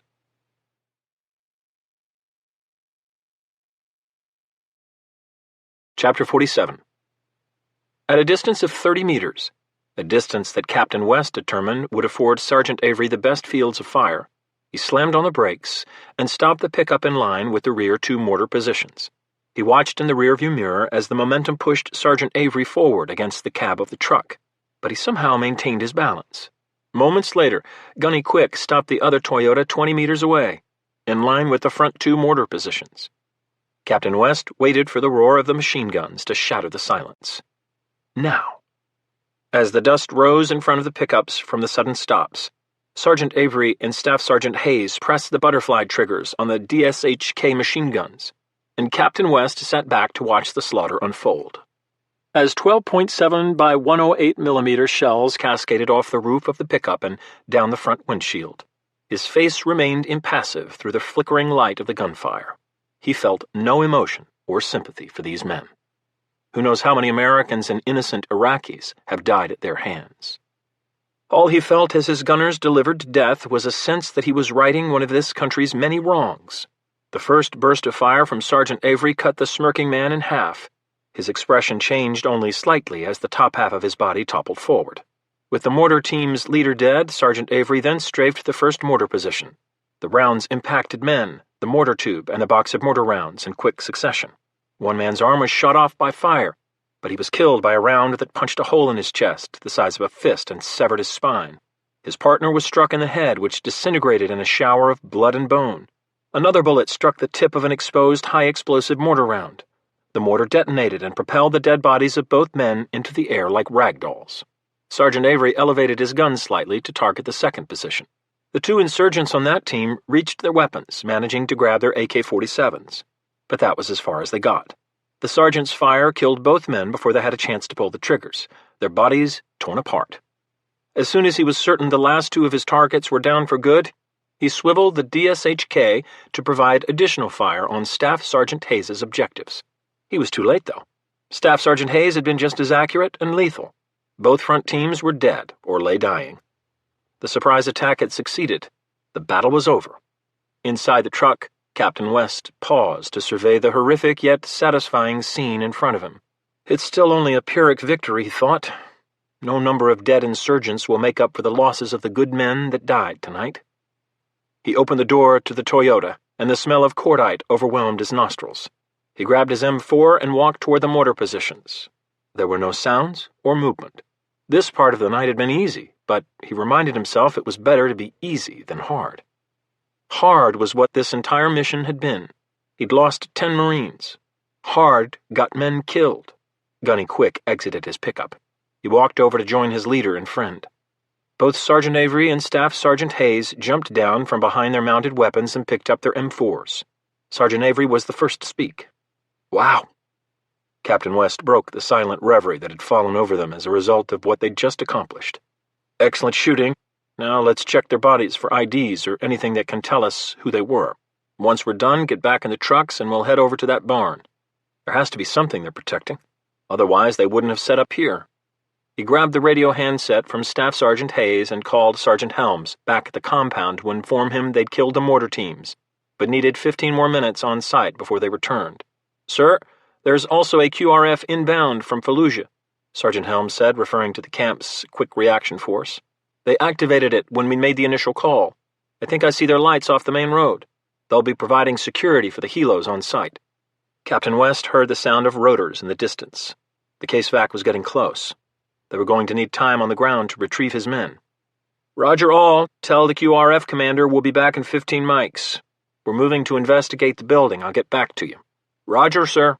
Also, Sergeant Baker's stable and still unconscious, but that's because of the morphine. Out here." Helms signed off. Captain West looked up at his men and said, "Let's get this done and get the fuck out of here. This place is really starting to suck." The other three men raised their eyebrows at the comment, aware that the mild vulgarity and huge understatement was intended to lighten the dark mood that threatened to suffocate them. Killing the insurgents had served justice swiftly and satisfied their vengeful bloodlust, but it still couldn't bring their brothers and friends back. The harsh reality of the price they'd paid was painful. Their search of the bodies turned up nothing, no identification of any kind, just clothes and weapons. Captain West ordered Sergeant Avery and Staff Sergeant Hayes to destroy the remaining mortar tubes and rounds. With a few well-placed grenades, the task was easily accomplished in minutes. The men returned to the Toyotas, and the team looked back one last time to see if there was something they'd missed. Satisfied, they drove to investigate the barn. The barn stood 2 stories high with a lean-to roof that sloped down from the back to the front of the building. The front was approximately 30 meters wide, the sides 20 meters deep. 2 gigantic sliding doors appeared to be the only entrance. The exterior wooden walls were painted sloppily. None of them could tell the exact color in the darkness. Iraqi craftsmanship at its finest, Captain West thought. He walked to the sliding doors and pulled a wooden beam out that was secured through 2 metal latches, one on each door. He slid the left door open and revealed a large space that was mostly dark. In the back of the barn, below the ceiling of an open-air 3-sided loft, they saw a soft glow. The barn has electricity. They entered the building and moved slowly to the back. Staff Sergeant Hayes searched the left wall near the entrance. "Sir, found a switch," he called out. He flipped it upward. "Holy shit," Gunny Quick said. "Jackpot." Captain West couldn't believe it. They'd discovered an insurgent command center. 3 tables were lined up side by side. On each one were 2 computers and a radio, which looked like some type of Iraqi high-frequency system. In addition to the computers and radios, plywood had been erected behind the tables. Taped to the plywood were maps and photographs of both the city of Fallujah and the camp the Marines were using as a base of operations. Captain West walked over to the center of the table. No fucking way. He was riveted by one particular photo, which had been taken from the ground. It showed a building complex surrounded by concrete walls. There was only one entrance to it, which was guarded by a Marine and surrounded by concertina wire. It was the Tactical Fusion Center in the middle of Camp Fallujah. "Sir, you're not going to believe this," he heard Gunny Quick say. He looked over to see the Marine holding multiple ID cards that were provided to Iraqi contractors for access to the Marine camp. "Damn!" Captain West turned to Staff Sergeant Hayes. "Tell Helms to contact the COC. Tell the watch officer to find the Division G2, Colonel Gifford. Tell him to wake him up if he has to. It's an emergency. Give him our frequency and channel and have the colonel call me as soon as he can. Tell them we hit the fucking insurgent intelligence lottery. We're not going anywhere right now." He heard Staff Sergeant Hayes relay his instructions. His peripheral vision caught some movement, and he looked to see Gunny Quick folding something about to place it in his backpack. "Gunny, what did you find?" Gunny Quick turned his head toward him, an odd look in his eye. He nodded his head to the right of the tables. "These fuckers were using that area to film beheadings. There's blood all over the floor, lots of blood. And this," he held up an Iraqi flag with both hands. "It was hanging in the background. I'm taking it as a reminder and to ensure that no one ever again uses this particular flag as a symbol of torture and evil. This operation is now closed, but I want to remember what we did here, and this will remind me." Captain West understood, although he knew he wasn't going to need a trophy to remind him of any of this night's events. He had a feeling they'd be far too vivid for way too long. "Fair enough. Just make sure you let the G2 know. If he gives you any grief about it, I'll take care of it." He paused, then added somberly. "You know, this intelligence could save a lot of lives, both American and Iraqi. We paid a high price for it, but no matter what's here, it wasn't worth it to me." The enormity of the night's events weighed heavily on both men. They were trained professionals, elite hunters of men, but this mission was something altogether unlike anything they'd ever encountered. "I agree, sir. But at least this intel might bring just a little bit of value to this entire fiasco." I still can't believe we were used to do the CIA's dirty work. I don't want to what-if this one to death, but more prep time might have avoided some or even all of our casualties. What a fucking nightmare." Gunny Quick's voice trailed off. Captain West remained quiet. Finally, he said, "I know. And I'll tell you one more thing, and you can take it to the bank. If I ever see that motherfucker James again, I'm going to kill him. I don't care who or what he is, he's a dead man for setting us up like this. You hear me? A fucking dead man." The conviction in Captain West's voice was unmistakable. As determined as his commanding officer and leader was, Gunny Quick realized that James had likely left Camp Fallujah as soon as they'd stepped off for this mission. He was certain Captain West knew it as well. He also knew that somehow, no matter how long it took, his boss would see the man again. He only hoped he'd be around to witness that reunion. You're a dead man walking, James, and you don't even know it.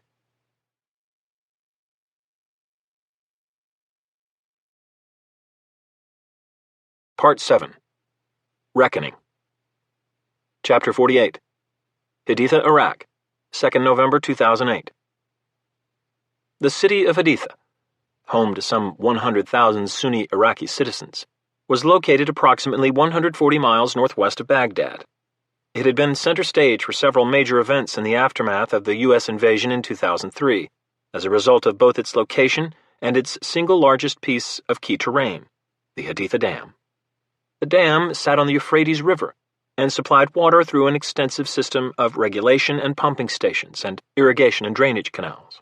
It was an enormous earth-filled structure over 5.5 miles long and 187 feet high. It contained more than 16 floors of rooms and chambers that housed not only the power plant itself, but also the Marines who currently ensured its security. U.S. Army Rangers had seized the hydropower complex in April of 2003 to prevent its possible destruction by Iraqi forces. Destroying the dam would have resulted in an immediate lack of water during the sweltering summer months, massive flooding from the enormous artificial lake the dam created, and the loss of a major source of electricity. Haditha proper, which actually lay a few miles south, had been a center of insurgent activity after U.S. forces took control of the dam. Multiple operations had been launched against the insurgents holding the city, until tensions between U.S. Marines and civilians had finally boiled over, ultimately resulting in the controversial killing of 24 Iraqi non-combatant civilians in 2005. International news coverage and an outcry from politicians, using words like murder, only inflamed the volatile situation until the U.S. changed its strategy in 2006 and drove out the remaining insurgents by the end of 2007. Now, nearly 1 year later, things had quieted down dramatically. So much so that Kane Frost's private security contractors augmenting the dam's security hadn't come under attack in almost 6 months. Kane wouldn't have believed it himself if he hadn't been out here on another site visit 3 months ago, when he'd been provided a guided walking tour of the city by the chief of his security forces. So much change in so little time, and I'm about to change it all some more, he thought now as he looked at the dam through the tinted window of the Cougar HE armored fighting vehicle in which he rode shotgun. His convoy had already passed the city, having left Fallujah late in the morning. The fact that he'd lost contact with Juan Black, Marcos Bocanegra, yesterday concerned him. His source in D.C. had gone off the grid as well, indicating that events were escalating not just for Kane, but also for the organized forces pursuing him. If U.S. law enforcement were close on his trail, his source wouldn't have the time to contact him again. It didn't matter. The finish line was in sight. Kane knew that the secrecy and sudden lack of information, especially with such a highly placed source, meant one of two things.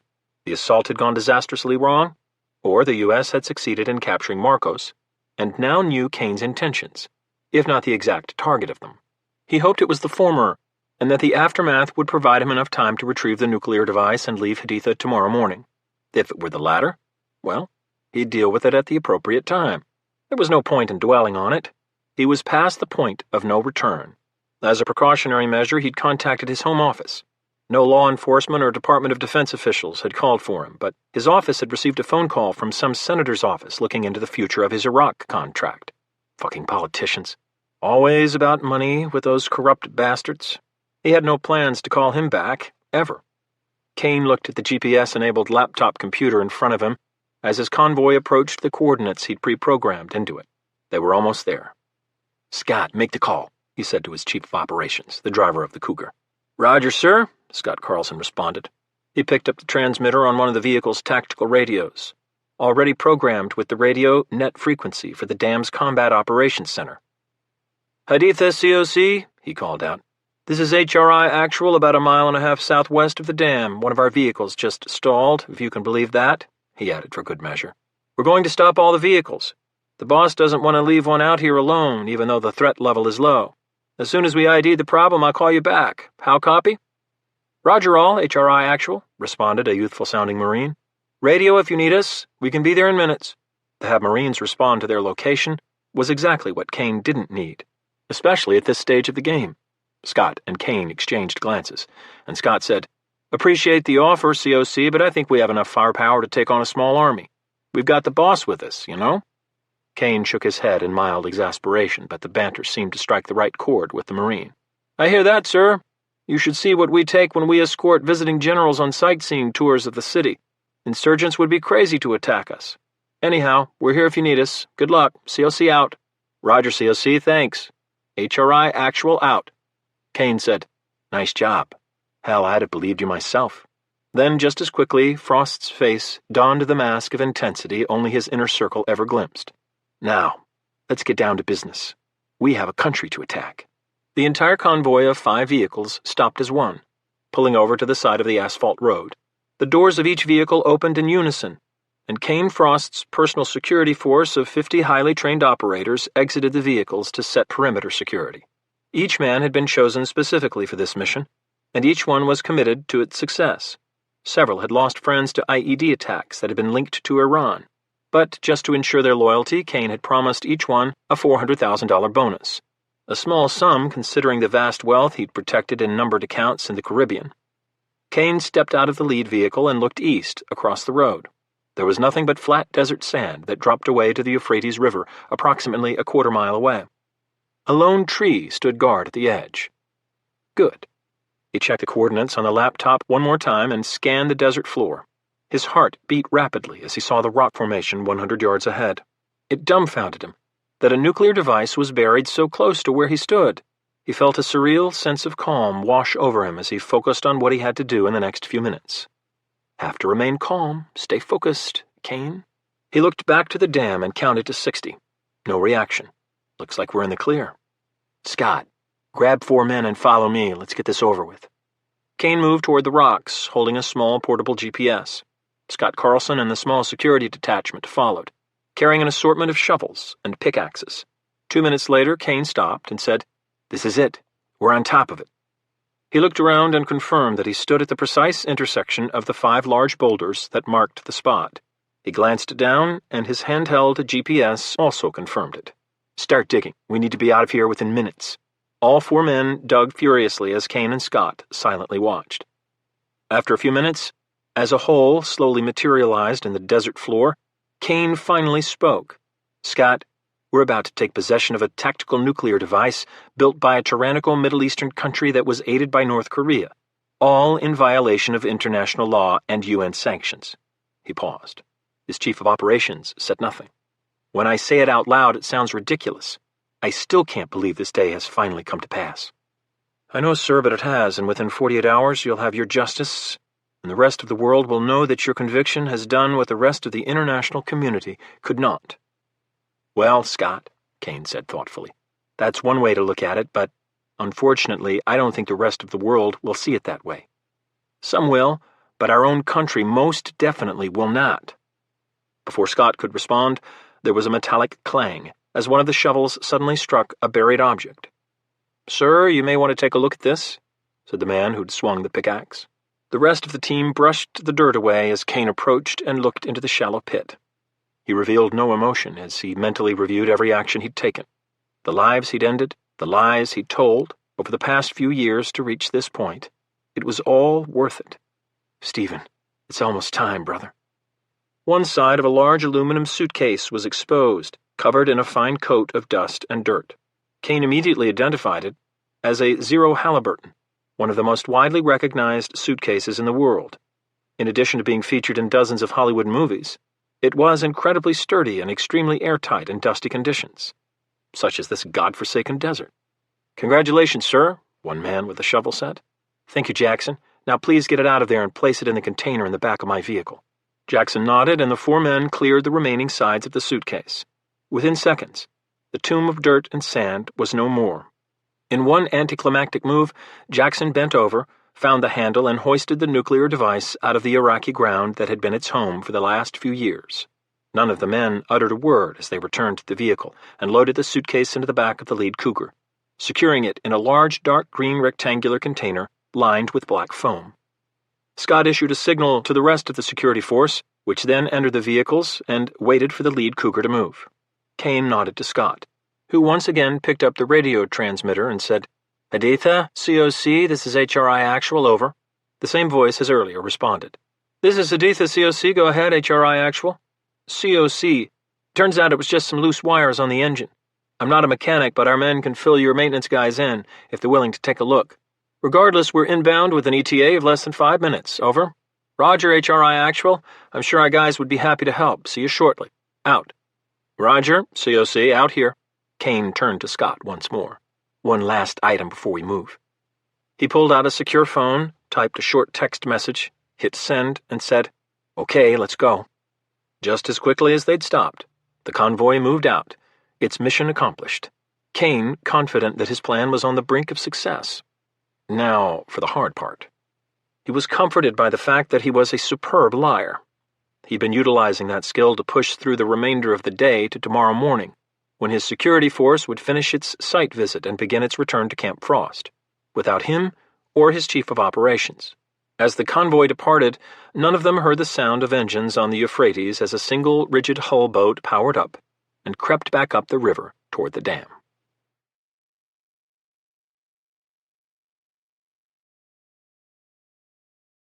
Chapter 49. The Haditha Dam, 2nd November 2008. A mile and a half away on top of the Haditha Dam, 5 men in Marine Corps Desert Digital Camouflage uniforms lay prone, observing the convoy's actions. A 6th Marine sat 15 feet behind the men on the concrete, a military radio in a backpack at his feet. A Marine captain and forward observer, FO for short, for the artillery unit deployed in direct support of the 7th Marine Regiment. He was particularly skilled in calling in artillery support and had recorded over 50 call for fire missions in the Battle of Fallujah. It was more than any other FO in the Marine Corps. He'd just conveyed the convoy's status to the group, the COC having immediately relayed it to him. Colonel Anderson Walker, a fit, mid-40-ish man from Texas who wore a boonie cover on his head, pulled back from a pair of military binoculars and said, "Looks like they got what they wanted, gentlemen, and they're heading here." "That's good for us, Colonel, as insane as it sounds," Mike Benson replied. "Once they arrive, we stick to the original plan. Once you separate Kane and his deputy from the rest of the men, your Marines take them into custody and then secure the nuclear device." Logan, John, and Mike had arrived at Al-Assad earlier in the morning. They'd caught a headwind across the Atlantic and refueled in the Mediterranean, completing the flight in a little more than 10 hours. The Secretary of Defense had personally called Colonel Walker on a secure telephone and briefed him on the situation. He'd ordered him to provide any and all support to the small contingent of guests he now hosted. In Logan's opinion, the colonel was doing everything he could to assist them, even enthusiastically so. He hadn't needed the Secretary of Defense to emphasize the gravity of the situation. This was Colonel Walker's 3rd deployment to Iraq. He'd lost 34 Marines under his command. As he put it, "This asshole wants to start another war that will only get more Marines killed. That's all I need to know. Hell, if I get the chance, I'll put a bullet in his head myself." "Mike," Logan said, "you know there are some highly trained operators with him. Just remember this could go south fast, especially if they understand what they're doing is considered treason." John added, "Which is why the Colonel's quick reaction force is currently staged in a locked garage adjacent to the large bay the convoy will enter once it arrives. It's as good a place as any in this facility to seize them." The bay was actually an enormous staging area over 200 yards long and sat directly atop the multiple gates that fed the Euphrates when opened up to the reservoir. It was segmented by 5 gigantic concrete pillars, which created multiple openings from the bay to the concrete railing. Beyond the railing was a straight drop into the waters of the Euphrates, 120 feet below. It would be closed off at both ends by 2 infantry companies, also staged and out of sight, once the convoy entered the bay. There would be no escape. "Captain West, said a grizzled, hard-looking man, the regiment's sergeant major. He preferred to use Logan's former rank as a sign of respect. Our Marines are ready. They've been briefed on the seriousness of the threat to our national security these men pose, without mentioning the details of the nuclear bomb, of course. No matter what happens, they're good to go. Sergeant Major, I appreciate that. I know the resolve, I still have it. But again, these are professional killers hell-bent on attacking a foreign nation. Kane, Frost, and Scott Carlson are just as dangerous as anyone on our side. Any tricks they might have up their sleeves will be lethal. Well then, Logan, we're just going to have to see how this thing shakes out. It's going to go one way or another, but I'm betting on the home team. Colonel Walker had been a high school football star in Texas and was known for his sports references, as were many Marine Corps officers. Gentlemen, and that includes you, Sergeant Major, no offense, the colonel said, referring to the fact that senior staff non-commissioned officers took pride in their enlisted status and jokingly worked for a living as opposed to the officers above them. I believe it's time we head down to the COC and wait for our guests to arrive. There's nothing more we can do up here. The colonel turned to the FO and said, Jack, you stay up here until this is over. If this goes wrong, be prepared for anything, got it? The Marine captain wasn't fazed. He'd seen too much combat in Fallujah to be surprised by anything, even a nuclear bomb. Sir, if they try to make a break for it, I'll rain death from above and send them all to Kingdom Come. Colonel Walker smiled. That's what I like to hear, son. He turned to the group and gestured to an opening in the roof that led to a ladder. Shall we? Mike looked at Logan and said, I really can't wait until this shit is over. I hear you, brother, but we have one more job to do before we can go home. No kidding. Let's just make sure we do it right, John said. The men climbed down off the roof, leaving Captain Jack Barnett to watch over all of them.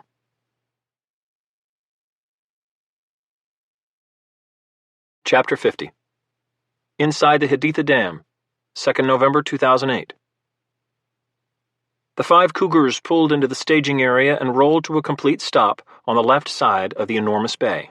2 steel doors 20 feet wide and 15 feet tall rolled toward each other. Clang! The door shut, sealing the convoy inside the bay. Another set of doors closed at the opposite end. A group of Marines in overalls were hunched over 2 Humvees halfway down the bay. One Marine was inside on the floorboard, while another aggressively looked for something under the hood. They glanced up as the vehicle stopped, acknowledging the private security force with a few nods, and returned to mechanical work in progress on the nearest vehicle. Kane Frost spotted Colonel Walker near a large closed metal door that led deeper into the dam. He'd obviously been waiting for his visitors, his sergeant major at his side. The colonel waved at Kane, and the 2 Marines walked in the convoy's direction. The security force dismounted the Cougars, exiting from the rear of each vehicle and forming a loose perimeter. From inside the lead Cougar, Kane spoke to Scott Carlson. No matter what, Jackson's team stays with the vehicle until we can unload our gear. If anyone asks, the suitcase is secure communications gear for us to talk to our headquarters back in Baghdad. Call or text my cell if something changes, got it? Roger, sir. Good. Now let's put on this dog and pony show and try to act gracious at the warm welcome of the good colonel here. He looked at Scott through Oakley sunglasses covering eyes that revealed no emotion. In other words, lie. Kane opened the passenger door and stepped down. He carefully used the large step to reach the ground several feet below, bending his knees as he landed. As he straightened up, he glanced over at the Marines working on the Humvee. 2 of the Marines now stood on the other side of the Humvee, glancing more frequently at Kane and his security force. What? Never seen actual professionals before? What Kane didn't see were the other 4 Marines in the back of each Humvee quietly checking their weapons. Kane turned his attention back to Colonel Walker. He'd almost reached them, a broad, welcoming grin on his face. Kane moved around the front of the Cougar and looked to his left to see Scott conferring with Jackson and his security detail. All of his men had exited the vehicles. He noticed their guns were still in their hands, gripped casually but firmly and aimed toward the ground. He knew his men could go weapons hot in seconds. The thought eased some of the tension he felt. Mr. Frost, he heard in a warm southern accent, I'm so glad the weather broke and you were able to make it. Then the colonel was directly in front of him, extending his hand in an enthusiastic greeting. Kane immediately assessed the man's character, noting the fit physique, the short Marine haircut, and the confident stance of a serious man. The colonel smiled, but Kane saw the glint of something else in his eyes. It flashed momentarily and was gone, the grin once again the dominating feature on his face. Was that contempt? No way, it's just your nerves. Calm down or you're going to make him suspicious, even though he has no reason to be. You've come too far to screw this up at the end. I appreciate the hospitality, Colonel. It's been a long few days, and this is the last stop on our little tour. Are my men around? I don't see any of them here. Kane looked around the bay, noting again the Marines that were now watching his men intently. They're actually on a perimeter sweep today. I figured they'd want to double-check the fence line since their boss was coming. And your boat crew should be returning from a patrol on the river. I thought you'd link up with them after we had a chance to grab some chow and chat a while. I hope I wasn't being presumptuous. Kane smiled, gnawing skepticism beginning to erode his confidence. The hair stood up on the back of his neck. Not at all. He already knew the location of his boat crew. Makes sense to me. In that case, Mr. Frost, let's head to the COC, grab that bite to eat, and I'll take you on a tour of the facility. I'll have my sergeant major here. He paused as he nodded at the man to his right. Show your men to their ability. He gestured toward the closed vertical door on the back of the bay wall and said, Shall we? Kane heard Scott order the men to unload their gear. He turned and gave him one final nod and fell in next to the colonel as he was led away toward the back of the bay. Kane scrutinized the environment, his senses highly trained and acutely aware, rapidly processing information from his surroundings. Nothing seemed out of the ordinary. Then, for no other reason than professional curiosity, he glanced down at the colonel's sidearm and a quick-draw holster on his right hip. Two facts immediately registered, and alarm bells began to ring loudly in his head. Why is he wearing a quick-draw? It's uncomfortable and intended for combat. Shit, his weapon's loaded. The magazine was inserted into the bottom of the pistol grip. No reason for him to carry a loaded weapon here. The security threat is minimal, even non-existent. There's a greater threat of a negligent discharge by a careless Marine than an attack, unless... Before he could finish the thought, his cell phone vibrated. He stopped mid-stride and grabbed his BlackBerry from its holster on his belt as he said, Excuse me, Colonel, give me a sec. It's my home base in Baghdad. It's an ambush, they know. The short message sent his cognitive processing into overdrive. His mental calculations returned with only one option, no matter how many times he ran the scenario. He calmly replaced the phone back in its holster. Colonel Walker looked quizzically at him. Is everything okay, Mr. Frost? Kane's face was expressionless. Unfortunately, Colonel Walker, I'm afraid not. Without uttering another word, Kane withdrew his own HK-45 pistol in a blindingly fast movement and shot the colonel point-blank in the chest.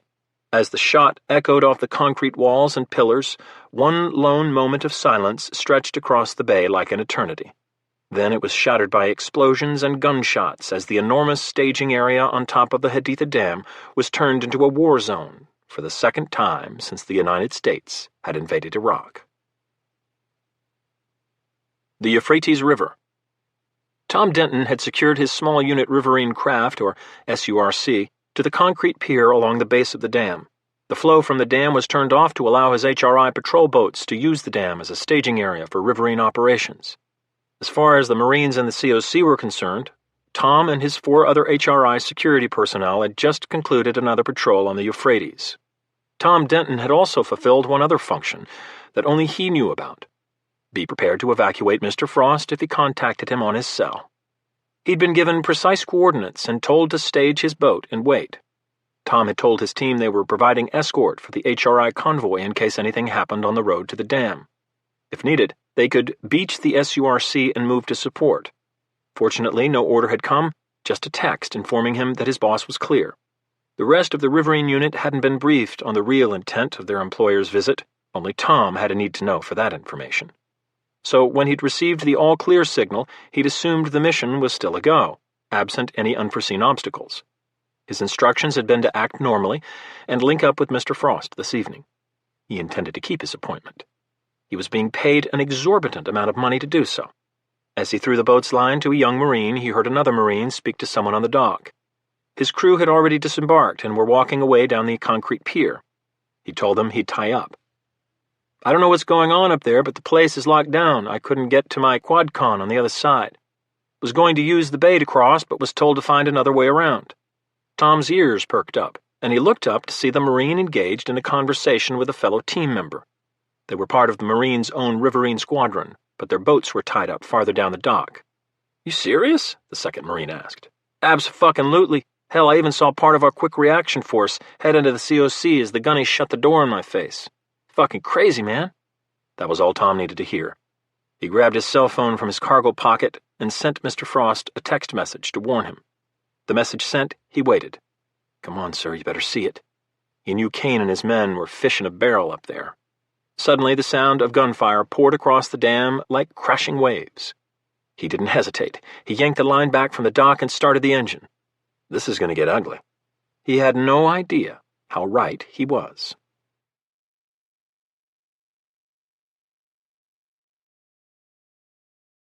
Chapter 51. Haditha Dam Staging Area. Cacophonous gunfire roared through the enormous space. Even as the first shot ricocheted off the walls, Marines poured into the space from hidden staging areas behind doors at both ends of the bay, weapons up and searching for targets. Kane Frost screamed, "It's an ambush!" and pivoted to run back toward his Cougar, determined to reach his vehicle in the nuclear suitcase. His men reacted instantly, opening fire on the Marines as the Marines found cover behind large stacks of crates sitting on pallets scattered at both ends of the bay. Kane didn't look back as he heard the door to the COC, his initial destination, raise on its vertical rails. Footsteps pounded on the floor as someone screamed, "Grab the Colonel!" Kane reached the front of the Cougar and suddenly came face to face with Scott Carlson, who pointed his HK G36C Commando assault rifle toward Kane and fired past him. Kane turned and saw one of the Marines who'd been pretending to be a mechanic fall to the floor as Scott's rounds found their target. "Sir, we have to get out of here. We're all going to get slaughtered." He spoke loudly but didn't yell. Scott was not a man disposed to panic, even in situations like this one. It was one of the main reasons Kane had chosen him as his second-in-command years ago. He'd heard about the chameleon who worked for the CIA in the Green Zone. His reputation as a master manipulator had preceded him. It was a skill Kane valued more than any other. "They have the entrances at both ends blocked." He stopped talking to fire the G36C again. Kane didn't bother to turn as he heard a Marine scream in pain behind him. Scott usually hit what he aimed at, unfortunately for the Marine he'd just shot. "Tell the men to load the vehicles, get the 50 cals up. Once they're providing covering fire, grab an SMAW from the back and take out the door at the far end," he said, referring to the shoulder-launched multi-purpose assault weapon. "We're driving out of here. We'll figure out the rest once we get outside." Scott acknowledged the orders with a nod and moved toward the back of the vehicle so that he was in earshot of the closest man at the next Cougar. He barked the instructions as bullets bounced off the concrete floor between his vehicle and the next. Each member of the HRI security force had found cover, either behind a Cougar's enormous wheels, his back to the open air and the river below, or near one of the gigantic columns of concrete that served as a partition and support. Kane saw a few of his men lying motionless near their respective Cougars, victims of the assaulting Marines. He grabbed the passenger door and leapt into the front seat. Inside the vehicle was the safest place at the present moment. He kept the door open in order to provide Scott with additional cover as he yelled orders to the men, who relayed them all the way back to the last vehicle. So close, no matter what, have to keep trying. His only thought was of his brother. Nothing else mattered, even as men were killed and wounded on both sides of the battle. Nothing else matters. The firefight rose to a fevered pitch. Automatic and semi-automatic fire joined in one endless cacophony of sound. Bullets pinged off the Cougar's armor and windshield. It's going to take more than that, Kane thought, managing a malevolent grin. He heard the roar of 550 caliber Browning machine guns open fire. Inside the cavernous space, the heavy weapons turned the tide of the battle in Kane's favor in a matter of seconds. This might actually work, he thought, as his men unleashed steel hell all around him. Inside the COC. On the other side of the vertical corrugated steel door, Logan West and John Quick reacted instinctively at the sound of the first gunshot. Neither man contemplated what might have tipped Kane to the ambush. It was irrelevant. As all professional soldiers knew, no plan survived first contact. The only thing that mattered now was securing the nuclear device.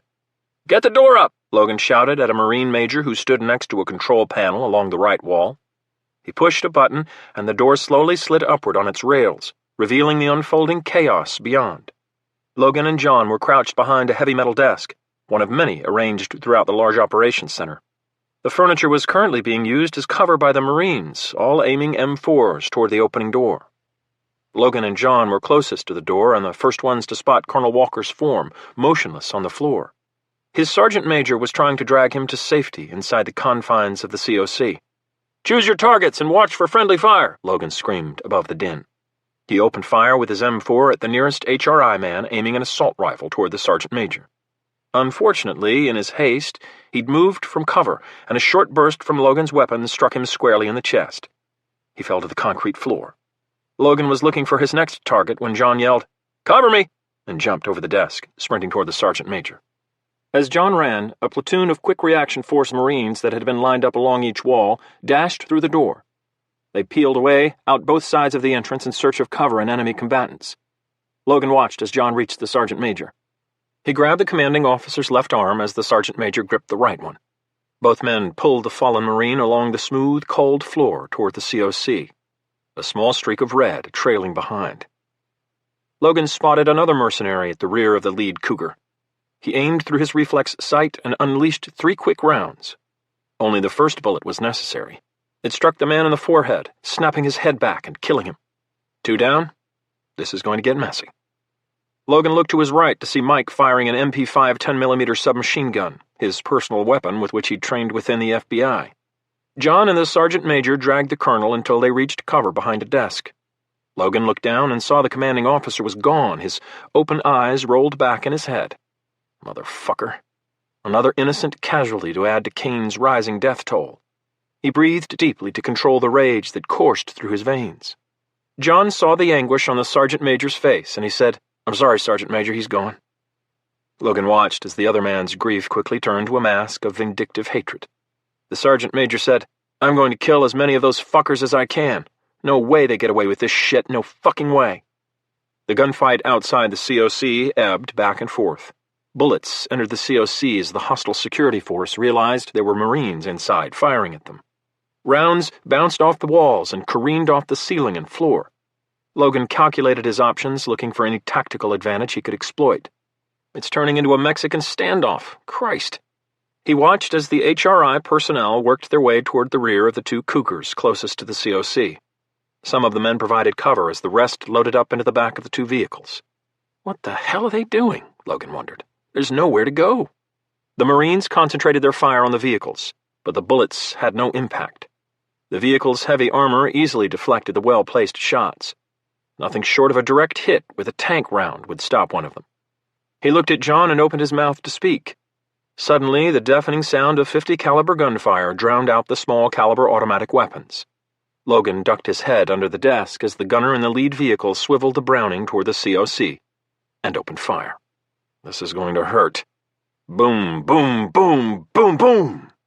The inside of the COC was transformed into a whirlwind of shattered furniture, computers, and electronics as .50 caliber rounds impacted everything in sight. Those who dove to the floor survived. An unlucky few were killed instantly, their bodies suffering grievous wounds from the heavy caliber machine gun. The gunfire continued for at least 15 seconds. Chunks of concrete were torn from the walls. Racks of electronics and radios exploded in sparks and flame. The COC was turned into a scene of utter devastation. So, this is how it ends, Logan thought. Boom! A tremendous explosion shook the entire facility as Scott Carlson fired his SMAW, the loudest weapon in the Marine Corps arsenal, at the metal doors at the far end of the bay. The 83mm rocket sailed through the air toward its target, streaking only feet above the heads of several Marines near the decoy Humvees. The rocket struck the sliding metal doors, and a second explosion shook the dam. The doors were blown outward, and an enormous, gaping hole appeared, allowing sunlight to stream into the bay. The Marines shook their heads to clear the silence most of them were suddenly experiencing. The SMAW and the resultant explosion had temporarily deafened them. The .50 caliber fire stopped. At least, that's one small mercy, Logan thought as he leapt up from behind cover and edged to the right side of the door, finally gaining a vantage point of the entire scene. Amid the carnage of bodies and ammunition shells, Logan immediately recognized what Kane's plan was. Most of the gunfire had subsided. Kane's men were almost completely loaded into the vehicles. John appeared at Logan's side and saw it as well. Christ, he's going to drive his way out of here, and we don't have anything that can stop those beasts. Yes, we do. Cover me. Before John could object, Logan West shot out of the COC and sprinted along the back wall toward the far entrance. John was shocked at his friend's sudden move. But after years of training and shared combat, he instantly intuited where he was going and what he planned to do. Oh my God, he's completely insane. Still, he opened fire, hoping to draw attention away from the fleeing figure of Logan West. As the Marines recovered from the explosions and .50 caliber onslaught, Kane yelled, "Scott, we need to move now. We only have seconds left before they recover. Go, go, go!" As Scott started the 330 horsepower engine, Kane glimpsed a flash of movement from the left. Was that Logan West sprinting at full speed along the back wall? What the hell is he doing? As Kane watched, Logan dodged in and out of cover, never slowing his stride, working his way toward the far end of the bay. Then Kane saw the finish line of Logan's run, and like John Quick had, he realized what the next move was. "Oh, no you don't, you son of a bitch." "Scott," Kane said calmly, "if you don't punch it now, we're not getting out of here." He suddenly raised his voice and screamed, "Move!" as if kicking a stubborn mule in the side. It had the intended effect, and the cougar lurched forward, grabbing at the concrete floor as it gained traction, screeching along the way. It was a good old-fashioned foot race, but Logan West had set his high school record for the 40-yard dash while on the football team his sophomore year. Man versus cougar. It was an even match, but this was no game, and Logan intensely focused on his objective. He breathed heavily and deeply, but in control. This is going to work, I know it. He visualized every action he had to execute once he reached the end of the bay. It was going to be close. 80 yards. He saw a few Marines from this end of the bay turn toward him from behind cover as he moved past their positions. A blur of speed. "Open fire and slow the cougars down. They're coming your way," he barked through gasping breaths. He didn't wait for their reaction. 60 yards. Logan heard the convoy moving through the carnage toward him. Kane had taken advantage of the lull in the battle to get his vehicles running. The sound of gunfire once again filled the top of the dam. Marines directed their fire at the convoy as the vehicles weaved their way in and out of the gigantic stone pillars. Entrenched Marines, Humvees, and trucks strewn throughout the bay. 30 yards. He'll be there in seconds. The cougars were still 3 pillars away, at least 130 yards. 10 yards. Get ready, this is for keeps. He reached his destination and leapt into the air. His right foot struck the passenger side running board as he launched himself into the open cabin of a lone 12-foot-high, 7-ton truck. The Behemoth was a 6-wheel drive all-terrain vehicle used by the Marine Corps to tow anything from water and fuel supplies to howitzer cannons. Logan had a different purpose in mind for this one, as his momentum carried him across the small gap between the seats, and he landed squarely in the driver's seat with a jarring thud. He spared a glance through the 2-inch bullet-proof glass. The convoy had gained speed and momentum even as the entire assembled force of Marines concentrated their fire on it. Unlike a commercial vehicle, the 7-ton truck Logan had chosen had no key ignition. Logan turned the silver ignition switch and was rewarded with a series of beeps indicating the battery switch on the back of the cab was on. Thank God.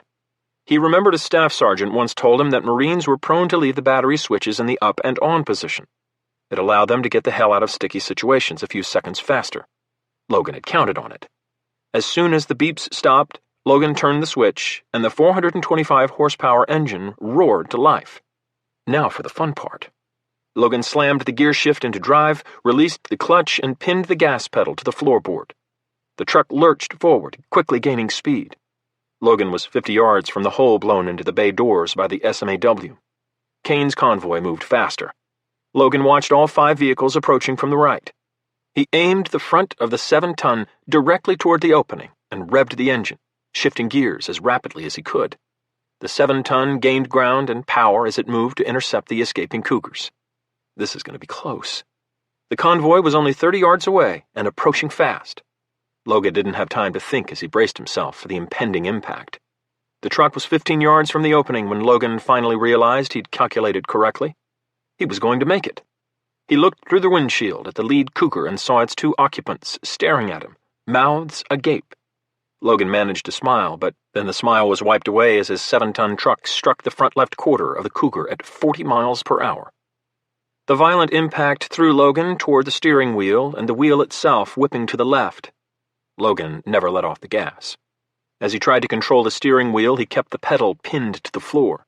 The force of the 7-ton, magnified by the several layers of armor, threw the cougar off course and to the right, even as Scott tried to slam on the brakes.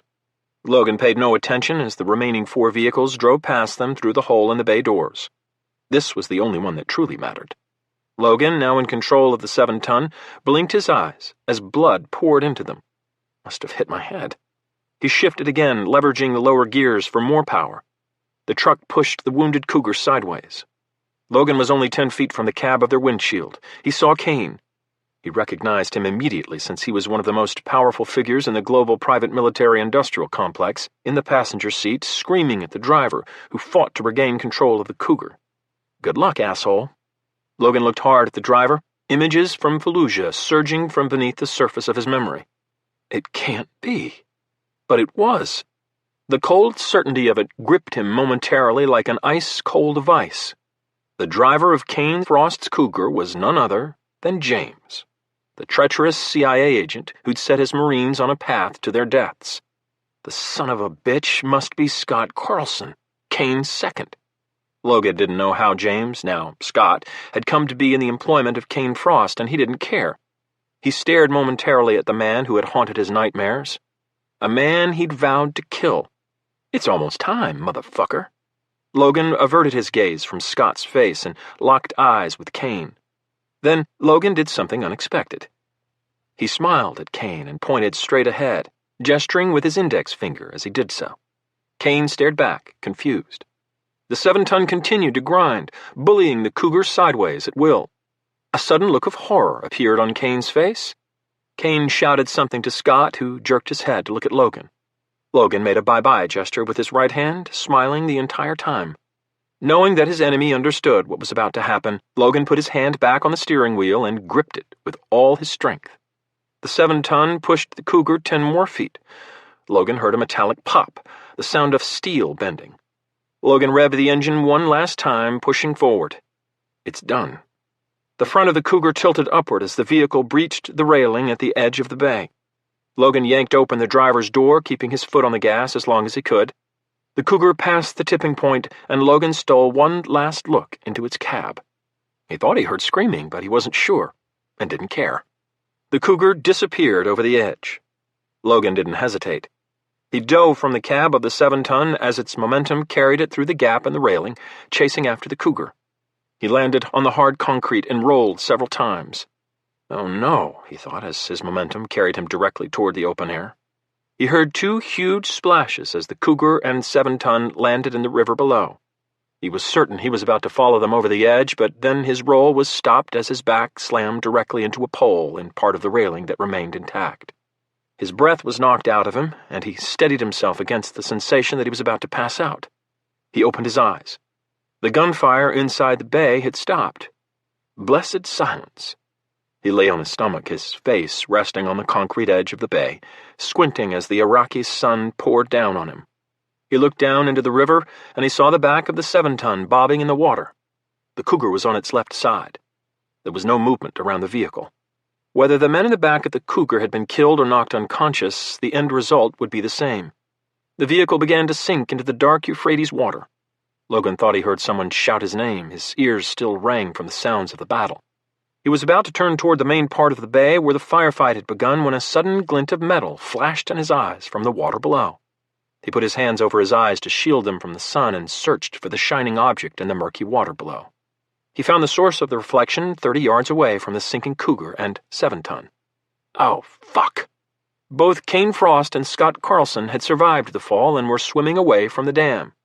A large metallic briefcase trailed in the water behind Kane, held in his left hand.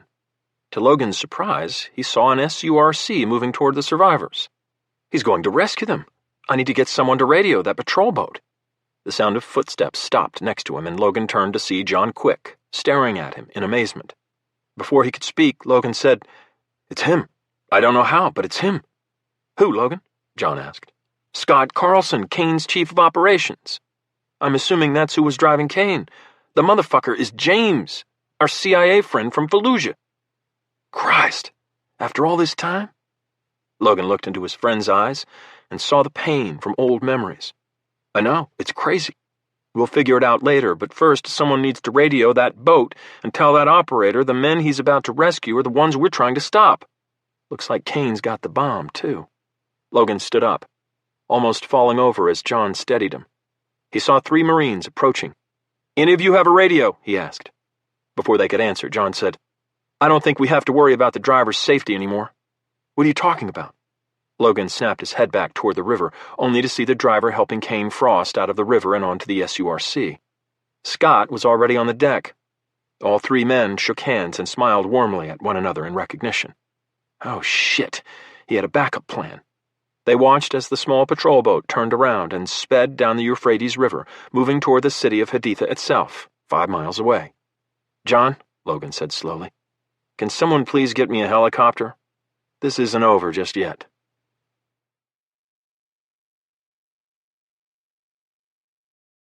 Chapter 52.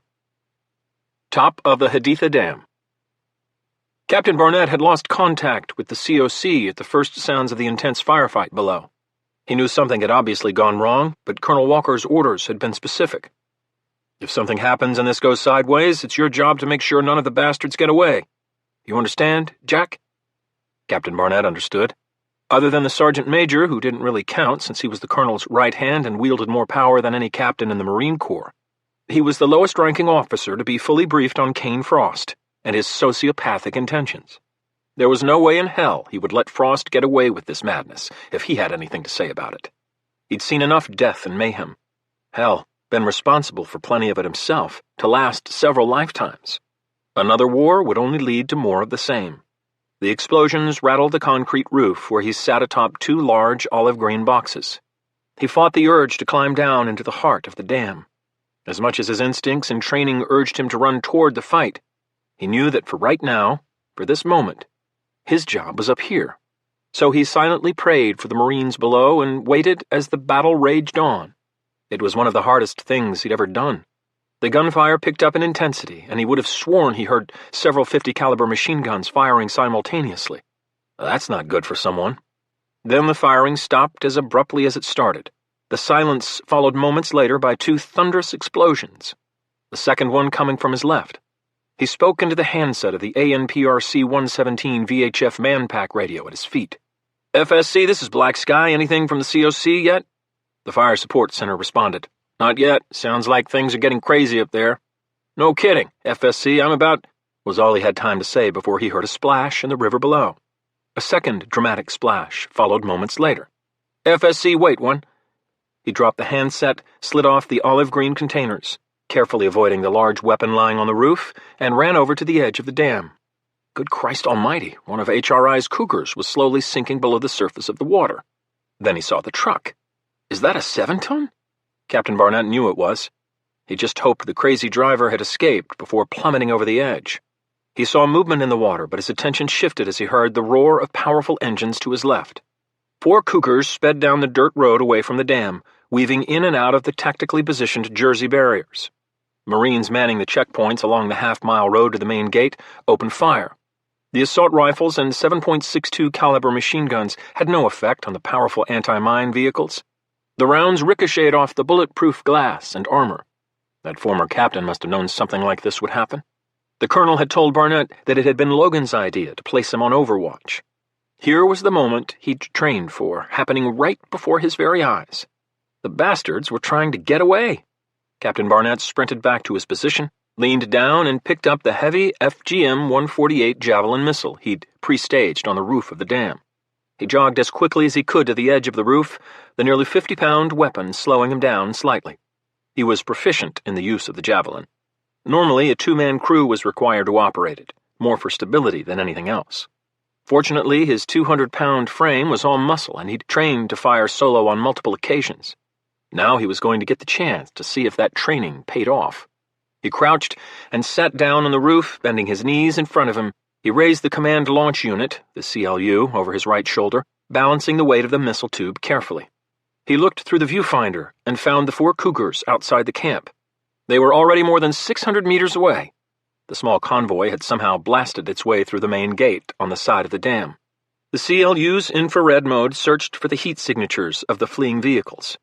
Captain Barnett flipped a switch, and a box appeared in the viewfinder. Seconds later, he was rewarded with a steady tone as the CLU locked onto the lead Cougar.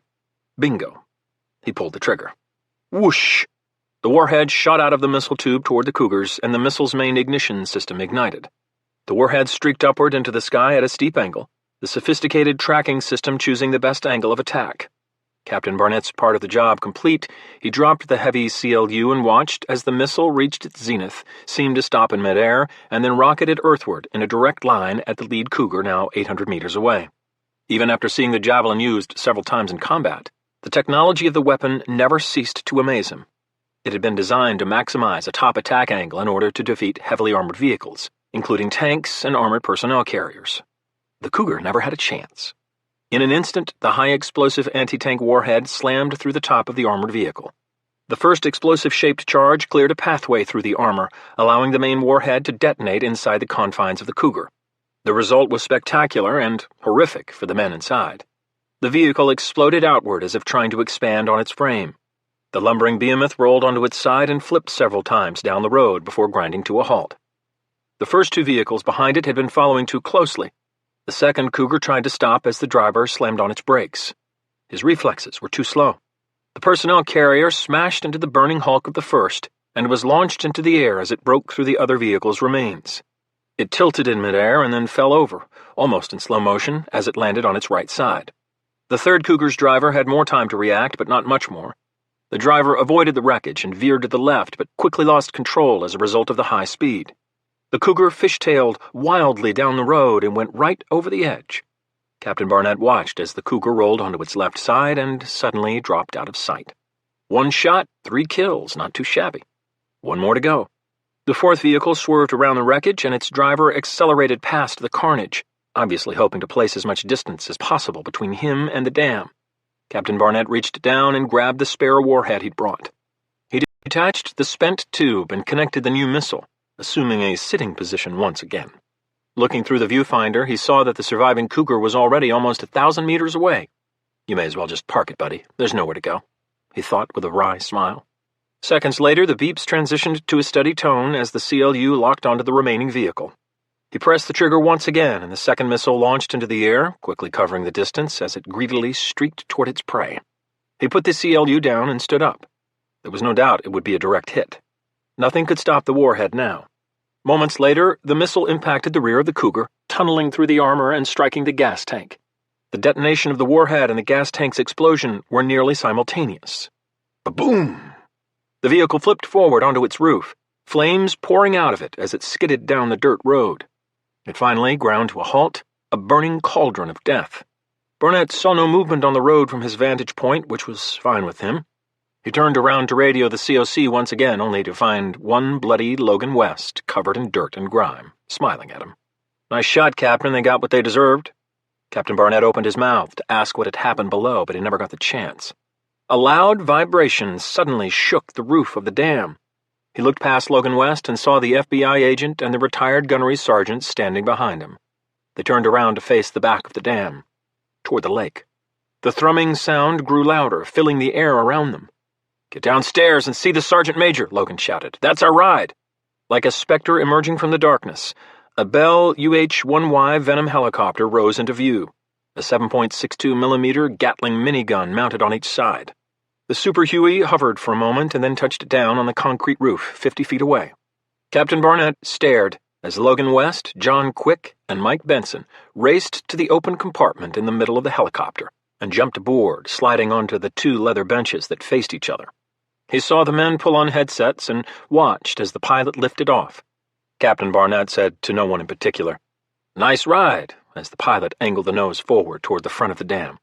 The Super Huey shot forward, leaving Captain Jack Barnett alone once again on the roof of the Haditha Dam, wondering how in the hell this day was going to end.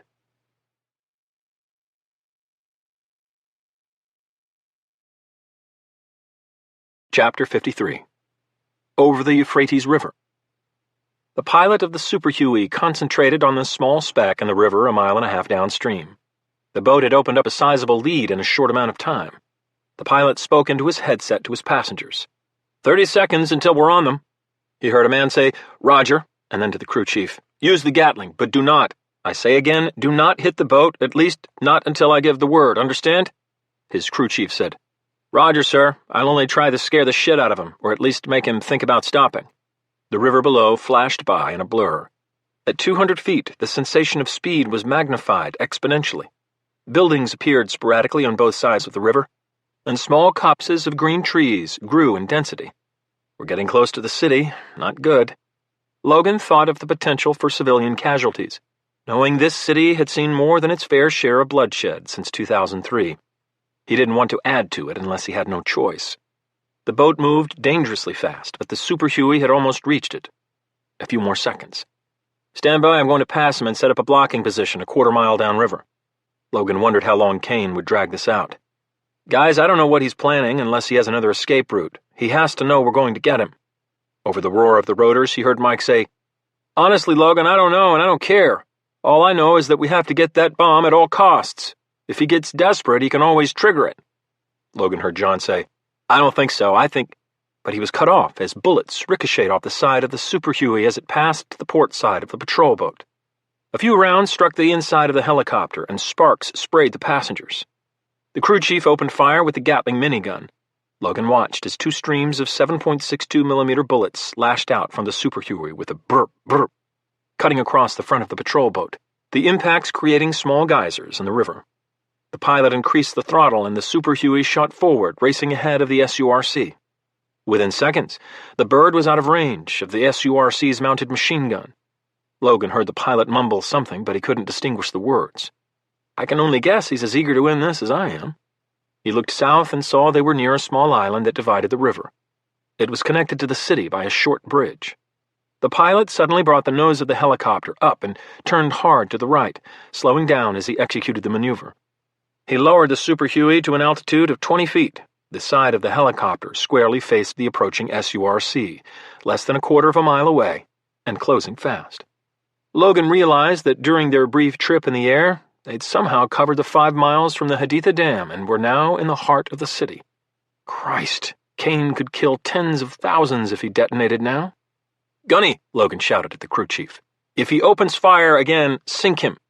The suitcase is protected, and even if it's punctured, only the explosives should detonate. The nuclear payload itself shouldn't, at least I hope not.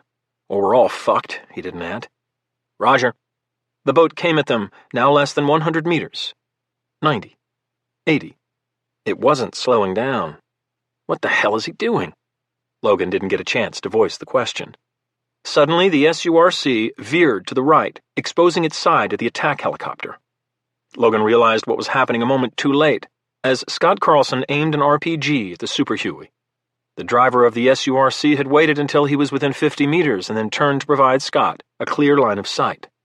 Scott pulled the trigger, and the RPG streaked toward its hovering target. The Super Huey's crew chief reacted and depressed the trigger on the minigun. The fusillade of bullets crossed the Euphrates toward the boat. Unfortunately for the Super Huey, Scott Carlson's aim was precise, and the result was disastrous.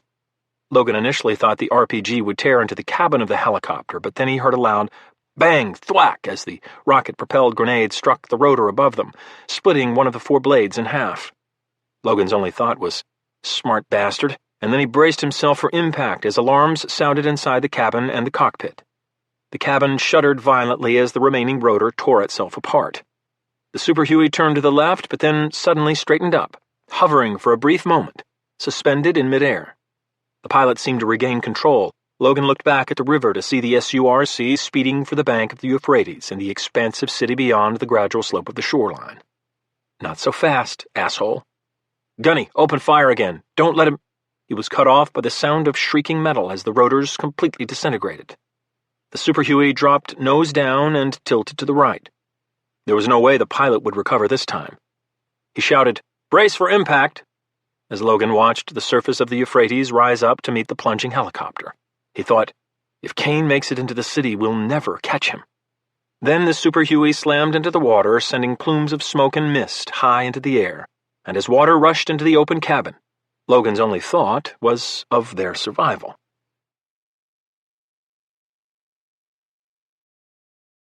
Chapter 54.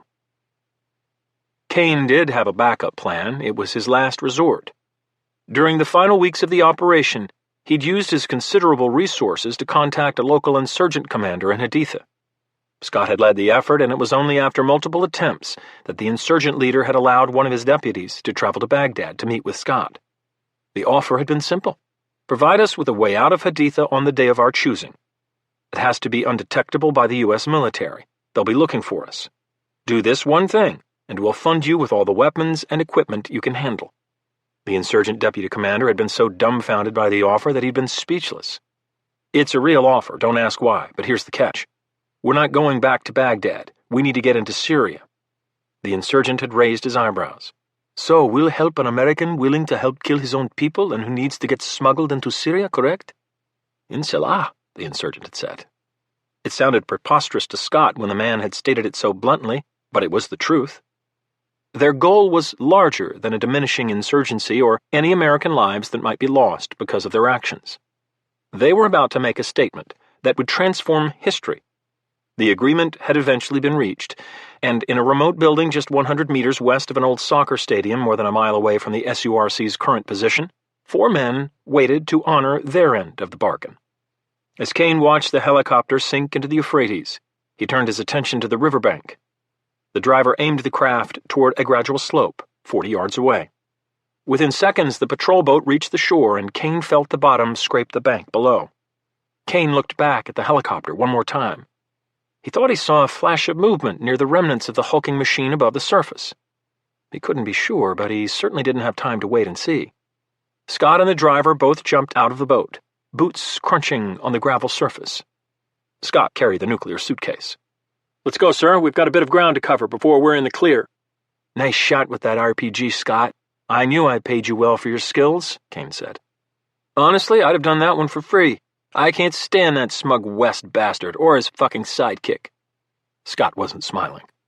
Kane nodded. He shared the same sentiments. "If nothing else, it should buy us some time. Let's go." He turned his attention to the driver, Tom Denton, as he walked up the short slope to the streets above. "Tom, nice job. I knew I could count on you." "Sir, I'm in this till the end. I lost a cousin to an IED attack in Sadr City, and I know those assholes were funded by the Iranians, so if we can hit them back, I'll do whatever needs to be done," Tom said. Kane nodded. "Scott, hand in the suitcase. You and I are on point." Scott turned over the nuclear weapon to Tom, who, though surprised by the move, didn't appear to be afraid of the bomb. Good, Kane thought. Maybe I really can count on him. It was down to just the 3 of them, and it was all or nothing. If they reached Syria, the rest of the operation was already in place. He'd paid heavily for an Iranian visa, and after a substantial weapons shipment to Damascus, the Syrian government had guaranteed him a private flight to Tehran. All the Syrians knew was that he wanted to meet with the Iranian government. It had taken over a year and a half of clandestine meetings and worldwide conversations to secure a 2-hour meeting with a representative of the Iranian regime. The meeting was scheduled for 2 days from now in a hotel in downtown Tehran. The hotel itself was unremarkable. However, its proximity to the Iranian Parliament building near Baharistan Square was crucial. In 2 days, the Supreme Leader of the Islamic Republic of Iran would speak to Parliament about the future of Iran's nuclear program. That is, unless I have something to say about it. Kane didn't know if the Americans had found his map of the Quds Force headquarters at Fajr Base. He hoped they had. It was intended as a decoy to throw them off his scent once he dropped off the grid in Iraq. His real targets were the Supreme Leader of Iran and the entire Iranian Parliament. He was going to kill them all. Once his meeting with the regime was concluded, he planned to set the nuclear device to detonate during the speech. He'd flee south of the city to escape the explosion. He'd established a network in southern Iran, one that wouldn't ask too many questions, even in the wake of the country's political collapse. This network controlled the final piece of the puzzle, smuggling him into South America to a non-extradition country of his choosing. Iran had been involved for years in shady deals with various South American dictators. Guaranteeing his sanctuary had been the easiest aspect of the whole operation. "All right, then. Let's go before any survivors from the crash or their reinforcements show up. We'll stick to the alleys and side streets." The 3 men climbed the slope and disappeared. Their new objective more than a mile away.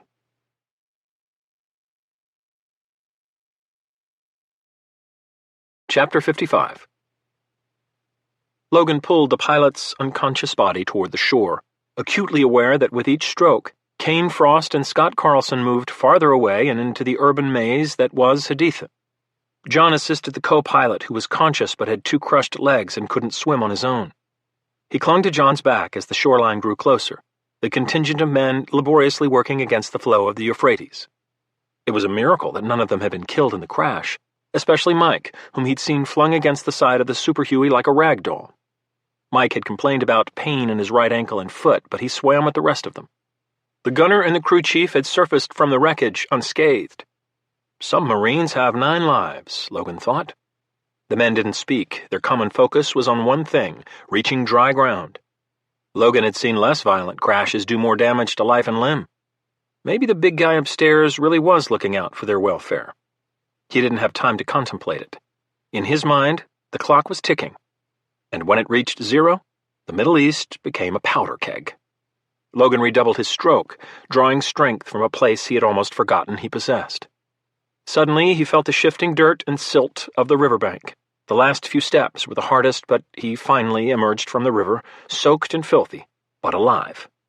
He pulled the pilot up onto the wet earth, took off his helmet, and checked his vitals as the rest of the group emerged from the murky water. Thank God he's still breathing. "Jesus Christ," he heard John say. "I never liked helicopters, no offense, Captain," speaking to the injured man he'd just rescued from the crash. "None taken," the young co-pilot said, grimacing in pain and wincing as he lay on the ground. "I've got bigger problems right now than your fear of flying." He pulled out a portable PRC 434G personal survival radio from a zipped cargo pocket in his flight suit. He pressed 2 buttons, activating the GPS transponder and personal locator beacon, and turned the selection dial to voice. "Haditha COC, this is Raven 6. We are down in Haditha. I say again, we splashed down in the river. Current location is the riverbank inside the city. The helo is in the river underwater. All on board? Alive. Request immediate QRF support." Logan interrupted him. "Captain, if we have any chance in hell of catching Kane Frost and his men, we need to leave now." He looked at Mike, who sat and examined his right ankle. It was swollen to almost twice the size of his left one. It was either severely sprained or broken. Regardless, Mike shook his head, silently confirming to Logan what he already suspected. He was out of commission. "It's just John and me." Logan turned to the crew chief and his gunner. "Gunny, can I take your radio?" "They have a head start, but in the event that we catch them, we're going to need support. We'll contact you as soon as we can." John checked his 1911 .45 caliber pistol, pulling the slide back to allow any trapped water to escape. He ejected the magazine and inserted a fresh one. He did the same for his M4, which had survived the crash slung across his back. He looked up at Logan once he was finished. "Ready when you are, boss." Logan nodded. "Gunny, the people of this city aren't exactly friendly to Marines after what happened here. Be careful. Call us if you have trouble, but understand one thing. Finding Kane is our #1 priority." "Roger, good luck, sir. If anyone tries anything, Sergeant Cruz and I can handle it. It's not our first Iraqi rodeo." "Hell, it's not even my first crash," he added, somehow managing a smile as he said it. Mike stared at the pilot. "Fucking Marines, you're all nuts. Stop dicking around, Logan, and go get that son of a bitch. We'll be fine." "See you soon, Mike." Without another word, Logan unslung his M4 and he and John sprinted up the slope and disappeared into the city.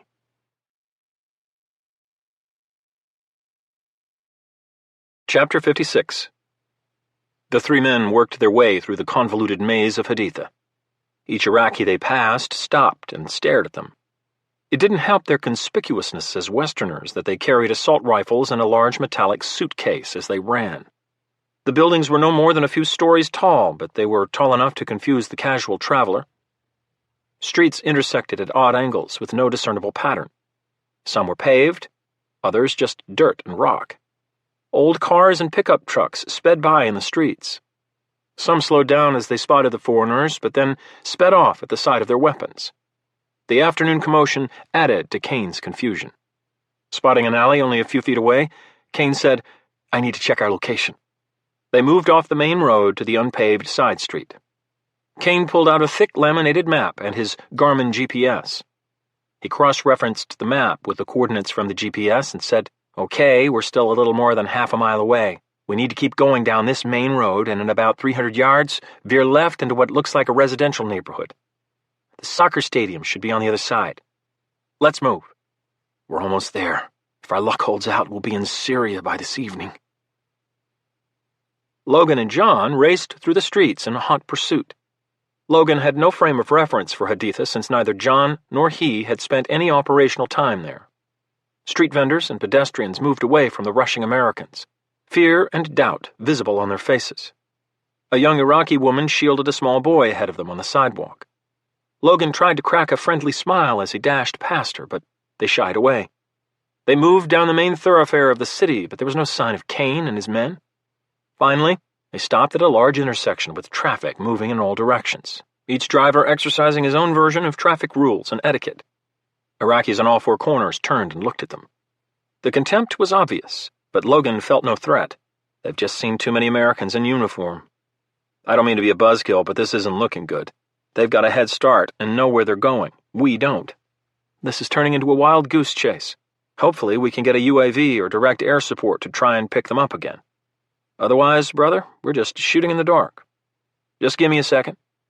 Logan continued to scan the streets. Come on, give me something, anything. He looked back and forth across the intersection. He was about to give up when something caught his attention. Bingo, he said in a low voice. Across the street on the far corner, let's go. John looked and finally spotted what Logan had seen. On the far corner was a young Iraqi teenager waving for their attention as he repeatedly pointed down the main road that continued on the other side of the intersection. I'll be damned, John said. Both men sprinted into the street in pursuit of their prey. It's not over yet, asshole. Kane stopped again at the end of the main road, which curved away to the north. They moved into what was in fact a small suburb of densely packed homes, although the maze-like streets were not laid out on any sort of grid. The street they were on ended in an intersection 150 meters away, where it branched left and right in a Y. Once we're through these streets, we should see the soccer stadium.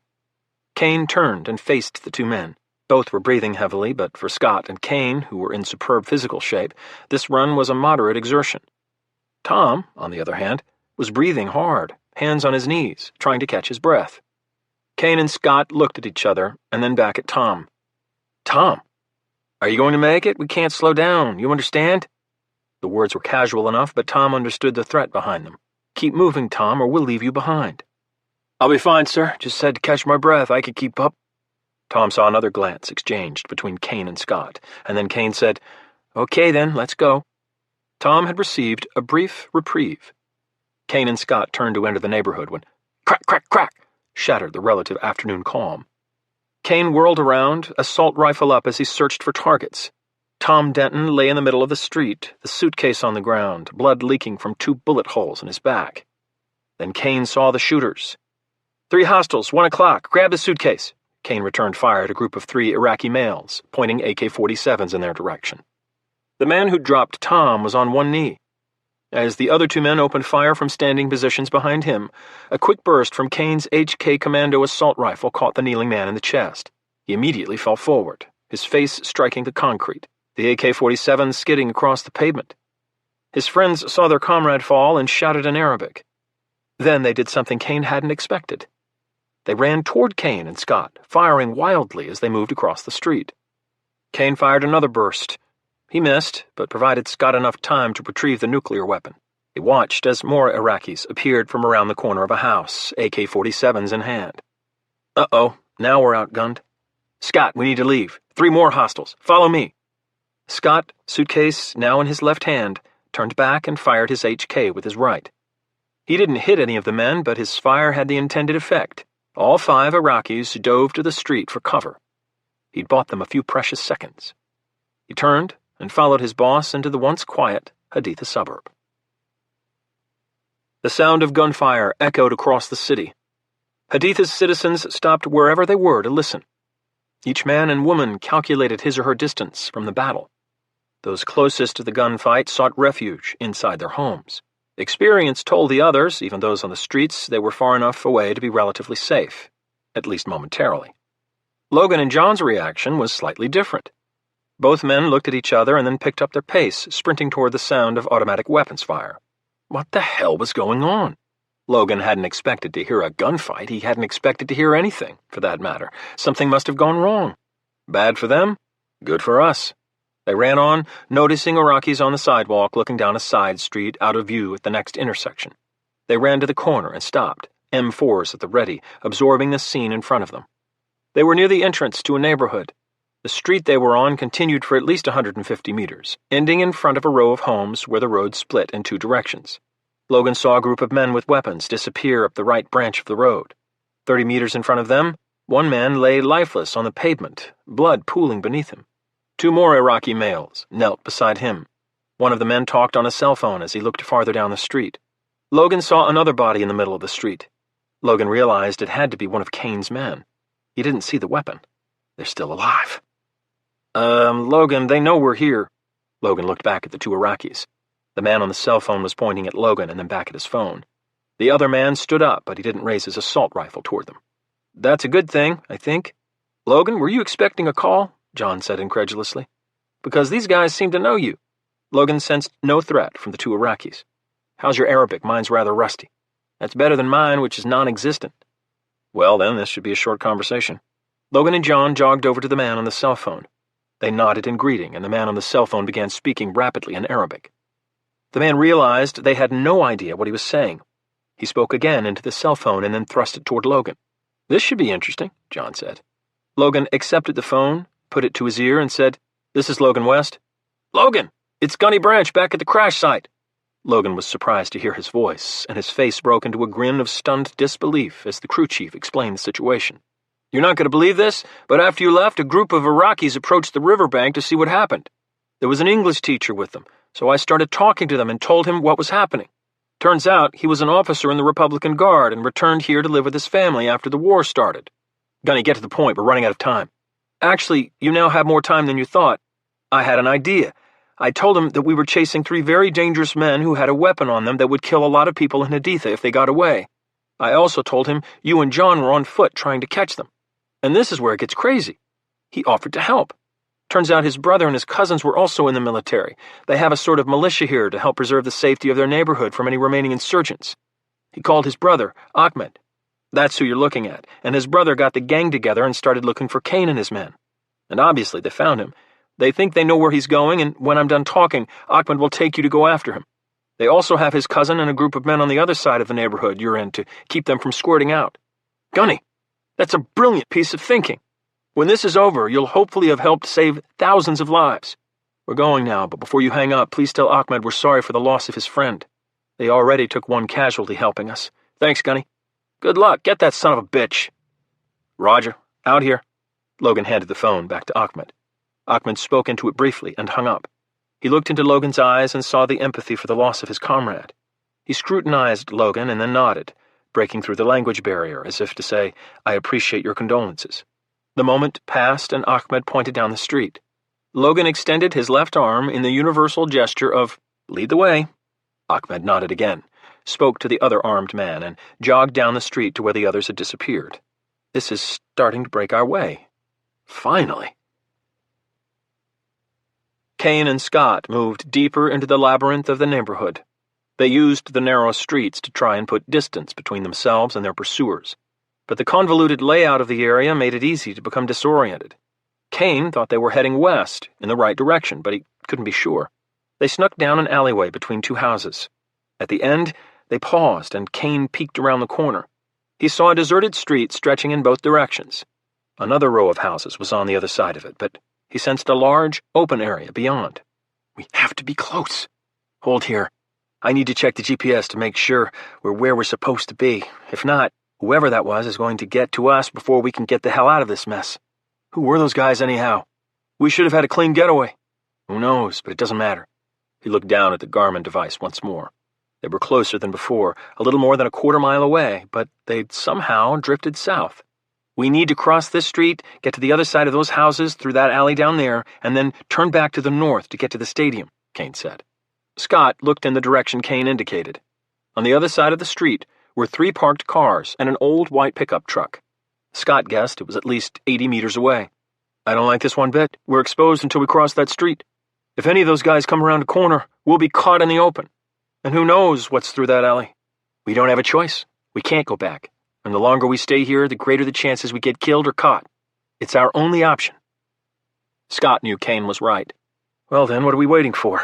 Ready when you are. Kane nodded, turned around, and exited the alleyway, exposed in the waning Iraqi daylight. Scott quickly followed on his heels, his eyes scanning up and down the street. A dog barked in the distance. A door slammed in a nearby home. A loud metallic clang came from somewhere behind them. Scott felt eyes crawling over his skin. We're being watched. We're not going to make it. But just as the doubt began to blossom into something akin to panic, they were across the street and jogging between the pickup and another car. The alley, and safety, was now only 10 meters away. Kane knelt behind the bed of the truck and looked down the alley, which was at least 30 meters long. The homes might not have appeared to be that big from a distance, but up close was a different story. They were much longer than he'd thought. He saw a few metal trash cans, some bottles on the ground, but nothing else. A door was positioned midway in each exterior wall of the two houses, facing each other across the alley. The alleyway itself was empty. Through the gap at the other end of the alley, he saw more open space. We have to be close. Let's go!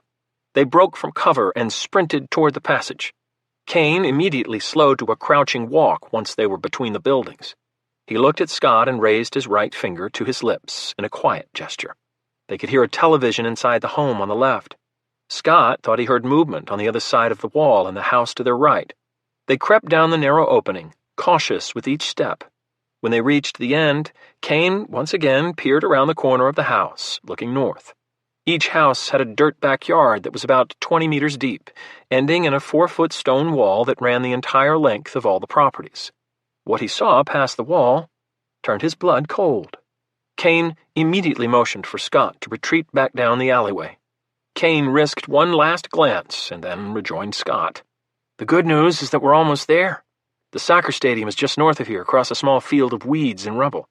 The bad news is that there are 6 Iraqis with AK-47s fanning out and moving across the field toward us. They're only 100 meters from here. I don't know if they're going to come inside the neighborhood or wait us out, but they don't look like amateurs. Shit! Scott swore violently under his breath. What now? We go back and try to work our way up the street and see if we can sneak past them. Sounds good. Scott turned around and worked his way back up the alley. They were only halfway through it when they heard voices and shouting coming from the street out front. This can't be happening, Kane thought. Not now, not this close. Unfortunately, it was. They were trapped between two groups of armed gunmen, and there was no way out. Kane thought for a moment. We need a distraction or we're never getting out of here. Call your insurgent contact, Kane ordered. Tell him we're trapped in the row of homes at the edge of the field. Tell him we need them to somehow distract the men in the field, or we're never getting out of here. And if we don't get out of here, his supply of money and weapons runs out. Scott was already dialing the number. There was only one place to hide. Kane checked the doorknob on the right. It was locked. He heard Scott speaking Arabic as he moved past him to check the door on the left. He turned the knob, and it began to open. Bingo. He looked back at Scott, who'd just hung up the phone. We're good. He said we'll hear his signal in 3 to 4 minutes.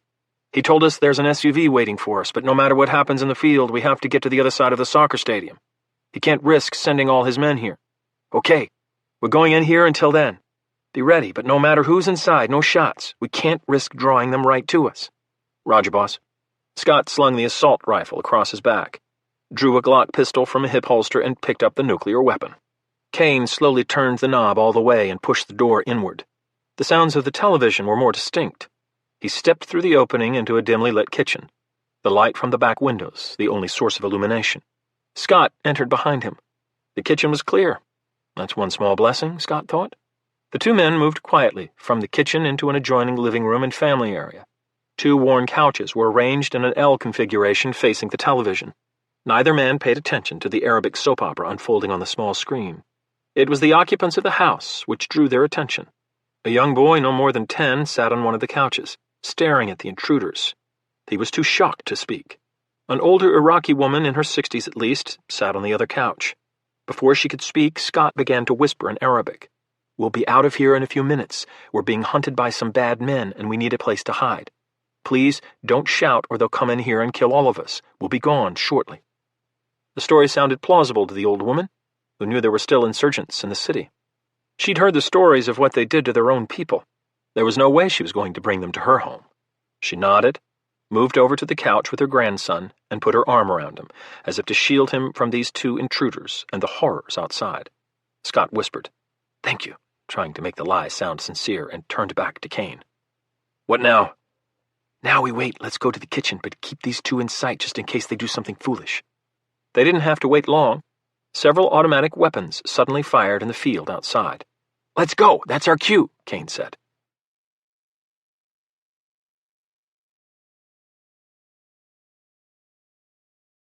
Chapter 57. Ahmed had led them through a series of narrow alleys and small streets. They'd linked up with the group of Iraqis they'd spotted disappearing down the street when they first encountered Ahmed. They now numbered 7. Logan was beginning to like the odds. They moved swiftly, a single column of men weaving between the houses. Logan knew they were getting close when the sound of gunfire erupted. Logan estimated it was only a block or two over, toward the western edge of the neighborhood. The street's residents must have sensed something dangerous unfolding near their homes. They hadn't encountered a single civilian on the streets. Smart people. The gunfire increased in volume and intensity, and Logan heard the sound of at least one light machine gun. The group emerged from another alleyway onto an abandoned street. Ahmed suddenly halted next to an old white pickup parked on the street. He turned to Logan and pointed toward the row of houses that faced them, raising his hand as if moving up and over an invisible obstacle. Logan nodded and spoke as he studied the houses. "John, this is it. The field is on the other side. We still have an element of surprise. Let's use it." Logan gestured to himself, Ahmed, and John, and then toward an alley 2 houses up on the other side of the street. He next gestured to the 4 remaining men and pointed to an alleyway directly across the street, and another one 2 houses down. They understood. 2 men would cover each avenue of approach, while Ahmed would follow the Americans. Ahmed issued instructions to his men. Within a matter of seconds, the group divided and jogged quickly to their respective objectives. Logan hoped his newfound Iraqi companions would be safe. "We'd better find the bomb, or this whole country won't be safe." This time, Logan entered the alleyway first, scanning the narrow terrain for any threat. John followed closely. Ahmed entered last. More gunfire, followed by the sound of screaming. Logan moved faster. He reached the end of the alley and held up his right hand in a fist. Freeze. He slowly craned his head around the corner of the house to gain a vantage point of the unfolding battle in the field. A moment later, he returned to cover and huddled with John and Ahmed. "Good news, bad news. Good news is that Kane and our friend Scott are 4 houses down, 50 meters away. Scott is carrying the suitcase. They're crouched in front of a low wall that runs along the back of all these yards. They're creeping along it, moving in this direction. The bad news is that there are 2 pickup trucks 130 meters away with mounted light machine guns. They must be helping Kane because they're shooting at a group of Iraqis. Must be Ahmed's cousin and his friends, in the middle of the field. I couldn't tell how many men were in the trucks, but at least 2 of our friends are down. The rest are hiding behind a cluster of small boulders, holding up their weapons and firing blindly. They're pinned down. The second they move from cover, they'll get torn to pieces." Logan looked at John and went on. "We have to help them. But the second we expose ourselves, there's a good chance Kane and Scott will see us. I want Kane alive, but Scott can burn in hell. It's about time he paid for what he did to us in Fallujah. We need to take down the gunners and Scott at the same time. You ready for some sharp shooting, John?" Logan asked. "Always," John replied, a hard edge to his voice. "So when I break left, you step out to the right, make the shots count. Once they hear them, it will only be seconds before they figure out where they came from." Logan pointed at Ahmed and gestured for him to remain behind John. "I hope he understands me." "So do I," John said. "I don't need to get shot in the back. Ready? We do it on 3. Once this starts, it doesn't stop until we either have the suitcase or we're dead. Understand?" "I'm all in, Logan." Now he smiled. "Enough with the pep talk. Let's finish this." "All right, then. Here we go." Logan turned back to the edge of the alley and raised his M4 to the ready position. John and Ahmed moved to the other side of the alley and did the same. John with his M4, Ahmed with his AK-47. The gunfire picked up once more, and then 1, 2, 3. Logan turned in a crouch and stepped from behind cover, his eyes now looking through the reflex scope of his M4. He spotted Scott Carlson, the man he'd first encountered as James in Fallujah, now only 3 backyards away. The red dot swayed slightly as Logan moved closer. John emerged behind Logan. He saw the 2 pickup trucks parked near each other at an angle, mounted machine guns firing at the boulders in front of them. Oh shit, John thought. There were now 4 more bad guys moving toward the boulders on foot, 2 from the other side of the trucks and 2 from this side. John didn't know where Ahmed was, and he didn't have time to look. The new threat captured his attention. Still have to get the gunners first, John thought as he placed the dot of the scope on the forehead of the closest man. Meanwhile, Logan exhaled as he prepared to depress the trigger. Bastard must have caught our movement with his peripheral vision. Scott was now looking directly at Logan, his face captured perfectly in an expression of surprise. "Too late, you arrogant prick." Logan and John pulled their triggers at the same time, perfectly synchronized after years of training and fighting side by side. Logan's bullet struck Scott Carlson in the center of the forehead, just above the eyes. Logan saw his head snap back. Scott fell to the dirt, his torso coming to rest on its side, the weapon pinned between his body and the wall. The man that Logan had vowed to hunt down for leading them to an ambush in Iraq was finally dead. That's for all the widows and fatherless children you created, you son of a bitch. Burn in hell. Logan sprinted toward Kane, who scrambled toward Scott's body and the weapon. He hadn't seen Logan yet. John's first shot was just as accurate as Logan's. The bullet struck the gunner in the side of the head. The dead man pitched sideways off the truck, falling to the ground. The two insurgents closest to their position turned, searching for the origin of the shot. John didn't have time to focus on them. First things first. He moved the scope to the second light machine gunner. Gotcha.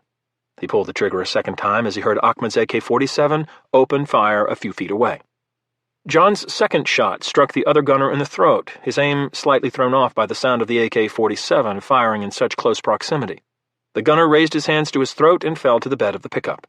Both light machine guns finally went blessedly silent.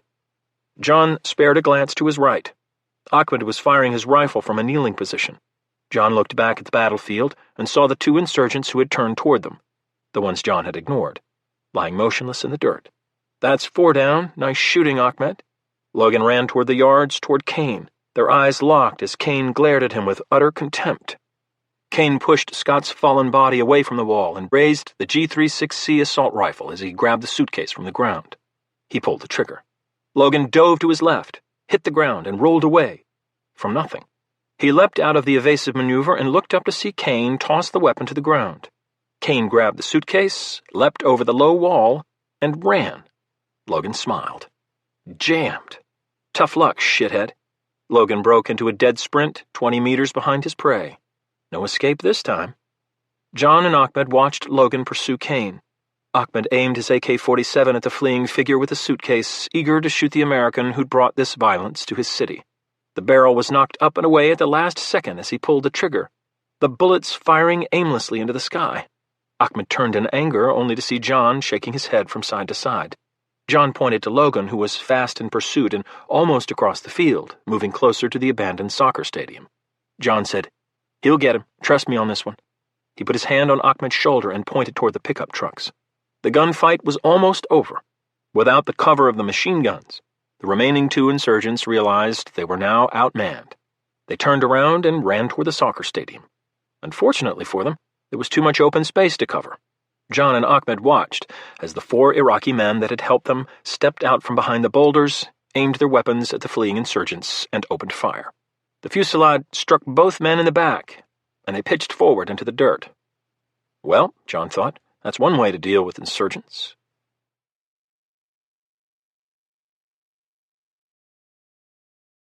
Chapter 58. Kane was fast, even for the CEO of the world's largest private army. Logan was surprised at how quick and sure-footed his movements were. Fortunately, Logan was faster. The soccer stadium loomed closer as the foot chase continued. The distance between the two men shortened. Logan was only 15 feet behind and closing rapidly. Have to get him before he gets to the other side. The grassy field suddenly gave way to tougher terrain below his feet. They'd reached the perimeter of the stadium.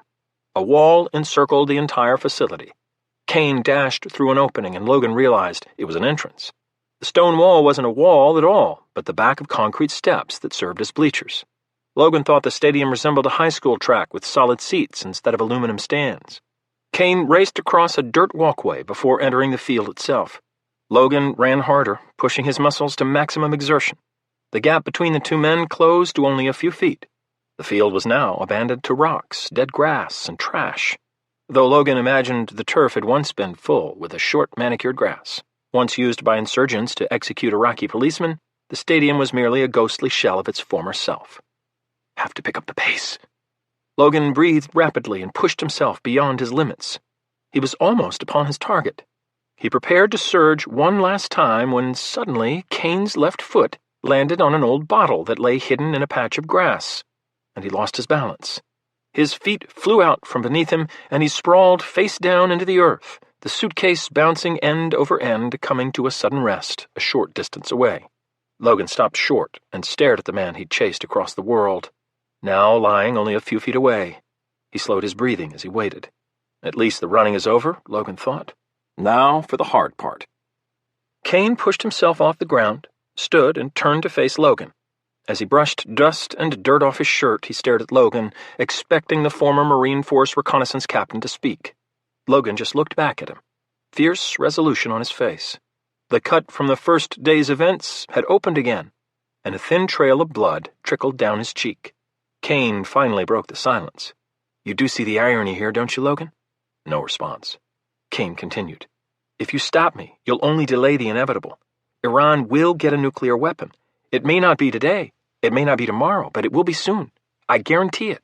And when they do, and when they choose to use it, as they've said they would, the resulting war will make Iraq look like a field exercise.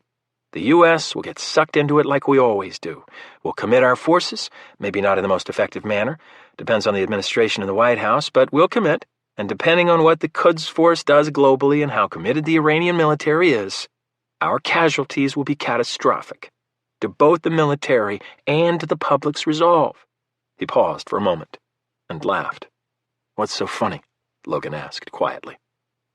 I was remembering something the Secretary of Defense once told me, he said. Kane, privately, we call it the SGLI plan. You know what that means? Logan nodded, morbidly amused at the dark humor. SGLI was Service Members Group Life Insurance, the insurance policy that protected all men and women serving in the armed forces.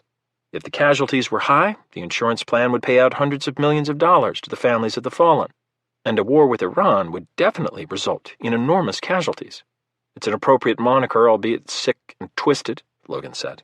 So you see, Logan, if you take the long view, and I always do, something has to be done now to let the Iranian regime know that they're vulnerable, that their aggression can be stopped, that using their Quds Force to facilitate IED attacks against U.S. forces in Iraq and Afghanistan will not be tolerated, that those responsible for the loss of American lives, for the savage murder of my brother, will be held accountable and brought to justice. His voice rose, his emotion no longer suppressed by cool logic. He's coming unhinged. Wonder how far I can push. They need to know that not all of America will sit idly by while Iran pursues a course of action that will ultimately cause even more harm later than offensive action by us does now. I've watched this farce develop over the last several years, and it sickens me. I can't take it. I agree, Logan said. It is completely and wholly fucked up. The raw bluntness of his statement had the effect of a slap to Kane's face. Kane shook his head, stupefied. If that's true, then why would you stop me? I can strike a blow that will do everything I said, that will save more lives than we stand to lose. But here you stand, ready to fight for a country that can barely take care of itself. Kane's eyes narrowed visibly. Why? The last word was almost a hush, barely audible in the Iraqi air. Because you don't get to make the rules, Logan snarled at him. You are not above the law, no matter what your motives are. He paused, choosing his next words carefully. But it's not about geopolitics, is it, Kane? I know about your brother. I know what the Quds Force did to him. Hell, I found his body, remember? I still have nightmares about it. Kane's eyes glazed over for a minute, as if a memory of Stephen slipped across them. No man deserves that. But guess what? Here is the hard truth, Kane. It's not your decision to make. Logan let the words sink in. Unless someone elected you president in the last few hours, it will never be your decision to make. You talk about bringing the Iranian regime to justice for all the American lives they've taken. The sword cuts both ways, Kane. What about you? What about all the lives you've taken and your personal vendetta? All the horror and violence your blind quest for revenge has caused? Logan spoke forcefully, emphasizing his point. You have to pay for your sins, Kane. Once you started all this, you became just like them. You lost the fight as soon as it began. You're no better than they are. Kane trembled with outrage. I'm pushing him over the edge. Maybe I'll force him to make a mistake. I may be disgusted with some of the things our government does, Logan went on. How it shies away from making the hard choices, sticking with an unpopular course of action out of political expediency. To be honest, it's one of the reasons I left the Marine Corps. But even though I don't wear a uniform anymore, I took an oath. And that oath stated that I'd act against all enemies, foreign and domestic. Like you, Kane. Even though you may see yourself as some kind of patriot, you're not. Logan saw the veins on the side of Kane's neck pulse with rage. reaching a crescendo in concert with his elevated heart rate. "You ask me why, and I'll tell you." Logan paused one more time. "Because you have to be held accountable, and I happen to be one of the few men on this planet who can do it.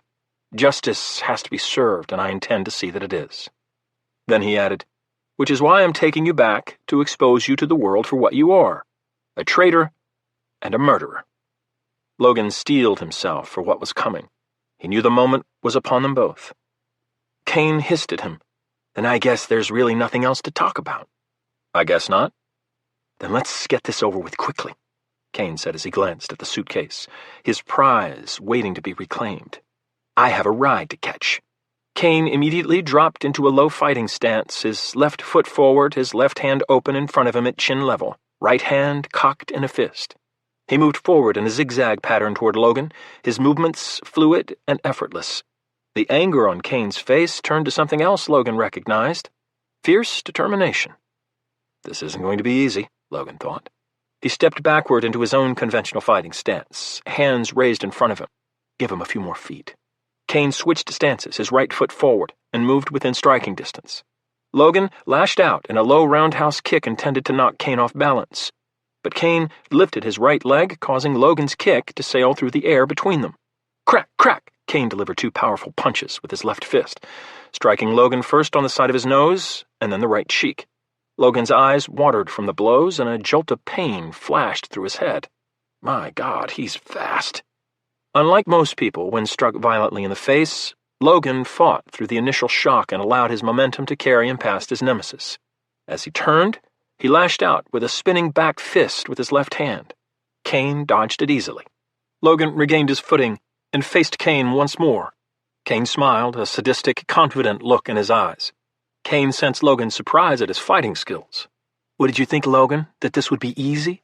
That I'd fall over and beg you for mercy? Kane shook his head from side to side. Rule number 1, Logan. If you plan to attack a fundamentalist Islamic nation, you'd better be able to defend yourself. You're not the first person who's opposed me, and from the looks of it, you're not going to be the last. Logan knew he was right. For the first time during this entire ordeal, legitimate doubt crept into the back of his mind. It wasn't panic. Logan was trained not to panic, knowing he couldn't afford to, no matter how dire the situation seemed. But he instinctively realized that he might not emerge victorious. Kane was, apparently, that good. Logan hadn't even sensed his strikes coming. I'm going to have to switch tactics somehow. He has to have a weakness. That was as far as his thoughts progressed before Kane launched a vicious assault at him. Several blows struck Logan in the ribs and face in blinding succession as he tried to defend himself. He tucked his arms into his sides, leaving his face exposed. Kane lashed out with a hammer fist to Logan's left temple. The blow staggered Logan backward. Logan shook his head to clear the thrumming sensation inside his skull. The onslaught would have incapacitated any other man, but Logan's fitness and training saved him. He was battered and bruised, but still standing.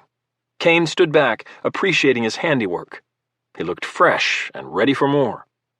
Logan immediately knew his only chance of winning lay elsewhere. There's no way I can beat him on his feet. Without wasting another moment, he lowered his head and launched himself at Kane, executing a double-leg takedown, his chest slamming into Kane's lower torso. He lifted Kane off his feet and propelled him to the hard dirt below. He was rewarded with a guttural exhalation as the wind was knocked out of Kane's lungs. As fast as Kane was, the maneuver surprised him. He struggled to push Logan off his chest. Logan responded by raising himself up and away from Kane, which provided him with enough space as he punched Kane on both sides of his rib cage. Thud, thud, thud, thud. Kane, realizing he couldn't withstand a continued onslaught of ferocious body shots, brought his right leg up between their bodies. He snaked the leg around the right side of Logan's torso and twisted, gaining enough leverage and momentum to send Logan sprawling to the ground next to him. Logan rolled away to avoid any further counterstrikes. As he scrambled to his feet, he watched Kane kick his legs straight up into the air, the momentum lifting his upper body upward. He landed squarely on both feet and faced Logan.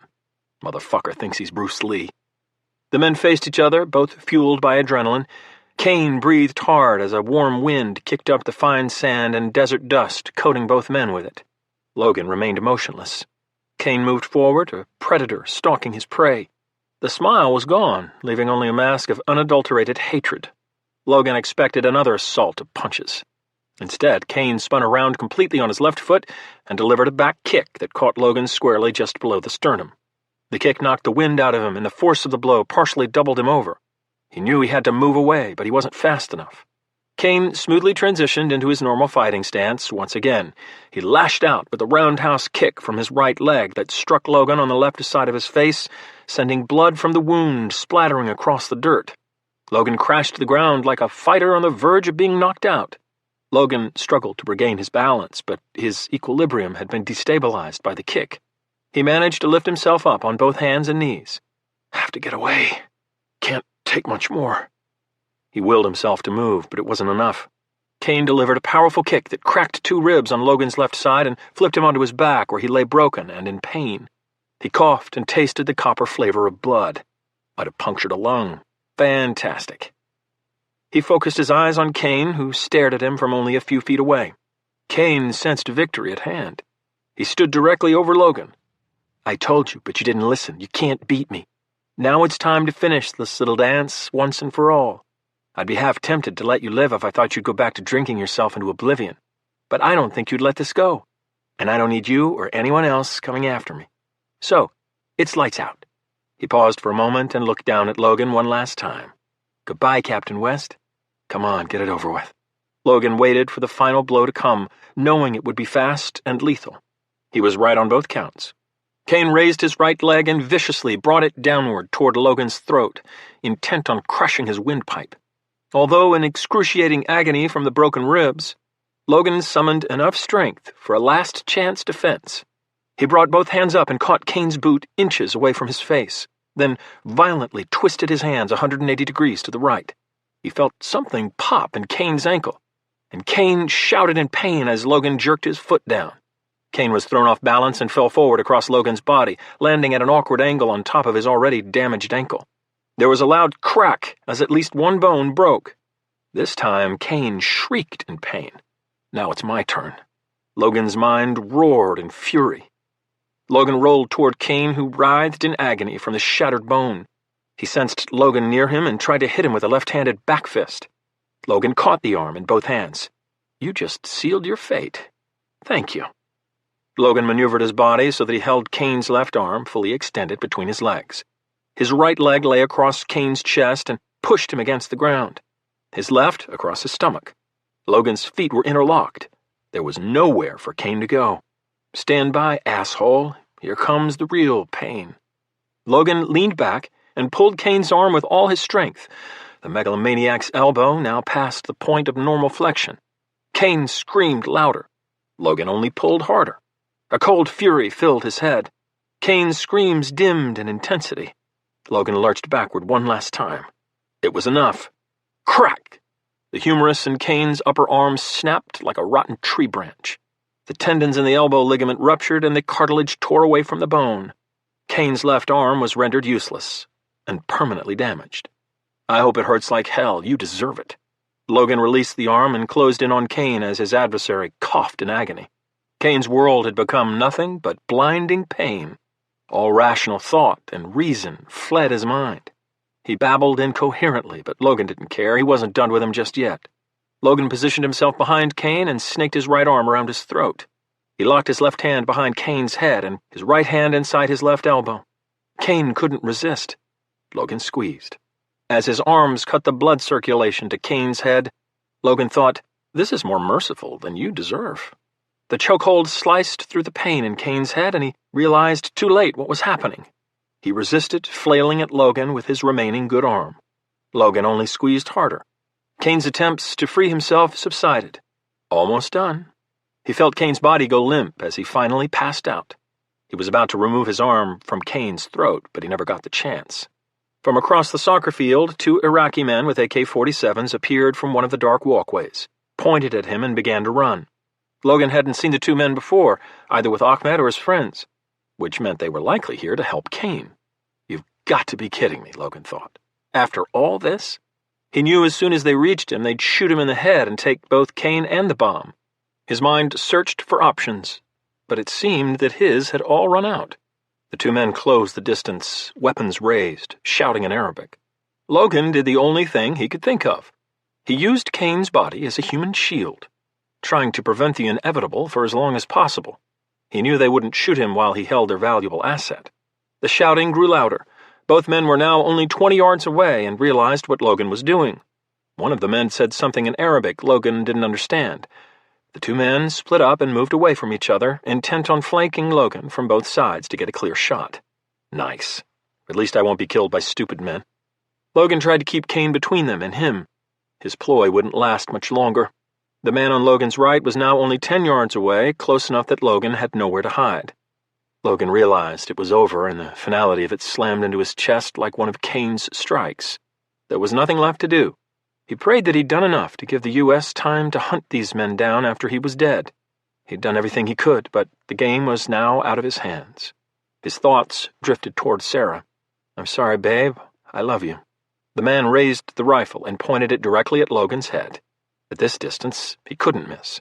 He said something to Logan, but it didn't matter. Logan opened his eyes, looked at his would-be killer, steadied himself, and replied, "Fuck you too." He closed his eyes and waited for the end to come. Crack, crack, crack! 3 shots rang out across the soccer stadium. Logan realized none of them had killed him, and he opened his eyes. The gunman pointing the AK-47 at his head was in the midst of crumpling to the ground, the rifle dangling from his right arm.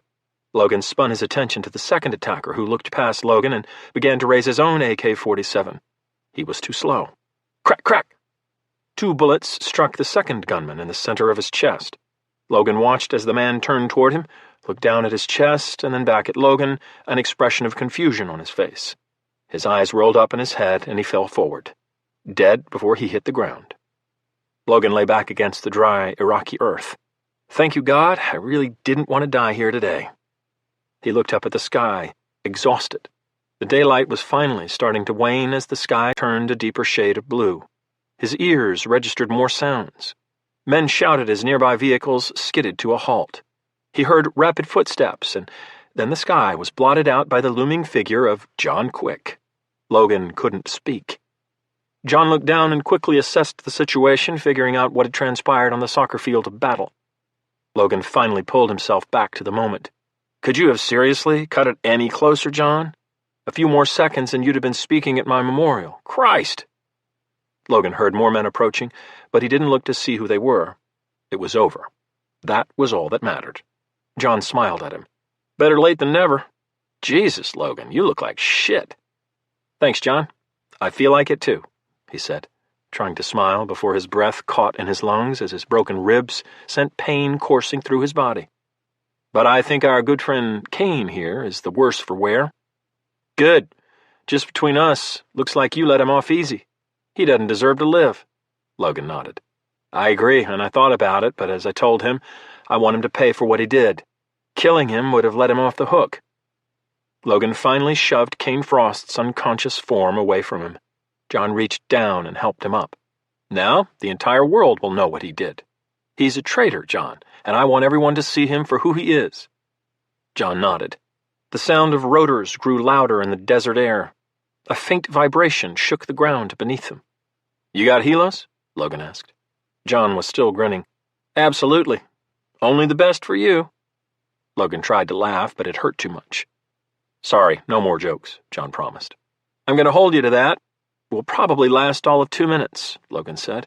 Logan carefully walked over and picked up the briefcase. All of this death for something so small.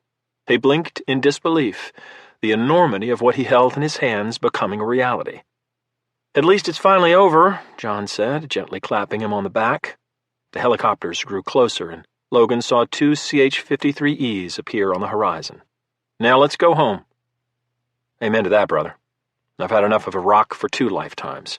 He shook his head, adding once more, "Amen to that."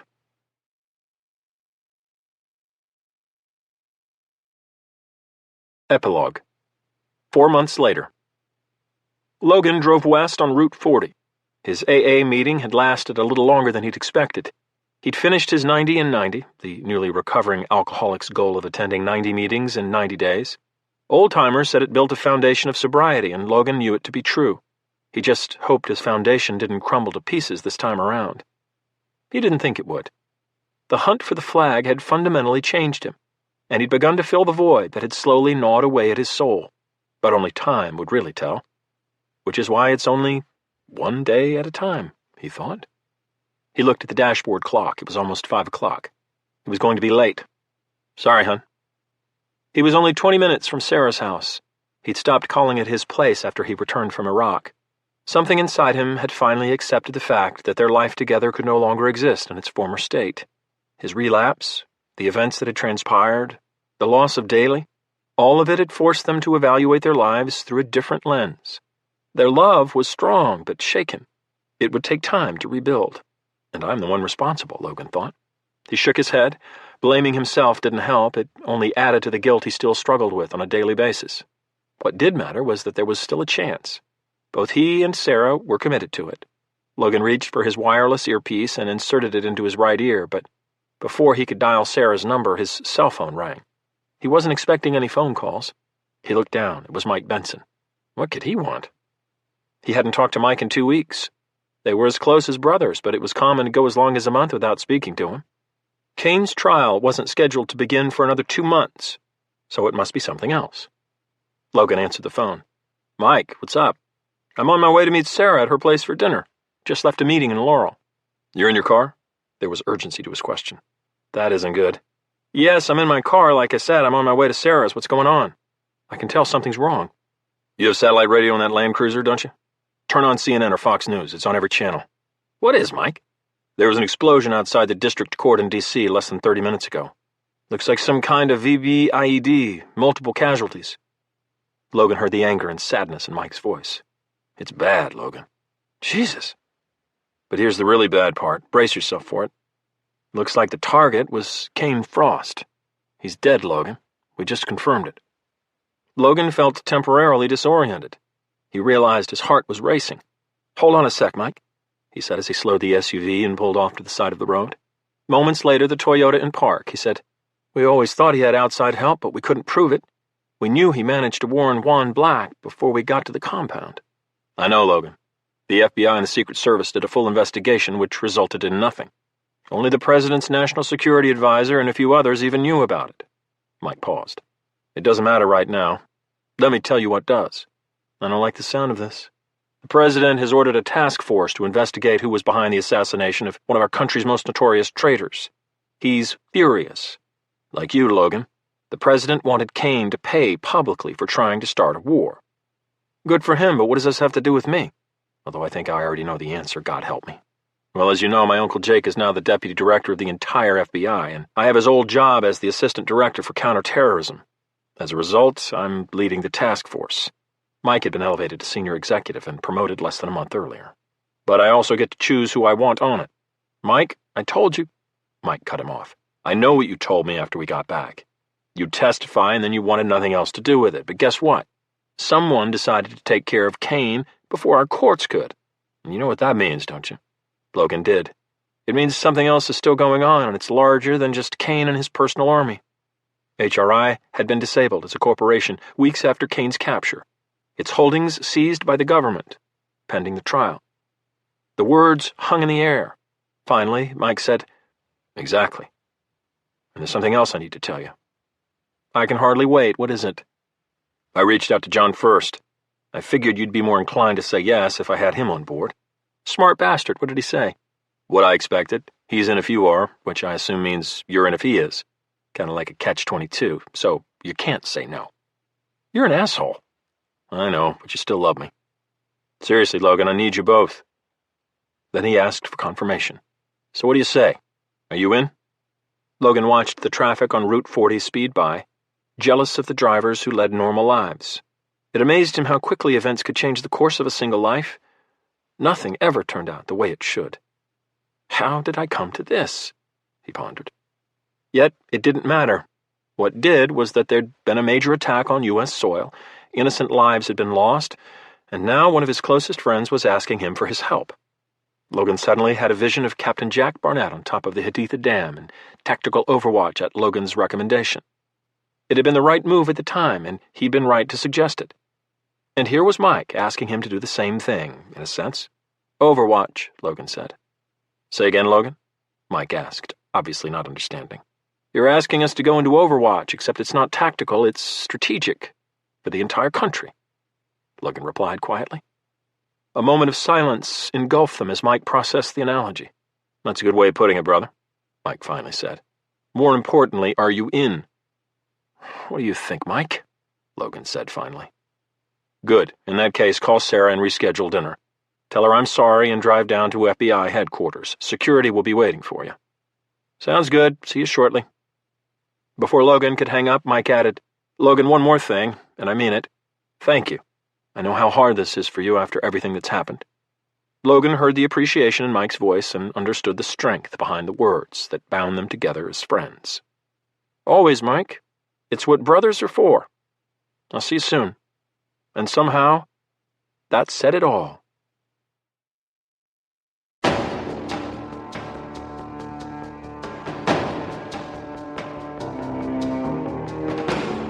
Overwatch, a thriller, was written by Matthew Betley and read by George Newbern. Editing and post-production by Fen Eichner. The associate producer was Louisa Solomon.